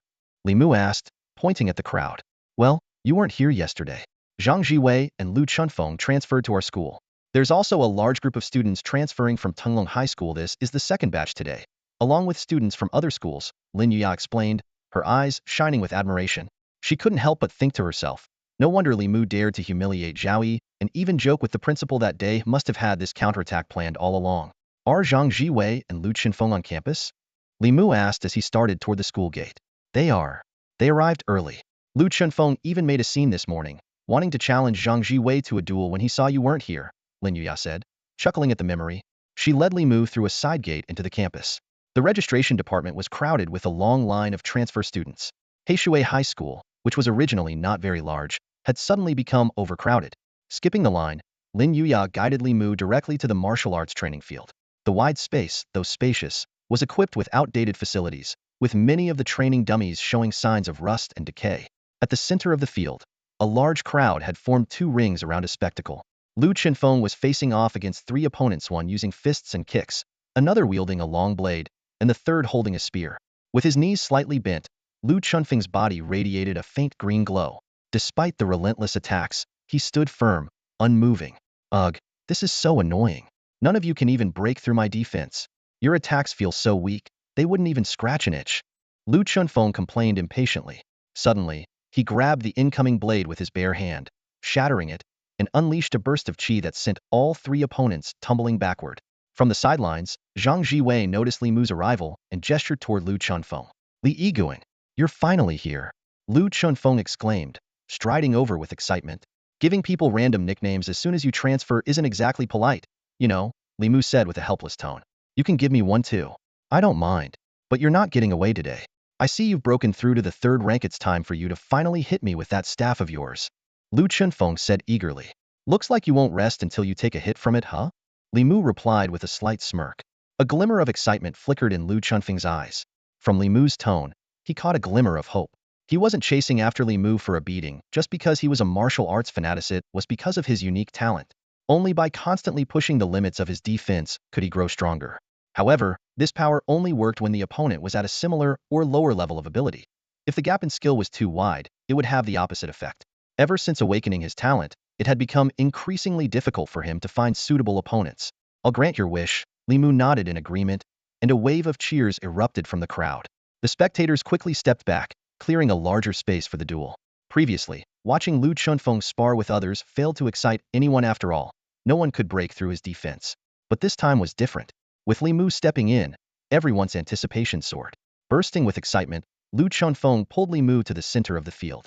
Cheers erupted from the sideline on one side, the adoring fans of Lu Chunfeng from Choming High School. On the other, the female students of Heishui High School, led by Lin Yuya. Waving her fist in the air, Lin Yuya cheered loudly for Li Mu, casting a provocative glance at the opposing cheer squad. Among Lu Chunfeng's supporters, one girl in a flowing green dress particularly stood out. Her attire matched Lu Chunfeng's in color, and her demeanor was graceful, her eyes filled with admiration for him. Do you think Brother Feng will be okay? This Li Mu looks pretty strong, someone asked worriedly. The girl in the green dress smiled faintly, her voice cool and composed. Relax. Brother Feng specifically asked this Li Mu to fight him if anything. It's giving him too much credit. He thinks he can break Brother Feng's defense? Ridiculous. She added, as if to clarify. When Li Mu managed to slay the monster-tailed python, it was only because Zhang Jiwei weakened it first, disrupting its energy and drastically lowering its defenses. Too bad most people don't notice details like that. This comment drew dissatisfaction from the Heishui High School students. One male student couldn't help but retort, "Hey, this is a friendly sparring match. Can you watch your mouth?" The girl in the green dress merely shot him a disdainful glance before resuming her quiet conversation with her companions. Meanwhile, all eyes were fixed on the center of the field. Li Mu had already drawn his thorny staff, while Lu Chunfeng assumed his signature defensive stance, knees slightly bent, arms tightly positioned. With a loud shout, he bellowed, "Bring it on!" Li Mu moved with precision and fluidity. His right hand spun the staff in a graceful arc, while his left hand lightly tapped Lu Chunfeng's left shoulder. With a swift motion, he pulled the Jinghua staff back, gripping its end with his right hand and casually swung it toward Lu Chunfeng's shoulder. The nonchalant strike left the onlooking students utterly stunned. There was no trace of qi emanating from Li Mu. It was as if he were merely toying around, the force no greater than a teacher lightly smacking a dozing student awake with a book. Before Lu Chunfeng could even voice his reprimand, the staff had already landed on his shoulder. In that instant, it felt as though a mountain had come crashing down. The blue bricks beneath his feet shattered in an instant. Silence engulfed the arena. Even Zhang Jiwei's eyes flickered with a hint of astonishment. "Not bad, kid. Underestimating me, aren't you? Not even using your qi." Lu Chunfeng's voice trembled with excitement. A brilliant azure glow erupted from his body as his robes fluttered in an unseen wind. "Come on, show me what you've really got." Li Mu's interest was piqued. That earlier strike had merely been a test devoid of qi, but bolstered by his Dan Shan technique's 8 tiger strength and the immense weight of his weapon. It should have been more than enough to incapacitate a second-rank martial artist. Yet, Lu Chunfeng stood completely unscathed. Cracking his neck, Li Mu pulled back the Jinghua staff. This time, his entire aura surged like a tidal wave. The staff's tip touched the ground behind him, and with a powerful swing, it came crashing down. Boom! The staff connected with Lu Chunfeng's shoulder, unleashing a shockwave that sent a gust of wind rippling through the spectators' clothes. The impact pulverized the bricks beneath Lu Chunfeng's feet, reducing them to fine powder as white dust billowed from the cracks. "Li Mu, stop holding back!" Lu Chunfeng roared with laughter. He yanked his feet free from the rubble and let out a thunderous shout. His robes exploded into tatters as his body swelled to over 2 meters tall. Golden light flickered within the azure glow enveloping him, and his aura soared to an intimidating peak. Even Li Mu raised an eyebrow at the transformation. After all, the strike he had just delivered could have obliterated the skull of a third-rank beast. "Good," Li Mu exclaimed with approval. The Jinghua staff arced backward as he braced himself, his entire body taut like a drawn bow. As the staff swung forward, it left a massive, tumter-long shadow in its wake. This was the Lu Yun Leap, a technique Li Mu had refined after decades of mastering his second-grade Tianxianju. Its destructive power rivaled the triple-layered earthquake strike, yet it consumed far less qi. Sensing the overwhelming force, Lu Chunfeng raised his arms in a desperate block. Li Mu activated his fiery eyes, instantly spotting a surge of blinding qi erupting from Lu Chunfeng's feet and coursing through his entire body. Bang! The deafening collision reverberated through the arena. Lu Chunfeng's massive frame was sent hurtling backward as if struck by a speeding truck.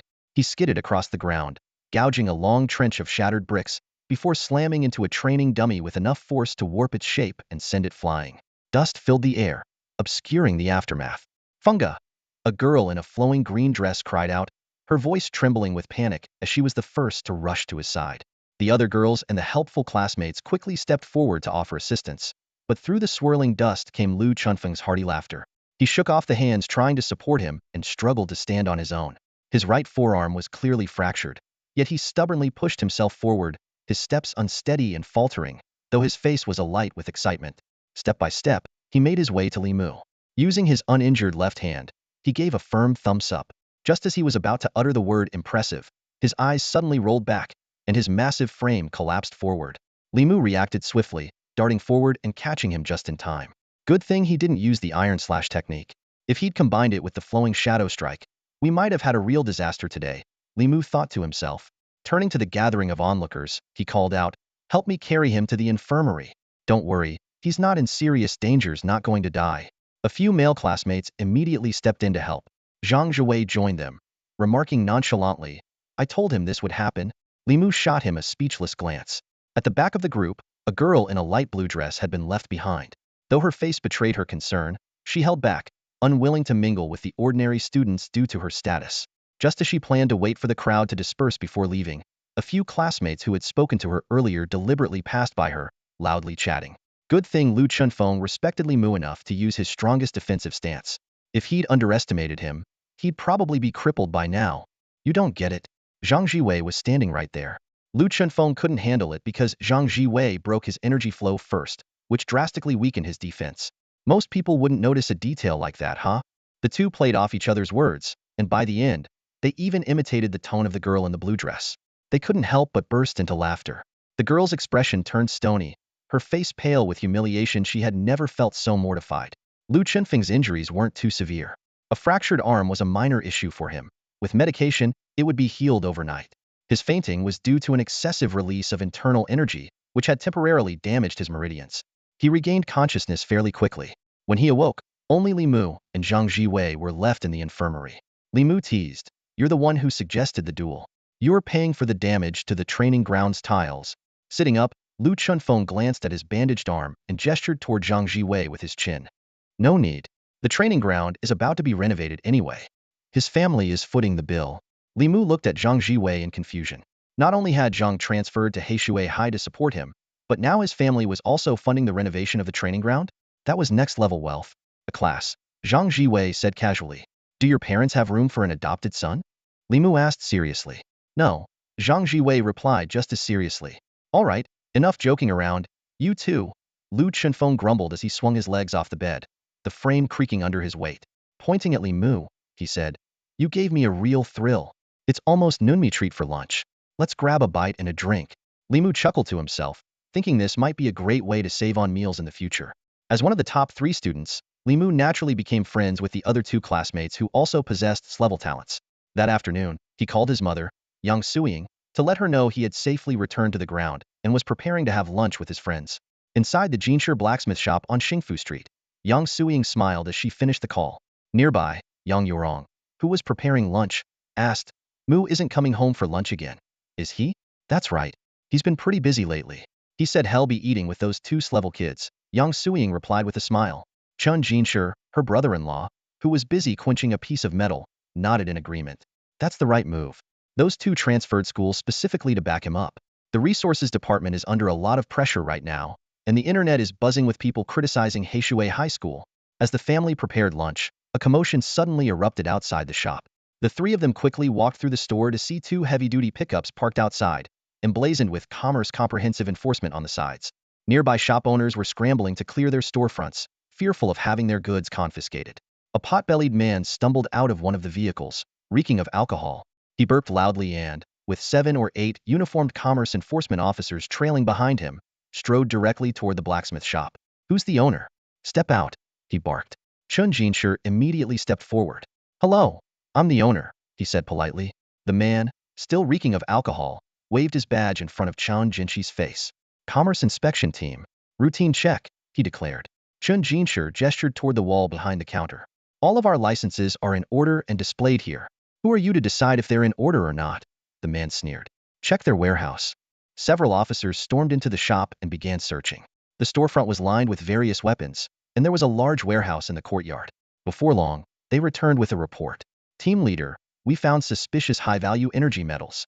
They appear to be from the batch reported missing by Zhang Corporation." The faces of Chen Jinsher and his family turned pale. Yang Yurong angrily retorted, "Zhang Corporation? All of our metals are purchased legitimately, and we have transaction records to prove it." The leader glared at her and barked, "Shut up. These metals were reported stolen from Zhang Corporation's steel plant. Even if you have purchase records, they're stolen goods. The shop is now sealed, and the metals are confiscated. If you have objections, you can come with me. Yang Suiying stepped in front of her sister, her voice filled with anger. Stolen goods? You'd better provide evidence for that. And this matter should be handled by law enforcement, not you. The leader, enraged by her defiance, shouted back, Are you blind? Commerce enforcement isn't law enforcement. Keep talking, and he'll have all of you arrested. He often abused his authority, relying on his brother's position as a supervisor in the Commerce Department to act with impunity. If you admit you purchased stolen goods, they'll just seal the shop and not arrest anyone. But if you resist, don't blame me for legal consequences, he threatened. He was determined to get them to confess to buying stolen goods, knowing that with a recorded admission, his job would be much easier. Arrest people? Do you even have that authority? Yang Suiying asked coldly.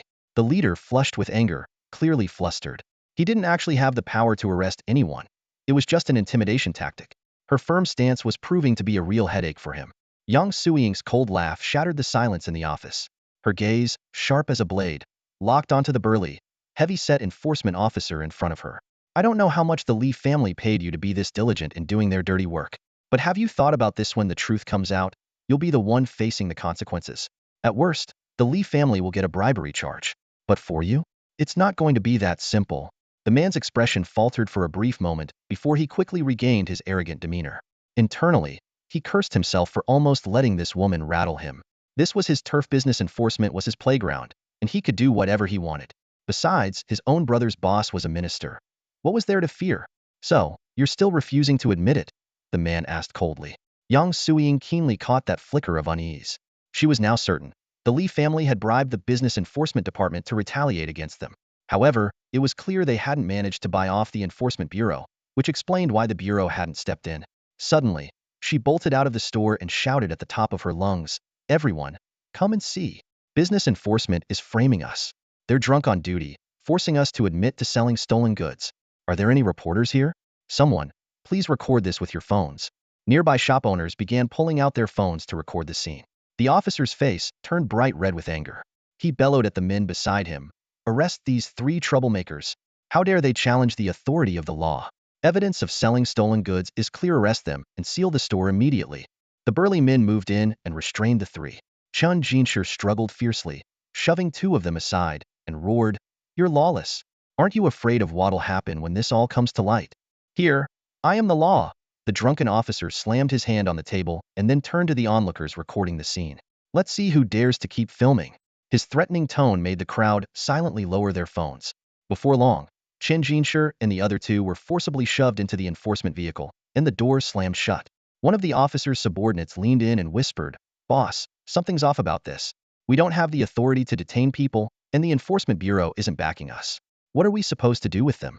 The officer, reeking of alcohol, waved dismissively. What do you mean, what to do? They resisted law enforcement and challenged our authority. Lock them up in my office at the department. Let's see if they confess then. At the hefty man's command, a group of burly men stormed toward the counter like a pack of wolves, swiftly sweeping up cash and anything of value. The government seals plastered on the door lent this plunder an air of official business, and their practiced efficiency made it clear this was far from their first time.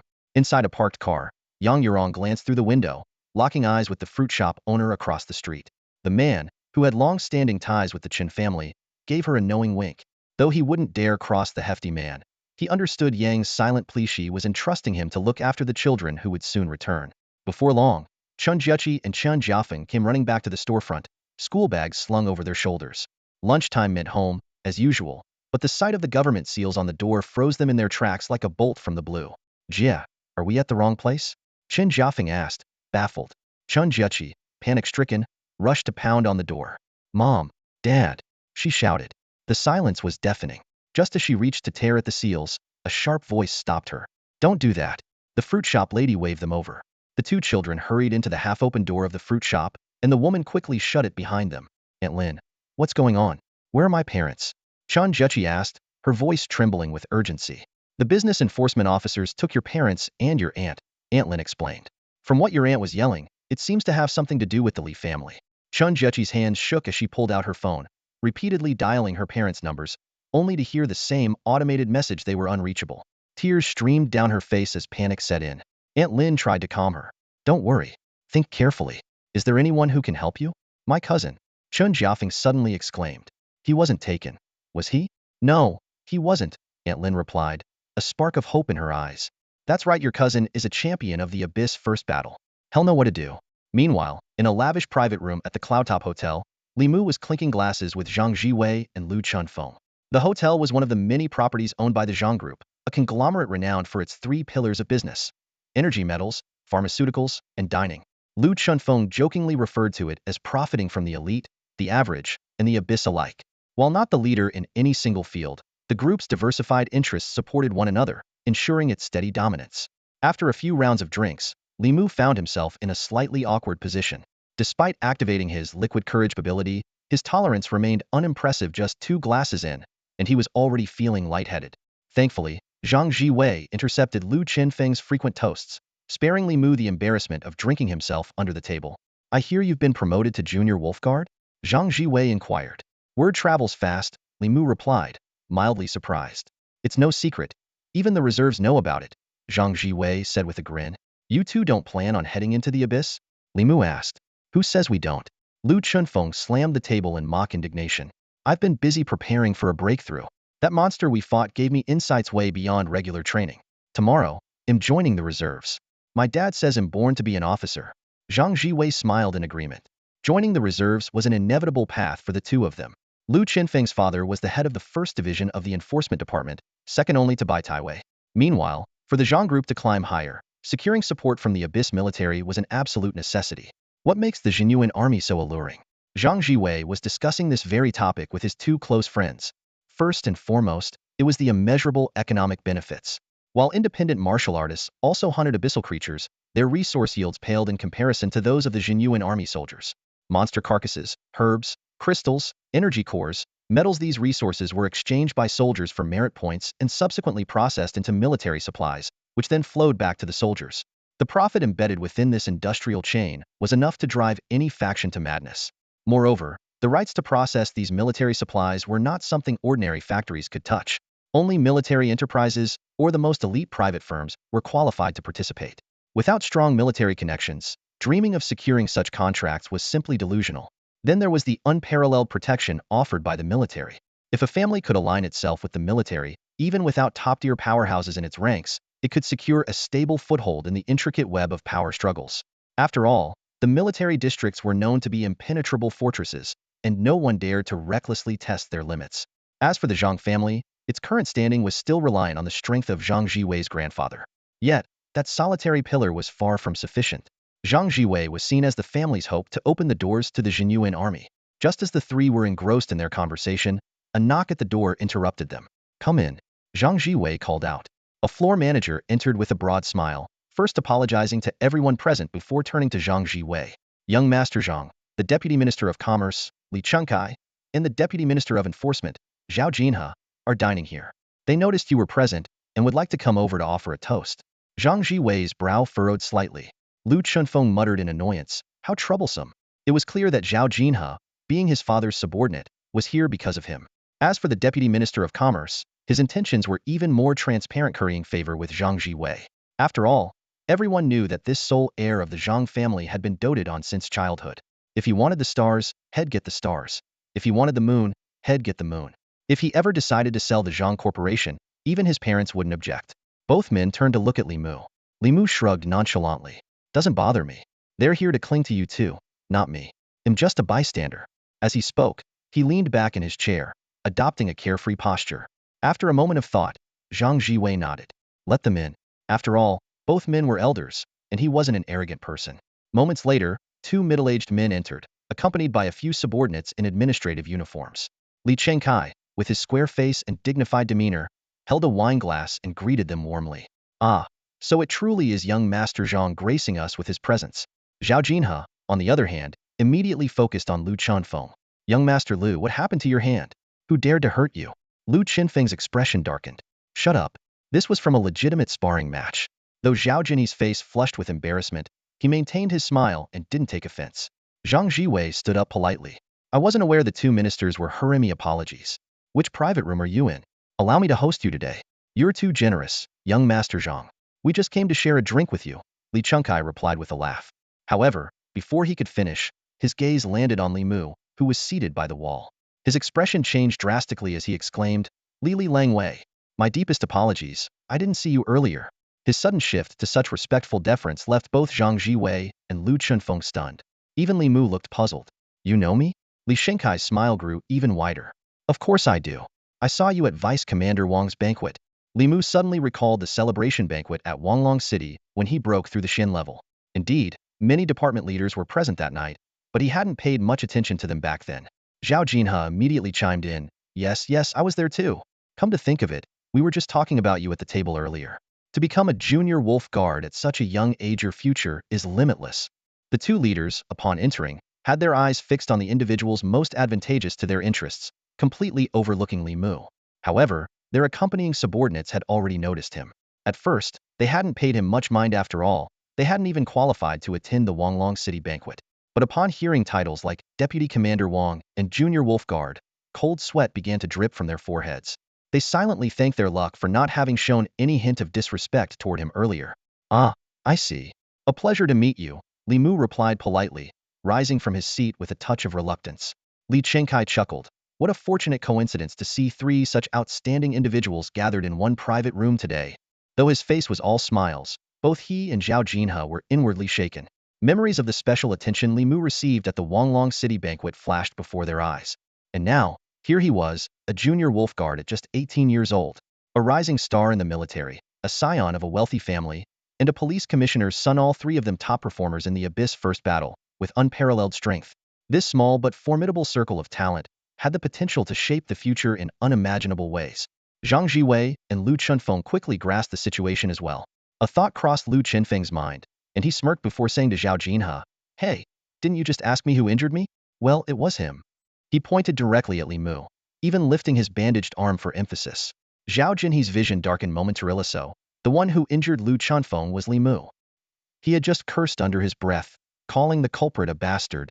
A chill ran down his spine, and beads of sweat formed on his forehead. The others were equally stunned. After all, Lu Chunfeng was renowned for his strength defensive abilities. Li Mu noticed Lu Chenfeng's playful mischief and waved it off with a good-natured smile, signaling that he didn't mind. Zhao Jinhe let out a sigh of relief, grateful for Li Mu's magnanimity, and was just about to raise his glass in a toast. But before he could, Li Mu's phone suddenly rang. Glancing at the screen, he saw it was his cousin, Chun Jiachi. His brows furrowed slightly as he excused himself and answered the call. Even without putting it on speaker, her panicked cries were loud enough for everyone to hear. "Cousin, something terrible has happened." "What is it? Speak." Li Mu quickly moved to a corner, his voice low but urgent. The business inspectors shut down Dad's store. They even arrested Mom, Dad, and Aunt. Chun Jiachi's frantic sobbing carried through the line, sending a chill through the room.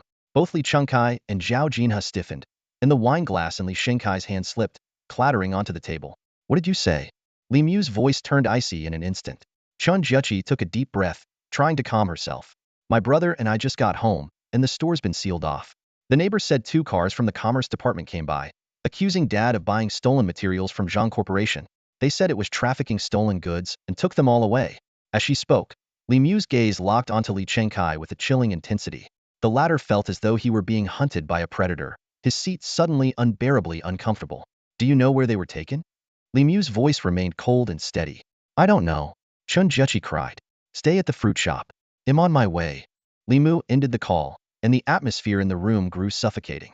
Zhang Jiwei was the first to break the silence. "There's no way this is about us. Our reputation for security is paramount.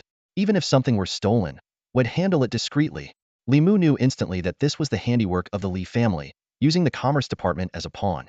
But finding his family's whereabouts was the top priority, and Li Chengkai, standing right in front of him, was the key to uncovering the truth.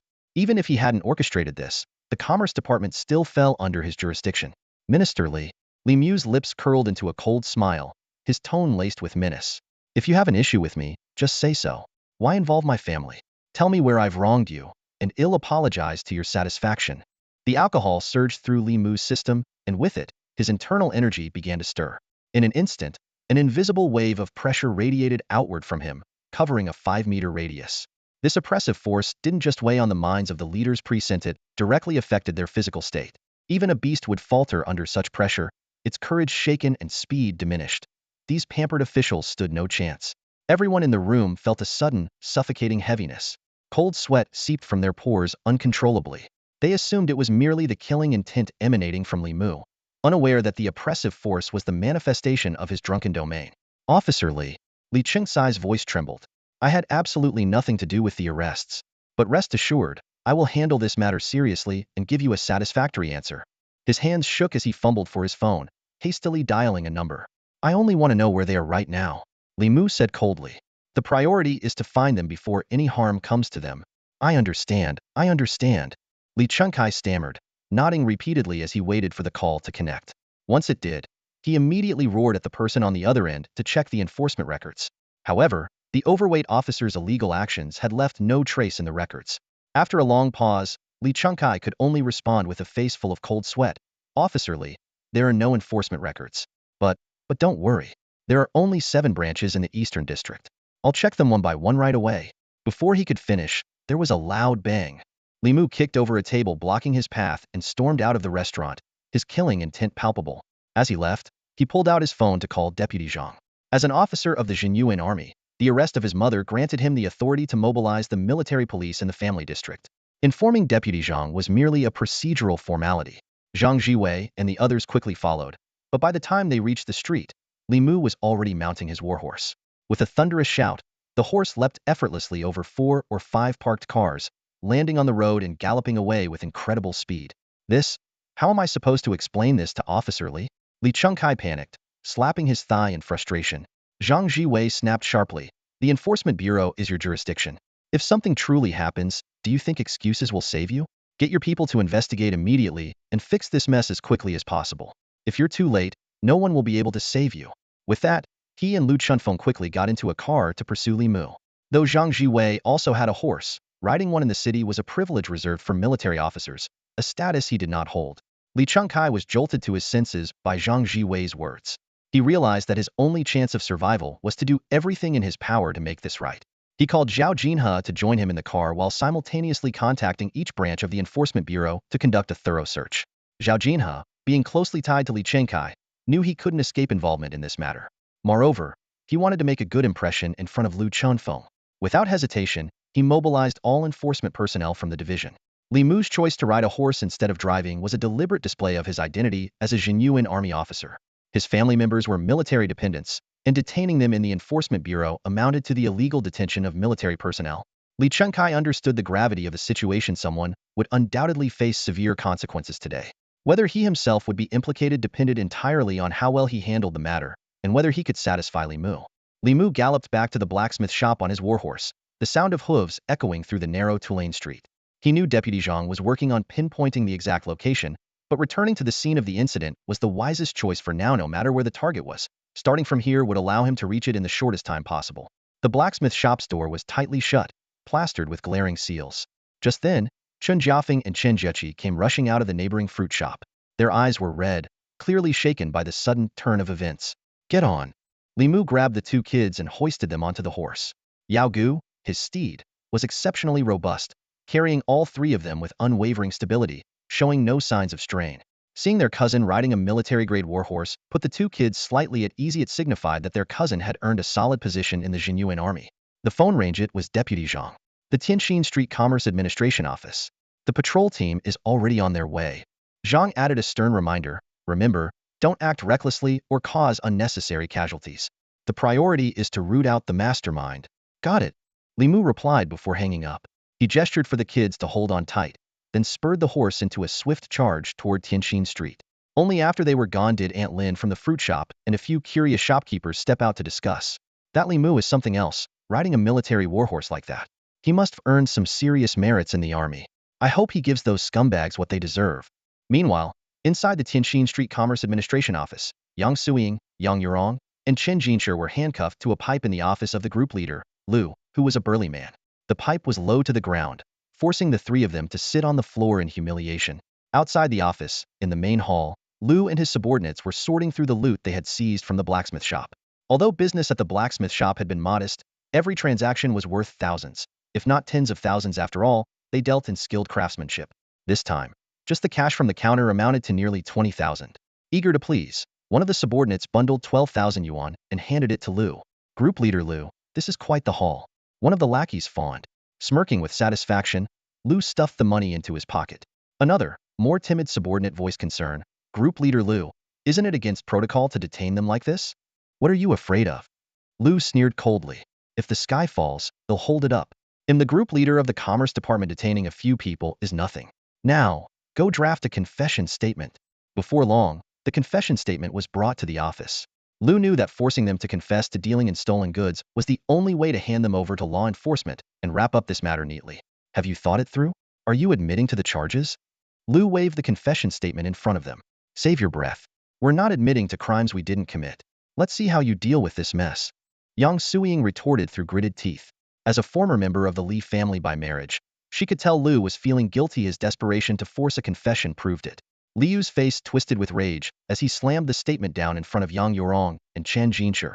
You two, you want to end up like her? Or are you going to cooperate and get a lighter sentence? This is your chance. Spare me. Yang Yorong spat right onto the confession statement.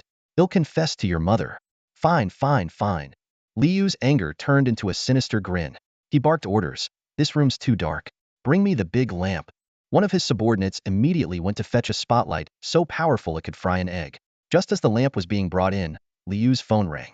His expression brightened as he eagerly answered the call. The sudden ringing of the phone startled everyone. Lu Pengzi picked it up, only to be met with a deafening roar from the other end. You idiot! What kind of trouble have you caused now? Lu's supervisor's furious voice boomed through the receiver. Lu Pengzi was utterly confused. I haven't done anything wrong. In his mind, shutting down the shop was simply a lawful action authorized by his older brother. Figure it out. And don't you dare touch anything until I get there. Lu's supervisor barked before abruptly hanging up. He had just been questioned by his superiors and knew something was seriously amiss. Lu Pengzi frowned, his face flushing as the alcohol in his system hit harder. He let out a loud, obnoxious belch and glared angrily at Yang Yorong and her group. You lot. Quit wasting my time and sign the damn confession already. Get out of here. I've got more important things to deal with. Yang Yorong, having overheard the phone call, quickly pieced the situation together with her sharp mind. She smirked coldly and retorted, You idiotic pig. With a brain like yours, your downfall is entirely deserved. Before her words had fully settled, a series of agonizing screams echoed through the administration bureau building. The cries grew louder, reverberating off the walls like thunder. Before Lu Pengzi could even comprehend what was happening, a group of plainclothes security officers stormed into the room like a whirlwind. Down on the ground, one of them barked, his voice commanding and fierce. A swift, steel-like kick struck the back of Lu Pengzi's knees, sending him crashing to the floor before he could decide whether to kneel or squat. A vice-like hand clamped around his neck, pinning him forcefully to the ground. Meanwhile, the other officers quickly unlocked the handcuffs restraining Yang Suiying and her companions, carefully helping them to their feet and escorting them downstairs.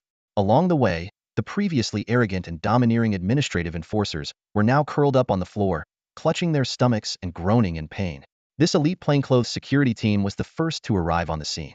Stationed in a military family zone, they were specifically tasked with safeguarding local officers and their families. Their undercover operations allowed them to infiltrate swiftly and strike without alerting their targets. Lu Pengzi, stunned by the sudden turn of events, finally realized what was happening as he was pinned to the ground. How dare you? Who do you think you are, attacking a government official? Do you even know who I am? His indignant rant was cut short as one of the officers yanked him up by his hair, dragging him out of the room. The more he struggled, the sharper the pain in his scalp became. To the security team, whether Yang Suiying and the others were involved in buying or selling contraband was irrelevant. That was a matter for the authorities to investigate. Their sole mission here was clear: neutralize the perpetrators and rescue the military family members. Lu Pengzi's arrogant shouting came to an abrupt halt.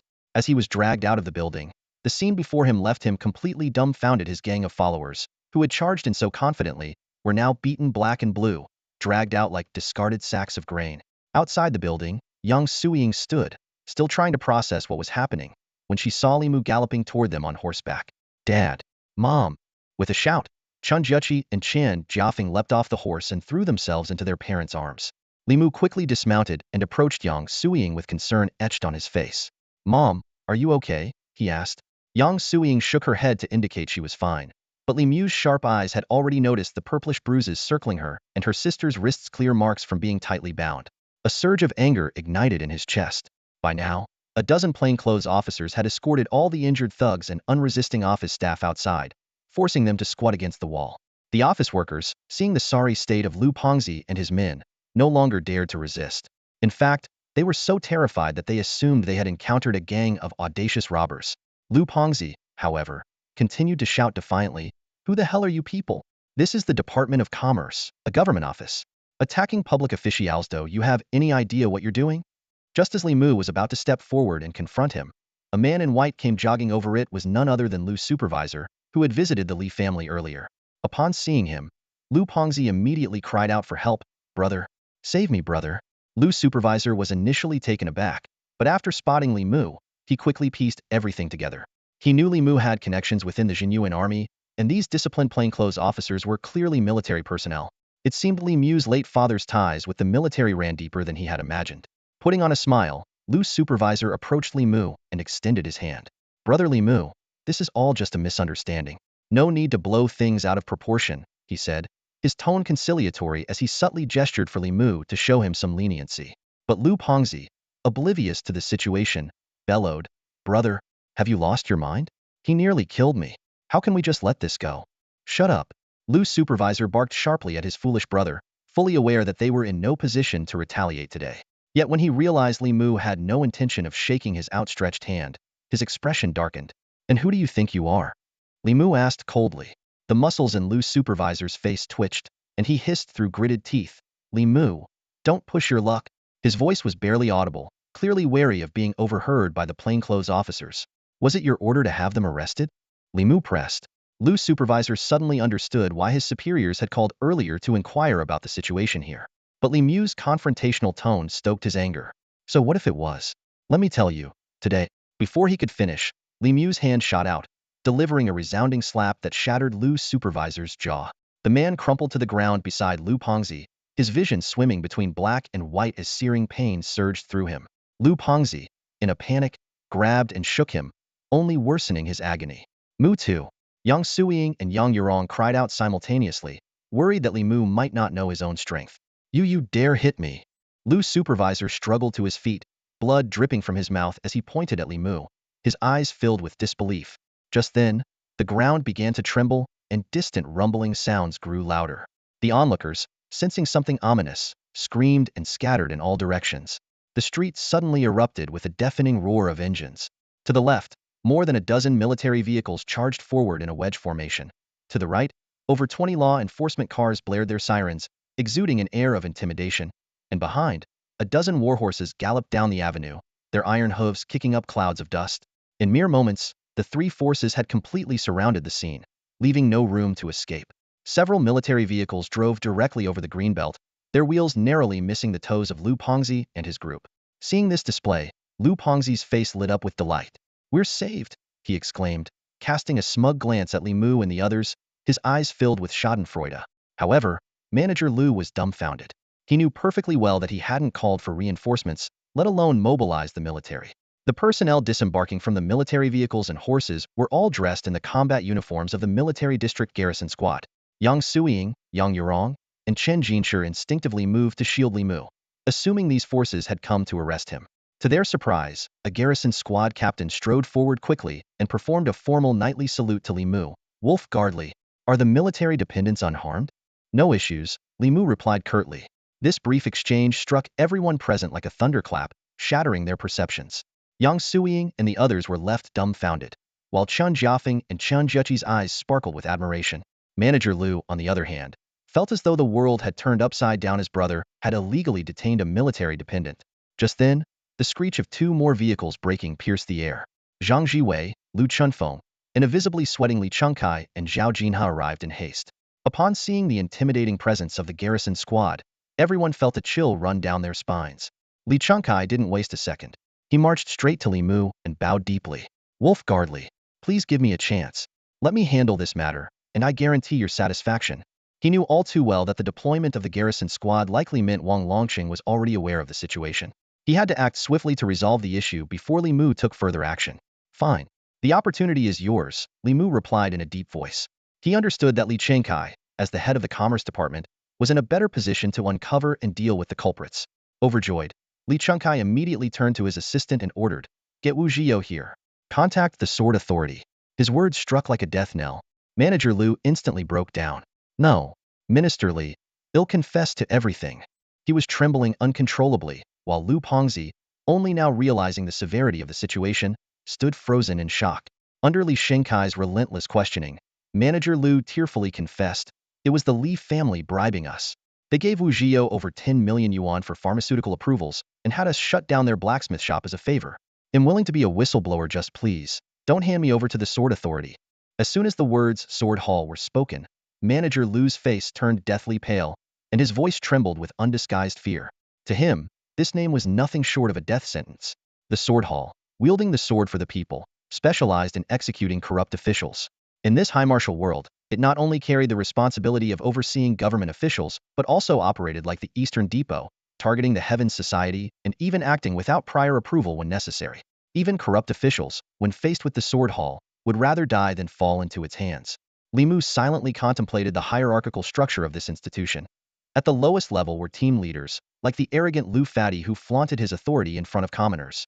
Above them were section-level officials, such as Manager Lu. Next were department-level officials, like Lu Qinfeng's father and his deputy, Li Chengkai. Higher still were division-level officials, with Bai Taiwei being a prominent example.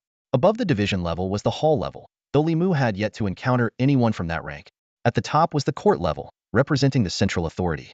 As for the branches, their status was equivalent to the section level. Administrative units were called sections, while martial divisions were referred to as branches.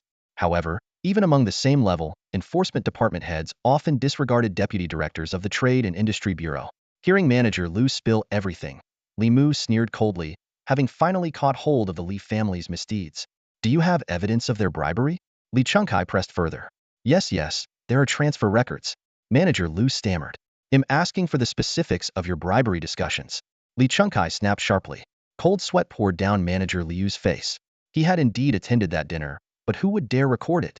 Besides, the leader spoke so indirectly that the word bribery was never explicitly mentioned. They merely settled the amount by discussing the price of a fish. Even if there was a recording, it would be useless. Glancing at Li Mu's icy expression and the aura of deadly authority he exuded, Manager Lu trembled. He knew all too well that Li Mu was the key figure today. If he couldn't satisfy this grim reaper, he wouldn't leave here alive. At this moment, Li Chengkai reminded him, "Think carefully. Who in the Li family ordered you to harm a military dependent?" Manager Lu suddenly came to his senses. Of course, bribery was a minor offense compared to harming a military dependent, which was a capital crime. He and his brother were the executors, but they had to drag the Li family into this to save themselves. It was Li Daong and Li Ji from the Li family. He wailed tearfully. They were the ones who targeted the blacksmith shop. We didn't know they were military dependents, but Li Daong and Li Ji definitely knew. Li Mu's expression noticeably softened, clearly satisfied with this answer. He silently praised Li Shenkai's skill. Just one prompt had led Manager Lu to implicate Li Daong and Li Ji. Bribery alone wouldn't shake the foundation of the Li family, but premeditated harm against a military dependent was enough to sever their lifeline. Zhao Jinhua and Li Chengkai immediately vowed to investigate the matter thoroughly and give Li Mu a proper resolution. Even Manager Lu knelt on the ground, weeping and swearing to confess everything and ensure the Li family paid the price. Li Mu replied calmly, "I'll leave it to you two ministers then." With that, he turned and walked toward his mother, Yang Suying. At this moment, Yang Suying, Yang Yurong, Chun Jinshi, and the siblings Jiafeng and Jiachi stood frozen in shock. They had just witnessed two deputy ministers bowing and scraping before Li Mu, the once arrogant Manager Lu groveling on his knees, and that puffed-up Lu Fati. In this trial, his status was the lowest of all. At this moment, the boy, still nursing at his mother's breast, had collapsed into a quivering heap, paralyzed with fear. Even his own elder brother, in a desperate bid to save his own life, had no choice but to turn against the Li family. His fate seemed sealed. There was no path left but death. Yang Yurong and Chen Jinshi exchanged a meaningful glance. When their blacksmith shop was raided, they had thought they were doomed. Who would have expected that, in the end, their adversaries would be the ones to suffer misfortune? Nearby, Chen Jiafeng and Chen Jiachi were utterly stunned.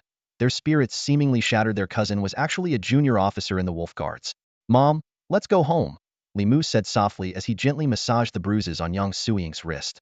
Yang Suying looked up at her son with tear-filled eyes, her gaze brimming with pride.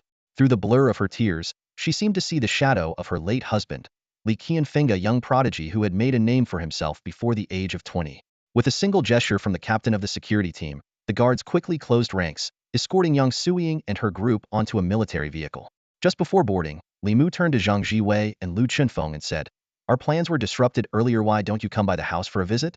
Although the two hadn't been able to provide any tangible assistance, their appearance alone demonstrated their goodwill. If Li Mu hadn't resolved the matter with his Wolf Guard authority, they would have undoubtedly leveraged their connections to help. This gesture of friendship was something Li Mu would never forget. The two nodded in agreement, and Li Mu promptly climbed into the vehicle. The mounted security guards swiftly retreated to the military family compound, leaving the scene to the law enforcement team, who began detaining the relevant personnel from the Department of Commerce and Industry. Li Chengtai and Zhao Jianhua hurried over to Zhang Jiwei and Lu Chunfeng. With a polite smile, Zhao Jianhua cupped his hands in a gesture of respect and said, "Young Master Zhang, young Master Lu, we humbly ask for your kind words on our behalf." They understood well that while resolving the matter was important, establishing a good relationship with Li Mu was the ultimate goal. Zhang Jiwei responded with a faint smile and boarded the car without a word. Lu Chunfeng, on the other hand, shot Zhao Jianhua a meaningful glance, signaling for him to act swiftly and show sincerity. After all, Li Mu was undoubtedly paying close attention to the law enforcement department's actions. As Zhang and Lu's car drove away, Zhao Jianhua took a deep breath and immediately adopted the stern demeanor of a deputy minister. With a commanding wave of his hand, he barked, "Take them back in 4 vehicles. The rest of you, follow me to the Li family residence. Arrest them now." Inside the Li family's villa, a celebratory banquet was in full swing. Although the recent bribe for pharmaceutical approvals cost over 10 million, the news of the blacksmith shop being shut down and Yang Suing along with her 2 accomplices being arrested had brought a triumphant sense of satisfaction to the Li family. Madame Ma, the family matriarch, sat at the head of the table, her face glowing with joy as she raised her glass. "Today is truly a double blessing. My heart feels so at ease. Come, everyone, drink up." Everyone raised their glasses in response. Li Xiaohong set her glass down, a glint of smugness flashing in her eyes. That Li Mu finally got what he deserved. A penniless nobody dared to go against Usho. Laughable. She clenched her teeth as she spoke, clearly still holding a grudge over the slap she had received. Li Xiaohao, leaning unsteadily on a chair, sneered dismissively. "Don't worry, sis. I'll make sure to settle that score for you." Seeing everyone's attention on him, his pride swelled further. "I've now broken into the 2nd rank and am the only class martial artist at Sacred Dragon Martial Academy. All the resources will be directed toward me. 20 days from now, at the city's elite competition, if I run into Li Mu..." He laughed coldly before downing his drink in one gulp. Li Ji frowned and interrupted, "Confidence is good, but you absolutely cannot afford to fail this time. The elite competition is your key opportunity. You need to focus on training during this period. Why are you so anxious?" His second aunt immediately interjected in defense of her son. "Class talents develop later-stage potential. He's only been awakened for half a month, and besides, there's still the college entrance exams to consider." As the family raised their glasses to toast the prosperity and success of the Li family, a piercing wail of police sirens suddenly shattered the night. This was followed by the screech of brakes and the sound of car doors slamming shut in quick succession.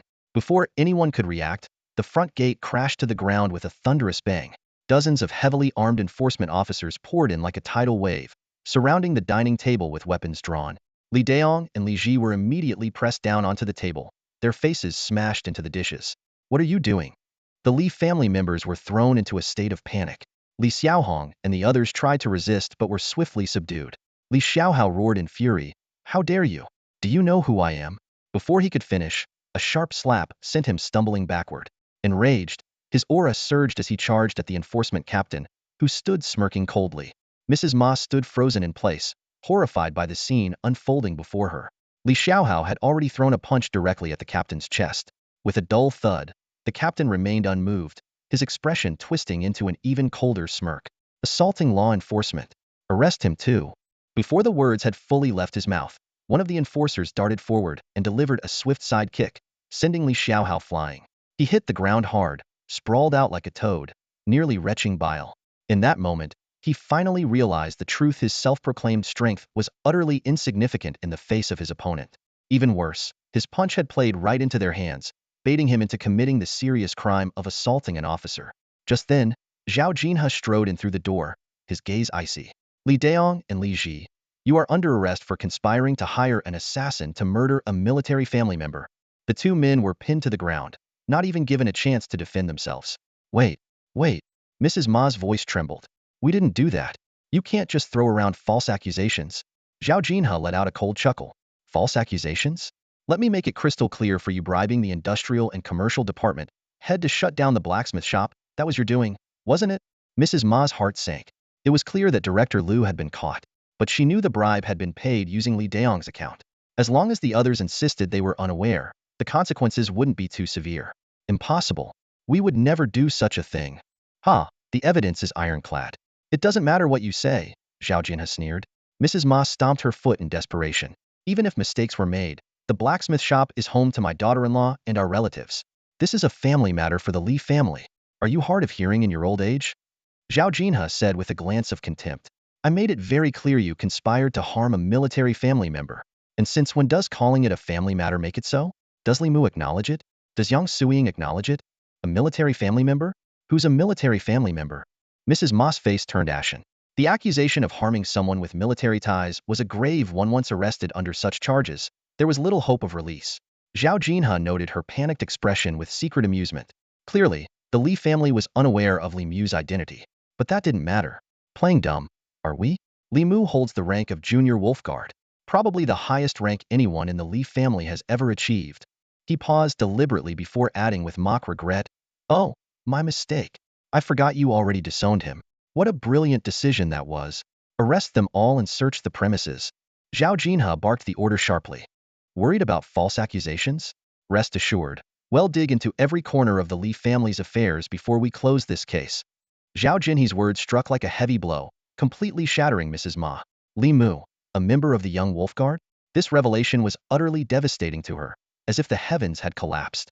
In such a short time after leaving the Li family, Li Mu had already risen to the rank of Young Wolf Guard. What did this signify? If this were true, Li Daong and Li Ji were doomed. What made things worse was that Zhao Jinhe clearly intended to use the investigation into the attempted harm of military dependence as a pretext to thoroughly probe the Li family. Mrs. Ma knew all too well that no family could withstand such scrutiny. 80% of the Li family's businesses had legal issues. Once the investigation began, all operations would grind to a halt, and half of the family members would end up in prison.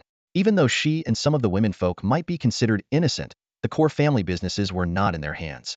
If the key players running those businesses were all arrested, the Li family would inevitably fall apart. It was clear that the other side was determined to drive the Li family into a dead end. Mrs. Ma's cries and protests were futile. She and the others were forcibly removed from the Li residence and taken to the Law Enforcement Bureau.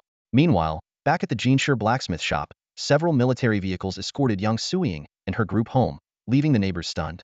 Though they had suspected that Li Mu had some influence, they never imagined it would be this significant. Not long after, Zhang Jiwei and Lu Qinfeng arrived. Yang Yurong and the others first thanked Aunt Lin for her help, then invited the two guests to stay for a while at the blacksmith shop. Upon learning that Lu Qinfeng's injuries were caused by Li Mu, Yang Suiying insisted on personally cooking a meal to show her gratitude. At the dinner table, the topic everyone was most curious about was how Li Mu had managed to attain the rank of Young Wolf Guard in such a short time. Unable to avoid the questions, Li Mu recounted his experiences over the past few months in detail, though he deliberately omitted the parts where he had lost consciousness to avoid worrying Yang Suiying. Chen Jiaqi and Chen Jiafeng listened with admiration, already viewing Li Mu as their hero. It wasn't until past 10 o'clock in the evening that the banquet finally came to an end. Zhang Jiwei and Lu Chunfeng were driven home by their chauffeur, while Chen Jinshe and Yang Yurong were both visibly tipsy. Watching his slightly drunk mother retire to her room, Li Mu returned to his own, beginning to contemplate arrangements for his family to live in the military dependence district. Although his current rank qualified his mother and aunt as military dependents, securing housing in the district required him to hold a specific military position. The size and location of the house would also depend on the rank of the position he held. With this in mind, Li Mu retrieved the documents that Wang Longqing had given him the previous day from his storage space and began to study them carefully. These turned out to be confidential investigative records of rare mutation cases following talent exchanges over the past decade, totaling only a dozen or so files. The records detailed cases such as an A-level talent gaining unique abilities after swapping with an A-level talent and instances where a D-level talent mutated and upgraded to C-level after exchanging with an S-level talent. While these were lifestyle-related talents, the changes were nonetheless remarkable. After combing through all the documents, Li Mu noticed that these mutation cases merely added some peculiar characteristics to the talents without significantly boosting their overall power. Puzzled for a while, he suddenly grasped Wang Longqing's intentions. Given Wang Longqing's resources, uncovering only these few cases over 10 years indicated how rare such occurrences were. With millions of talent exchanges taking place annually, the fact that only a handful of these mutations had been documented, and none with substantial power increases, was telling. Li Mu's claim that his immobilization and transformation abilities were the result of talent mutations might fool a people, but it certainly wouldn't convince someone like Wang Longqing. In other words, Wang Longqing didn't believe his explanation at all, yet he was still willing to protect him. Moreover, Wang Longqing was subtly warning him. To conceal the abnormality of his abilities, verbal explanations alone wouldn't suffice. There needed to be written records that could withstand scrutiny, allowing him to transition naturally into the role of a prodigy. Otherwise, if he ever demonstrated extraordinary power inconsistent with his flevel talent in front of certain influential figures, a flimsy excuse about talent mutations could lead not to cultivation as a promising talent, but to becoming a test subject. Realizing this, cold sweat ran down Li Mu's back. Thankfully, the first person to suspect him was Wang Longqing. Li Mu lay on his bed, pondering ways to prove his innocence.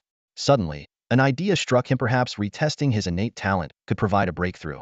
Coincidentally, he needed to purchase herb seeds tomorrow, so he could take care of it on the same trip. With a plan in mind, he organized his materials, turned off the lights, and went to sleep. The next morning, Li Mu spent nearly all his remaining money, amounting to tens of thousands, on a large batch of herb seeds. Afterward, he headed straight to the talent testing facility near the abyss. Unlike the national talent test held every 6 months, which consumed massive amounts of energy, retests for awakened individuals were less complex, though still costly. The testing facility was nearly deserted. Upon seeing Li Mu's identification, the staff enthusiastically guided him to a spacious, well-lit observation room. The room was surrounded on 3 sides by glass walls, with a massive energy stone standing in the center. Beyond the glass, a workbench connected to computers was visible. Place your palm on the energy stone and channel your chi into it, one of the staff members instructed plainly. Li Mu followed the instructions, steadily channeling his chi into the stone. Outside the glass, 2 staff members began chatting idly. Becoming a wolf guard at 18th, that's impressive, one remarked, nodding toward the screen. Too bad he's got inflevel talent. Don't you know? The other countered, pulling up detailed records. He was originally rated as inflevel talent, but someone swapped it for inflevel. Really? That can happen? Maybe stop watching so many Abyss live streams and pay more attention to real news. The Abyss is a threat to all of us, and you're missing major stories like this. As they talked, the energy stone in the observation room suddenly emitted a loud hum, glowing with a brilliance that left the two speechless. It wasn't the purple hue of inflevel talent instead. A deep cyan beam shot skyward. A mechanical voice echoed through the observation room. Talent. Overpower strike. Level. D. The result left everyone present utterly stunned. The moment Li Mu heard the broadcast, he froze in place. He had only intended to test his talent to see if he could find a breakthrough, but to his surprise, his talent had actually leveled up. He quickly entered his mental sea to investigate, discovering that his talent had indeed changed. What was once inflevel ability called Heavy Strike, a rather useless talent that only added 2 of his true energy strength as bonus damage, had now been upgraded to a level ability name, Super Heavy Strike. It came with 2 new features. Attacks now carried an additional 5 true energy strength as damage, and weapon attacks inflicted an extra 5 armor penetration. While this upgrade might not mean much to an ordinary student, for someone like Li Mu, who had mastered multiple attack-enhancing techniques such as Divine Weapon Technique, Mountain-Bearing Technique, Iron Cutting Style, and Flowing Shadow Step, these enhancements were a significant boost to his combat power. As Li Mu pondered why his talent had suddenly jumped from level to level, the system provided an explanation. Every time the Heavenly Immortal Manual advanced by 1 grade, the associated talent would increase by 2 levels. The manual itself was divided into 5 tiers: ungraded, inferior, lower, middle, and superior. This revelation left Li Mu stunned. Doing the math, ungraded corresponded to level, inferior to D level, lower to B level, middle to S level, and superior to SS level. Considering that even the inferior grade Heavenly Immortal Manual could convert any 3 internal cultivation techniques into nourishment, this kind of talent upgrade now seemed logical. Meanwhile, the 2 staff members operating the talent testing system were equally astonished. The system had automatically updated Li Mu's profile to reflect level talent, growth type. Although growth type talents had been recorded in history, the specifics were largely undocumented. Following protocol, they immediately reported the findings. Li Mu wasted no time and contacted Wang Longqing to explain the situation briefly. On the other end of the line, Wang Longqing's voice suddenly rose. What? After Li Mu repeated himself, Wang burst into hearty laughter. Both of them understood how significant this change was for Li Mu. Leave the rest to me. You just focus on what you need to do, Wang Longqing advised.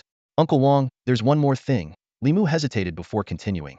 I'd like to take on a military position. Do you have any suggestions? Oh. Wang Longqing paused, then quickly caught on. You're trying to arrange for your mother to live in the military family district, aren't you?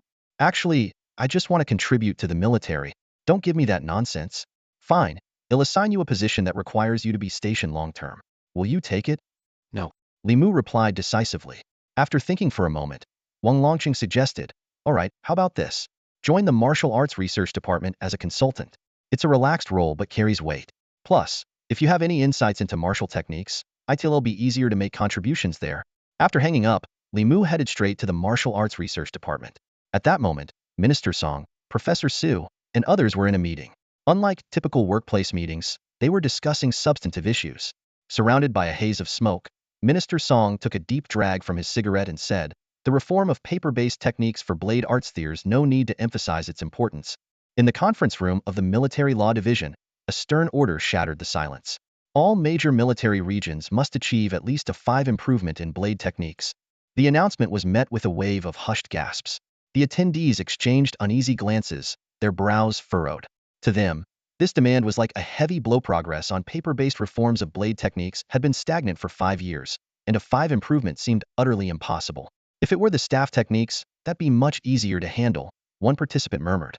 This year, we've made significant breakthroughs in reforming the Lu Yun 3 tremors technique. Minister Song let out a deep sigh and explained gravely, "The latest mortality statistics from the National Martial Arts Institute show that the death rate among blade practitioners has been on the rise for 6 consecutive months. The leadership at the institute is furious, and all divisions of the Military Law Bureau are under immense pressure." As part of the Martial Arts Research Division under the National Martial Arts Institute, they were acutely aware of the weight of this pressure.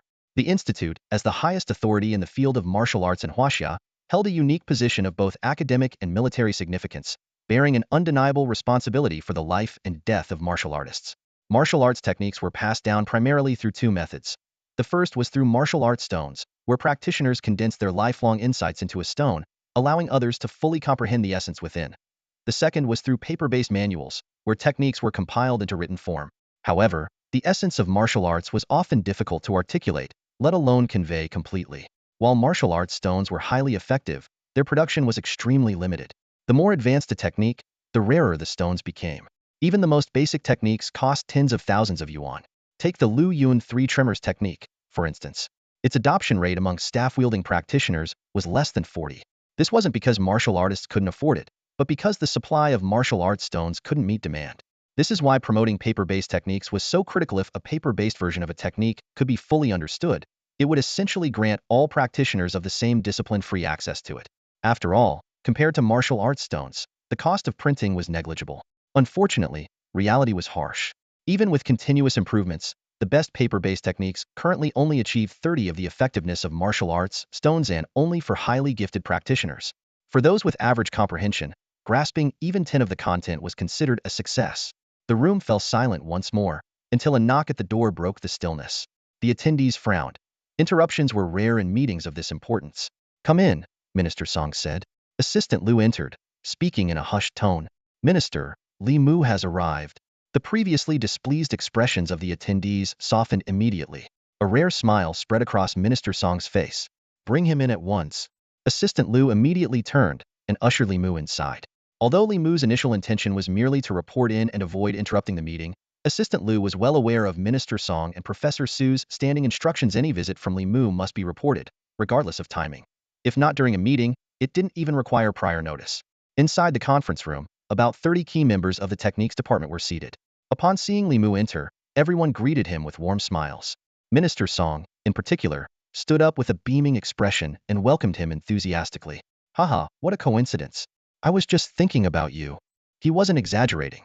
During the meeting, someone had mentioned that to improve the technique, flowing cloud triple shock, they might be able to produce a flawless optimization draft. In fact, the optimization work had already begun. Naturally, any mention of flowing cloud triple shock brought to mind the young prodigy who had elevated it to the flowing cloud 6 shock level, Li Mu. "Well, I guess it's mutual then," Li Mu replied with a smile. "I'm here on a mission. I hope I'm not interrupting your meeting. This meeting was never closed to you. Have a seat." Professor Su chuckled warmly, patting the seat beside him. Assistant Lu, standing nearby, marveled silently. Li Mu truly had a way with people. He had never seen Professor Su show such favor to anyone else. After a brief exchange of modest refusals, Li Mu took his seat. Minister Song got straight to the point, asking about the purpose of his visit. Li Mu explained, "Deputy Commander Wang sent me to the techniques department to serve as a consultant. I wanted to check if there's a need for more hands." "Need? Of course we need you. Even if we didn't need anyone else, we'd still need you." Minister Song clapped his hands and laughed heartily. Professor Su, too, was overjoyed.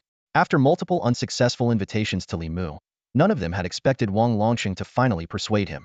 The department heads present all expressed their enthusiastic welcome. Minister Song gave Li Mu a firm pat on the shoulder. We'll discuss your onboarding later. Let's finish the meeting first. He then proceeded to give Li Mu a detailed explanation of the optimization task and the interrelations between the military districts. He described how the Beishan border was home to three key cities: Iron Hand City, Abyss City, and Bloodpool City. The Northern Border Military Law Division, headquartered in Bloodpool City, oversaw the techniques departments and related organizations across all three cities and their 10 military districts. Ranked at the bottom of these districts, the Mingzhu Military District was under significant pressure from its commander, who hoped to use this opportunity to earn recognition from the Northern Border Military Law Division and elevate the district standing. After listening attentively, Li Mu observed the expressions of those present and cautiously posed a question.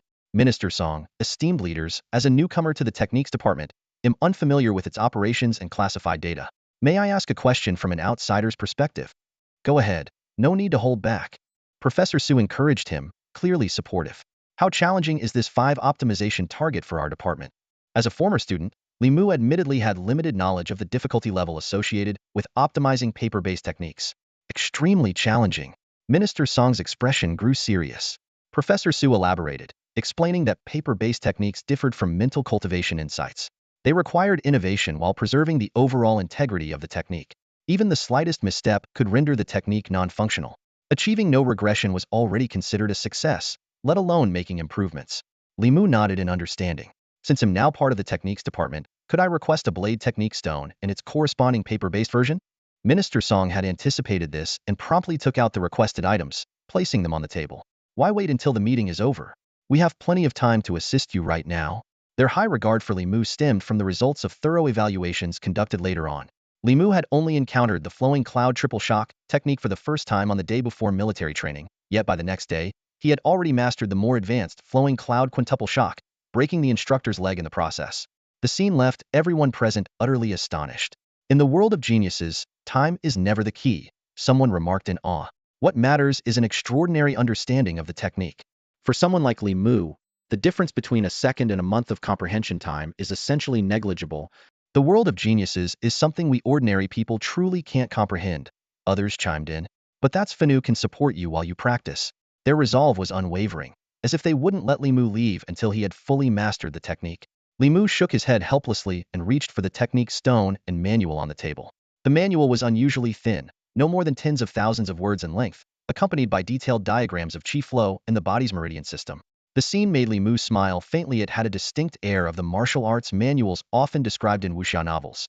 This is the basic grade falling leaf blade technique, Professor Su explained in detail. It emphasizes high-frequency attacks and prioritizes offense over defense, making it a foundational technique widely used among blade practitioners. Currently, even the highest attainment rate for this technique is only around 25, but among written manuals, it is considered one of the better ones.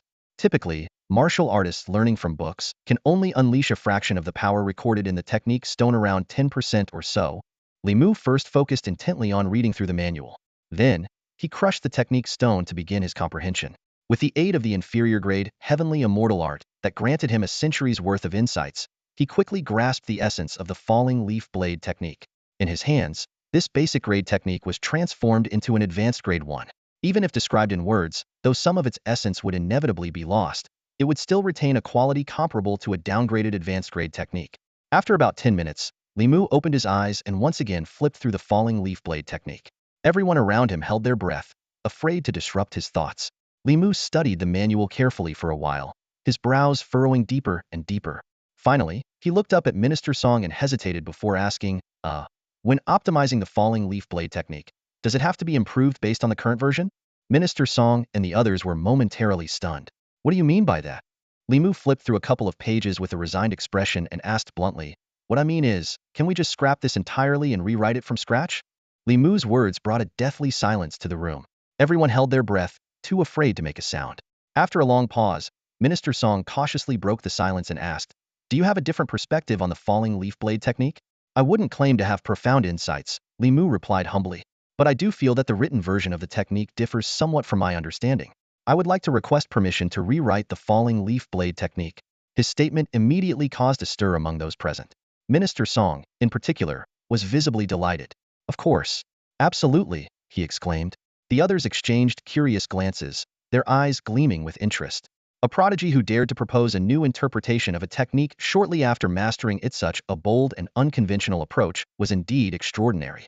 After the meeting, Li Mu officially joined the techniques department and was directly appointed as a senior consultant for major techniques research, an even higher position than some supervisors. His monthly salary was set at 100,000 yuan, supplemented by allowances for 2 medals, 50,000 for a second-class merit, and 20,000 for a third-class merit, totaling 170,000 yuan per month. Considering his rank as a junior wolf guard and his growing influence within the techniques department, this level of compensation was unquestionably well-deserved.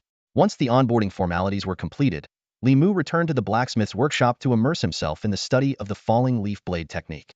Over the next 3 days, he not only delved deeply into the technique, but also took the time to adapt to his third-year strength. Through the use of the divine weapon technique, he increased his maximum weight limit to 1,455 jin.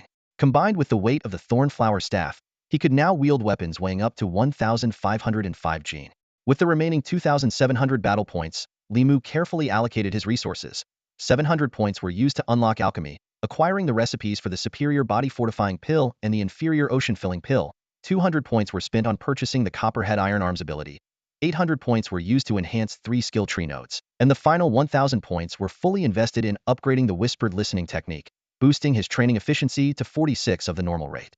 On the morning of the third day, Li Mu opened the courtyard gate to a familiar scene. Chen Jinshi was busy forging iron, while Yang Suiying and Yang Yurong prepared breakfast. Meanwhile, Qin Juqi and Chen Jiafeng were sparring in the courtyard with crude blade blanks. The sibling duo, who idolized Li Mu, had recently switched from practicing spear techniques to blade techniques. In fact, they had been training tirelessly for an entire day and night. Watching their sparring, Li Mu nodded approvingly. Though their talents were rated as grade and crade respectively, their comprehension abilities were impressive. He called a halt to their practice and pulled Chen Jiafeng aside to whisper a few words in his ear. When they resumed sparring, Chen Jiafeng's performance improved noticeably, putting Chen Juqi on the defensive. Pouting in frustration, Chen Juqi complained, "Cousin, you're playing favorites." Li Mu chuckled. He had merely been testing the effectiveness of combining verbal guidance with written techniques. Evidently, the method work had significantly helped martial artists better grasp the essence of the techniques. Li Mu quickly showed Chen Juqi a few moves. Seeing this, Yang Suiying chuckled and interrupted. "All right, that's enough. Stop playing around and come eat." "Got it." Li Mu replied cheerfully and sat down with Chen Juqi. At the dining table, Li Mu turned to Qin Jinshi and said, "Uncle, you should close the shop later and come with us to check out the housing in the military family district." This was something he had already planned yesterday to take his mother and aunt to see the place. Chen Jinshi scratched his head awkwardly at the suggestion. "Actually, I wanted to talk to you about this. It's fine if you and your mom move into the military family district, but if our whole family moves in, wouldn't that trouble you?" Though he longed to live in the military family district, it wasn't out of vanity. Having struggled at the bottom of society for years, he understood that moving there would completely change their social standing. The blacksmith shop would no longer be bullied. The kids wouldn't be looked down upon, and they wouldn't have to endure unfair treatment anymore. But he worried that Li Mu might have to take excessive risks to make it happen. Qin Juqi and Chen Jiafeng's eyes lit up with hope. To them, moving into the military family district meant no more bullying from classmates, and teachers would treat them fairly. That was what mattered most to them. Li Mu smiled and spoke with conviction. "Don't worry, I know what I'm doing. I'm a soldier of the Zhenyuan Army, willing to give my life for the people of Huaxia. If my family can't even have the most basic safety and security, how can I focus on my duty?" His use of "my family" felt so natural that it warmed Chen Jinshi's heart. At that moment, refusing would only seem ungrateful, so Chen Jinshi nodded firmly. Yang Yurong and Yang Suiying exchanged knowing smiles, while Chen Juqi and Chen Jiafeng grinned foolishly as they continued eating with peace of mind. The family happily finished breakfast, tidied up, and got ready to leave. Chen Jiafeng and Chen Juqi had even taken the day off under the pretext of house hunting.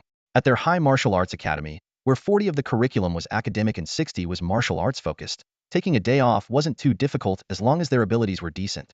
Just as the family locked up the shop and prepared to head out, a few figures approached quickly. It was the Li family. Leading the group was the haggard-looking old Madame Ma, followed by Li Mu's aunt, elder sister-in-law, second sister-in-law, Li Xiaohong, and Li Lana group of women, all of them relatives.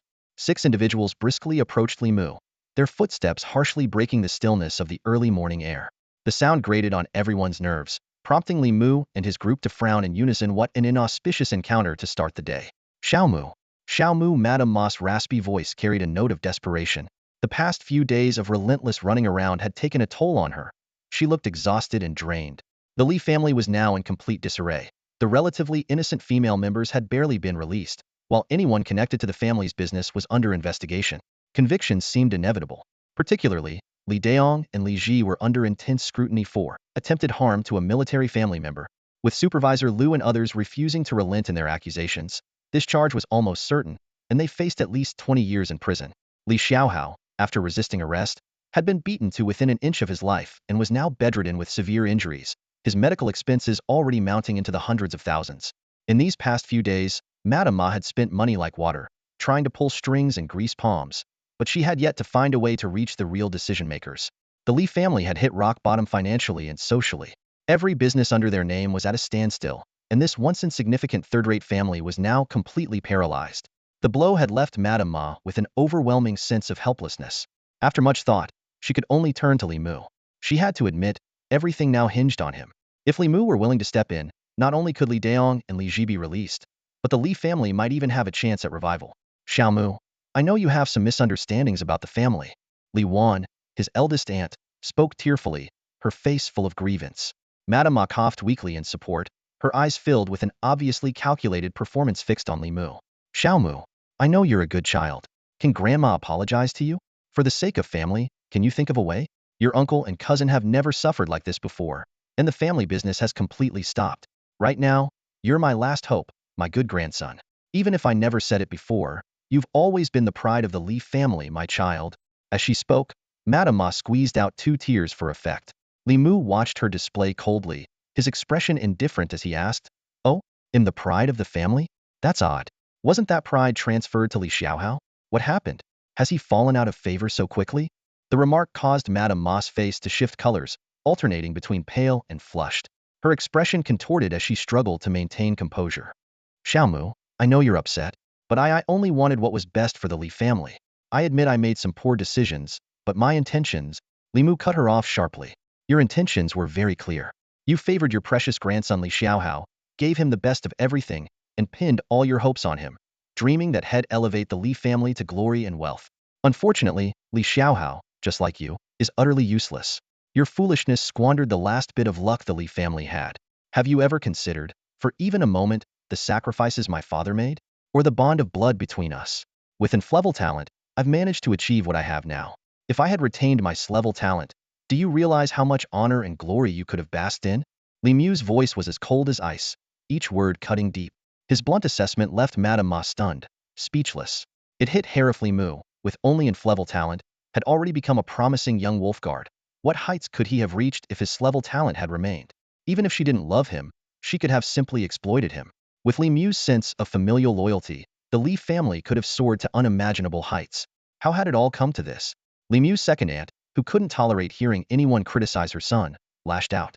You! How dare you say such things? Do you even have a conscience? After everything you've done to ruin this family, you still refuse to make amends.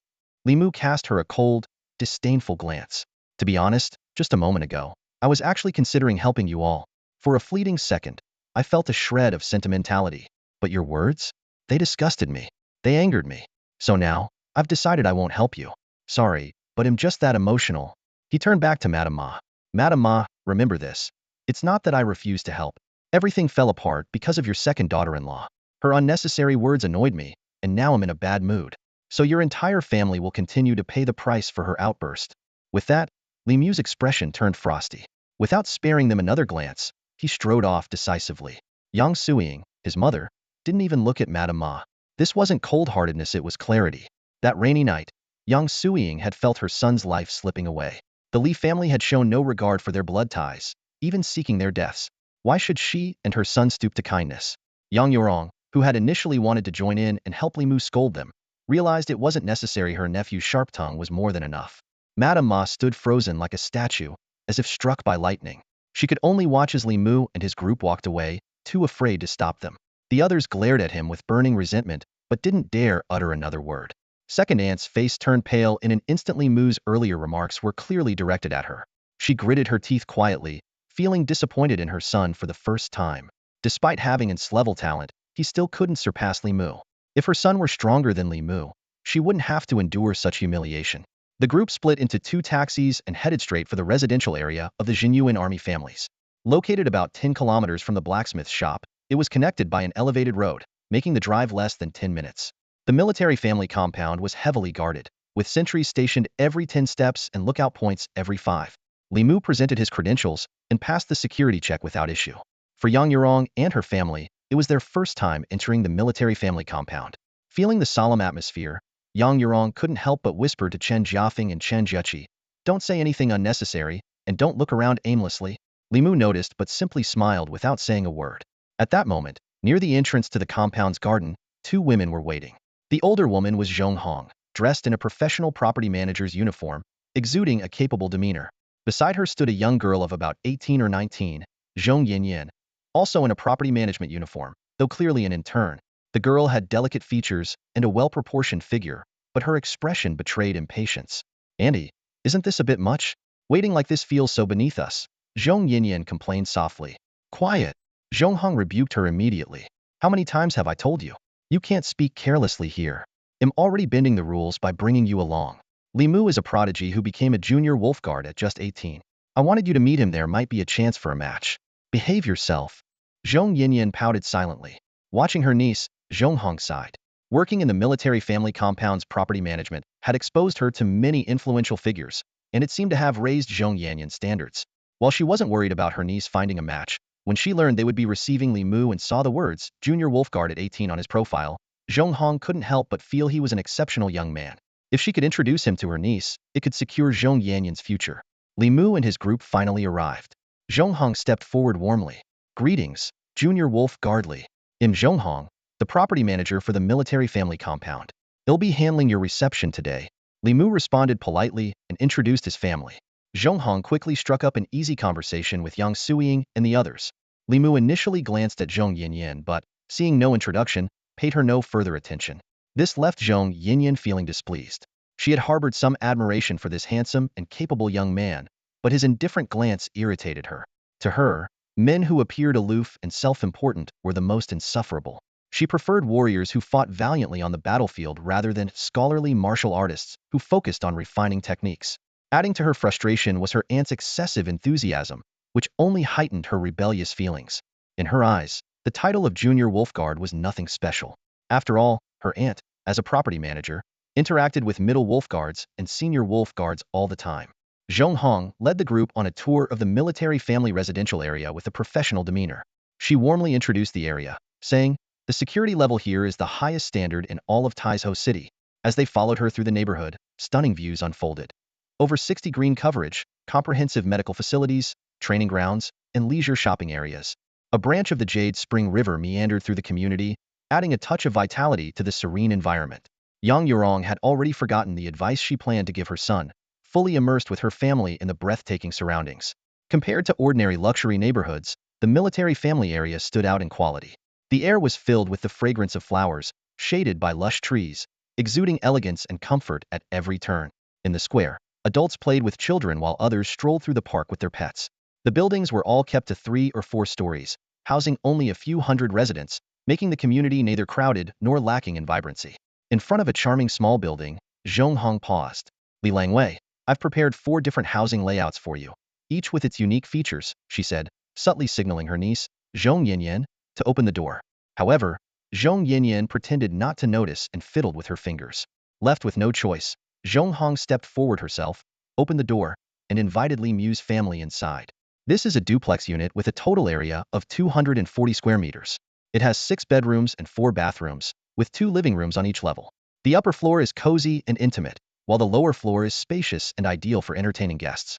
The front yard is also available for your personal use, Zhong Hong explained in detail. After touring the house, Yang Suiying and the others were visibly impressed. The home's decor was both rustic and elegant, ready to move in without any additional effort. To top it off, it was completely free, provided Li Mu continued his service with the Zhenyuan Army. It was almost too good to believe. Despite their excitement, no one felt comfortable asking too many questions. Li Mu inquired about the neighbors upstairs, to which Zhong Hong replied that they were a deputy instructor from the Mingzhu military district with the rank of Zhong Langwei. She couldn't help but reflect that housing assignments were based more on military position than rank. While Li Mu held the rank of Xiao Langwei, his position was on par with the deputy instructor, marking him as an exceptional young talent. After viewing the other 3 units, the family unanimously agreed that the first one was the best. Chen Jueqi and Chen Jiafeng had already started planning their respective rooms, while Zhong Hong enthusiastically outlined the next steps, including paperwork, moving assistance, and purchasing necessities. When Zhong Hong suggested exchanging contact information, Li Mu readily agreed. However, when she proposed that Zhong Yinyan do the same, Zhong Yinyan curtly replied, "You can contact the property management if you need anything." Faced with her indifferent attitude, Li Mu simply smiled calmly and put his phone away. Zhong Hong's face turned pale in an instant. She stared in disbelief at the scene before her. She had meticulously arranged for her niece, Zhong Yinyan, to meet this promising young man, only for everything to turn into an embarrassing mess. As the property manager, she had to be polite and accommodating. Yet her niece, who had failed her college entrance exams and was only working to get by, had the audacity to act so arrogantly in this situation. Reflecting on how she had been so attentive in serving the guest earlier, only for her niece to ruin the atmosphere with just a few words, Zhong Hong felt a deep sense of regret. She silently berated herself for misjudging her niece's behavior, failing to see how immature she was. Now, her niece had completely embarrassed her. Ignoring Zhong Yinyan, Zhong Hong turned to Li Mu with an apologetic expression. "Mr. Li, I'm so sorry. This in turn is really out of line. Please forgive us." As she spoke, she gave Li Mu a deep bow. Li Mu could tell that Zhong Hong and Zhong Yinyan were relatives and understood that Zhong Hong meant no harm. Waving his hand dismissively, he replied, "It's fine. Let's leave it at that. I'll get in touch with you later. We're heading out now." With that, he prepared to leave. Zhong Yinyan frowned as she watched her aunt apologize so profusely. She thought to herself, is this really necessary? A property manager in a prominent military family housing complex doesn't need to humble herself like this. Just as Zhong Hong repeatedly offered to escort Li Mu out, a group of people suddenly entered the room. Leading them was Bai Taiwei, accompanied by her secretary and 2 guards. The moment Zhong Hong saw Bai Taiwei, she froze in place, then quickly stood at attention and stammered nervously, "Director Bai, good afternoon. I was just showing Mr. Li around the property." Her voice was filled with unease.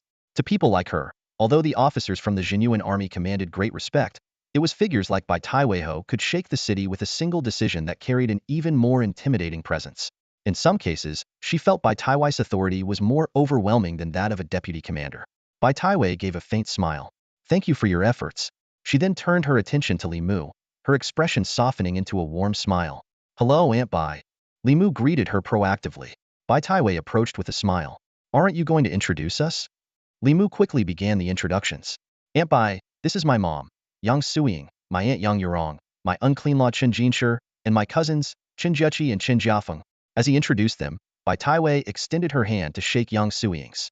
Li Mu then turned to his family and said, "Mom, Aunt, this is Director Bai Taiwei, head of the Eastern District Enforcement Bureau and the wife of our military district's deputy commander."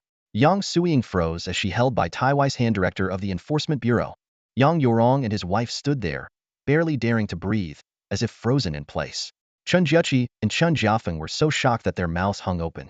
Chen Jiafeng even instinctively checked his pants, relieved that he hadn't embarrassed himself. Bai Taiwei stepped forward and clasped Yang Suying's hand warmly, a gentle smile on her face. "I'm a year younger than you, and have been looking forward to meeting you. Now that you've moved into the military family area, let's make sure our families stay connected." Her tone was kind and approachable, and her hands remained firmly holding Yang Suying's, creating an instant sense of closeness. Yang Suying gradually relaxed, silently reminding herself not to embarrass her son. Bai Taiwei continued, "Li Mu has given you plenty to worry about. He often talks about how much you've done for him. I've been wanting to thank you in person for a long time." "Oh, let's not be so formal," Bai Taiwei said, gently patting Yang Suying's hand. "Spend some time with me, and you'll get to know what kind of person I am. We're family, after all." Her last sentence carried a deeper meaning. Though the others present didn't fully grasp the implications, they could sense her sincerity, and the atmosphere grew noticeably lighter. Zhong Yinyan stood there, wide-eyed, astonished that Li Mu was acquainted with someone as influential as Bai Taiwei. Zhong Hong, however, sighed inwardly. She had always known Li Mu was extraordinary, but she hadn't expected it to this extent. Bringing Zhong Yinyan here was clearly a mistake. Bai Taiwei turned to Li Mu. "Speaking of help, we haven't really done much for Li Mu. This young Langwei officer fought his way through life-and-death battles to earn his place. Even warriors of the same rank look up to his strength. Right now, his combat footage is the most sought-after material in military training programs. His future is limitless."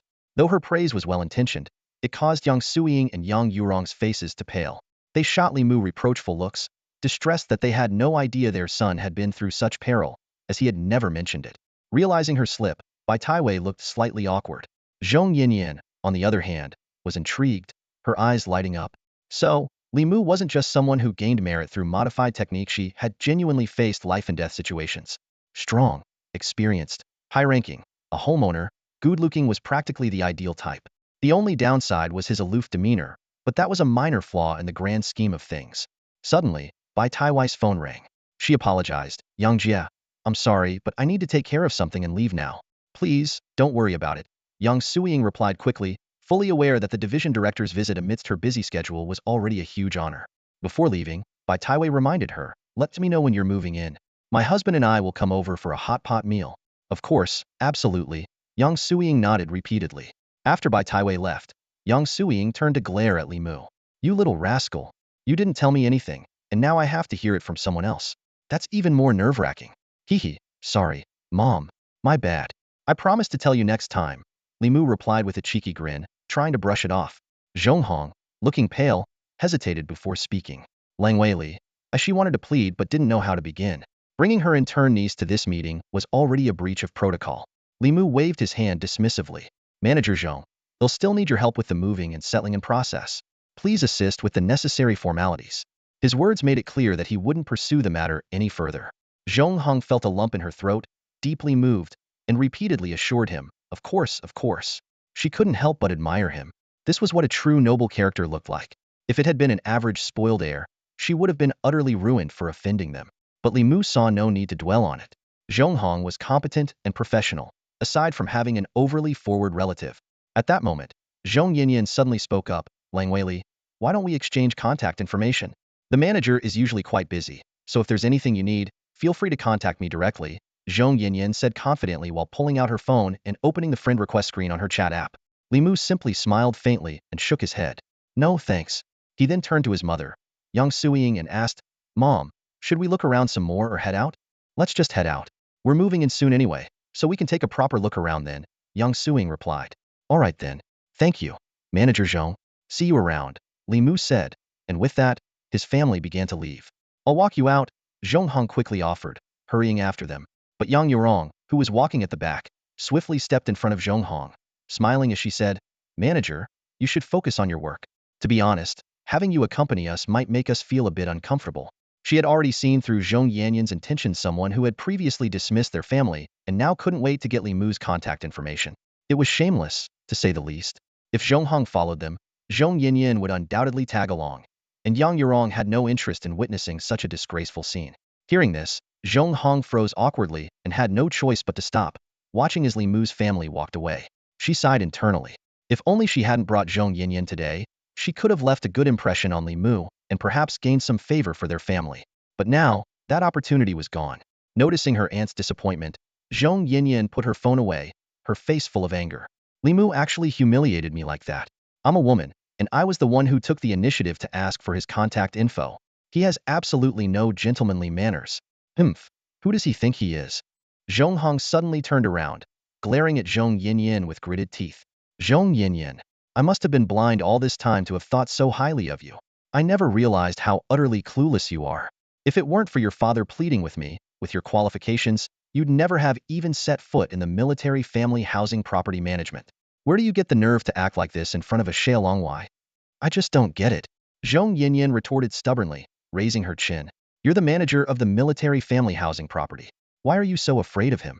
Even though Zonglongwai and Shanglangwai are polite to you, aren't they? With your connections, you don't need to bother with someone like him. Zhonghong was nearly driven mad with frustration. If not for her self-restraint, she might have slapped her niece right then and there. You're absolutely brainless, she exclaimed, struggling to find a more fitting word.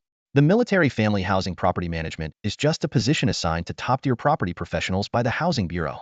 We're only working here to serve them. We have zero military connections. They treat me politely because they have good manners, not because they respect my status. In this place, I'm nothing more than a glorified service worker. Do you understand?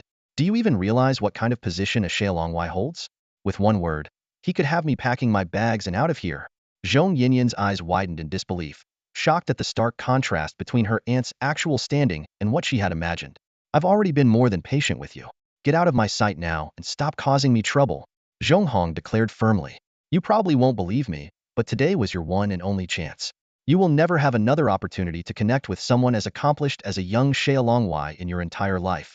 With that, she shook her head and strode off, leaving Zhong Yinyan frozen in place, utterly stunned. After leaving the military family quarters, Li Mu headed straight to the abyss, intending to submit the revised falling leaf blade technique to the techniques department. Meanwhile, Yang Suiying and the others began packing their belongings in preparation for the big move the following day. At the techniques department, Li Mu handed over his reworked version of the falling leaf blade technique. Unlike the original 30,000-word manual, his version was condensed to just over 10,000 words. Yet, he remained unhurried. There was no need to push himself too hard. Minister Song and the others took the manuscript and began flipping through it. They were stunned. It was unmistakably the falling leaf blade technique, but it far exceeded their expectations. Despite the drastic reduction in length, the content was sharper and more precise, cutting straight to the core. Compared to Li Mu's streamlined version, the original, meticulously refined over decades by dozens of technique scholars, now seemed bloated and overly complicated. Professor Su, holding the manuscript in his trembling hands, was visibly moved, his aged eyes glistening. To him, the soldiers of the Abyss Suppression Army were like his own children, and this improved technique could bolster their strength by at least 50%. That meant more lives would be saved on the battlefield. Quick, find 10 blade-wielding warriors who haven't trained in the falling leaf blade technique and conduct a comparative test immediately. Minister Song commanded without hesitation. Professor Su clasped Li Mu's hand tightly. If you ever want to develop or refine any technique, just let me know. Even high-grade techniques are yours to work on. His promise was a deliberate encouragement, as refining techniques was a voluntary endeavor that couldn't be forced. Overjoyed by the offer, Li Mu eagerly pulled Professor Su towards the technique archive. Amused by Li Mu's childlike enthusiasm, Professor Su indulged him, allowing him to select 1 premium-grade internal technique, 1 high-grade internal technique, and 12 ordinary-grade techniques. Among them were 10 spear and staff techniques, 1 blade technique, and 1 sword technique. Li Mu wasted no time integrating these techniques into his inferior-grade Heavenly Immortal technique. The premium-grade internal technique, Piercing Force, endowed the Heavenly Immortal technique with a powerful penetration ability, while the high-grade internal technique added a Killing Intent rebound feature, enabling Li Mu to siphon his opponent's energy during attacks to replenish his own reserves. In gaming terms, it was akin to acquiring armor penetration and lifesteal abilities.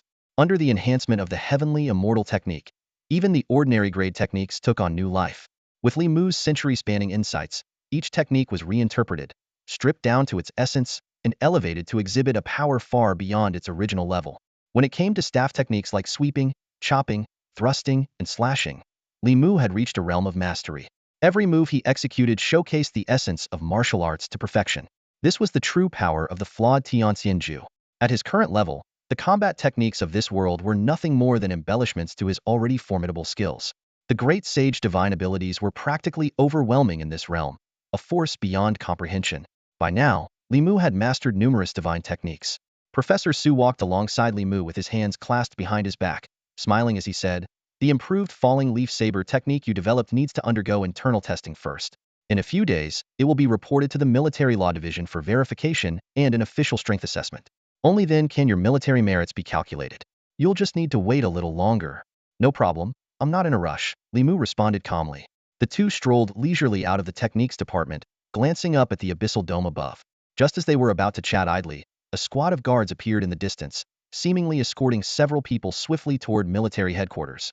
"What's going on?" Li Mu asked curiously. Professor Su could only shake his head, indicating he had no idea. Meanwhile, inside the grand conference room of military headquarters, the atmosphere was tense.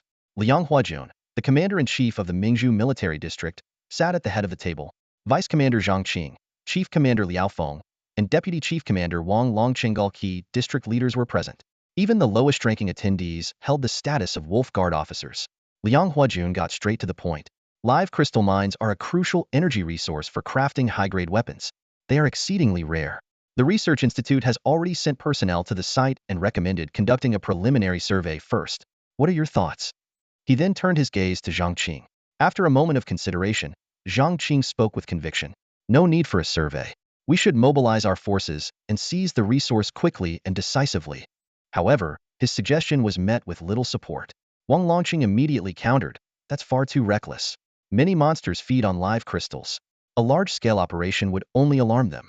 If we encounter a Shin-level beast, our soldiers might not even have a chance to retreat. Furthermore, once the mine is exposed, extraction will become impossible. I support conducting a survey first." Zhang Qing's eyes flashed with anger at the rebuttal, but Wang Longqing's reasoning resonated with most of the room. In these critical times, a full-force deployment that risked annihilation could lead to disastrous consequences. "Then we'll proceed with the survey," Liang Huajun decided. Survey teams will be limited to those ranked below Tier 3. The area must not host more than 4 individuals, with no more than 2 per team. The Research Institute will send only 1 researcher, accompanied by 1 escort. Does anyone have recommendations? All eyes turned to Wang Longqing. Taking the cue, Wang Longqing spoke up. My second daughter happens to be a top student in abyssal survey studies and has already reached the peak of Tier 3. She should be capable of handling this mission. Vice Chief Wang's dedication is commendable, Chief Commander Liao Feng said with approval. If your daughter participates in this mission, the Research Institute would have no objections. This would be a significant contribution. The others nodded in agreement. Wang Longqing added, however, I have one condition. I must personally select the person who will escort her. The meeting room was filled with unanimous agreement toward Wang Longqing's proposal. After all, if he was willing to entrust his own daughter with this mission, what was there to debate about a mere bodyguard selection? Over an hour later, Li Mu, who was leisurely sipping tea in the Cultivation Techniques department, received a call from Wang Longqing. Where are you? Wang Longqing asked directly. The Cultivation Techniques department, Li Mu replied. Come to the command center. There's a mission, Wang Longqing stated bluntly. Li Mu's heart tightened. Wang Longqing had never personally assigned him a task before, let alone summoned him to the command center. On my way, he responded immediately, getting up at once. After bidding farewell to Professor Su, he quickly made his way to the command center. At the entrance, Deputy Officer Zhang was already waiting. He personally led Li Mu through the winding corridors to a small conference room. The moment the door opened, Li Mu was stunned by the scene before him. Nearly all the high-ranking officials of the Mingzhu military district were present. Commander, Deputy Commander, Chief Officer, Deputy Chief Officer. Li Mu saluted sharply, greeting each one. Liang Huajun's lips curved slightly. We've been hearing a lot about you lately. Serving the nation is my duty, Li Mu replied steadily.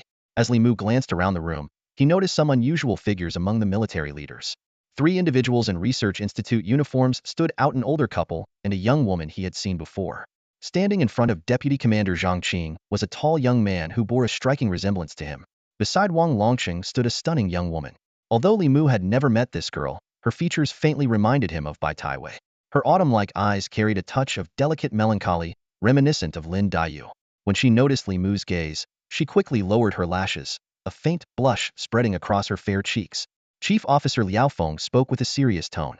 The reason we've gathered everyone here today is for a classified mission. We've discovered a live crystal or deposit in the 4-grade monster zone. This is of immense significance to the military district. However, the exact scope of the ore vein remains uncertain. He continued, the aura in the abyss is extremely sensitive. Exceeding the limits of numbers or strength will attract a swarm of monsters. To ensure the mission's success, we've set the threshold at the peak of the yellow rank, grade 3, and will proceed with a 2-person team format, advancing from 2 directions simultaneously. Liao Feng then introduced 2 key figures, Jiang Linlin, a newly recognized outstanding researcher from the Northern Research Institute, and Wang Longqing's daughter, Wang Yinhuan. They were tasked with primary and secondary survey responsibilities, respectively. The middle-aged woman from the Research Institute emphasized, the higher-ups place great importance on this survey. To ensure both the mission's success and the safety of the surveyors, the escorts must be the strongest within the grade 3 range. Although Liang Huajun and the others were slightly displeased with her tone, they agreed with her reasoning. Liao Feng proceeded to introduce the 2 escorts, Zhang Kong, the son of Deputy Commander Zhang, a grade 3 peak cultivator, current captain of the guard squad, with 170 merit points, and Li Mu, a mid-grade 3 cultivator, recipient of the 2nd-class Guardian Medal, a junior Wolf Guard rank, and currently a senior advisor in the Cultivation Techniques department. We'll respect the Research Institute's opinion on who should escort her, Liao Feng said calmly, his gaze sweeping over everyone present. His words eased the tension in the room slightly. Wang Longqing had originally designated Li Mu to escort Wang Yinhuan, but the Research Institute's objections forced Liao Feng to reconsider. You're worried about the bodyguard's capabilities, aren't you? Fine, you can choose for yourselves. That way, if anything goes wrong, you can't pin the blame on us. The 3 representatives from the Research Institute turned their eyes to Li Mu, their brows furrowing almost simultaneously. One of them, a woman, spoke with clear dissatisfaction in her tone. Midstage rank 3? Commander Liang, is there truly no one in the entire military district at peak rank 3? Her implication was obvious. Mingzhu military district didn't seem to be taking this mission seriously. Liang Huajun merely cast her a cold glance without responding. That icy look was enough to silence the woman, who wisely stopped speaking and instead leaned toward her colleagues for a hushed discussion. Jiang Linlin didn't even bother sparing Li Mu a second glance. She pointed directly at Zhang Kong. I choose him. In their view, Zhang Kong, being the son of the deputy commander, undoubtedly had access to the best techniques, weapons, and spiritual treasures. Compared to him, Li Mu seemed inferior. Not only was his strength weaker, but he was also just an unremarkable member of the techniques division. As for the guardian metal pinned to his chest, the Research Institute members had no idea of its significance. Liang Huajun and Liao Feng exchanged a subtle, knowing look, faint smiles tugging at the corners of their lips. These people might carry airs, but their judgment left much to be desired. The Guardian Medal wasn't something anyone could casually earn. It was awarded only to those who had rescued their comrades from at least 3 life-or-death situations. It was a testament not just to skill but also to character. Wang Longqing visibly relaxed when he saw that they had chosen Zhang Kong. In his mind, anyone in the military district could escort his daughter except Li Mu, who was the only one he truly trusted for the job. All right, it's decided then. Li Mu will escort Wang Yinhuan, Liao Feng announced, turning to the two individuals in question. Do either of you have any objections? No objections, Li Mu replied crisply. He wouldn't allow himself to embarrass Wang Longqing in this situation. Zhang Kong hesitated, clearly displeased, but eventually gave a reluctant nod. Even so, his gaze frequently drifted toward Wang Yinhuan. Despite his outward display of diligence in front of his father, Zhang Kang's greatest interest was women. Wang Yinhuan's delicate, melancholic beauty, tinged with a fragile allure, had completely captivated him. If not for his father's prior warning and the Research Institute's decision, he would have eagerly volunteered for the role himself. Since there are no objections, we'll depart tomorrow morning at 7, Liao Feng said decisively, finalizing the arrangement.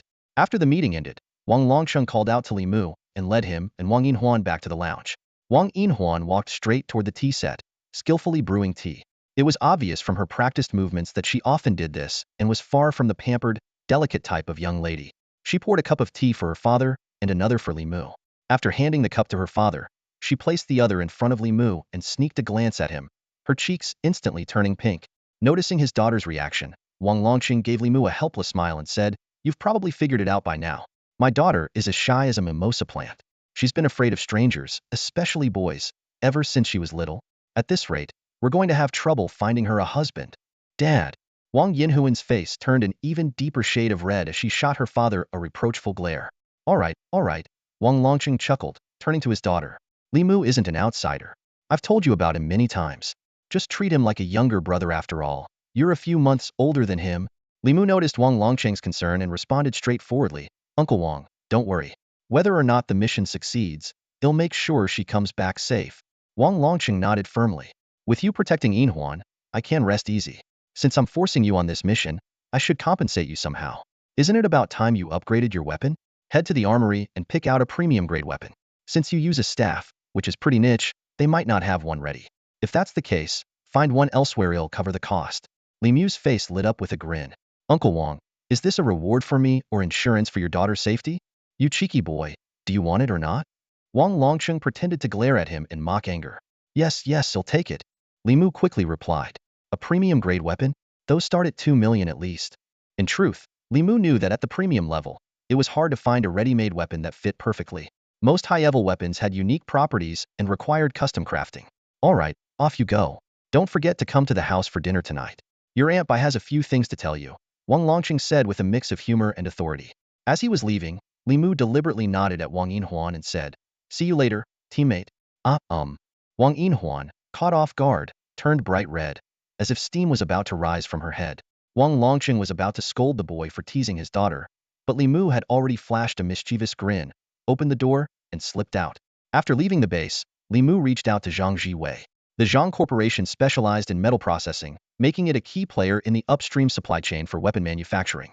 Zhang Jiwei quickly found a premium-grade staff and arranged a meeting. When they met, Zhang Jiwei simply pulled the weapon out of his spatial ring and tossed it to Li Mu. The staff weighed approximately 200 pounds, its surface a gleaming silver.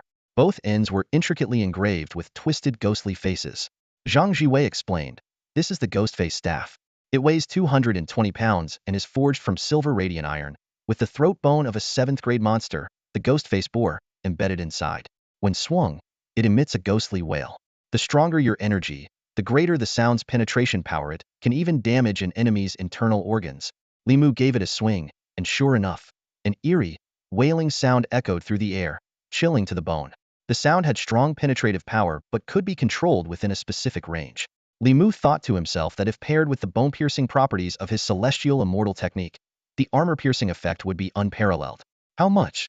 Li Mu asked, clearly enamored with the weapon. "Not much. It's yours," Zhang Jiwei replied casually before getting into his car and driving off without leaving so much as a receipt. Li Mu sighed. This guy was clearly determined not to let him pay. Still, he decided not to overthink it could always repay the favor down the line. But hey, you better give me the receipt. How else am I supposed to get reimbursed by Wang Longsheng? During dinner, Li Mu enjoyed a lavish meal at the Wang family home. Just as Wang Longsheng had mentioned, Bai Taiwei had indeed given Li Mu plenty of advice. Despite not having a receipt, Wang Longsheng generously reimbursed Li Mu with 3 million yuan. For Li Mu, it was an unexpected windfall. Not only did he acquire a specialized weapon, but he also pocketed 3 million in cash. That same night, he handed over 2.5 million to his mother upon returning home. However, just before he went to bed, an unfamiliar phone call shattered his good mood. Is this Li Mu? A cold voice came through the receiver. Yes, it is. This is Zhang Kong. Tomorrow morning, go to the research institute and request a new partner to switch with me. The voice commanded with an air of authority. No. Li Mu replied bluntly. What did you say? Zhang Kong sounded like he couldn't believe his ears. I said no. Are you looking for trouble? Say that again if you dare. Zhang Kong snarled through gritted teeth. As the son of a deputy commander, Zhang Kong had clearly never anticipated that someone like Li Mu, even knowing his background, would have the audacity to openly defy him. Annoyed, Li Mu snapped back. What kind of idiot are you? Can't understand plain words? Ask me 1,000 times, and the answer won't change. If you're done talking nonsense, hang up. Otherwise, I'll make you regret it. The other end of the line fell silent. For 3 long seconds, only the sound of heavy breathing could be heard like the prelude to an impending explosion of rage. Before Zhang Kong could erupt, Li Mu swiftly ended the call. Idiot, he muttered under his breath. Whatever Zhang Kong was up to, he didn't call back. Relieved, Li Mu went to sleep. The next morning, the atmosphere was solemn at the Mingzhu Military District's teleportation array. Ordinary soldiers kept their distance as the area was heavily guarded. At the teleportation gate, the district's top officials, including the commander-in-chief, were all present. 2 two-person teams meticulously checked their equipment and supplies. According to protocol, the Zhenyuan Army was entitled to receive mission-level appropriate resources, including essential life-saving pills like blood staunching, wound sealing, and energy-restoring elixirs. After teleporting, you can ride horses to travel, but dismount once you enter the Tier 4 zone, Liao Feng instructed. Bodyguards, engage enemies swiftly and avoid prolonged combat. Wang, the deputy commander, and I will stay in contact throughout the mission. Understood. Everyone responded in unison before heading toward the teleportation gate.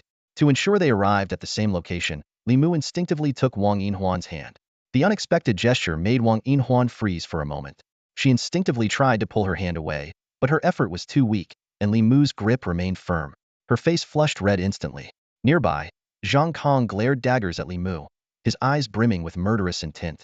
From the moment they met that morning, Zhang Kong had been seething with rage, his thoughts consumed by Wang Yinhuan. He had been hoping for a chance to be alone with her. His grand plan was to have Li Mu request a reassignment, allowing him to pair up with Wang Yinhuan. But that dream had been crushed by Li Mu's resolute no, and the insults that followed only deepened his fury. Noticing Zhang Kang's enraged expression, Li Mu tightened his grip on Wang Yinhuan's hand and even raised it slightly, making sure Zhang Kong saw it clearly. Zhang Kang's face contorted with rage, but before he could act, Li Mu and Wang Yinhuan stepped into the teleportation portal. A flash of white light later, the two found themselves in a desolate wilderness. There were no ruins in sight, only a barren landscape littered with fragments of black, crystalline debris. The cracked ground was scattered with dry branches and leaves, and towering, withered trees appeared sporadically, spaced dozens of meters apart. Feeling a faint struggle in his hand, Li Mu suddenly realized he was still holding Wang Yinhuan's hand. He quickly let go, slightly embarrassed. Turning his attention to his smartwatch, he checked the map. Over 120 kilometers to go. This is going to take a while, he muttered, summoning his skeletal steed, Yaogu. Wang Yinhuan responded with a nod and was about to summon her own mount when Li Mu stopped her. 2 horses? How am I supposed to protect you if we're riding separately?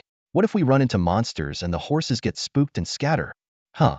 Wang Yinhuan blinked, taken aback. What do you mean, huh? Get on this one, Li Mu said, gesturing to the spot in front of him. Wang Yinhuan's face turned scarlet in an instant. Every time Li Mu saw Wang Yinhuan looking so conflicted, he couldn't help but find it irresistibly endearing. At this moment, Wang Yinhuan stood frozen in place. Though she found Li Mu's words reasonable, her natural shyness as a young woman made it hard for her to take that step forward. Hurry up, Li Mu suddenly urged, startling Wang Yinhuan into a slight shudder. Biting her lip, she reluctantly walked over to his horse. Without hesitation, Li Mu grabbed her hand and gave a firm tug, pulling her onto the horse and settling her in front of him. His arms reached around her sides to grasp the reins, enveloping her protectively. Wang Yinhuan's cheeks flushed crimson the entire time. Once seated, she sat as stiff as a statue, not daring to move an inch. She could feel Limu's warmth radiating through his clothes, and though his arms didn't directly embrace her, they still shielded her entirely. This sense of security filled her heart almost instantly. Meanwhile, Limu, though outwardly composed, felt his heart racing uncontrollably. This was the first time he'd been so close to a soft and fragrant young woman, especially one as breathtakingly beautiful as Wang Yinhuan. Struggling to maintain his calm, he pulled out his cloak, shook it open with a flourish, and draped it over the two of them.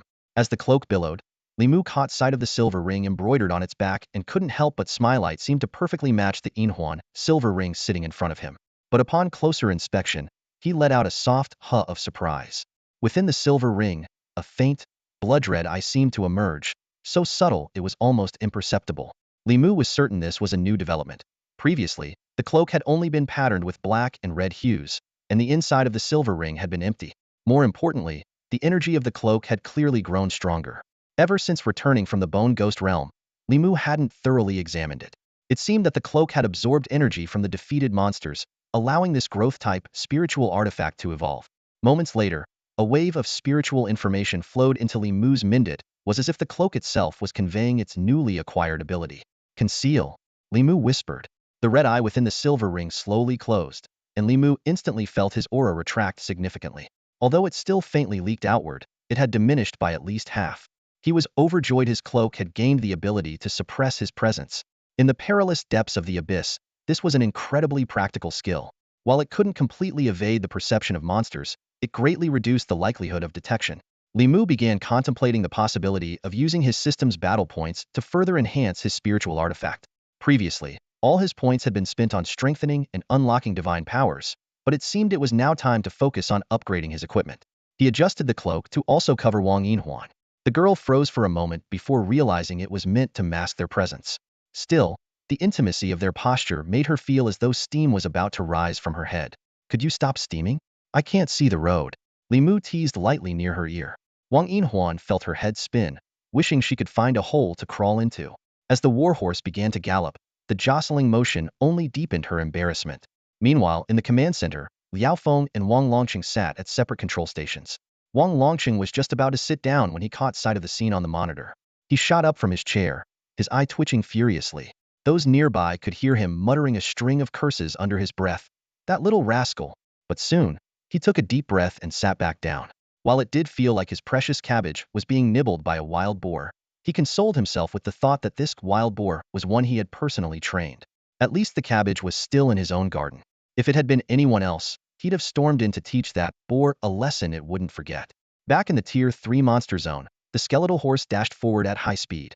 Avoiding monsters for the moment, worried that Wang Yinhuan's embarrassment might overwhelm her, Limu decided to change the subject and asked, "What was your innate ability again?" "A grade, Destiny Ascension," Wang Yinhuan replied softly.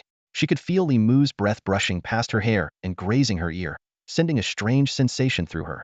Her long, glossy black hair was tied simply behind her head, with strands from her temples gathered neatly. Despite the simplicity of her hairstyle, it added an ethereal charm to her appearance. "How exactly does the ascension work?" Limu asked curiously. "A little dog. I suppose you could call it a summoner," Wang Yinhuan replied, her lips pressed together in a shy smile. "Ascend the little dog? Turn it into your summoned beast?" "Something like that, but I only like to adopt stray dogs, so my abilities aren't very strong," Wang Yinhuan explained softly. Limu suddenly understood.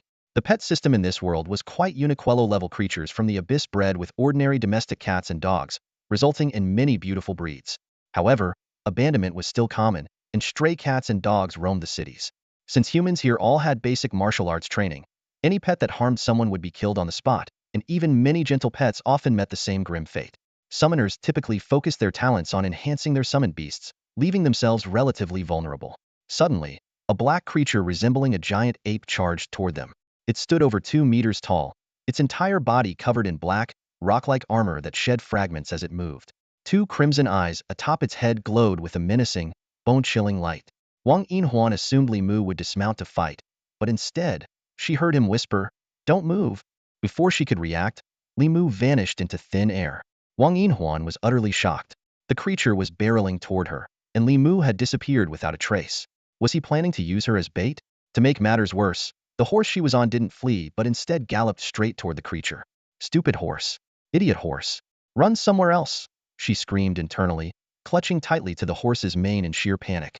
Just as the creature closed in, Li Mu suddenly reappeared in midair, about 10 meters ahead of the horse.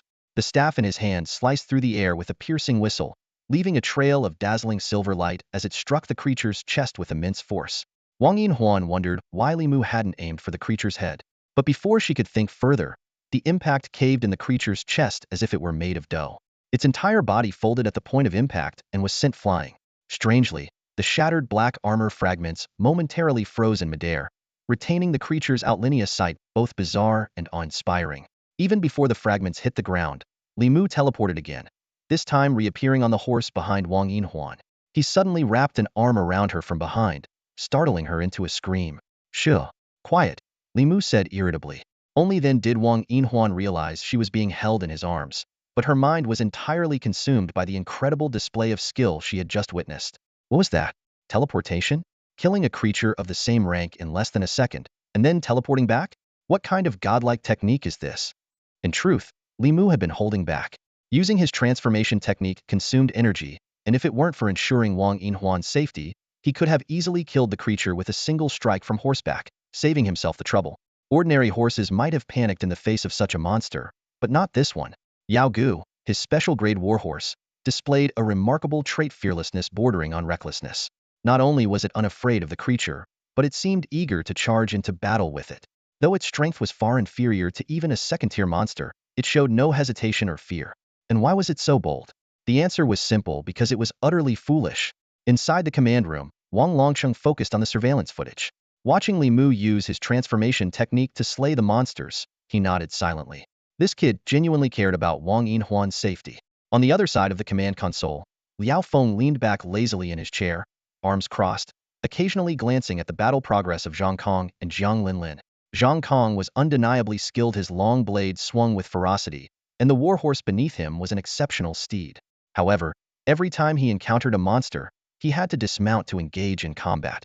While he could dispatch them quickly, his movements lacked the fluidity of Li Mu's, appearing cumbersome in comparison and significantly slowing their pace. Nearby, the middle-aged male and female researchers stood close to the main command console, occasionally turning their attention to the secondary console. They were astonished by the speed of Li Mu's combat rhythm, flashing in, killing in an instant, and returning to his horse in one seamless motion. What amazed them even more was that he carried Wang Yinhuan on the same horse without compromising his battle efficiency in the slightest. The two researchers exchanged bewildered glances. Was Li Mu perhaps a spatial ability user? But where did his terrifying power to kill monsters with a single strike using a blunt weapon come from?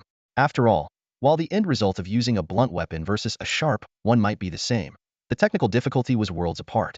How could a mid-rank third-grade martial artist possess such strength? Before long, the researchers understood the truth: Li Mu's strength far surpassed Zhang Kang's. No wonder the military had chosen him for such a critical mission. The female researcher quickly gave her colleague a signal. The male researcher cleared his throat and addressed Liao Feng. "Commander Liao, could we recall them and have the two bodyguards switch roles? For Jiang Linlin's safety, we must make adjustments as soon as possible." Wang Longsheng frowned at this suggestion, while Liao Feng's expression darkened with displeasure. "Weren't these the people you personally selected before departure? We're almost at the destination, and now you want to switch them?" The upper echelon of the Mingzhu military district had long harbored resentment toward the researchers. If not for the influence of the older generation within the research institute, they wouldn't dare act so arrogantly.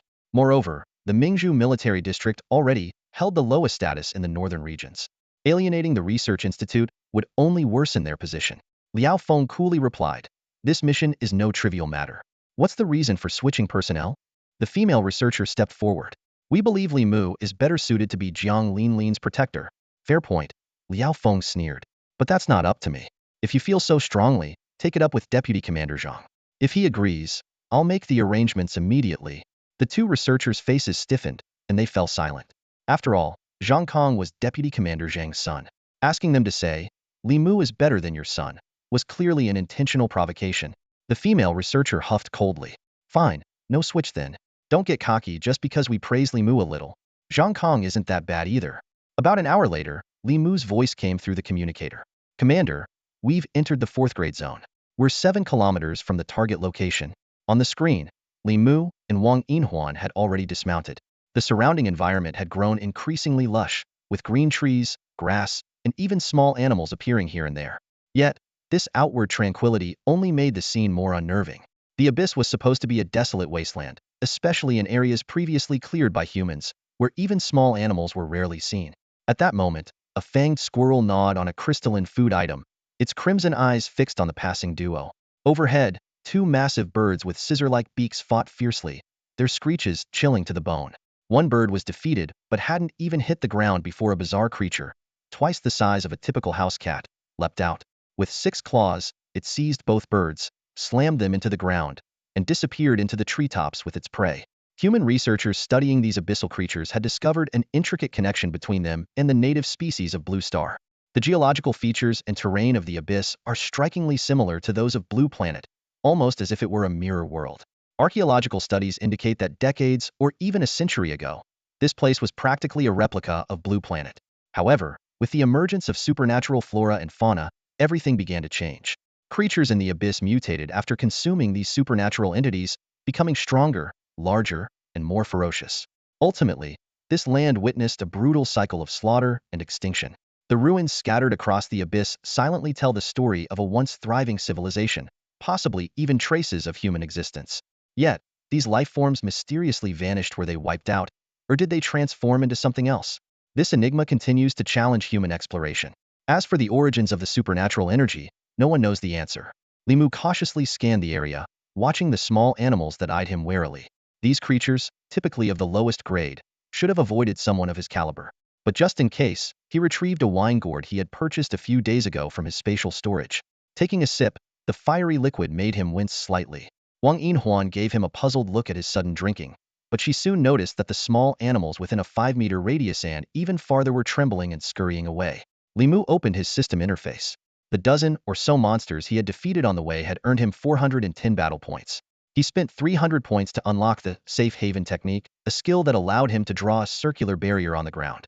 Its defensive strength was roughly half that of his iron body skill, and it boosted the morale of allies within the barrier, increasing their true energy strength by 10 during attacks, lasting for 5 minutes. Another percentage-based enhancement skill. Although Li Mu wasn't entirely sure how the system calculated the relationship between his defense enhanced 100-fold by iron body, physical strength, and true energy strength, the system handled the math for him. The 10 true energy boost, which required allies to remain within the barrier, could become incredibly powerful if its range expanded. Li Mu then spent another 100 battle points to unlock a node on the skill tree, extending the duration by an additional 10 minutes. This safe haven technique would be sufficient to protect Wang Yinhuan and fend off minor threats. The two continued forward for 5 or 6 kilometers. While the number of small animals increased, large monsters had completely disappeared. The terrain began to slope upward, and a sprawling mountain range came into view. Trees and rocks grew denser as they advanced. Wang Yinhuan raised her hand, summoning 2 massive canine-like creatures from her spatial storage. Resembling shepherd dogs, they stood at an astonishing height of nearly 1.78 meters. One was pure white, while the other was black and white, both exuding an intelligent and lively demeanor. The 2 dogs frolicked around Wang Yinhuan, yet remained alert, their ears perked as they cautiously observed Li Mu. Though they showed no hostility, their wariness was evident. No barking, Wang Yinhuan commanded, making a silencing gesture. She then took out a white cotton swab and let the dogs sniff it. After a few sneezes, which made her chuckle, she affectionately patted their heads and issued the command, "Go find it." The dogs instantly darted forward. "What are they looking for?" Li Mu asked. "That's a scent I created to mimic the smell of living crystal stones," Wang Yinhuan replied while retrieving a detection device from her storage ring and focusing on her work. Li Mu, staying vigilant, used his communicator to check in with Wang Longqing. "Commander, what's the status on your end?" In the command room, Wang Longqing glanced at the main control panel and replied in an even tone, "We've just entered the Grade 4 zone." The corners of Li Mu's mouth curled into a cold smirk. Although Zhang Kong possessed an A-level talent and had reached the peak of the 3rd stage, his actual strength was likely no match for the early 3rd stage Zhang Jiwei. Speaking of Zhang Jiwei and Lu Chunfeng, they had already joined the Zhenyuan Army reserve for 4 or 5 days. With their astonishingly rapid progress and the inexhaustible supply of spiritual liquid, they were probably already at the mid-3rd stage by now. As Li Mu pondered, the instrument in Wang Yinhua's hand suddenly emitted a faint buzzing vibration. She immediately used a small shovel to carefully scrape away the surface and picked up a fragment for closer examination. "There are fragments here, so it should be nearby," Wang Yinhua explained as she moved forward. Live crystal stones absorb a large amount of energy and exist in a semi-living state. Many monsters are drawn to these because they can trigger their evolution and mutations. So, in areas rich in fresh crystal mines, monsters are often present as well. After 20 minutes of exploration, Zhang Kong and Jiang Linlin entered the area from a different direction. Jiang Linlin quickly got to work, taking out her instrument to survey the surroundings. Neither team encountered any large monsters, and the occasional small ones were dispatched with ease. Half an hour later, Jiang Linlin furrowed her brows and reported to the command center. We've been surveying this area for 30 minutes and have only found fragments of deactivated crystals. There's no sign of any live crystal mines underground. The researchers in the command room, a married couple, nodded in confirmation, concluding that there might have been a crystal vein here in the past, but it had already been completely mined. The female researcher immediately issued an order. Move closer to the mountain and probe 3 more exposed points. If nothing is found, you can call it a day. Meanwhile, Wang Yinhua was intently sketching something in her small notebook, which looked like a distribution map of the veins. Liao Feng observed from the side and noticed that Li Mu and Wang Yinhua had already searched a range spanning several kilometers, whereas Jiang Linlin's search path was erratic, leaving many areas unexplored. Another half-hour passed, and Jiang Linlin once again reported that no veins had been found. The middle-aged researcher couple looked visibly displeased. Just as they were about to order a withdrawal, Wang Longqing asked Wang Yinhua about her progress. Wang Yinhua looked up excitedly toward the mountainside.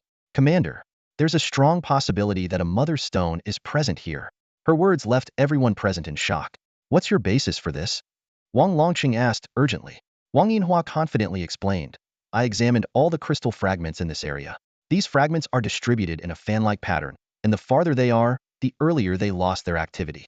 This indicates that the crystal vein here has been systematically collapsing from the outer regions inward. The female researcher immediately questioned. How can you determine when the crystal fragments lost their activity? By their color. Wang Yinhua replied decisively. Although the color differences are extremely subtle, with a large enough sample size, the pattern becomes discernible. Her explanation left the female researcher speechless. Compared to Jiang Linlin's linear search method, Wang Yinhua's area-based approach was undeniably more thorough and precise. Observing this, Liao Feng quickly activated the communication link, ensuring that Jiang Linlin could hear this crucial discovery as well. Jiang Linlin's face instantly darkened. As a professional surveyor from the Research Institute, she could not tolerate her professional judgment being questioned. You say the mineral vein is self-destructing? On what grounds? She asked coldly. Although her participation in this mission wasn't due to being the most skilled but rather because of her above-average performance among Huang Tier Level 3 ranks, she was still a trained expert from the Institute. I already said there isn't even a mineral vein here. And you, just a mere student, dare to question my conclusions? Her tone was dripping with disdain. Wang Yinhuan, unfazed, calmly explained, only mother crystal stones possess the ability for self-destruction. When they collapse, they release energy waves that attract monsters. It's like scattering bait to lure birds. The mother stone uses the destruction of smaller crystals to draw in prey, eventually trapping them. Based on the distribution map I drew, the center point of the mineral vein's outward extension is right there. She pointed toward the mountainside. The fact that Wang Yinhuan had created her own distribution map struck a nerve with Jiang Linlin, making her feel her authority was being seriously challenged. Furious, she thought to herself, I'm the one from the Research Institute. Who does she think she is, daring to draw maps? Ridiculous. Jiang Linlin sneered. Mother stone? Even the faintest trace of a fragmented mineral vein would have been detected. Command Center, I don't want to listen to this amateur spouting nonsense any longer. Requesting permission to return. The female commander coldly echoed her sentiment. Permission granted. Mission terminated. Commander Liao, please give the order. Liao Feng glanced at Wang Longqing, who gave him a subtle signal. Without hesitation, Liao Feng issued the command. Zhang Kong and Jiang Linlin's team will return to the base. Li Mu and Wang Yinhuan's team will continue the survey. This decision immediately sparked outrage from the middle-aged male and female researchers. Commander Liao, what is the meaning of this? I said the mission is over. Did you not hear me? Liao Feng abruptly stood up, his presence erupting with a suffocating intensity that made the entire space hum and vibrate. As a warrior above the Xian tier, his aura caused the 2 level 6 and 7 martial artists to feel a sharp ache in their bones. Do you think you have any authority here? Liao Feng said coldly. I've already allowed your people to return. Our military district will handle the rest of the survey. And you dare to interfere here? Who do you think you are? Liao Feng's sudden outburst was like a raging storm, an avalanche of force that left the middle-aged couple drenched in cold sweat. The oppressive aura he unleashed felt as though it could shatter them into pieces.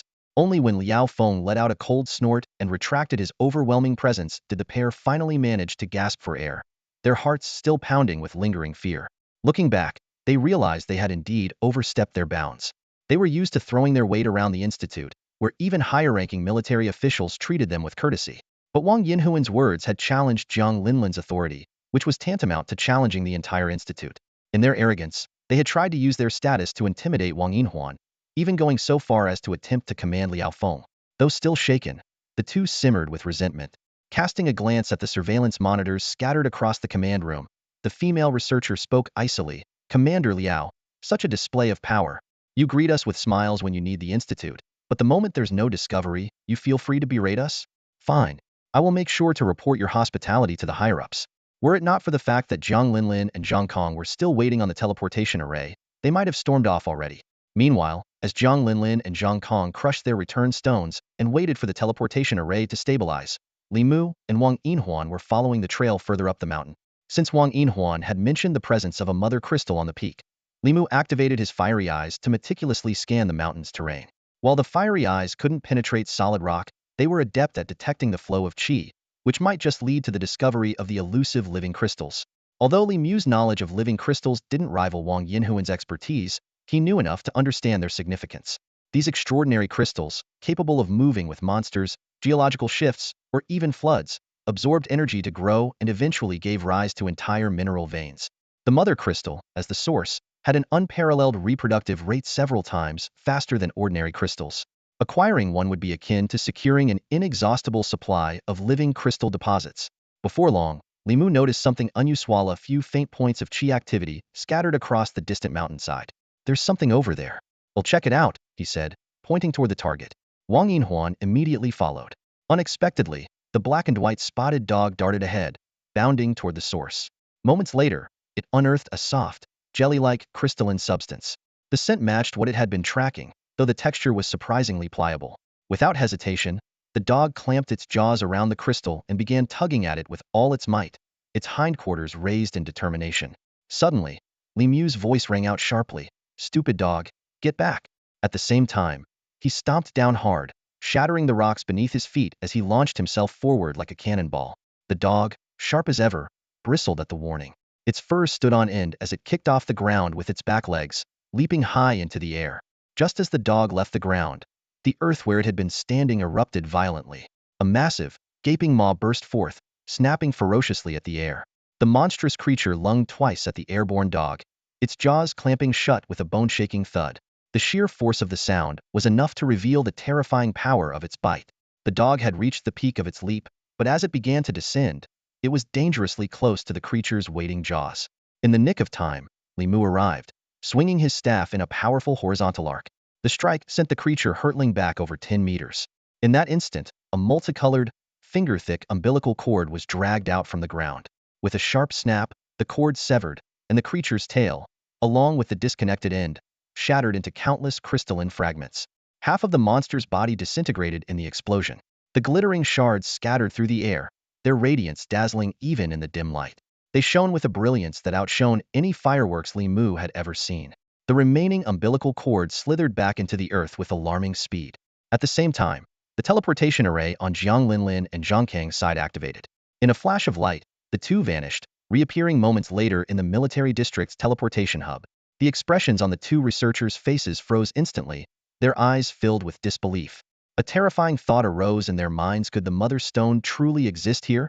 Upon seeing the creature, Wang Longqing felt a mix of shock and excitement. He immediately issued a command to Li Mu. "Li Mu, take Yinhuan and evacuate immediately. There's a high chance the Mother Stone is within this mountain. These creatures are guardians, controlled and consumed by the Mother Stone. If we're discovered, more of them will swarm out." Before his words even faded, Li Mu had already wrapped his arm around Wang Yinhuan's waist and hoisted her onto his shoulder. Just as they moved away, the ground beneath them cracked open with a deafening roar. A massive crocodile-like creature burst out from underground. Its tail was connected to a crystalline umbilical cord, but as it emerged from the mountain, the cord snapped with a sharp crack. The creature's tail and eyes shimmered with iridescent crystalline patterns, its appearance grotesque and terrifying. "Hua Hua, Dabai!" Wang Yinhuan cried out, summoning her two large dogs and quickly recalling them into her beast-controlling space. Li Mu, carrying her, dashed down the mountain at full speed. Along the way, more creatures erupted from the ground: wolves, apes, and various other animals, all grotesquely transformed by crystalline structures. However, with his keen perception, Li Mu could sense the flow of energy beneath the ground and skillfully avoided every ambush. Finally, they escaped the mountain's range, but the sight behind them was horrifying. Hundreds of crystalline creatures formed a pursuing horde, their bodies glinting ominously under the sunlight. Keep running, Li Mu, Wang Longqing ordered in a deep voice. The Mother Stone may not be very intelligent, but it operates on instinct. The shattered fragments from earlier are emitting a strong aura, attracting creatures from hundreds of kilometers away. The Mother Stone knows it's about to be discovered and devoured. This is its desperate struggle. Hundreds of kilometers? That wide of a range? Li Mu asked while running. That's a conservative estimate, Wang Longqing replied gravely. Without hesitation, Li Mu set Wang Yinhuan down and used his weapon to draw a golden circle, 3 meters in diameter, on the ground. Crush the return stone. Now, stay inside this circle, no matter what happens. Don't use your energy. As soon as he finished speaking, Li Mu stomped the ground, instantly creating 2 identical clones of himself. The 3 Li Mus fanned out, charging toward the oncoming horde of creatures. They were like 3 sharp blades, slicing through the waves of monsters again and again. The original Li Mu unleashed his flowing cloud shadows, with a flurry of staff strikes enveloping the area, while the 2 clones wielded silver iron rods, cutting down everything in their path. Occasionally, a stray creature would break through and rush toward Wang Yinhuan, who was crouched within the golden circle, but an invisible barrier stopped them in their tracks. Inside the circle, a teleportation array quickly took shape, its white light beginning to glow. Get in here, quick! Wang Yinhuan shouted anxiously, but Li Mu ignored her, continuing to battle the creatures. The white light flared, and Wang Yinhuan was transported to the military district's teleportation gate. Li Mu, what the hell are you doing? Wang Longqing roared through the communicator. Commander, what does the Mother Stone look like? Li Mu shouted back as he cut down more creatures. It should be about the size of a human head, iridescent, and shaped like a heart. Follow the tunnels, and you should find it. Got it. Li Mu performed a sweeping strike to clear the area around him, then leapt high into the air. With a loud shout of, "Be right back," he transformed into a bird and dove straight into one of the mountain's tunnels, leaving behind a horde of stunned and bewildered creatures. Inside the command room, everyone froze as they witnessed the astonishing scene of Li Mu transforming into a bird right before their eyes. The air seemed to solidify with disbelief. Although Li Mu had previously demonstrated his ability to morph into a mosquito, its small size made it almost imperceptible, resembling teleportation more than a transformation. But now, watching a living, breathing person turn into a tangible bird defied all logic, leaving everyone in the room utterly stunned. Quick, switch to his perspective, Liao Feng shouted urgently. His concern was well-founded. Li Mu had already taken down more than 100 monsters. There were still 200 to 300 of them frantically burrowing back into the mountain's stone caves, responding to the Mother Stone's call. All signals are lost, Wang Longqing said, shaking his head as his fingers flew across the control panel. Looks like the kid's transformation even converted his tech watch. At that moment, the command room doors swung open, and Zhang Kong and Jiang Linlin strode in.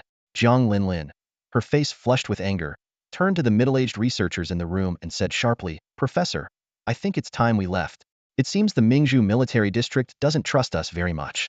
Liao Feng suppressed his rising fury, choosing to ignore the provocation from this junior staffer of the research institute. Just then, Wang Yinhuan burst into the room, panting heavily. "Dad, what's going on with Li Mu?" Suddenly, the previously dark screen flickered to life, but the feed was completely obscured, nothing but an inky blackness. Wang Longqing immediately called out, "Li Mu! Li Mu, respond. If you can hear me, deploy the drone. I can help you survey the area." There was no response, only the deafening roars of beasts echoing through the feed.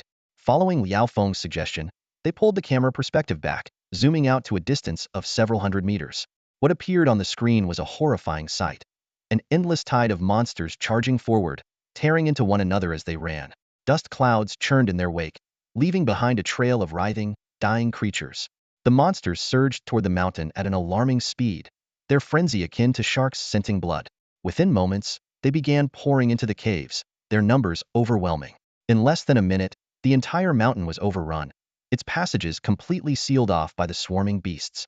Wang Yinhuan collapsed to the ground in terror at the horrifying scene. Meanwhile, Zhang Kang's lips curled into a subtle smirk as he privately relished the opportunity to settle scores with Li Mu in the future. As the command room descended into a tense silence, Liao Feng suddenly pointed toward the mountain peak. Up there, Wang Longqing quickly shifted the camera's focus. Atop the mountain, fragments of rock began to crumble and fall. Then, with an earth-shaking boom, the summit erupted. sending shards of stone flying in all directions. A spherical object, about the size of a human head, suddenly shot into the sky, followed closely by Li Mu, whose body was covered in fragments of multicolored crystalline stones, making him look like a vibrant doll. With a slight shake of his body, countless shards of crystal scattered and fell away. The countless monsters swarming at the foot of the mountain immediately locked onto his figure. Li Mu glanced downward, and even he couldn't help but feel a chill run down his spine.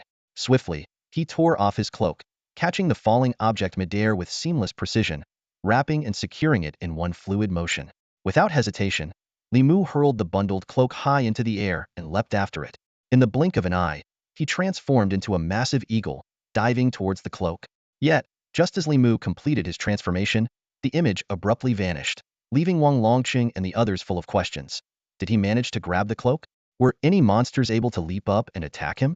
How far could he fly? Could he escape this sea of monsters? The atmosphere inside the room was stifling, heavy with tension. Zhang Linlin and the others barely dared to breathe, though their concern wasn't for Li Mu's safety but for their own futures. They had seen it clearly. What Li Mu had wrapped in the cloak was none other than the mother stone of the living crystals. This mother stone possessed astonishing vitality. As long as it wasn't forcibly destroyed by the monsters, its chances of survival were extraordinarily high. Previously, they had all concluded that no mother stone could exist in this area. To their astonishment, not only was one present, but Li Mu had managed to seize it under such perilous conditions. If that mother stone were successfully brought back, what would become of them? This was a monumental achievement. A single mother stone, capable of endlessly reproducing living crystals, could revolutionize the weapon forging industry across the 3 northern cities. The middle-aged male and female researchers exchanged a silent glance, wordlessly reaching an understanding. Not only must they avoid punishment, but they also had to figure out a way to claim a share of the credit. Of course, all of this hinged on Li Mu successfully returning with the mother stone. The suffocating silence dragged on for over 10 minutes. The screen flickered briefly before going dark again. After another 2 or 3 minutes, Wang Longqing finally broke into a cryptic smile, his demeanor visibly more relaxed. Turning to Liao Feng, he said, "Shall we, leader? Let's head to the entrance together and welcome our hero, shall we?" Just as Wang Longqing and his team stepped out of the command center, they saw Li Mu galloping toward them on a tall horse from a distance. In his hand, he held a bundle wrapped in a cloak, with a round object inside that pulsed rhythmically. Although Li Mu bore no obvious injuries, he was covered in colorful gravel fragments, his combat uniform torn in several places and stained with blood. Upon reaching the group, Li Mu swiftly dismounted and respectfully handed the bundle to Wang Longqing. Li Mu, reporting as ordered. Mission accomplished, he declared. Liao Feng, watching from the side, shook his head and muttered inwardly, this kid really put all his effort into this. Sneaking back to the city just to personally deliver the item to Wang Longqing's, terrified someone else might snatch the credit. Bet he's got his eye on Wang Longqing's daughter. Wang Longqing felt a wave of emotion. From Li Mu's earlier flashing signals and subsequent radio silence, he had already guessed his subordinate's intentions. Li Mu clearly understood the importance of the mother stone. If he had returned with fanfare, the Supreme Commander and others would have likely received him, and the item would have gone straight to the highest leadership. Li Mu wanted to ensure the credit stayed with his immediate commander. Wang Longqing chuckled to himself. This young man may have a straightforward mind, but his loyalty was truly commendable. He stepped forward, patted Li Mu on the shoulder, and asked with concern, "Are you hurt?" "No problem," Li Mu replied with a smile. Though he had endured brutal combat in the mountain cave, his mastery of martial techniques, combined with the restorative effects of a second-tier celestial art, allowed him to retain half of his inner energy upon making his escape from the mountain summit. Wang Yinhuan let out a sigh of relief. Having been under Li Mu's protection throughout the mission, she couldn't bear the thought of him perishing amidst the swarm of monsters. To her surprise, not only was Li Mu incredibly powerful, but he also possessed the extraordinary ability to transform into a bird. Memories of being carried by him on horseback made her cheeks flush slightly. This strong, mysterious, and dashing man gave her an unprecedented sense of safety. Li Mu unfolded the cloak, revealing the Mother Stonia living crystal heart that pulsed rhythmically, radiating waves of energy. A middle-aged female researcher eagerly stepped forward to inspect the Mother Stone, but Wang Longqing stopped her with a sharp glare. He announced sternly, "From this moment, the Mother Stone is under top-level security. No one is to touch it. Step back." Liao Feng immediately contacted the Supreme Commander. A living crystal Mother Stone of such value required immediate top-level security measures. This meant all Shinrank warriors across the military district had to report their whereabouts, ensuring that at least 1/3 remained on standby until the Mother Stone entered the development phase. This was both to guard against powerful monster incursions and to deter any schemes from the Heavens Society. The three researchers, particularly Jiang Linlin, had conflicted expressions. Jiang glared at Wang Yinhuan with resentment, still fuming over her own swollen, slapped face, and feeling bitter that she hadn't been the one to discover the Mother Stone. Supreme Commander Liang Huajun soon arrived, offering enthusiastic commendations to both Wang Yinhuan and Li Mu, and promising to personally recommend Li Mu for recognition.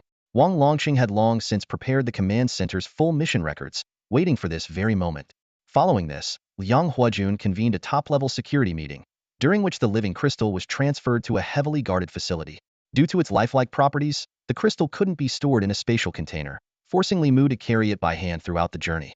For now, the return of the Mother Stone to the military district was classified. The next step involved bringing in specialists to ensure its vitality, selecting a site for a military-industrial enterprise, and initiating production. 3 hours later, experts and leaders from the Research Institute began arriving, many bringing bedding, prepared for long-term deployment. Construction of the Abyss Base is currently in full swing. This base is set to become a long-term stronghold for humanity, with its most critical mission being to ensure the Mother Stone can consistently absorb energy and continuously nurture living crystal stones. As for the limitations of teleportation gates, erase the current situation. They can only function within the Abyss, and not only are they incredibly expensive to build, but their maintenance costs are also astronomical. In the surface world, teleportation distances are severely limited, so intercity travel still relies heavily on airships. Some might ask, why not establish teleportation arrays between two city bases within the Abyss? The answer is disappointing. These arrays simply cannot locate each other. Take Iron Hand City and Zhenyuan City as examples.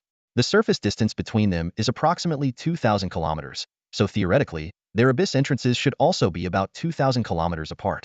However, the reality is this. Starting from Iron Hand City's Abyss entrance and heading in the direction of Zhenyuan City, one could explore not just 2,000 kilometers, but even 20,000 kilometers without finding any trace of Zhenyuan City.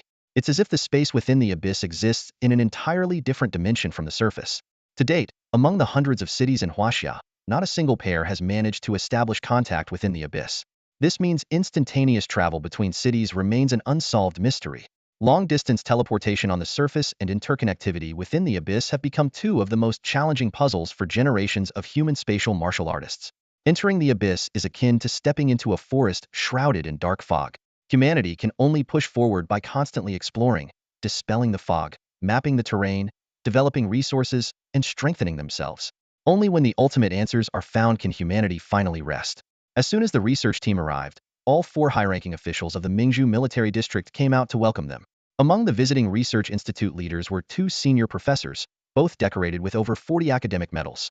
Although their military ranks matched that of Liao Feng, in terms of contributions, even General Marquis Liang Huajun had to respectfully address them as seniors. Haha, Professor Tong, Professor He, it's been a while. Liang Huajun approached quickly, warmly greeting the 2 elderly professors. Professors He and Tong responded with kind smiles and exchanged a few pleasantries, clearly having known each other for some time. Liang Huajun then turned to the leader of the research delegation, a man in his 50s. Director Liu, thank you for leading the team to provide technical support. Shaking Liang Huajun's hand, Director Liu replied with a smile. This is the first Mother Stone of living crystals in the northern region. Its research value is immeasurable, and the Institute places great importance on it. Professors He and Tong even volunteered for this mission. Professor He, now in his 70s, rubbed his hands together in excitement. Indeed, a Mother Stone of living crystals. We've only ever seen them during visits to the Winterfront and Lingyun myriad cities, but we never had the chance to study them in detail. Now, the northern region finally has its own Mother Stone. Director Liu turned to the pair of middle-aged researchers in the team and encouraged them. You've worked hard as well. The female researcher immediately seized the opportunity, smiling as she said, not at all. Bringing back the Mother Stone was only possible thanks to the outstanding efforts of the Mingzhu military district. We only conducted some surveys. Our contribution is nothing compared to the work of the Mingzhu officers and soldiers. The male researcher by her side nodded repeatedly in agreement. After speaking, the female researcher glanced meaningfully at Liang Huajun and the others. She knew full well that the specifics of how the Mother Stone was obtained must not reach the leadership. While there were no major mistakes on their part, the fact that they abandoned the exploration only for someone else to bring back the Mother Stone could severely impact their future prospects in the Research Institute if it came to light. Jiang Linlin, though slightly disappointed at not being credited with the majority of the achievement, found the outcome acceptable. After all, one shouldn't be too greedy. Liang Huajun merely smiled without commenting. However, Wang Longqing spoke up. It seems the professors are eager to get started. Let's head over to see the Mother Stone. I've prepared video footage documenting the entire process of its retrieval, which should provide you all with a detailed understanding. As soon as Wang Longqing finished speaking, the expressions of the middle-aged male and female researchers, along with Zhang Linlin, turned ashen. The female researcher forced a strained smile, her voice trembling. Deputy Commander Wang, is this really necessary? Her eyes stayed locked on Wang Longqing, but he paid her no mind. Instead, he smiled and turned his attention to the two senior professors. Professor Tong's interest was immediately piqued. Haha, this is a must-see, he exclaimed. Director Liu glanced at the female researcher with a frown, baffled by her naive question. For experts in geological surveys and energy resources like them, mission recordings were invaluable primary data.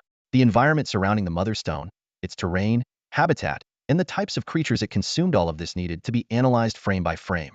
Wang Longqing elaborated further. The Mother Stone resides within the mountain, controlling creatures to carve out a massive crystalline cavern. There's no signal there, so capturing footage of the interior should have been impossible. But thanks to the soldier who personally unearthed the Mother Stone, we now have breathtaking visuals of the crystal space. He risked his life to record them. He's currently resting near the Mother Stone containment area and can answer any questions you scholars might have. This explanation sent Professors He and Tong into a state of excitement. They urged Wang Longqing to lead the way, eager to question Li Mu and catch a glimpse of the enigmatic crystal space. As the group departed, the middle-aged researchers and Zhang Linlin trailed behind, their faces pale and lifeless. Zhang Linlin's breathing grew erratic at the thought of her erroneous judgment being exposed to Director Liu. Even worse, Wang Yinhuan's precise and professional survey results were about to come under Director Liu's scrutiny. The possibility that Wang Yinhuan might be admitted to the research institute filled Zhang Linlin with unbearable jealousy and a splitting headache. Wang Longqing's intentions were clear: to credit his subordinates and his daughter, while ensuring that the life-risking efforts of Li Mu and his daughter received the recognition they deserved. Any collateral damage to these three incompetents was merely a bonus. Deputy Commander Zhang Qing, though slightly displeased that his son Zhang Kong hadn't achieved any significant merit, maintained composure thanks to his exceptional self-restraint. At the Mother Stone containment area, the two senior professors began by carefully examining the Mother Stone itself, then proceeded to question Li Mu in detail. Finally, the group gathered to watch the video recordings of the mission. To Zhang Linlin and the two researchers' horror, Wang Longqing included footage of the command room as well. When Director Liu saw that not only had they contributed nothing to the mission, but had actively obstructed the survey and even dared to rebuke the military district commander, his face darkened ominously. Director Liu seethed internally. The reputation painstakingly built by generations of researchers at the institute was being squandered by these individuals. Seeing his furrowed brows and grim expression, the middle-aged researchers and Zhang Linlin knew their careers were finished. That evening, Wang Longqing drove Li Mu back to the military family district. Yang Suiying and Yang Yurong's family had completed their move and officially settled in. As per Bai Taiwai's arrangements, the two families were to have a joint dinner to celebrate. Given the Wang family's higher social standing, the gathering was hosted at their home.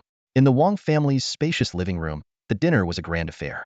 Chefs and housekeepers bustled about, serving dishes one after another. Wang Longqing brought out his most prized vintage wine, while Bai Taiwai meticulously arranged the seating, her thoughtful placements rich with subtle implications. The seating arrangement at the banquet was meticulously organized. At the head of the table sat Wang Longqing, with Bai Taiwei and Li Mu seated to his left and right, respectively. On Bai Taiwei's side were Yang Suiying, Yang Yurong, and Chen Jinshi, while on Li Mu's side sat Wang Yinhuan, Chen Jiaqi, and Chen Jiafeng, creating an amusing dynamic of adults on one side, children on the other. Chen Jiafeng could hardly contain his excitement, his eyes fixated on the sumptuous dishes spread across the table, practically sparkling with delight. Beside him, Chen Jiaqi was happily chatting and laughing with Wang Yinhuan, frequently complimenting the older girl's beauty. Once all the dishes were served, Bai Taiwei noticed Chen Jiafeng's eagerness and gently said, "The food's all here, dig in. This is a family meal, so eat whatever you like. No need to hold back." Chen Jiafeng first looked excitedly at his mother, Yang Yurong, and, upon receiving her nod of approval, politely expressed his thanks before eagerly picking up his chopsticks. Yang Suiying raised her glass first, offering a toast to Wang Longqing and Bai Taiwei, thanking them for their kindness. Wang Longqing responded warmly, "Sister Yang, we're all at the family table now, no need to be so formal. You're older than us, so just call me your younger brother, and her your younger sister. That's what makes us family." Bai Taiwei also raised her glass, toasting to their housewarming celebration and expressing gratitude to Li Mu for saving her daughter's life in the abyss. Chen Jinshi and Yang Yurong quickly joined in, lifting their glasses in unison. The atmosphere became lively, with glasses clinking and plates being passed around, filling the room with warmth and cheer. During the meal, Yang Suiying inquired about the details of Li Mu and the other's mission from earlier that day. At the same time, she discreetly observed Wang Yinhuan, growing increasingly impressed with the young woman's qualities, not just her striking appearance, but also her rare, gentle, and serene demeanor. As someone with a wealth of life experience, Yang Suiying keenly noticed that while Wang Yinhuan was engaged in conversation with Chen Juchi, her gaze occasionally drifted toward Li Mu.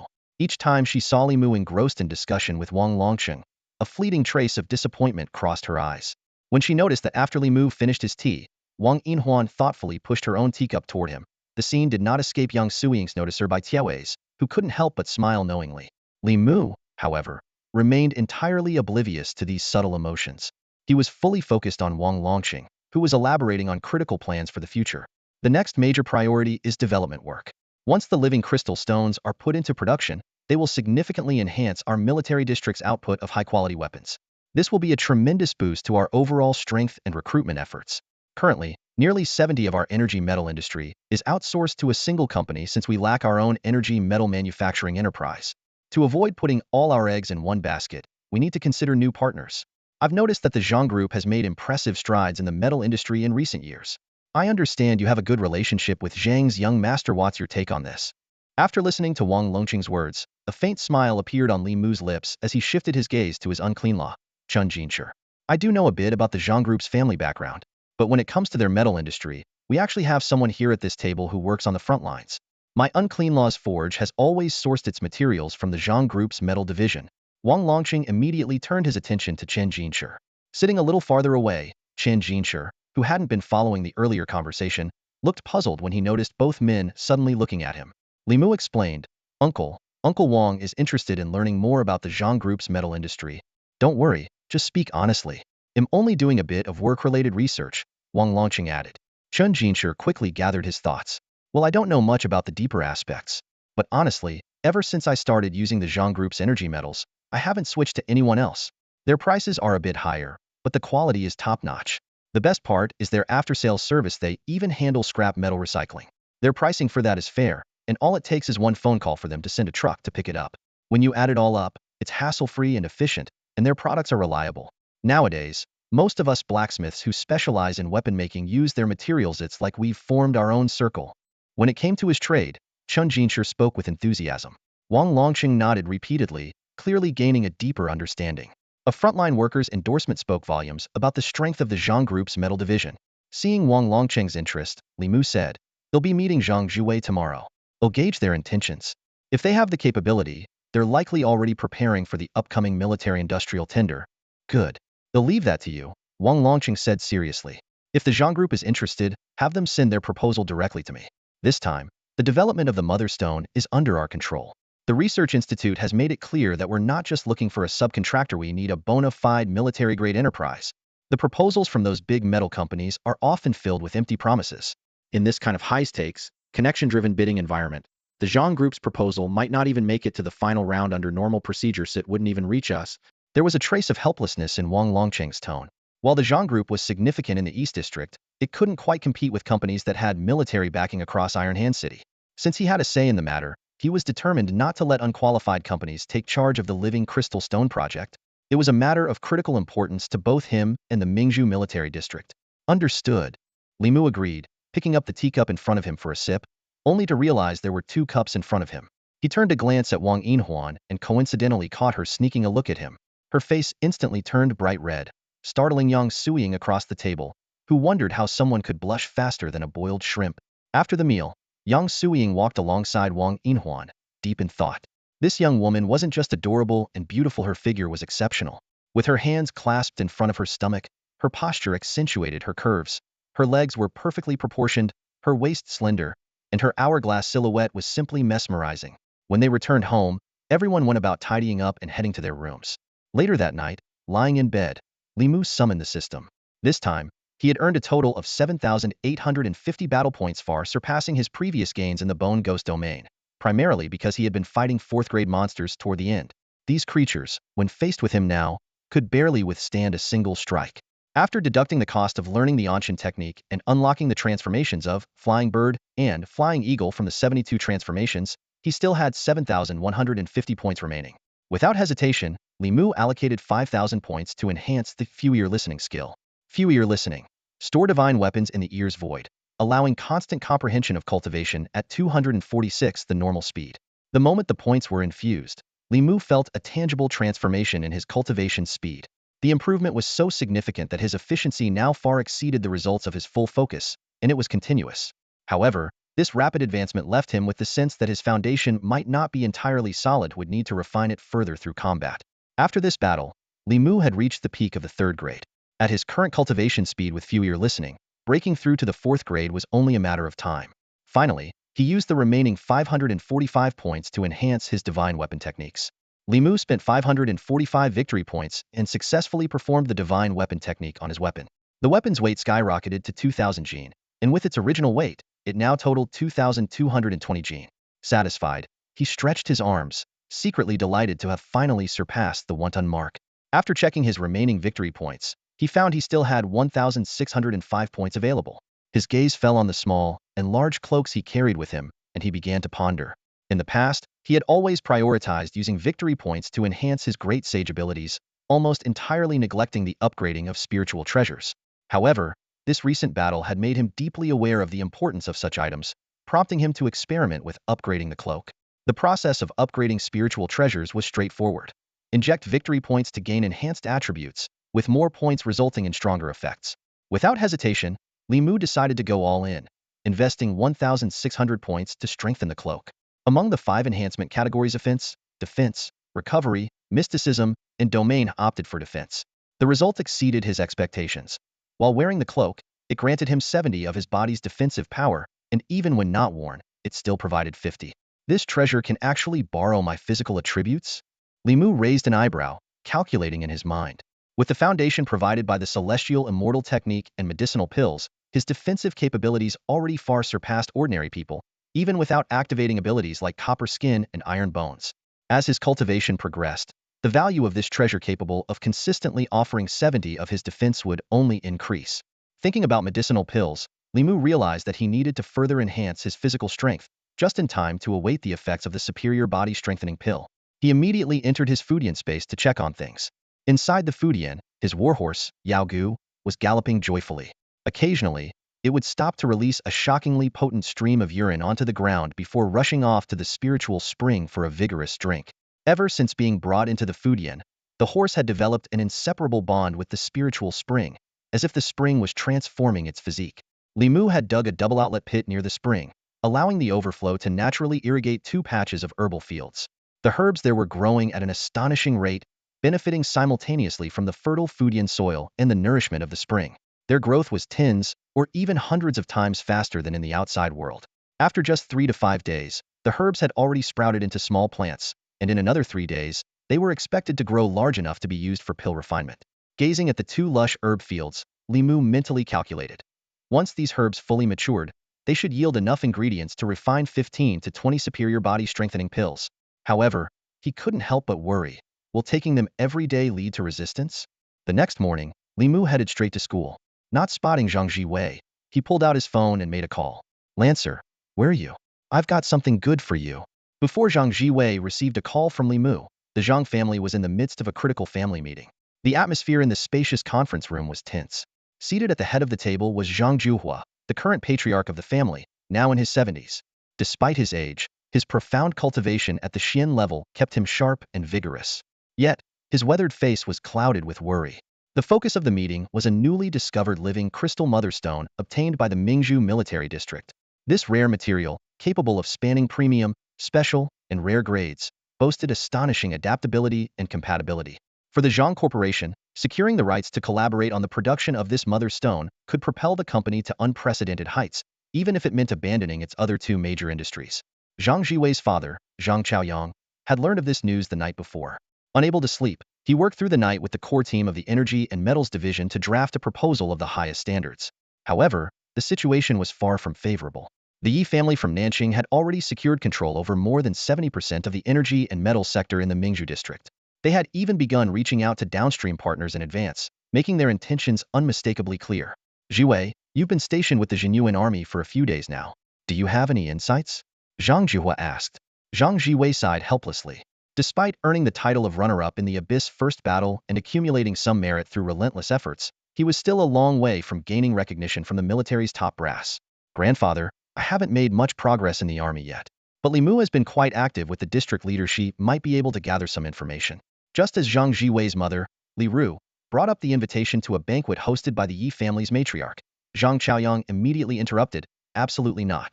I, Zhang Chaoyang, would rather starve than become a lackey for the Yi family. At that moment, Zhang Jiwei's phone rang. It was Li Mu, calling to share some good news. After a brief farewell, Zhang Jiwei drove off to meet him. Li Mu got into Zhang Jiwei's understated SUV and couldn't help but comment on how much more comfortable it was than riding a horse.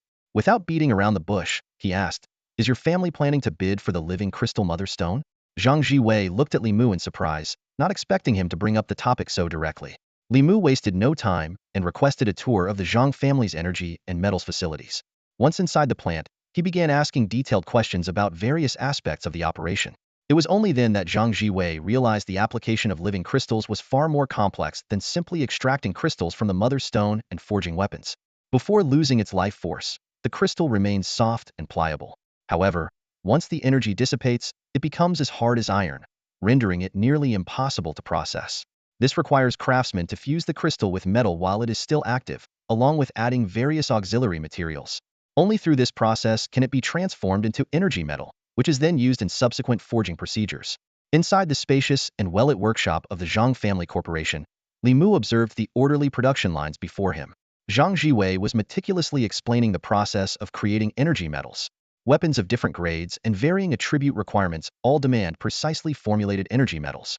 From raw material selection to process execution and timing control, there are thousands of possible combinations for each step. Zhang Jiwei spoke with evident pride. Every workshop has its own unique formula. Sometimes, we even have to develop new types of energy metals on short notice to fulfill special orders.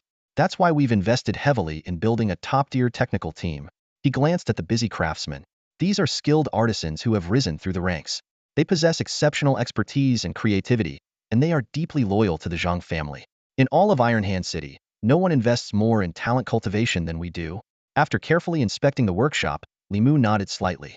All right, do you have your project proposal on hand? Zhang Jiwei paused for a moment, a glimmer of excitement flashing in his eyes. It's at my house. I'll go get it right away. Good. Once you have it, come with me to meet Vice Commander Wang, Li Mu said as he headed toward the door. Meet who? Zhang Jiwei quickly caught up, his voice trembling slightly with shock.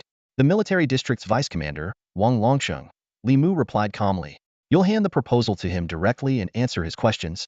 Zhang Jiwei felt his vision blur for a moment, his breathing quickening. Wang Longcheng? He knew all too well what that name signified. This was undoubtedly a key figure in military-industrial collaboration projects. Li Mu wouldn't arrange such a meeting without a significant reason. He realized this was a monumental opportunity for his family, all thanks to Li Mu. Without Li Mu's connections, even his grandfather wouldn't have been able to secure an audience with Wang Longqing. Not daring to waste time, Zhang Jiwei immediately returned home to retrieve a backup copy of the proposal and followed Li Mu straight to the Abyss Command Center. Meanwhile, his father, Zhang Chaoyang, was hitting a wall at the bidding department. In the bidding room of the Military Industrial Cooperation Department of Zhenyuan Army, Zhang Chaoyang sat upright, like a diligent student, carefully explaining his proposal to several department leaders, word by word.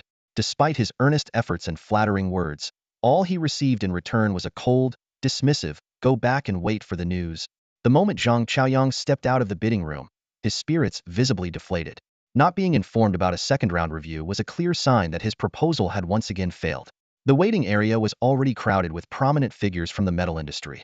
Their gazes toward Zhang Chaoyang carried a hint of mockery. Any one of them could easily command the attention of the business sector, yet here they all were, reduced to the same frustrated state. Old Zhang, why bother bidding again? Someone teased, patting the seat next to them. Have a seat and just wait for the Yi family to throw you a bone. Exactly. With their military connections, how can anyone compete?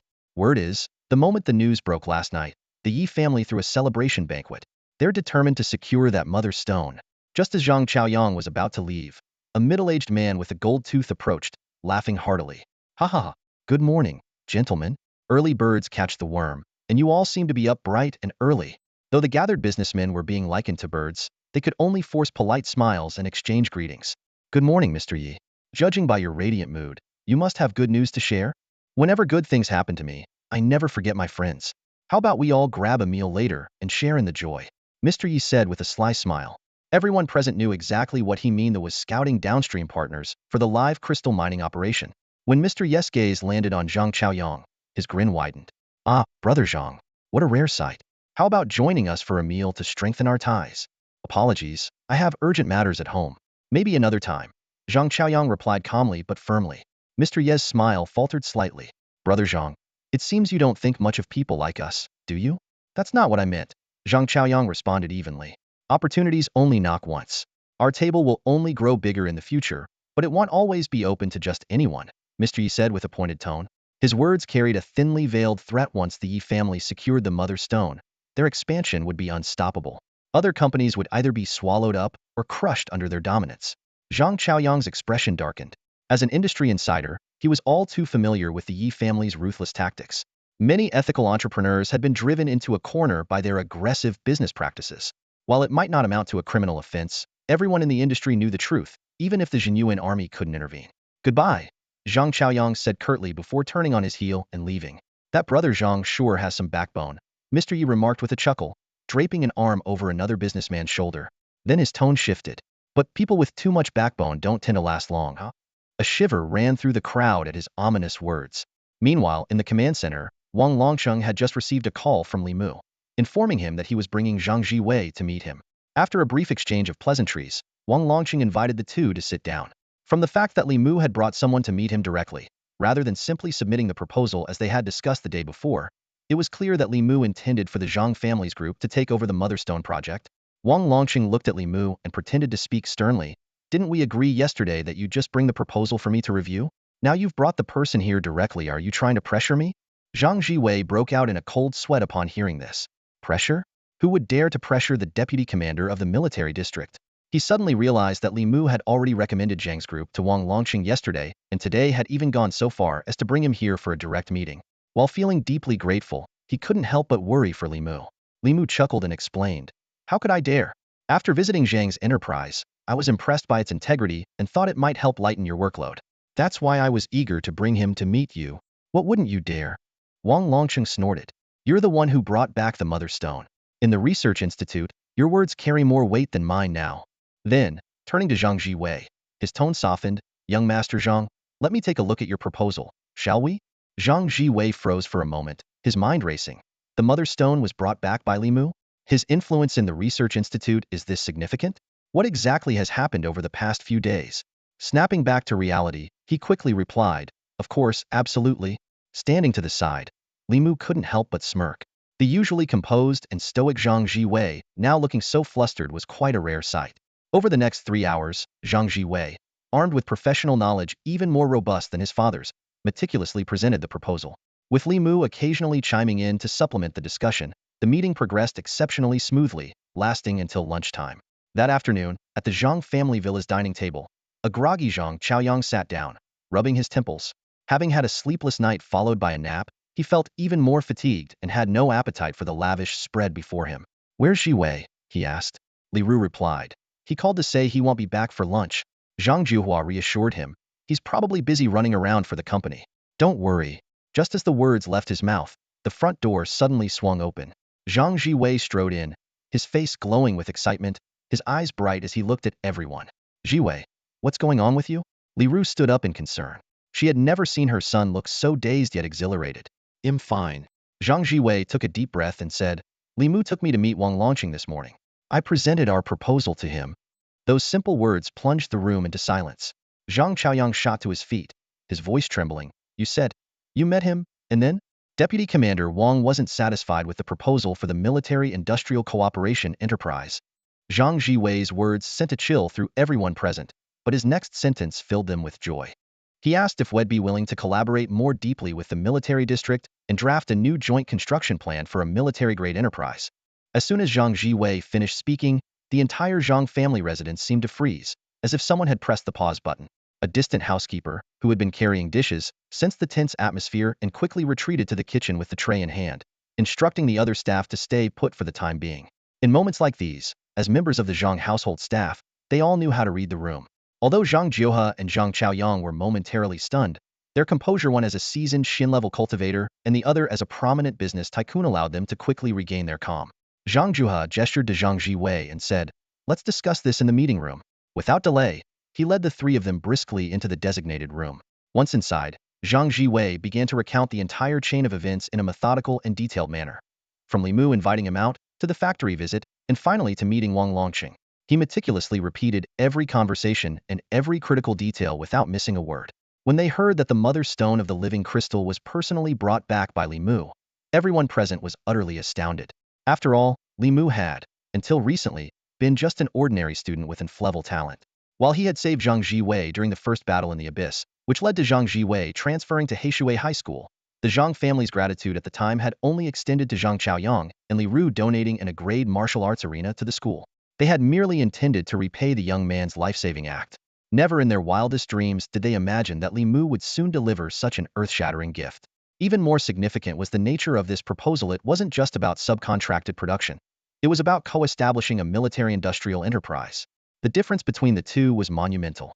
Earlier that morning, Zhang Chaoyang and his team had been bidding for a subcontracting project, where production linked to the Mother Stone had to take place within military zones to prevent interest groups like the Paradise Society from meddling. Subcontracting meant that the Zhang group would merely be setting up a factory in the Abyss to work for the military, earning decent profits but remaining replaceable at any time. In contrast, co-founding a military-industrial enterprise meant forming a vested partnership with the military, a far deeper and more strategic relationship than mere subcontracting. This would effectively place the Zhang family halfway into the military's inner circle, granting them a prestigious badge of honor in the business world and opening doors for the family to expand into other cities. Of course, such an opportunity came with immense challenges, as managing a military-grade enterprise would demand the Zhang family's utmost dedication and effort. The sound of Zhang Jiuhe tapping the table broke everyone's train of thought. He spoke in a low, measured tone. "Don't get ahead of yourselves. This is just a request for a proposal, not a confirmation of collaboration. Moreover, the relationships at play here are extremely intricate." He turned to Zhang Jiwei and asked about the Yi family's involvement. Zhang Jiwei explained that this was only the first round of selection, and the real bidding for the military-industrial enterprise would take place in the second round. The Yi family would likely make it through the initial screening. Zhang Chaoyang took a deep drag on his cigarette and made a sharp observation.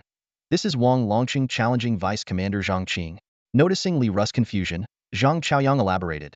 "The Yi family is backed by Vice Commander Zhang Qing, and they are determined to secure the Mother Stone. Vice Commander Wang clearly doesn't want power to become overly centralized, and he's using the connection with Li Mu to extend an olive branch to us." Zhang Jiuhe nodded approvingly. This is indeed an opportunity fraught with both risks and rewards. Getting involved in the power struggle within the military's upper echelons could lead to soaring success or disastrous failure. He gave Zhang Chaoyang a meaningful look, but Zhang Chaoyang firmly waved his hand and declared, "Dad, isn't this exactly the kind of opportunity we've been waiting for? If we secure the military-industrial enterprise, our relationship with Commander Wang will far surpass anything the Yi family can muster. Over the years, I've seen through the Yi family's facade. Sure, they're big, but when it comes to quality and expertise, they're no match for us." Hearing this, Zhang Jiuhe responded with a faint smile. Zhang Jiwei added, "Commander Wang has indeed emphasized multiple times that this matter must be handled fairly and impartially." Upon hearing the suggestion to let a high-quality enterprise take over the Mother Stone project, Zhang Chaoyang immediately nodded in agreement. Without hesitation, he strode out of the room with determined steps, pulling out his phone as he went. He was so eager that he didn't even bother to eat, already gearing up to rally his team and prepare for a groundbreaking military-industrial endeavor. Watching his grandson's retreating figure, Zhang Jiuhe sighed with a mix of pride and emotion. "Jiwei," he said, "your friendly Mu is truly extraordinary. When you get the chance, you must invite him to visit our home." Li Ru chimed in, "That's right. You've mentioned him so often, but we still haven't had the chance to meet. Regardless of how this turns out, he's already done great favors for our Zhang family twice now. And as fate would have it, he's even from our own clan." Zhang Jiwei nodded with a wry smile. Li Mu had not only saved his life, but had now placed him in a position of owing an immense debt of gratitude. Standing up, Zhang Jiuhe stretched his aging frame. "These old bones haven't been active in a long time. But if the Zhang family really manages to co-establish this military enterprise, I might finally have the chance to return to the Abyss." As a Shinrank martial artist, Zhang Jiuhuo's destiny should have been tied to the Abyss. Yet, as the Zhang family's influence grew, he had become more cautious, avoiding unnecessary risks. His safety was directly tied to the family's survival. Should anything happen to him in the Abyss, the Zhang family would immediately become prey for others. However, if they could ally with Wang Longqing and achieve victory together, the Zhang family would solidify its position as a staunch ally of Wang Longqing. This coveted military connection would not only ensure Zhang Juhuo's freedom but also bring significant benefits to the family, whether through exploring resources, enhancing strength, or joining the Zhenyuan Army in battle. Meanwhile, thousands of miles away in the Blood Pool City, the largest military district of the Blood Sea, a pitch-black fortress-like building loomed ominously near the abyss entrance. Its facade bore several gleaming golden characters that read, Northern Border Zhenyuan Army Combat Technique Research Division. At that moment, in the top-floor conference room of the Combat Technique Division, over 20 elderly scholars with snowy white hair were intently poring over stacks of documents piled high before them. The oldest among them was over 100 years old. The room was filled with the faint rustle of pages turning. Several uniformed officers in their 50s or 60s stood nearby, observing. One of them, after rubbing his tired eyes, instructed a subordinate to prepare tea for the professors and gently reminded everyone that they had been working for 6 hours straight and should take a break. But most of the professors paid no heed, their brows furrowed as they continued their relentless study. Suddenly, one of the scholars picked up a file labeled Pearl Military District Combat Technique Improvement Proposal Falling Leaf Blade Technique. The moment his eyes fell on the document, he noticed something unusual. It was distinct from the falling leaf blade technique he was familiar with. As he read further, his eyes widened in astonishment. By the time he had finished several thousand words, he slammed his palm onto the table with a loud bang. The abrupt noise startled the other scholars, causing several to jump in their seats. One of them scowled and cursed. What the hell, you old fool? Are you trying to send us all to the afterlife? There's over 2,000 years of collective age in this room, though. You want to knock a few of us out with that stunt? Several professors, shaken, dropped their materials. At least 6 or 7 of them turned pale and hastily reached into their pockets for their medication. But the one who had struck the table was too excited to care about their complaints. His face was flushed with exhilaration as he kept his gaze fixed on the document in his hands. Ignoring the commotion, he shouted, Pearl Military District. Falling Leaf Blade Technique. Look at this. Everyone, look at this. Now. The old man's uncharacteristic reaction immediately alerted the professors in the room to the gravity of the situation. Unlike the others, who were reviewing the materials in order from top to bottom, the old man had been flipping through at random and happened to come across the section on the Pearl Military District first. Instantly, everyone scrambled to locate the revised version of the falling leaf blade technique submitted by the Pearl Military District. Even the middle-aged men in military uniforms, who had been seated quietly, now perused the materials with keen interest.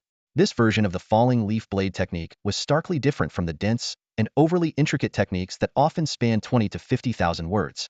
With just over 10,000 words, it completely overhauled the original's convoluted structure. The technique was concise, straightforward, and refreshingly innovative. Is this really the falling leaf blade technique? Someone exclaimed in disbelief. Perfect. Absolutely perfect. Another person laughed heartily. If one can fully grasp this technique, wouldn't it rival the prowess of the skill stones? As they delved deeper into the study, the professors discovered that this version incorporated unique footwork and a more efficient method of channeling inner energy. Compared to the original, it was faster, more agile, and significantly more powerful. Even those with average aptitude could see an increase of at least 80 in effectiveness compared to the previous written manual. Clang! Several middle-aged officers in uniform stood up abruptly, their eyes wide with astonishment. Professor Wu, did you just say an 80 improvement in potency compared to before? One of them asked sharply. The other professors nodded in agreement. A centenarian professor, who had dedicated his life to studying martial techniques, sighed in awe. This isn't just an ordinary refinement. I've spent my entire career researching techniques, and I've never encountered such an innovative approach. Although he had studied numerous techniques, his work on the falling leaf blade technique had been sporadic over the span of a decade. Furthermore, his aptitude paled in comparison to that of Li Mu, whose heavenly immortal manual allowed him to comprehend techniques with an almost supernatural efficiency. Every technique Li Mu mastered through the heavenly immortal manual was akin to the culmination of a century of focused research. This technique must be the work of a single individual. It's impossible for a group effort to produce something this cohesive. The Pearl Military District must have a once-in-a-generation genius in their ranks. Genius? That word alone doesn't do justice to the person behind this technique. One of the middle-aged officers immediately turned to his adjutant and issued an order. Gather 200 blade specialists who have never trained in the falling leaf technique. Begin intensive testing immediately. A few days later, in the conference room of the Pearl Military District base in Iron Hand City, the final round of bidding was underway. The room was filled with military-industrial leaders, all eagerly awaiting the session to commence. The district's 4 commanding officers, Research Institute Director Liu, and 2 professors entered one after the other, prompting everyone to rise and pay their respects. Only after Liang Huajun gestured for them to sit did the room settle. Among those present were Li Mu, Wang Yinhuan, and Zhang Kong, members of the Mother Stone Task Force, attending as observers. However, Zhang Linlin was notably absent for reasons unknown. As Liang Huajun announced the start of the meeting, a military-industrial leader ushered in two groups of representatives, each consisting of 4 or 5 people. These groups took positions on opposite sides of the room, clutching their respective documents. Just as Minister Zhao Han was about to introduce the final contenders, the Yi Group and the Yi City Group, Wang Longqing abruptly raised a hand to interrupt. Minister Zhao, Wang began, his tone sharp. I have a question. Were you personally involved in the entire process of selecting these companies? Zhao Han froze, visibly caught off guard, and instinctively glanced toward Zhang Qing for support. He was one of Zhang Qing's men, a fact etched into Zhao Han's very bones like an unshakable mark. The outcome of this bidding meeting had long been predetermined by Zhang Qing's instructions. At this moment, Zhang Qing observed the scene with an air of calm detachment, as if what was about to unfold had nothing to do with him. When Zhao Han noticed Wang Longqing suddenly speaking up, he couldn't help but shiver. As the person in charge of the selection process, he had no choice but to brace himself and respond. Yes, Deputy Commander Wang. Wang Longqing abruptly shifted his tone and smiled, saying, Good. Since the professors from the Research Institute are present, we must take this seriously. Zhao Han forced a smile, but inwardly, he cursed Wang Longqing furiously. That old fox, trying to show off in front of the Research Institute and dragging me into it. He turned and signaled for Mr. Yi to begin his presentation.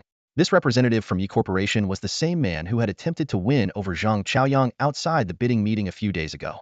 Today, Mr. Yi was impeccably dressed in a suit, exuding confidence as he stepped forward. When his gaze landed on Zhang Qing, his smile became even more radiant. Zhang Qing glanced at Wang Longqing out of the corner of his eye, sensing something calculated in his earlier statement, a faint unease stirring within him. Distinguished military leaders and officials, good evening. Mr. Yi began his presentation. Our Yi Corporation has prepared a comprehensive proposal for the Mother Stone Development Project, tailored specifically for military-industrial enterprises. As he spoke, his staff unveiled the screen, and a projector displayed meticulously prepared electronic materials for the audience. From company scale and financial strength to technical teams, from the variety and quantity of technologies to market reputation, and even business strategies and projected profits, Yi Corporation strengths were laid out in detail. As a long-established industry leader, with extensive experience in military material processing, their capabilities earned approving nods from the leaders present. After a full hour, Mr. Yi concluded his presentation with a bow to the assembled officials. His excitement was unmistakable. This was no ordinary processing contract, but a golden opportunity to co-establish a military-grade enterprise. Securing this project would solidify the Yi family's dominance in Ironhand City. As for the rival Dongqing Group, in his eyes, they were merely a runner-up arranged by Zhang Qing to make the process appear legitimate. Zhang Qing was well aware that the Research Institute's involvement made the outcome less controllable, but the Mother Stone development rights were a crucial stepping stone for his ambitions to secure the commander position. Thus, he had no choice but to take a risk, using heavy-handed tactics to eliminate other competitors, leaving only Yi Corporation and a mid-tier enterprise to face off in the final round. This way, the Research Institute would be cornered into a binary choice. As expected, despite Dongqing Group putting forth their best effort, they ultimately could not match Yi Corporation's overwhelming advantages. Even the leaders from the Research Institute seemed disinterested in Dongqing's presentation. Mr. Ye's smile grew increasingly confident. By the end of the night, the Yi family would rise to new heights. After a round of superficial deliberations, Zhao Han and his colleagues stepped forward to announce, after careful comparison, we believe Yi Corporation is better suited to undertake this military-grade enterprise co-construction project. We now await instructions from the leadership. Liang Huajun fixed his eyes on Zhang Qing. Vice Commander Zhang, let's hear your perspective first. A principled and incorruptible military man, Liang Huajun not only refrained from engaging in commercial interest himself, but also strictly forbade his associates from exploiting his name for personal gain. While he was aware of Zhang Qing's ties to the Yi family, he lacked concrete evidence. His pointed question carried a faint tone of mockery. The military-industrial experts are more qualified to decide. I'm just an outsider, so I'll refrain from commenting. Director Liu and the professors, what are your thoughts? Zhang Qing deflected, turning to the Research Institute representatives. Just then, Wang Longqing's drawling voice broke the momentary silence. Actually, I have a few thoughts about this result. As soon as Wang Longqing spoke, the atmosphere in the conference room became tense. All eyes turned to him, especially those of Zhao Han, the Minister of Military Industry, whose expression betrayed a hint of unease. While everyone's attention was focused on Wang, Li Mu silently stood up and walked out of the room. Zhang Kong, seated not far away, noticed the subtle movement.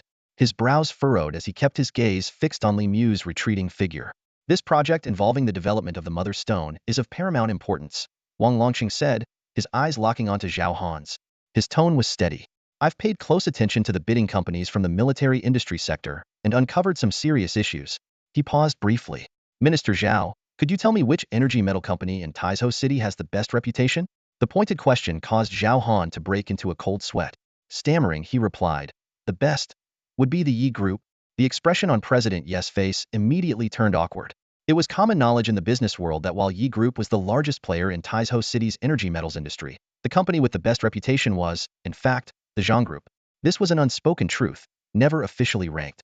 It seems Minister Zhao hasn't done thorough research, Wang Longqing remarked, pulling 2 project proposals from his briefcase and placing them firmly on the table.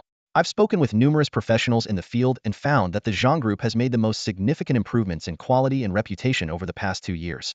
These are 2 of their proposals. One is a subcontracting cooperation plan, and the other is a joint venture for a military-grade enterprise. Minister Zhao, you eliminated the Zhang Group in the first round of evaluations, didn't you? Zhao Han was utterly stunned. He had indeed reviewed the Zhang Group's proposals, and by all measures, their capabilities far surpassed those of the Yi Group. Sensing the tension, Zhang Qing quickly intervened to break the deadlock. Deputy Commander Wang, are you sure you fully understand the contents of these proposals? Why not explain them to us here and now? It was a trap. Either Wang would reveal his lack of business knowledge or admit to having private dealings with the Zhang Group. However, Wang Longqing merely smiled. Of course, I can explain them. But wouldn't it be more appropriate to have someone from the Zhang Group present them? As soon as he finished speaking, the conference room door swung open. Li Mu re-entered, followed by Zhang Chaoyang, Zhang Jiwei, and 3 experts. The sight made Zhang Qing's face darken, considerably. Hadn't anticipated that Wang Longqing had already prepared for this. Deputy Commander Wang, are you trying to pull strings for them? Zhang Qing questioned coldly. I'm simply questioning the fairness of the evaluation process and advocating for a fair opportunity for all companies, Wang replied calmly, unfazed. At that moment, Director Liu from the Research Institute, along with 2 professors, stepped in to mediate. They suggested allowing the Zhang Group to present their case, and under the circumstances, Zhang Qing had no choice but to agree. The Zhang Group? Commander-in-Chief Liang Huajun asked, arms crossed. Yes, I'm Zhang Chaoyang, the current chairman of the Zhang Group, Zhang Chaoyang said, suppressing his nervousness. He signaled his assistant to open the presentation materials and began introducing the details of their proposals. The moment Mr. Yi laid eyes on Zhang Chaoyang, his expression changed drastically. As Zhang Chaoyang's project presentation gradually unfolded, Mr. Ye's face alternated between red and pale, his shock and unease written all over his features. The Zhang Group's demonstrated advancements in forging technology were double those of the Yi Group. Over the years, the Yi Group had rested on its laurels, relying on past achievements while diverting funds into networking and marketing, completely neglecting technological innovation. It was only at this moment that Mr. Yi realized just how far behind Zhang Group had left them in terms of hard capabilities. Meanwhile, the military department leaders were breaking out in cold sweats. Most of them were unaware of this situation. Zhang Group had been eliminated in the first round by Zhao Han's decision, but who could have guessed it was hiding such astonishing strength? Their gazes toward Zhao Han were filled with anger, clearly blaming him for this misjudgment that had led to such a disastrous outcome. In stark contrast, the Research Institute members reacted with enthusiasm. Director Liu's eyes lit up as he listened, while the 2 professors nodded repeatedly with visible admiration. This was the standard a military-grade enterprise should meet. Both in terms of technological innovation and quality control, Zhang Group far outshone the Yi Group's earlier presentation. Although slightly lacking in scale and funding, for a military enterprise, quality was unquestionably the most critical factor. Commander Liang, I believe Zhang Group is the right choice. Before anyone else could speak, Professor Tong decisively pointed at Zhang Chaoyang. Wang Longqing gave Professor Tong a grateful look, knowing full well that this was his way of helping ease the pressure. The Research Institute's opinion carried significant weight, and with their endorsement, even Liang Huajun couldn't object. Haha, if Professor Tong says it's good, then it must be good. Let's vote. Those in favor of partnering with Zhang Group to establish the military enterprise, raise your hands. Liang Huajun was the first to raise his hand, followed by Wang Longqing, Liao Feng, and Director Liu. Even Zhang Qing had no choice but to follow suit. The tide had turned, and resistance was futile.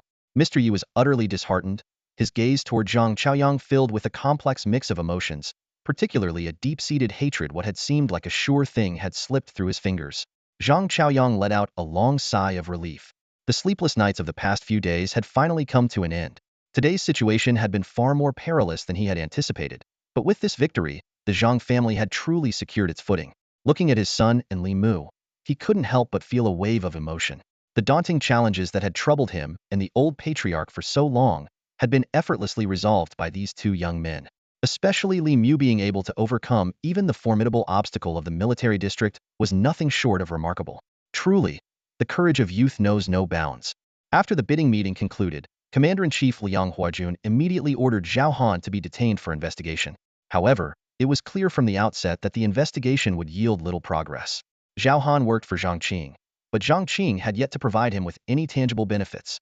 Even if benefits were exchanged later, there would be no traceable evidence on the surface.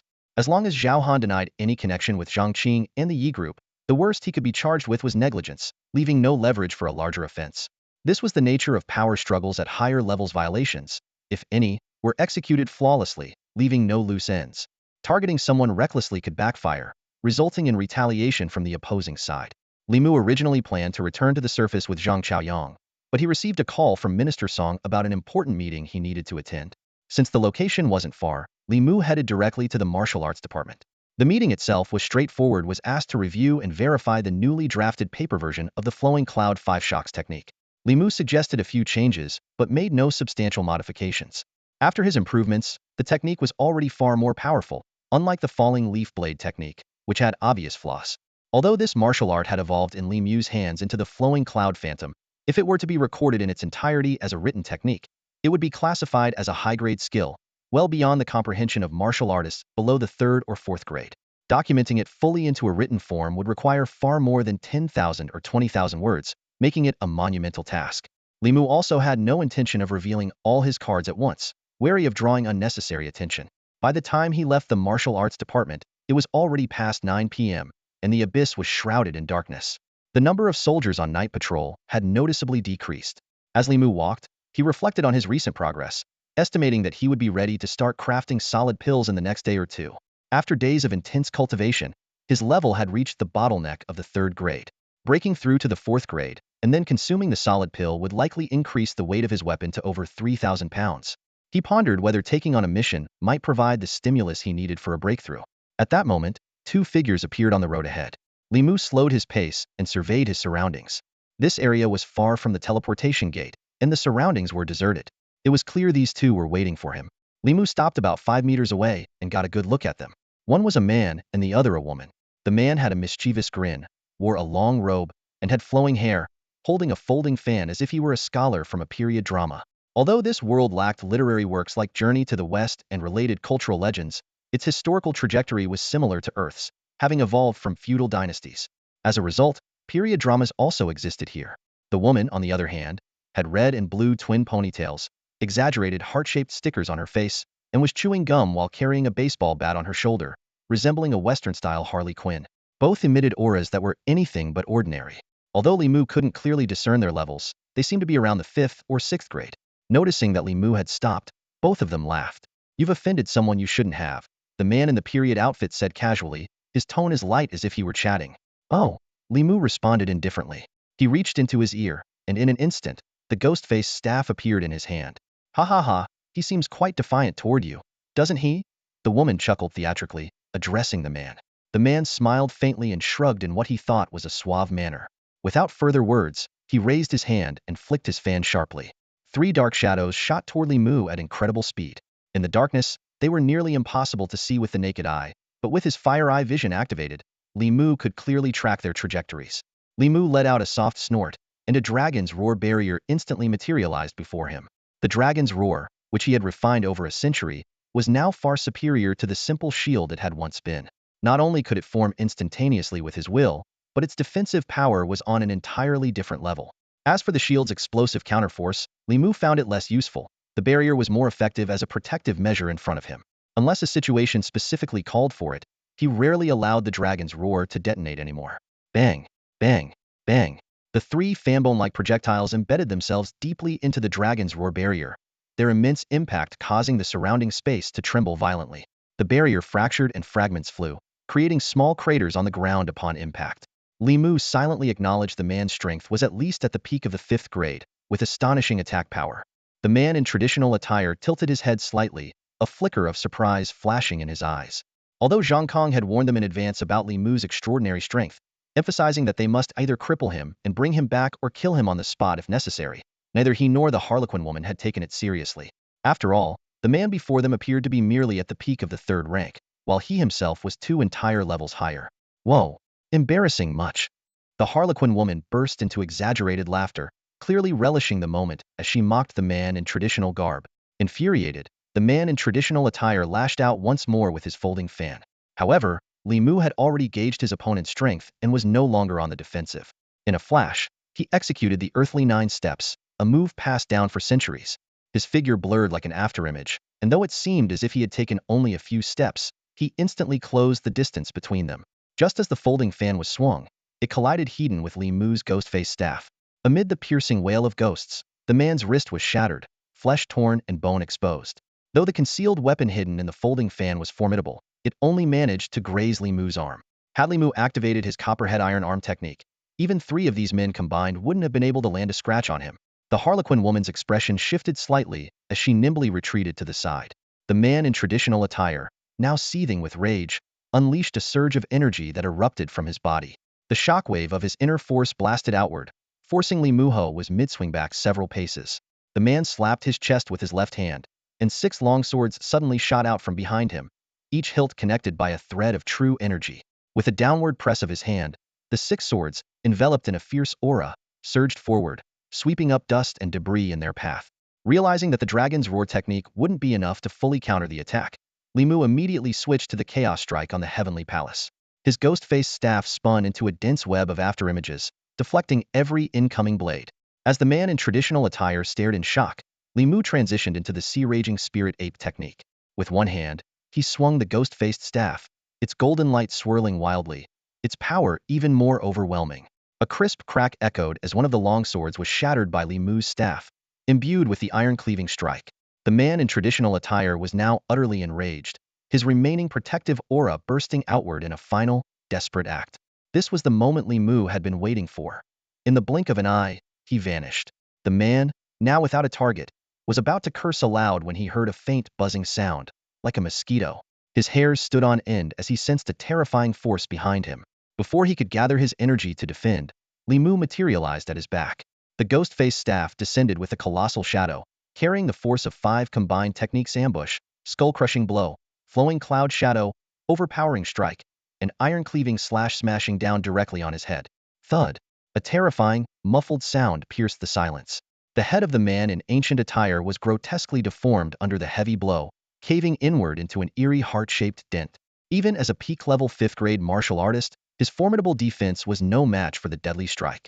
Li Mu barely had time to assess his opponent's condition before danger loomed. Agina Redan blue baseball that whistled through the air toward him from behind. Instantly, he activated his bronze head iron arms technique, fortifying his body to become as unyielding as steel, with his defense multiplying 100-fold. The smug grin on the clown girl's face froze before it could fully form. Her baseball bat struck Li Mu's body with a jarring clang, and the powerful recoil tore through her grip, splitting the skin between her thumb and forefinger and sending her weapon flying. Though stunned, she reacted quickly, retreating and dodging instinctively. Li Mu's counterattack was swift and relentless. His staff swept through the air and struck the clown girl squarely. Yet, instead of her body being thrown back, it disintegrated into a cascade of red and blue fragments, as if made of paint. Narrowing his eyes, Li Mu immediately understood this was likely a spatial ability or some other unique technique. At the 5th or 6th grade of cultivation, peculiar martial arts skills became increasingly common, and there was no need to cling to a single explanation. He remained calm. His earlier caution when dealing with the man in ancient attire had been a deliberate choice to conserve energy for this trickier opponent. Activating his fiery eyes, Li Mu detected the subtle flow of energy in the air and effortlessly pinpointed the clown girl's true location. Her invisibility was nothing more than a crude trick using energy manipulation. Feigning ignorance, Li Mu turned his back to where she was hiding. As expected, an eerie laugh echoed from behind him. The clown girl reappeared, launching a ferocious attack with her baseball bat, the air trembling and wailing in its path. Freeze! Li Mu commanded softly. The clown girl's body froze midair as if time itself had stopped for her. He turned and swung his staff with precision, smashing her to the ground. The impact left a deep crater, and her body rolled several times before coming to a halt. Though not fatally injured, the clown girl's eyes were filled with terror as she struggled to regain her footing. Before she could fully comprehend what had happened, Li Mu leapt high into the air. Spinning twice, he wielded his ghost-faced staff, which glimmered with golden afterimages, accompanied by a chilling, ghostly wail. The staff came crashing down with devastating force. Bang! The impact, carrying over 2,000 pounds of force, landed squarely on the clown girl's legs, driving her deep into the crater. Her legs bent at grotesque angles, with her toes nearly touching her face. She let out a blood-curdling scream, her body trembling violently. Li Mu crouched down leisurely, twirling a strand of her garishly dyed hair between his fingers. Of all things to learn, you chose hairstyling, he said mockingly. The clown girl was in so much pain that she couldn't respond. Her gaze shifted to the lifeless body of her companion, and a wave of fear overtook her. Tears streaked through her heavy makeup, adding an almost comical touch to her despair. Was it Zhang Kong who sent you? Li Mu asked bluntly. If I tell you, will you let me go? The clown girl stammered, her voice trembling. Li Mu shook his head honestly. The fear in her eyes quickly turned to venomous defiance. If I die, the one who sent me will never let you go. You're messing with someone far beyond your league. Kill me, and you'll be buried alongside me. You've surprised me, Li Mu said with a faint smile. Usually, people like you who laugh and joke before a fight end up wetting themselves at the end. I didn't expect you to have some backbone. Since that's the case, you might have to suffer a bit more. Meanwhile, at the Zhang family's estate in Abyss Menorah temporary residence for the powerhouses of the military district since the start of the Motherstone oversight, high-ranking officers above the Xian level in the military district are required to report their whereabouts, with at least a third of them on duty at any given time. That night, Zhang Qing was one of those on duty. The living room was shrouded in darkness, with only Zhang Qing sitting silently on the sofa, holding a steaming cup of tea. Suddenly, the front door creaked open, and Zhang Kong tiptoed inside. As he switched on the hallway light and prepared to head upstairs, he was startled by the sight of his father sitting in the shadows. Where have you been? Zhang Qing's cold eyes swept over his son. Zhang Kong forced a sheepish smile and was about to make up an excuse when Zhang Qing impatiently waved his hand, cutting him off. Sit down, he commanded, pointing to the sofa opposite him. With his head hanging low, Zhang Kong sank into the seat. Zhang Qing didn't press further about his whereabouts, but spoke in a serious tone. The situation has been unstable lately. You need to limit your dealings with the Yi group. In times like these, stability is paramount. You've contributed to the development of the Motherstone project, so we'll push for your promotion to Junior Wolfguard. Once things calm down, we can consider other opportunities. Are we just going to let Wang Longqing walk all over us? Zhang Kong frowned in frustration. He's just a deputy commander, yet he dares to challenge you. The deputy chief commander. Are we really going to do nothing? It's humiliating. Zhang Qing slammed his cup onto the table with a heavy thud. There are things you don't understand yet. Your only job is to follow my orders. Especially regarding Li Munder, no circumstances are you to provoke him. Noticing his son's evasive expression, Zhang Qing's heart sank. What have you done? Under the weight of his father's oppressive presence, Zhang Kong could barely breathe. I hired 2 people to kill him. Bang! Zhang Qing shot to his feet, and the teacup shattered under the pressure of his aura. It's fine. Zhang Kong shrank back into the sofa, trying to defend himself. It's my own COS assassin group. There's no way I'll trace back to us. Idiot. Zhang Qing's voice was ice cold. What if they fail? That's impossible. They're both peak-level 5th-rank fighters. Taking down a peak-level 3rd rank is a piece of cake. I asked what happens if they fail. Zhang Qing roared in a low, seething voice. Zhang Kong swallowed nervously. Even if he dares to report it, you can make a call to the investigation department. Our people will take over the case, and it'll blow over in time. Contact them immediately and call it off. Now. We only meet at a secret base. There's no phone record. Zhang Kong muttered reluctantly as he stood up. Fine, fine. They'll go find them now. As he stepped out of the house, Zhang Kong gritted his teeth and muttered under his breath. What a coward. A deputy chief commander, and he's this weak? If you had some backbone, I'd already be the son of the chief commander. He headed straight for the Abyss elevator, intending to indulge in some pleasure. After all, by tomorrow, once Li Mu was dead, his father could easily sweep everything under the rug. However, by the next morning, the training ground outside the 1st District base of the Mingzhu Military District was buzzing with a large crowd of soldiers. In the center of the field, Li Mu lay leisurely on a reclined chair, napping. Behind him, 2 long spears were mounted on a weapon rack, each impaling a corpse, 1 male, 1 female. Below them hung a conspicuous banner with bold letters. Assassins who attempted to kill a decorated officer. Rewards for information leading to their employer. A crowd began to gather, their chatter and commotion eventually rousing Li Mu from his nap in the rattan chair. Slowly, he opened his eyes, scanned the scene around him, and stood up, stretching as he let out a long yawn. Wiping the corners of his eyes, he pointed toward the 2 bodies hanging in midair. Take a good look at these 2, Li Mu said. raising his voice to address the crowd. Does anyone recognize them or know where they might have been seen? Last night, these two tried to assassinate me in the military district. Without any warning or reason, they just attacked outright. I was confused, but also fortunate that their target was me. Imagine if their target had been one of our soldiers. The consequences would have been disastrous. This matter must be thoroughly investigated. We need to restore peace and solidarity to our military district. Li Mu, already well respected among the soldiers, struck a nerve with his words.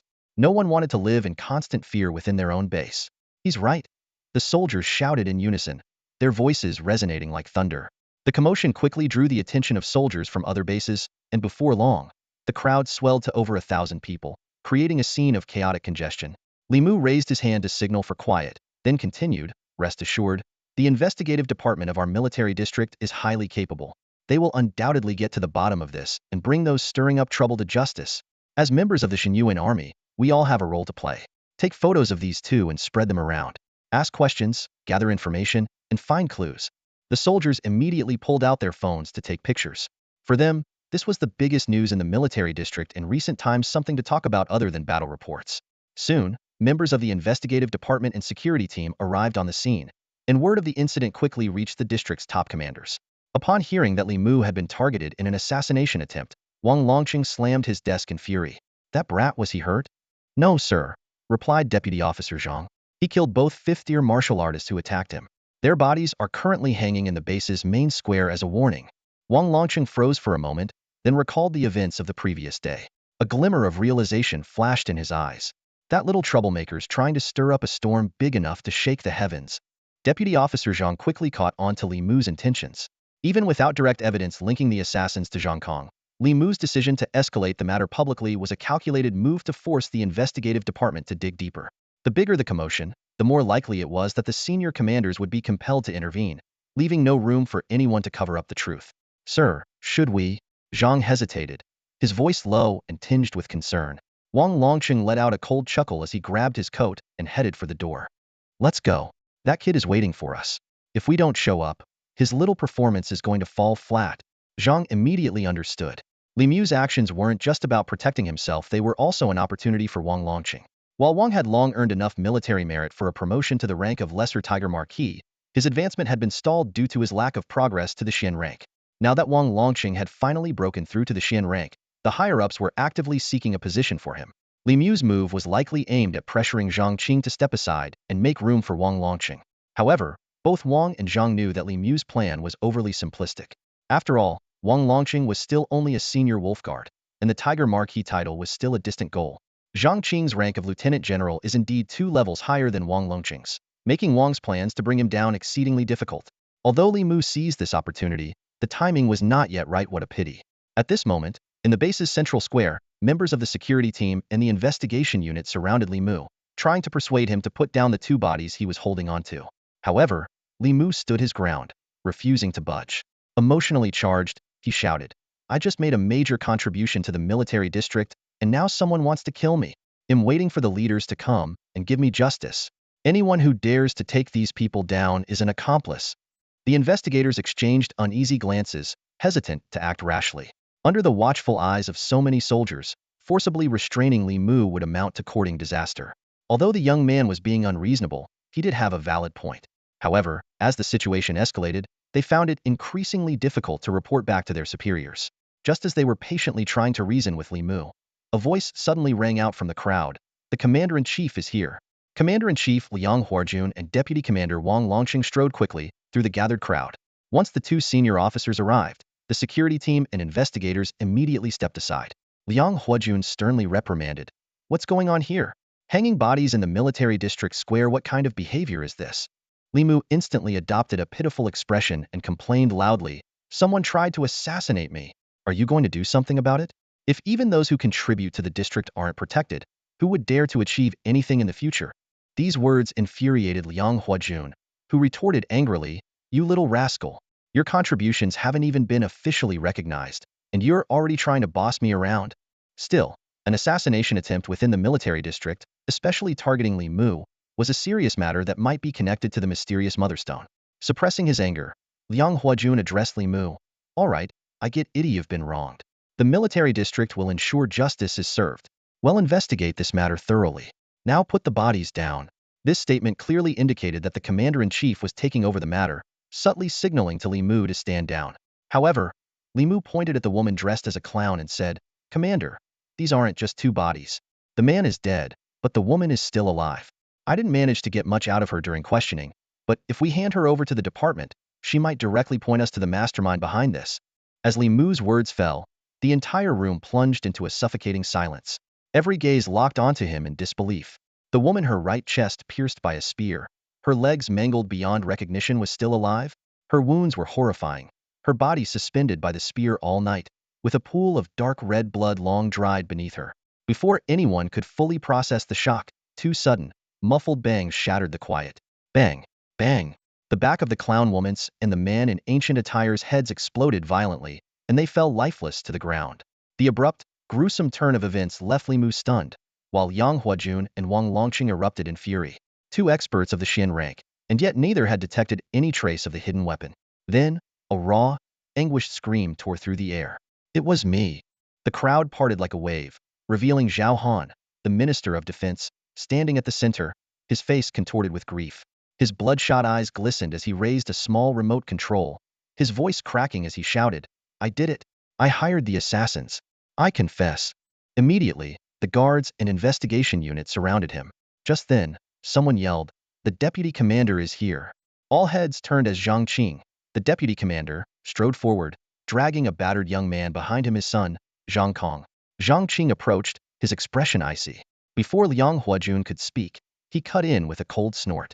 Who would have thought the real culprit would confess so quickly? He then turned to Liang Huajun, explaining that his good-for-nothing son had been acting suspiciously the previous night. After intense questioning, Zhang Kong admitted to taking bribes from Zhao Han and the Yi Corporation. Consumed by resentment over his failed bid for power, Zhao Han had hired assassins to carry out his vendetta against Li Mu, even bringing them to Zhang Kong in an attempt to curry favor. This disgrace not only failed to stop them but even condoned it. Zhang Qing's fury was palpable. "I have no son like this. I'm handing him over to the investigation unit to let military law deal with him." The dramatic act of severing familial ties left Li Mu troubled. If Zhang Kong was truly the mastermind, why would Zhang Qing go to such lengths? And what kind of leverage could force Zhao Han to sacrifice himself so willingly? Under Liang Huajun's interrogation, Zhao Han fell to his knees, weeping uncontrollably as he confessed. He had been tempted by the Yi family's promise of a substantial fortune and had taken the risk. When asked why he targeted Li Mu instead of Wang, the deputy commander, Zhang Qing's gaze flickered almost imperceptibly. Zhao Han explained that since Li Mu had brought the Zhang Corporation into the fold, he dared not harm Wang but saw Li Mu as an easier target. Seeing no more answers could be gleaned, Liang Huajun ordered the investigation unit to take both Zhang Kong and Zhao Han into custody for further questioning. The guards were instructed to clean up the bodies at the scene. Though Zhang Qing's face remained thunderous, his public denunciation of his son temporarily shielded him from suspicion. Throughout the ordeal, he avoided even glancing at Li Mu. Yet the oppressive aura he exuded was impossible to ignore. In the end, Li Mu headed to the investigation unit to give his statement.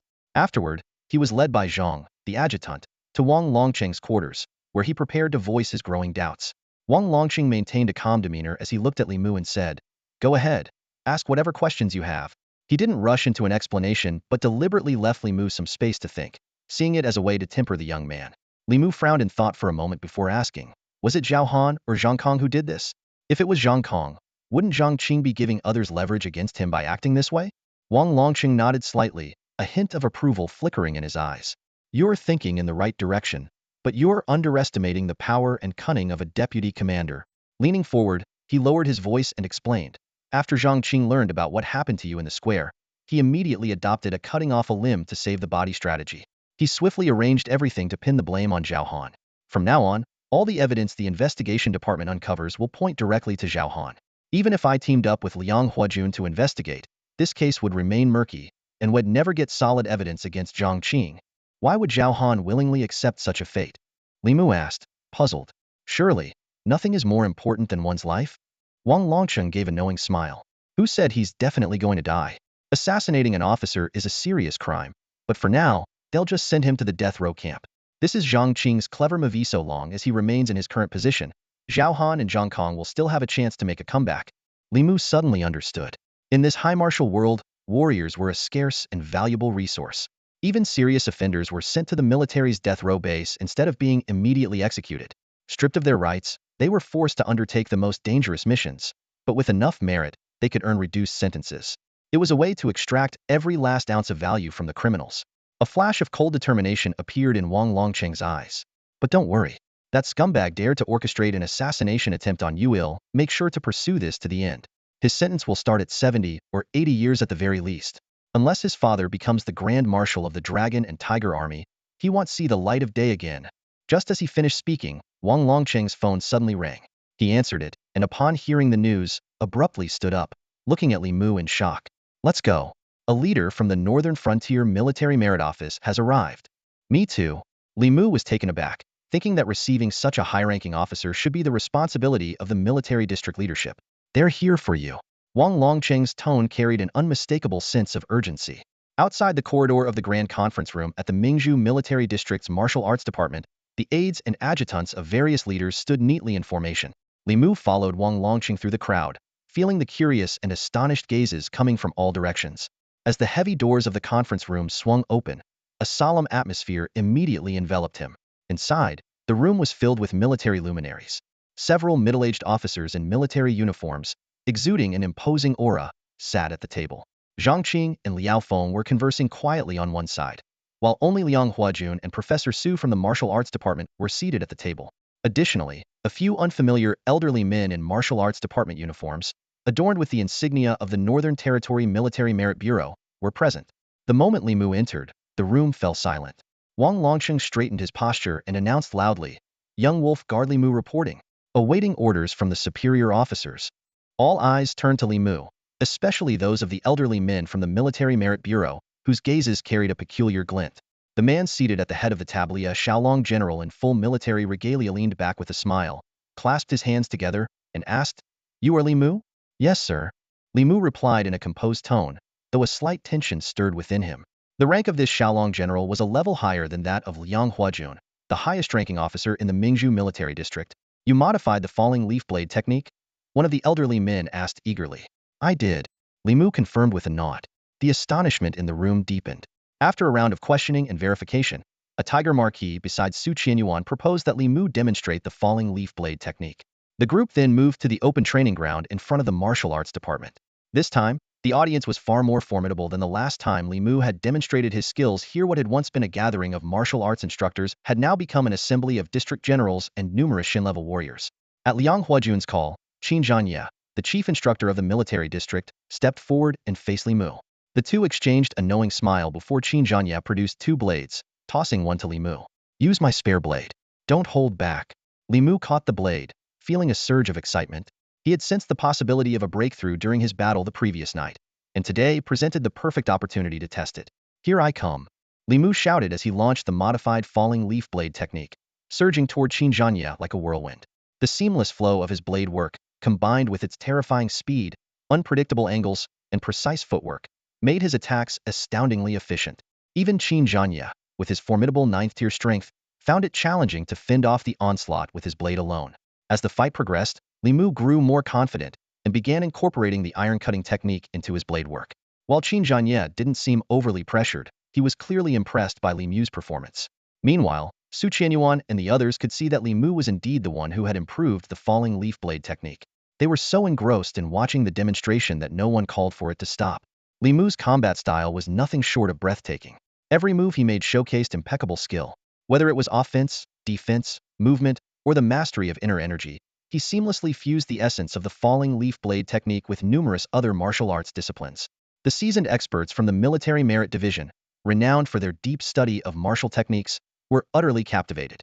Watching him was like witnessing an extraordinary feast of martial prowess. As the battle reached its peak, one of Li Mu's ferocious strikes was intercepted by Qin Zhanya. With a resounding crack, Li Mu's blade shattered, sending fragments flying in all directions. Just as Qin Zhanya was about to call for a pause, Li Mu, without a moment's hesitation, discarded the broken blade. A flash of silver appeared in his Handa Ghostface staff.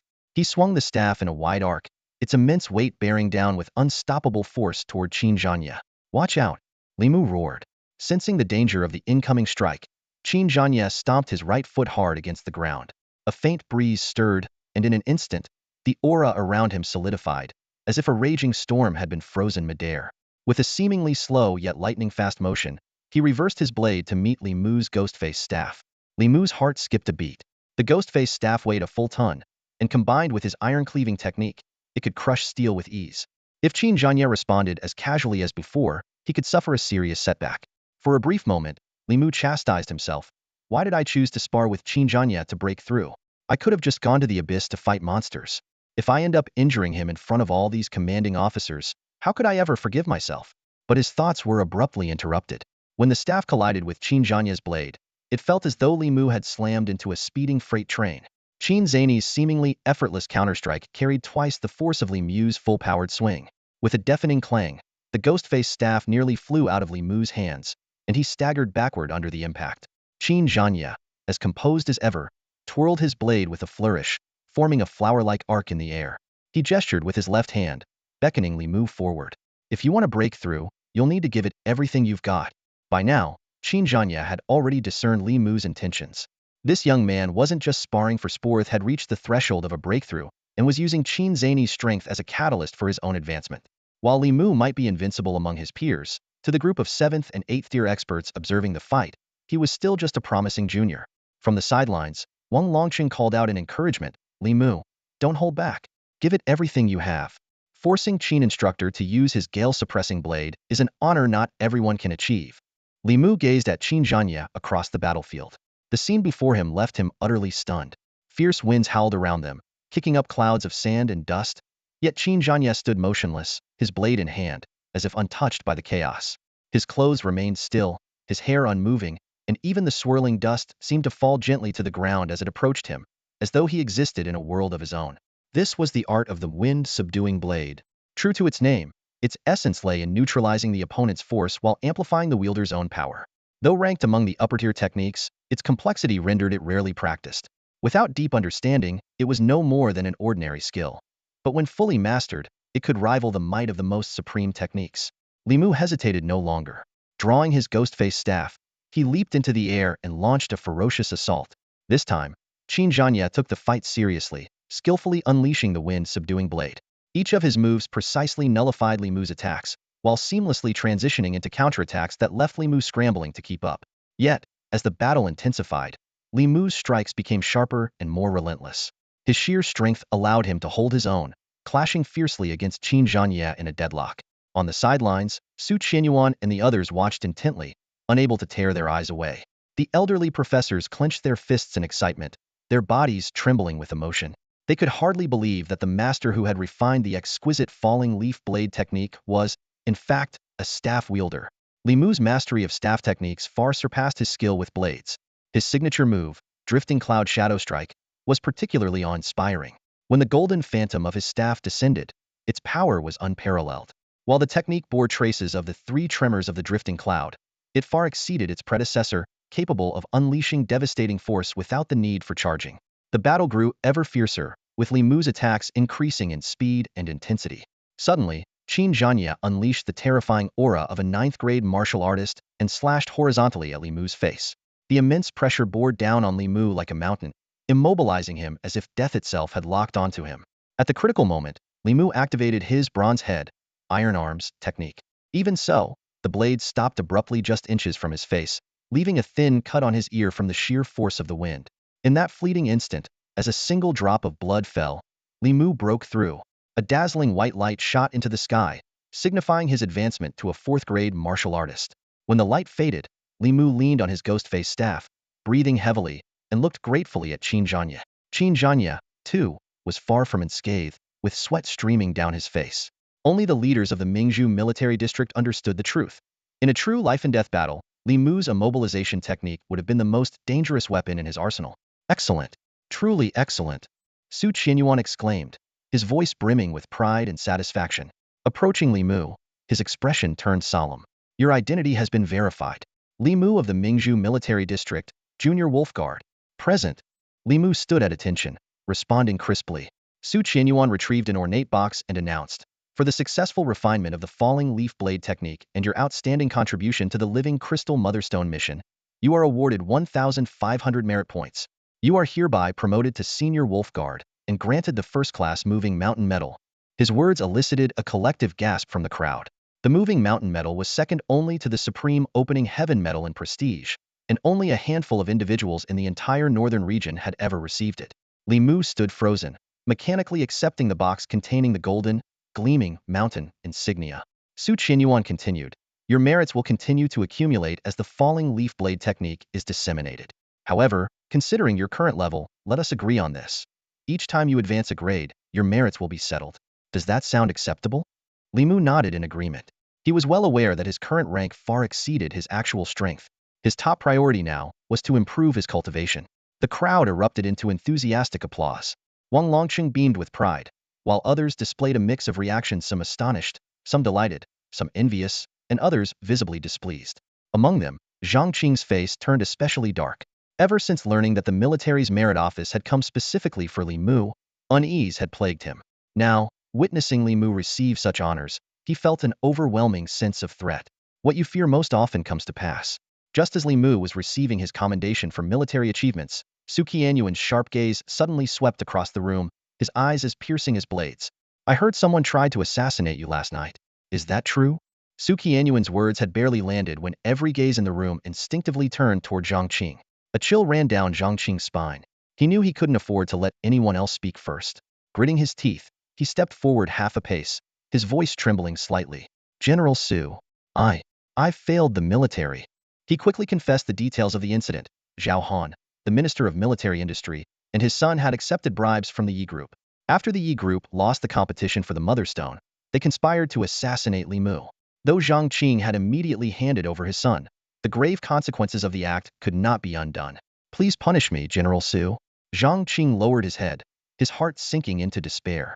He had thought that sacrificing his son might quell the outrage, but to his dismay, Li Mu had been awarded the prestigious Wolf Guard of Heavenly Merit and the Moving Mountain Medal. A figure of such stature plotting against him was a crime that would condemn his son to the death row camp for life, and Zhang Qing himself would not escape severe repercussions. Su Qianyuan fixed his gaze on Zhang Qing for a long moment before speaking slowly. "Zhang Qing, your rank as Lieutenant Tiger Marquis and your position as Deputy Commander were earned through bloodshed. When you joined the Zhenyuan Army, it must have been to protect the countless lives behind you, wasn't it?" "Yes." Zhang Qing swallowed hard, his voice hoarse.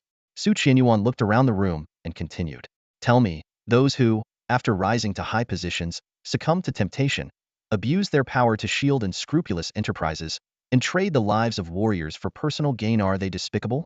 Zhang Qing understood the underlying accusation in Su Qianyuan's words. Though he spoke of Zhao Han, the rebuke was also directed at him. He had no choice but to answer through gritted teeth, "Despicable." Su Qianyuan gave a faint nod. Fortunately, they've merely strayed temporarily. In light of their past contributions and sacrifices for the Zhenyuan Army, if they're willing to repent and continue to serve humanity, that's still a path forward. Turning to Liang Huajun, he added, "Commander Liang, the Blood Sea Military District is in urgent need of combat power. I propose we send these two individuals who plotted against Li Mu to the death row camp in the Blood Sea Military District to atone for their crimes. What do you think?" Liang Huajun nodded in agreement. "He'll leave it to General Su to decide." All eyes turned back to Zhang Qing.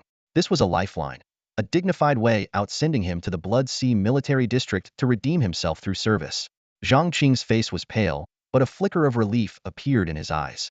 After the ceremony to award honors concluded, Su Qianyuan dismissed the crowd, leaving only Li Mu in the Department of Cultivation Techniques. This was the primary purpose of the gathering to meet with Li Mu. The enthusiasm of the senior professors toward Li Mu bordered on obsession, much like Professor Su's demeanor. During discussions, they would often unconsciously grab Li Mu's arm, as if doing so might allow them to extract the wisdom from his mind. These leading figures in the field of cultivation techniques found themselves repeatedly humbled in Li Mu's presence, and this was despite the fact that Li Mu was only offering them a glimpse of his capabilities. Li Mu, however, was well aware of the balance he needed to maintain. While he sought to earn merit points through the improvement of cultivation techniques, he couldn't afford to appear omnipotent. The battle triumph system required him to hunt abyssal creatures. If he were confined to refining techniques all day, he would have no opportunity to venture into the abyss, and his battle points would stagnate. To avoid this, he deliberately feigned limited understanding when the professors asked him to improve techniques outside his immediate expertise. These seasoned professors, sharp as they were, picked up on his cues and refrained from pushing him further. They understood the nuances. If Li Mu truly lacked insight, it meant he required the right moment or inspiration to make breakthroughs. If he had insights but chose not to share, pressuring him would only backfire. Even so, The professors in the military merit department gained significant insights from their exchanges with Li Mu. They invited him several times to visit the Blood Sea military district, but Li Mu only responded vaguely, saying he would consider it. Such invitations were, in fact, stepping over the line. Li Mu was akin to a living crystal motherstone, a treasure of the Mingzhu military district. There was an unspoken rule among the districts: no snatching each other's prized assets. Just as a living crystal motherstone discovered in Mingzhu would naturally belong to Mingzhu for development, even if they lacked the expertise, higher-level research institutes would send assistance instead of transferring ownership. It wasn't until sunset that they finally allowed Li Mu to leave. He immediately went to report to Wang Longsheng to get the latest updates. Wang Longsheng seemed to be in a good mood and volunteered some news. Zhang Qing is gone. Gone to the Blood Sea military district? Li Mu asked, surprised. Yes, he submitted a transfer request at noon. He voluntarily stepped down 3 ranks to take the position of Deputy Minister of the Exploration Department, responsible for blind zone exploration, Wang Longqing explained. Blind zone exploration referred to the investigation of uncharted areas, a highly dangerous task, but one that offered ample opportunities for earning merit. Only then did Li Mu fully understand the deeper meaning behind Su Qinyuan's earlier words. Su had indirectly referred to Zhang Qing when he mentioned Zhao Han, suggesting a transfer to the Blood Sea military district. This was a calculated move to force Zhang Qing into requesting disciplinary action himself. The transfer of Zhang Kong was a further measure to ensure Zhang Qing would follow after all. In an unfamiliar district, Zhang Qing would feel compelled to look after his son. Zhang Qing's influence is concentrated in Iron Hand City. Being abruptly transferred means starting over from scratch. Zhang Kong will undoubtedly suffer as well. Even his father won't be able to shield him, Wang Longsheng continued. Su Qianyuan's arrangement is also a form of protection for you. With Zhang Qing under his direct supervision, if Zhang Qing reforms, all the better. If not, Su can deal with him on the spot. Either way, the threat to you has been neutralized. In the position of vice commander? Li Mu asked meaningfully. After the meeting, I was appointed vice commander, and Xiao Hu Ho received a promotion as well, Wang Longsheng confirmed with a nod. As the words fell, Wang Longsheng took a deep breath and slowly sat down in the chair. His gaze became unfocused, and he seemed lost in thought. Li Mu noticed the melancholy expression on his face and quietly waited for him to continue. Ever since Zhang Qing became the deputy commander, Wang Longsheng sighed, he's grown increasingly greedy, with an insatiable appetite. You might not know this, but the Yi group has relied on Zhang Qing as their powerful backer, driving countless families to ruin. Although Zhang Qing is very cautious and it's difficult to find evidence against him, the atrocities committed by the Yi group are too numerous to count. He paused for a moment before continuing. The Zhang group's success today is entirely due to the old master of the Zhang family holding the fort. Otherwise, his voice trailed off, weapons and techniques these determine the life and death of warriors and, more importantly, the survival of humanity as a whole. That's why I must take Zhang Qing down. Wang Longsheng turned to Li Mu, his expression serious. Remember what I'm saying, and if you get the chance, tell Zhang Jiwei as well. I will never become another Zhang Qing, nor will I allow the Zhang group to turn into a second Yi group. As long as the Zhang group focuses on running their business properly, I won't stand in the way of their profits. For minor matters, I can turn a blind eye. He pointed to his chest. But this Watson here must never change. Li Mu nodded, deeply moved. In his eyes, Wang Longsheng, though not perfect, was a man of integrity. Even at his own celebration banquet, Wang had only employed minor tactics to boost Li Mu's reputation and support him, never resorting to illegal means to help him deal with the Li family. This was Wang Longsheng's principle. At this point, Wang Longsheng's expression suddenly grew wistful. Zhang Qing wasn't always like this. Like you, he started out as an unknown soldier, fighting his way step by step on the battlefield until he eventually became the deputy commander of the military district. A faint smile appeared on his lips as he held up 4 fingers. I still remember the day he first joined the army. He was wearing clothes full of holes. At his first meal in the barracks, when he realized the food was free, he ate 40 steamed buns in one sitting. I guess he was just terrified of being poor. Wang Longsheng's tone turned somber. You are still young, full of youthful chivalry, quick to defend justice and settle scores. But as you grow older, you might come to understand why those in power, even when they know everything, sometimes choose to turn a blind eye. This world has never been simply black and white. After listening to Wang Longsheng's words, Li Mu seemed thoughtful for a moment, but quickly felt at ease. He understood there was no need to force himself to empathize with others. Simply being true to himself was enough. As night fell, Li Mu returned to the city center. The area near the teleportation zone and the abyss elevator was still bustling with people, mostly reserve soldiers. Whenever they saw Li Mu, they immediately straightened their backs and saluted, their eyes filled with admiration. Li Langwei, Li Langwei. The salutes and calls echoed one after another. Due to the secrecy agreement of the Zhenyuan Army, the reserves were not allowed to openly discuss Li Mu's deeds outside the military base. Even those who couldn't hold back would only whisper to their closest friends, keeping the spread of information extremely limited. As a result, Li Mu's reputation outside the military district was relatively unknown, but within the base, the reserves revered him almost like a deity. Especially today, after the Northern Frontier Military Merit Office's visit, Li Mu had been directly promoted to Senior Wolf Guard, skipping 2 ranks. And to think, he was only 18 years old. His current merit points had already reached 1,700, just a step away from the rank of Junior Tiger Marquis.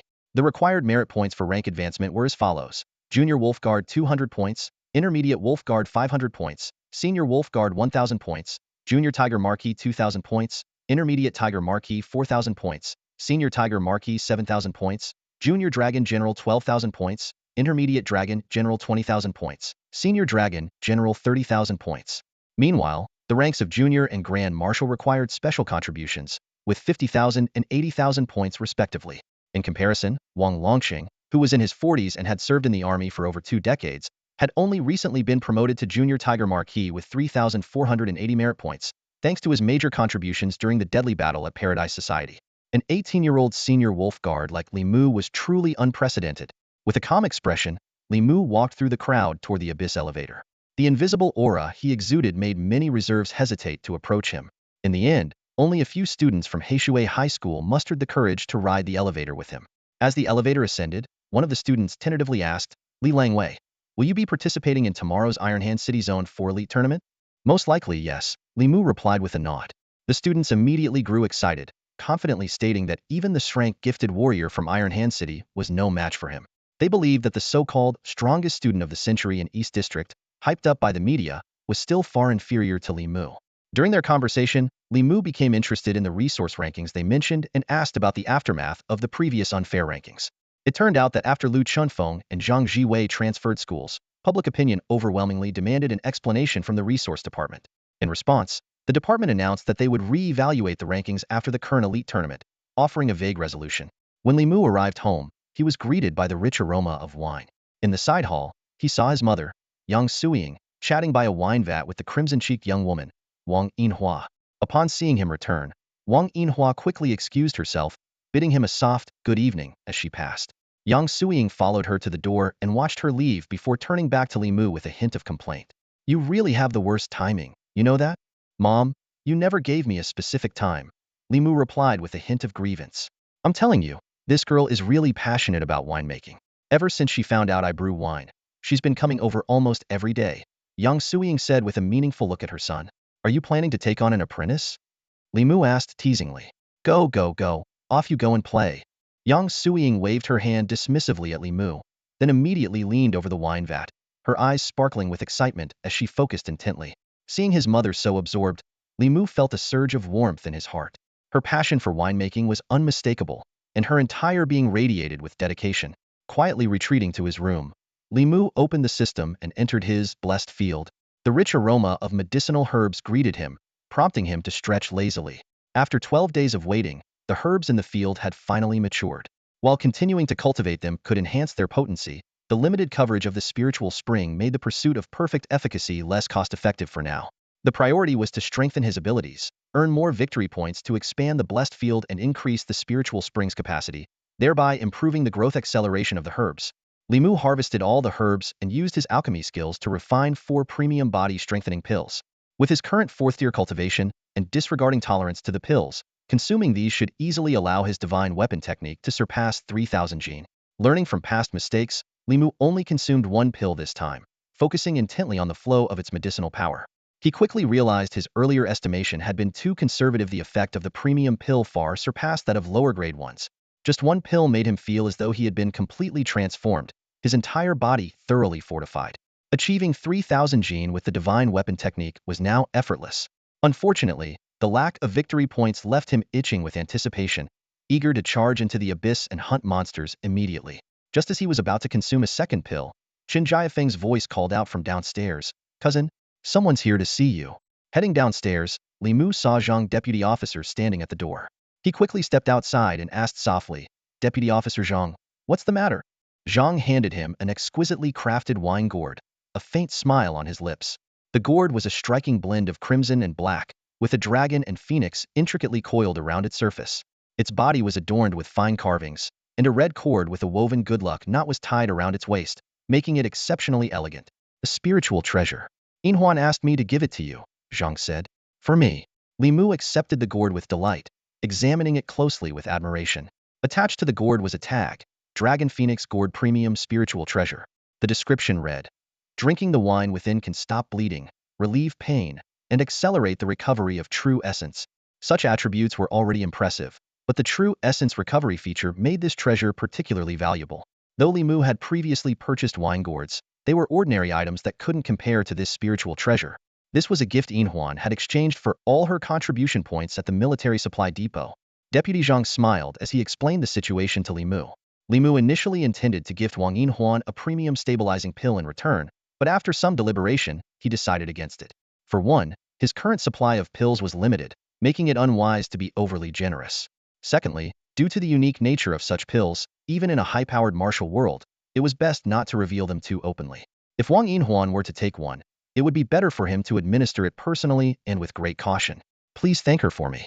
I really like this wine gourd, it's just what I needed, Li Mu said, shaking the gourd in his hand. After watching Deputy Zhang leave, he returned to his room to focus on absorbing the medicinal power of the pills. For Li Mu, the quality of spiritual treasures wasn't the most important factor since he could use victory points to enhance them. However, Wang Yinhuan's thoughtfulness deeply touched him. She had noticed during the Mother Stone mission how effective his combat was when he drank from a wine gourd, and she remembered that detail. After consuming several pills, Li Mu began to experience noticeable drug resistance by the time he took the third stabilizing pill. By the fourth, the effects had diminished to half of what they were with the first. This led him to ponder. Was this a temporary resistance caused by taking too many pills in a short period, or was it a permanent issue? These questions could only be answered with the next batch of pills. Meanwhile, he also began considering trying vital energy pills to accelerate his cultivation.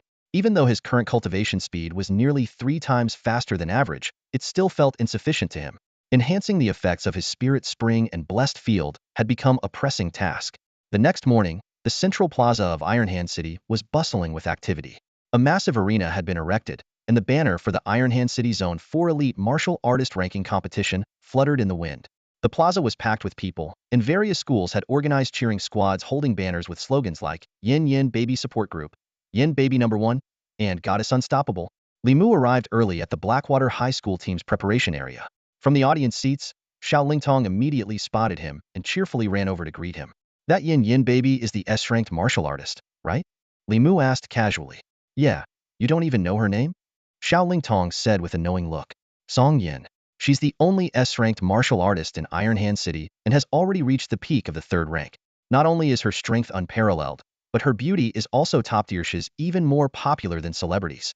She studies at Golden Scale High School, which is the #1 school in Iron Hand City. Compared to that, our Blackwater High School is only ranked 17th. Good luck, boss. Blackwater High is counting on you. I even bet $3,000 on you taking first place. The 4 champions from the Abyss battle are all fan favorites, Xiao Lingtong said, making a cheering gesture. Noticing the school leaders approaching, Xiao Lingtong quickly slipped back into the audience. Several school officials nodded respectfully at Li Mu. Ever since news of his promotion to Wolf Guard had spread, their attitudes toward him had grown increasingly deferential. With his strength, not only did he not need to request leave, but he could easily teach the school leaders a lesson or two if he wanted. Shortly afterward, Zhang Jiwei and Lu Chunfeng also arrived. The female students of Blackwater High took this opportunity to approach the 3 male gods under the pretense of delivering water, flowers, or snacks.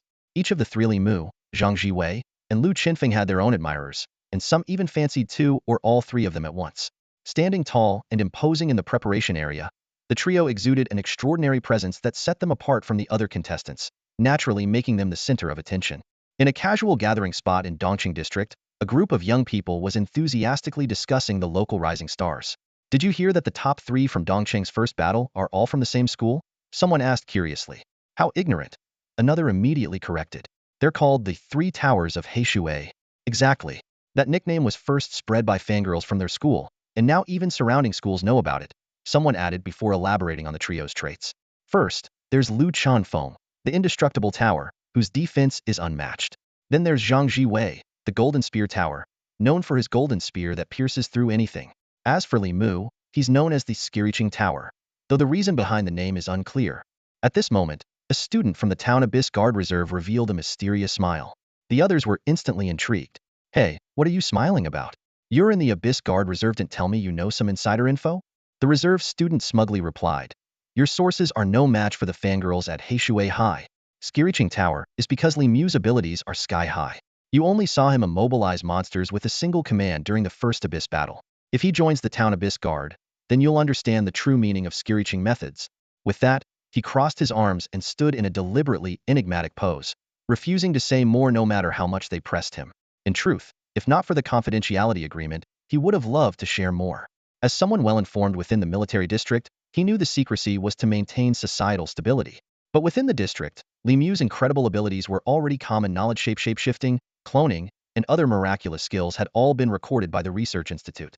When the Military Merit Office sent personnel to confirm Li Mu's direct promotion to the Wolf Guard, the rumors were solidified. Just then, the large screen above the arena lit up, and the crowd erupted in excitement. The competition was about to begin. The screen displayed the rankings, with the top 5 catching everyone's attention. Song Yin, SS Talent, 9,718 points. Zhenyuan, S Talent, 8,715 points. Li Mu, D Talent, 8,650 points. Hua Feng, S Talent, 8,610 points. Sun Dongdong, S Talent, 8,560 points. Close behind were Zhang Jiwei in 6th place with 8,430 points and Lu Chunfeng in 8th with over 7,000 points. It was well known that Dongqing District had been the most unfortunate during the first battle. They encountered mutated red zone monsters and suffered casualties, forcing the evaluation to end prematurely. If not for this, the top 3 from Dongqing would undoubtedly have earned even higher scores. However, what shocked everyone the most was the level talent label next to Li Mu's name. What's going on? Wasn't Li Mu in level talent? Did someone make a mistake? Or did the organizers mess up? Everyone in the city knows about the Li family scandal had his level talent stripped and replaced with level, didn't he? Could it be his talent mutated? In the St. Dragon High School team section, Li Xiaohao stared intently at the information on the screen, his eyes burning with questions he couldn't calm. The moment Li Mu's grade talent was revealed during the test, it was as if a bomb had gone off in the arena. The audience erupted into waves of chatter, but no one was more shocked than the members of the Li family. In one corner of the audience, more than 10 women from the Li family had gathered together. The once vigorous Madame Ma was now frail and aged, her years clearly showing. She stared at the test results displayed on the large screen, her eyes flickering with a mix of emotions. So what if it's a growth-type talent? It's still just grade, Feng Lan, the mother of Li Xiaohao, couldn't help but remark sourly. Ever since she was scolded harshly by Madame Ma for targeting Li Mu, her standing within the family had steadily declined. Although everyone knew Li Mu had been stirring up trouble, Feng Lan's inability to hold her tongue was undeniable. If not for the fact that Li Xiaohao was now the family's only hope, Madame Ma would likely have already dealt with her. Madame Ma shot Feng Lan a fierce glare. Just grade? Do you even understand how rare growth-type talents are? And have you ever heard of anyone being able to upgrade their talent by 2 whole grades at once? Those inexplicable abilities that Li Mu has displayed, and that have caused such a stir outside those are very likely the result of a mutation in this talent. As a family that had been keeping close tabs on Li Mu, the Li family knew far more about him than the general public.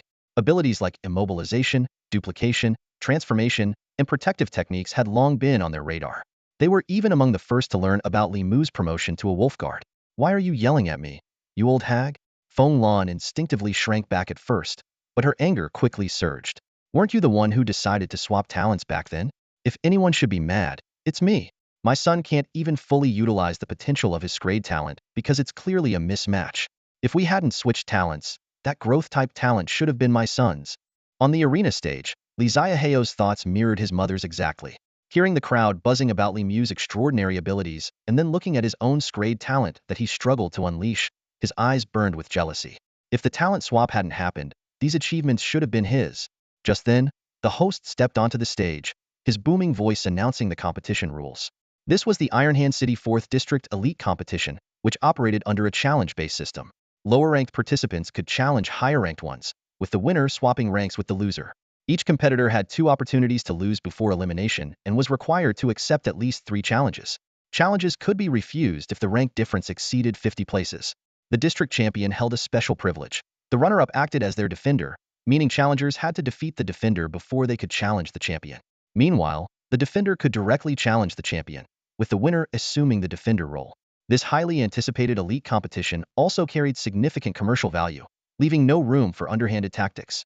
Competitors needed to strategically choose their opponents, as maintaining a winning streak while conserving energy was key to climbing the ranks.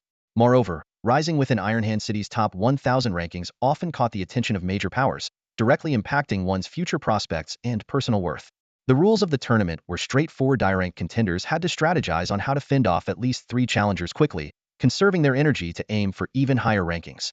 As for the privilege of the 4 district champions, most participants wisely opted to steer clear of challenging them. 7 towering arenas stood in place, with the central grand arena reserved for battles among the top 20 contenders, while the other 6 were designated for the rest. As the host's booming announcement echoed across the venue, the crowd erupted into deafening cheers. Event staff swiftly distributed electronic devices, allowing participants to register their details, select opponents, and track match records efficiently. Top-tier fighters like Li Mu, Zhang Jiwei, and Lu Chunfeng, all ranked in the top 10, chose to remain inactive for the moment. In truth, most of the top 100 contenders refrained from initiating challenges early on. This was a calculated decision. Challenging higher-ranked opponents drained significant energy, and even a hard-fought victory could leave one vulnerable to opportunistic attacks from others. Most participants opted to first complete their 3 defensive matches before going all out for higher rankings. The 6 outer arenas quickly became a cacophony of noise as battles erupted. The competitors were undeniably skilled, with even the weakest among them reaching the peak of the 2nd grade, while the majority were in the early to mid-3rd grade. Each fight was fiercely contested, with bursts of energy lighting up the arenas and the clash of weapons ringing out continuously. The barriers around the arena edges not only shielded the audience, but also employed gravitational fields to swiftly de-escalate overly intense confrontations. The matches progressed at a rapid pace, revealing the true capabilities of the participants. Unlike the teamwork required for hunting monsters, the unknown duels in the arena served as the ultimate test of individual strength. Within just an hour, the rankings underwent a dramatic shakeup. Li Xiaohou, ranked 31st in the East District and 122nd citywide, stunned spectators by fending off 3 consecutive challengers. His mastery of the 9 Heavens Thunder movement technique, combined with a newly learned defensive skill, showcased his growing prowess. However, in Li Mu's eyes, it was little more than a flashy display. As time passed, the top 200 contenders completed their defensive rounds and began targeting higher ranks. The central grand arena finally came alive with thrilling battles, each one more spectacular than the last, driving the audience's excitement to a fever pitch. Amid this electrifying atmosphere, the rankings revealed an intriguing development. Observing the changes, Lu Chenfeng's sharp instincts caught on immediately. Interesting, he remarked with a smirk. Looks like Jinlin Hai is aiming to dominate the leaderboard. Bold move. Next up, they'll definitely be gunning for Li Yiguan. Li Mu and Zhang Jiwei's attention was simultaneously drawn to the leaderboard. The top 5 had undergone a dramatic shakeup. Aside from Li Mu holding firmly onto the 3rd spot, the other 4 positions were entirely dominated by Jinlin High School.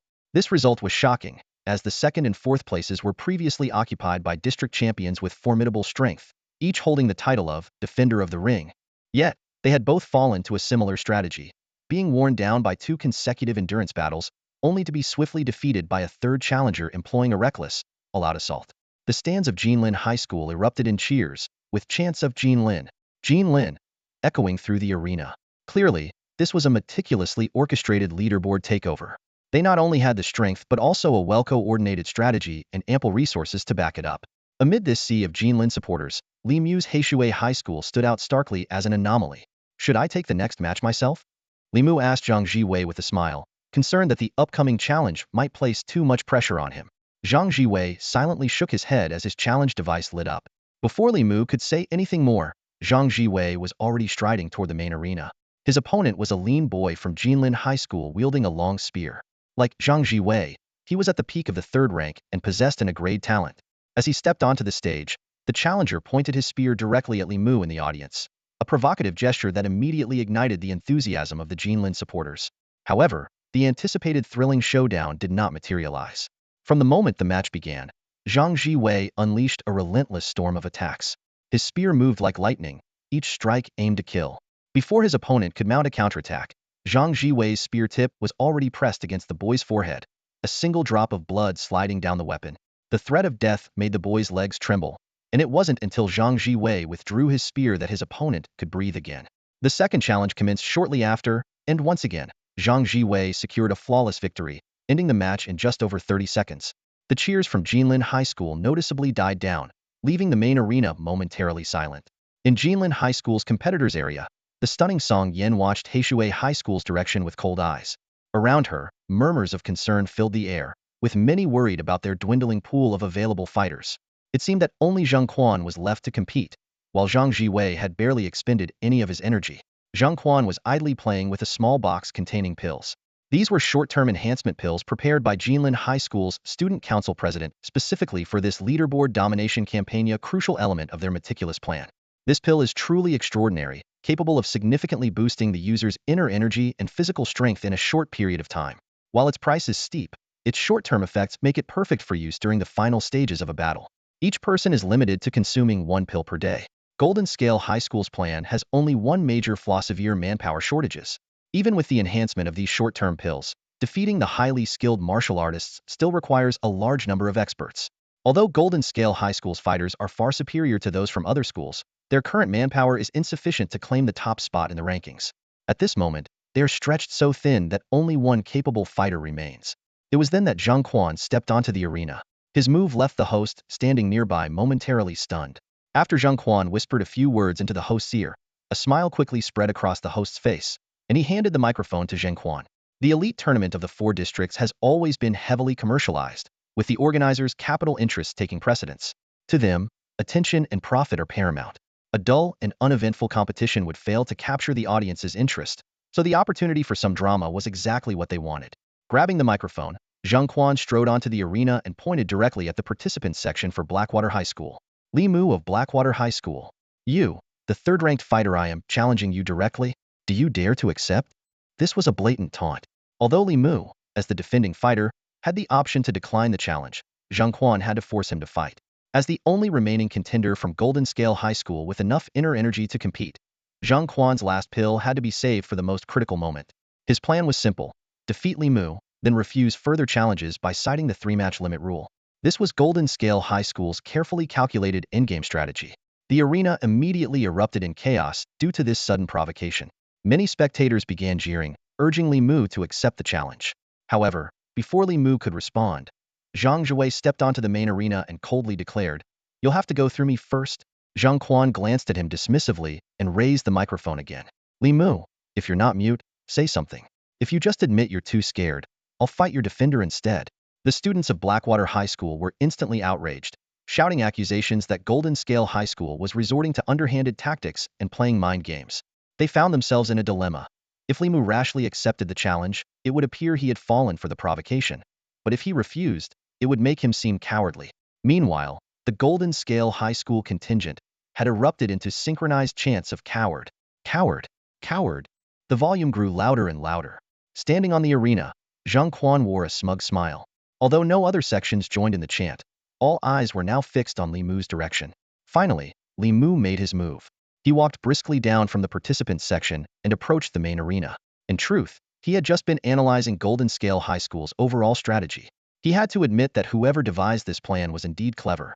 As for the provocation, it was of no consequence to him, would simply fight and crush his way through. At that moment, a piercing air raid siren suddenly blared from the direction of Iron Hand City's abyss. Simultaneously, the red light on Li Mu's tactical watch began flashing, accompanied by an urgent alarm. A single glance at his watch was enough to make his expression change drastically. In just a few strides, he leapt onto the main arena, seized the microphone from Zheng Quan, and shouted, "Reservists of the Abyss Guard, assemble! Present!" The answer came in unison from the reservists stationed in the 4 districts east, south, west, and north. Their voices roared like dragons and tigers, sending a shiver through the hearts of everyone present. Compared to the earlier taunts from Golden Scale High School, this display of power was on an entirely different level. Over 1,000 reservists sprang from the spectator stands, quickly forming orderly ranks in front of the main arena. With a single command from Li Mu, "Mount up," they summoned their steeds and mounted them with precision. Li Mu himself called forth his warhorse, Yaogu, and leapt onto its back.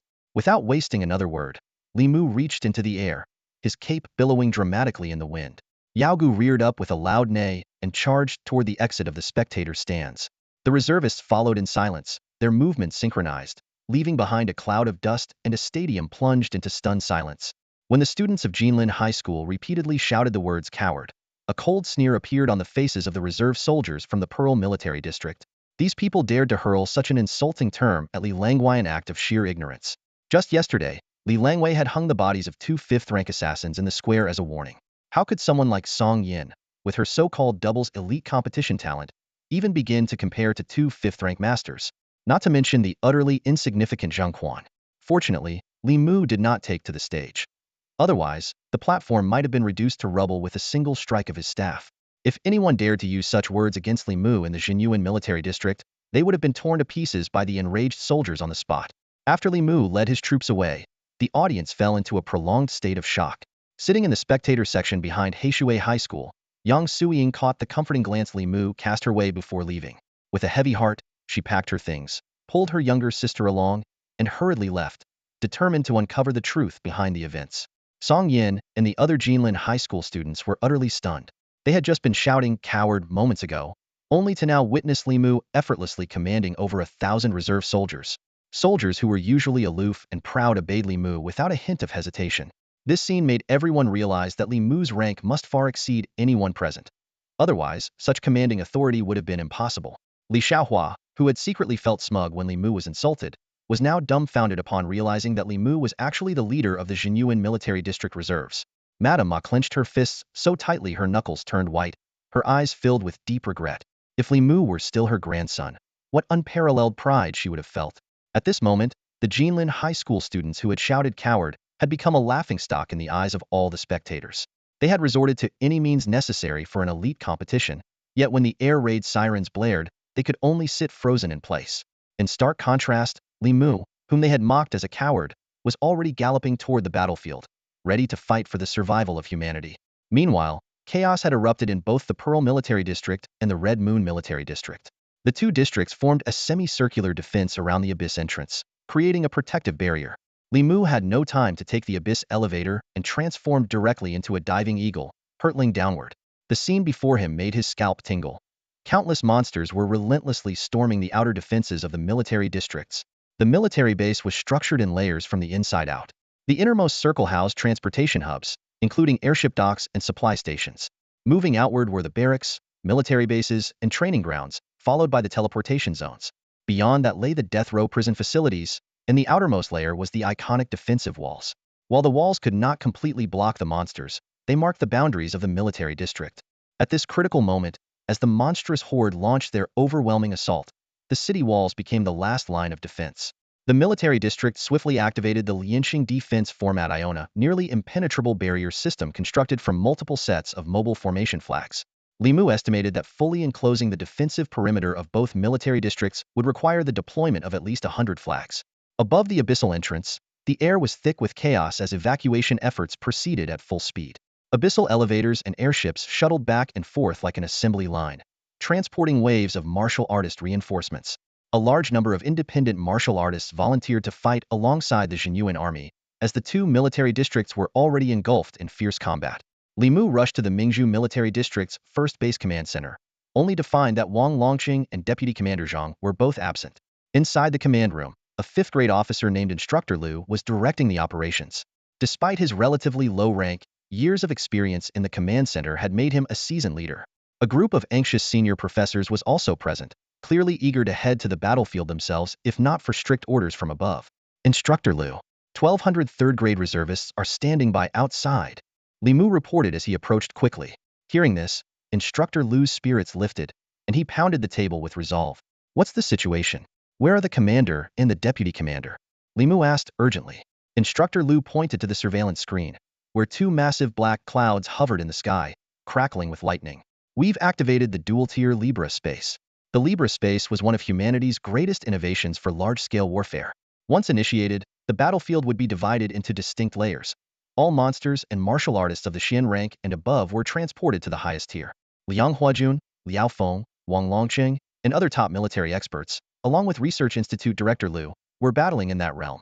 Combatants ranked 5th to 9th were sent to the middle layer, where Deputy Commander Zhang and others were likely engaged.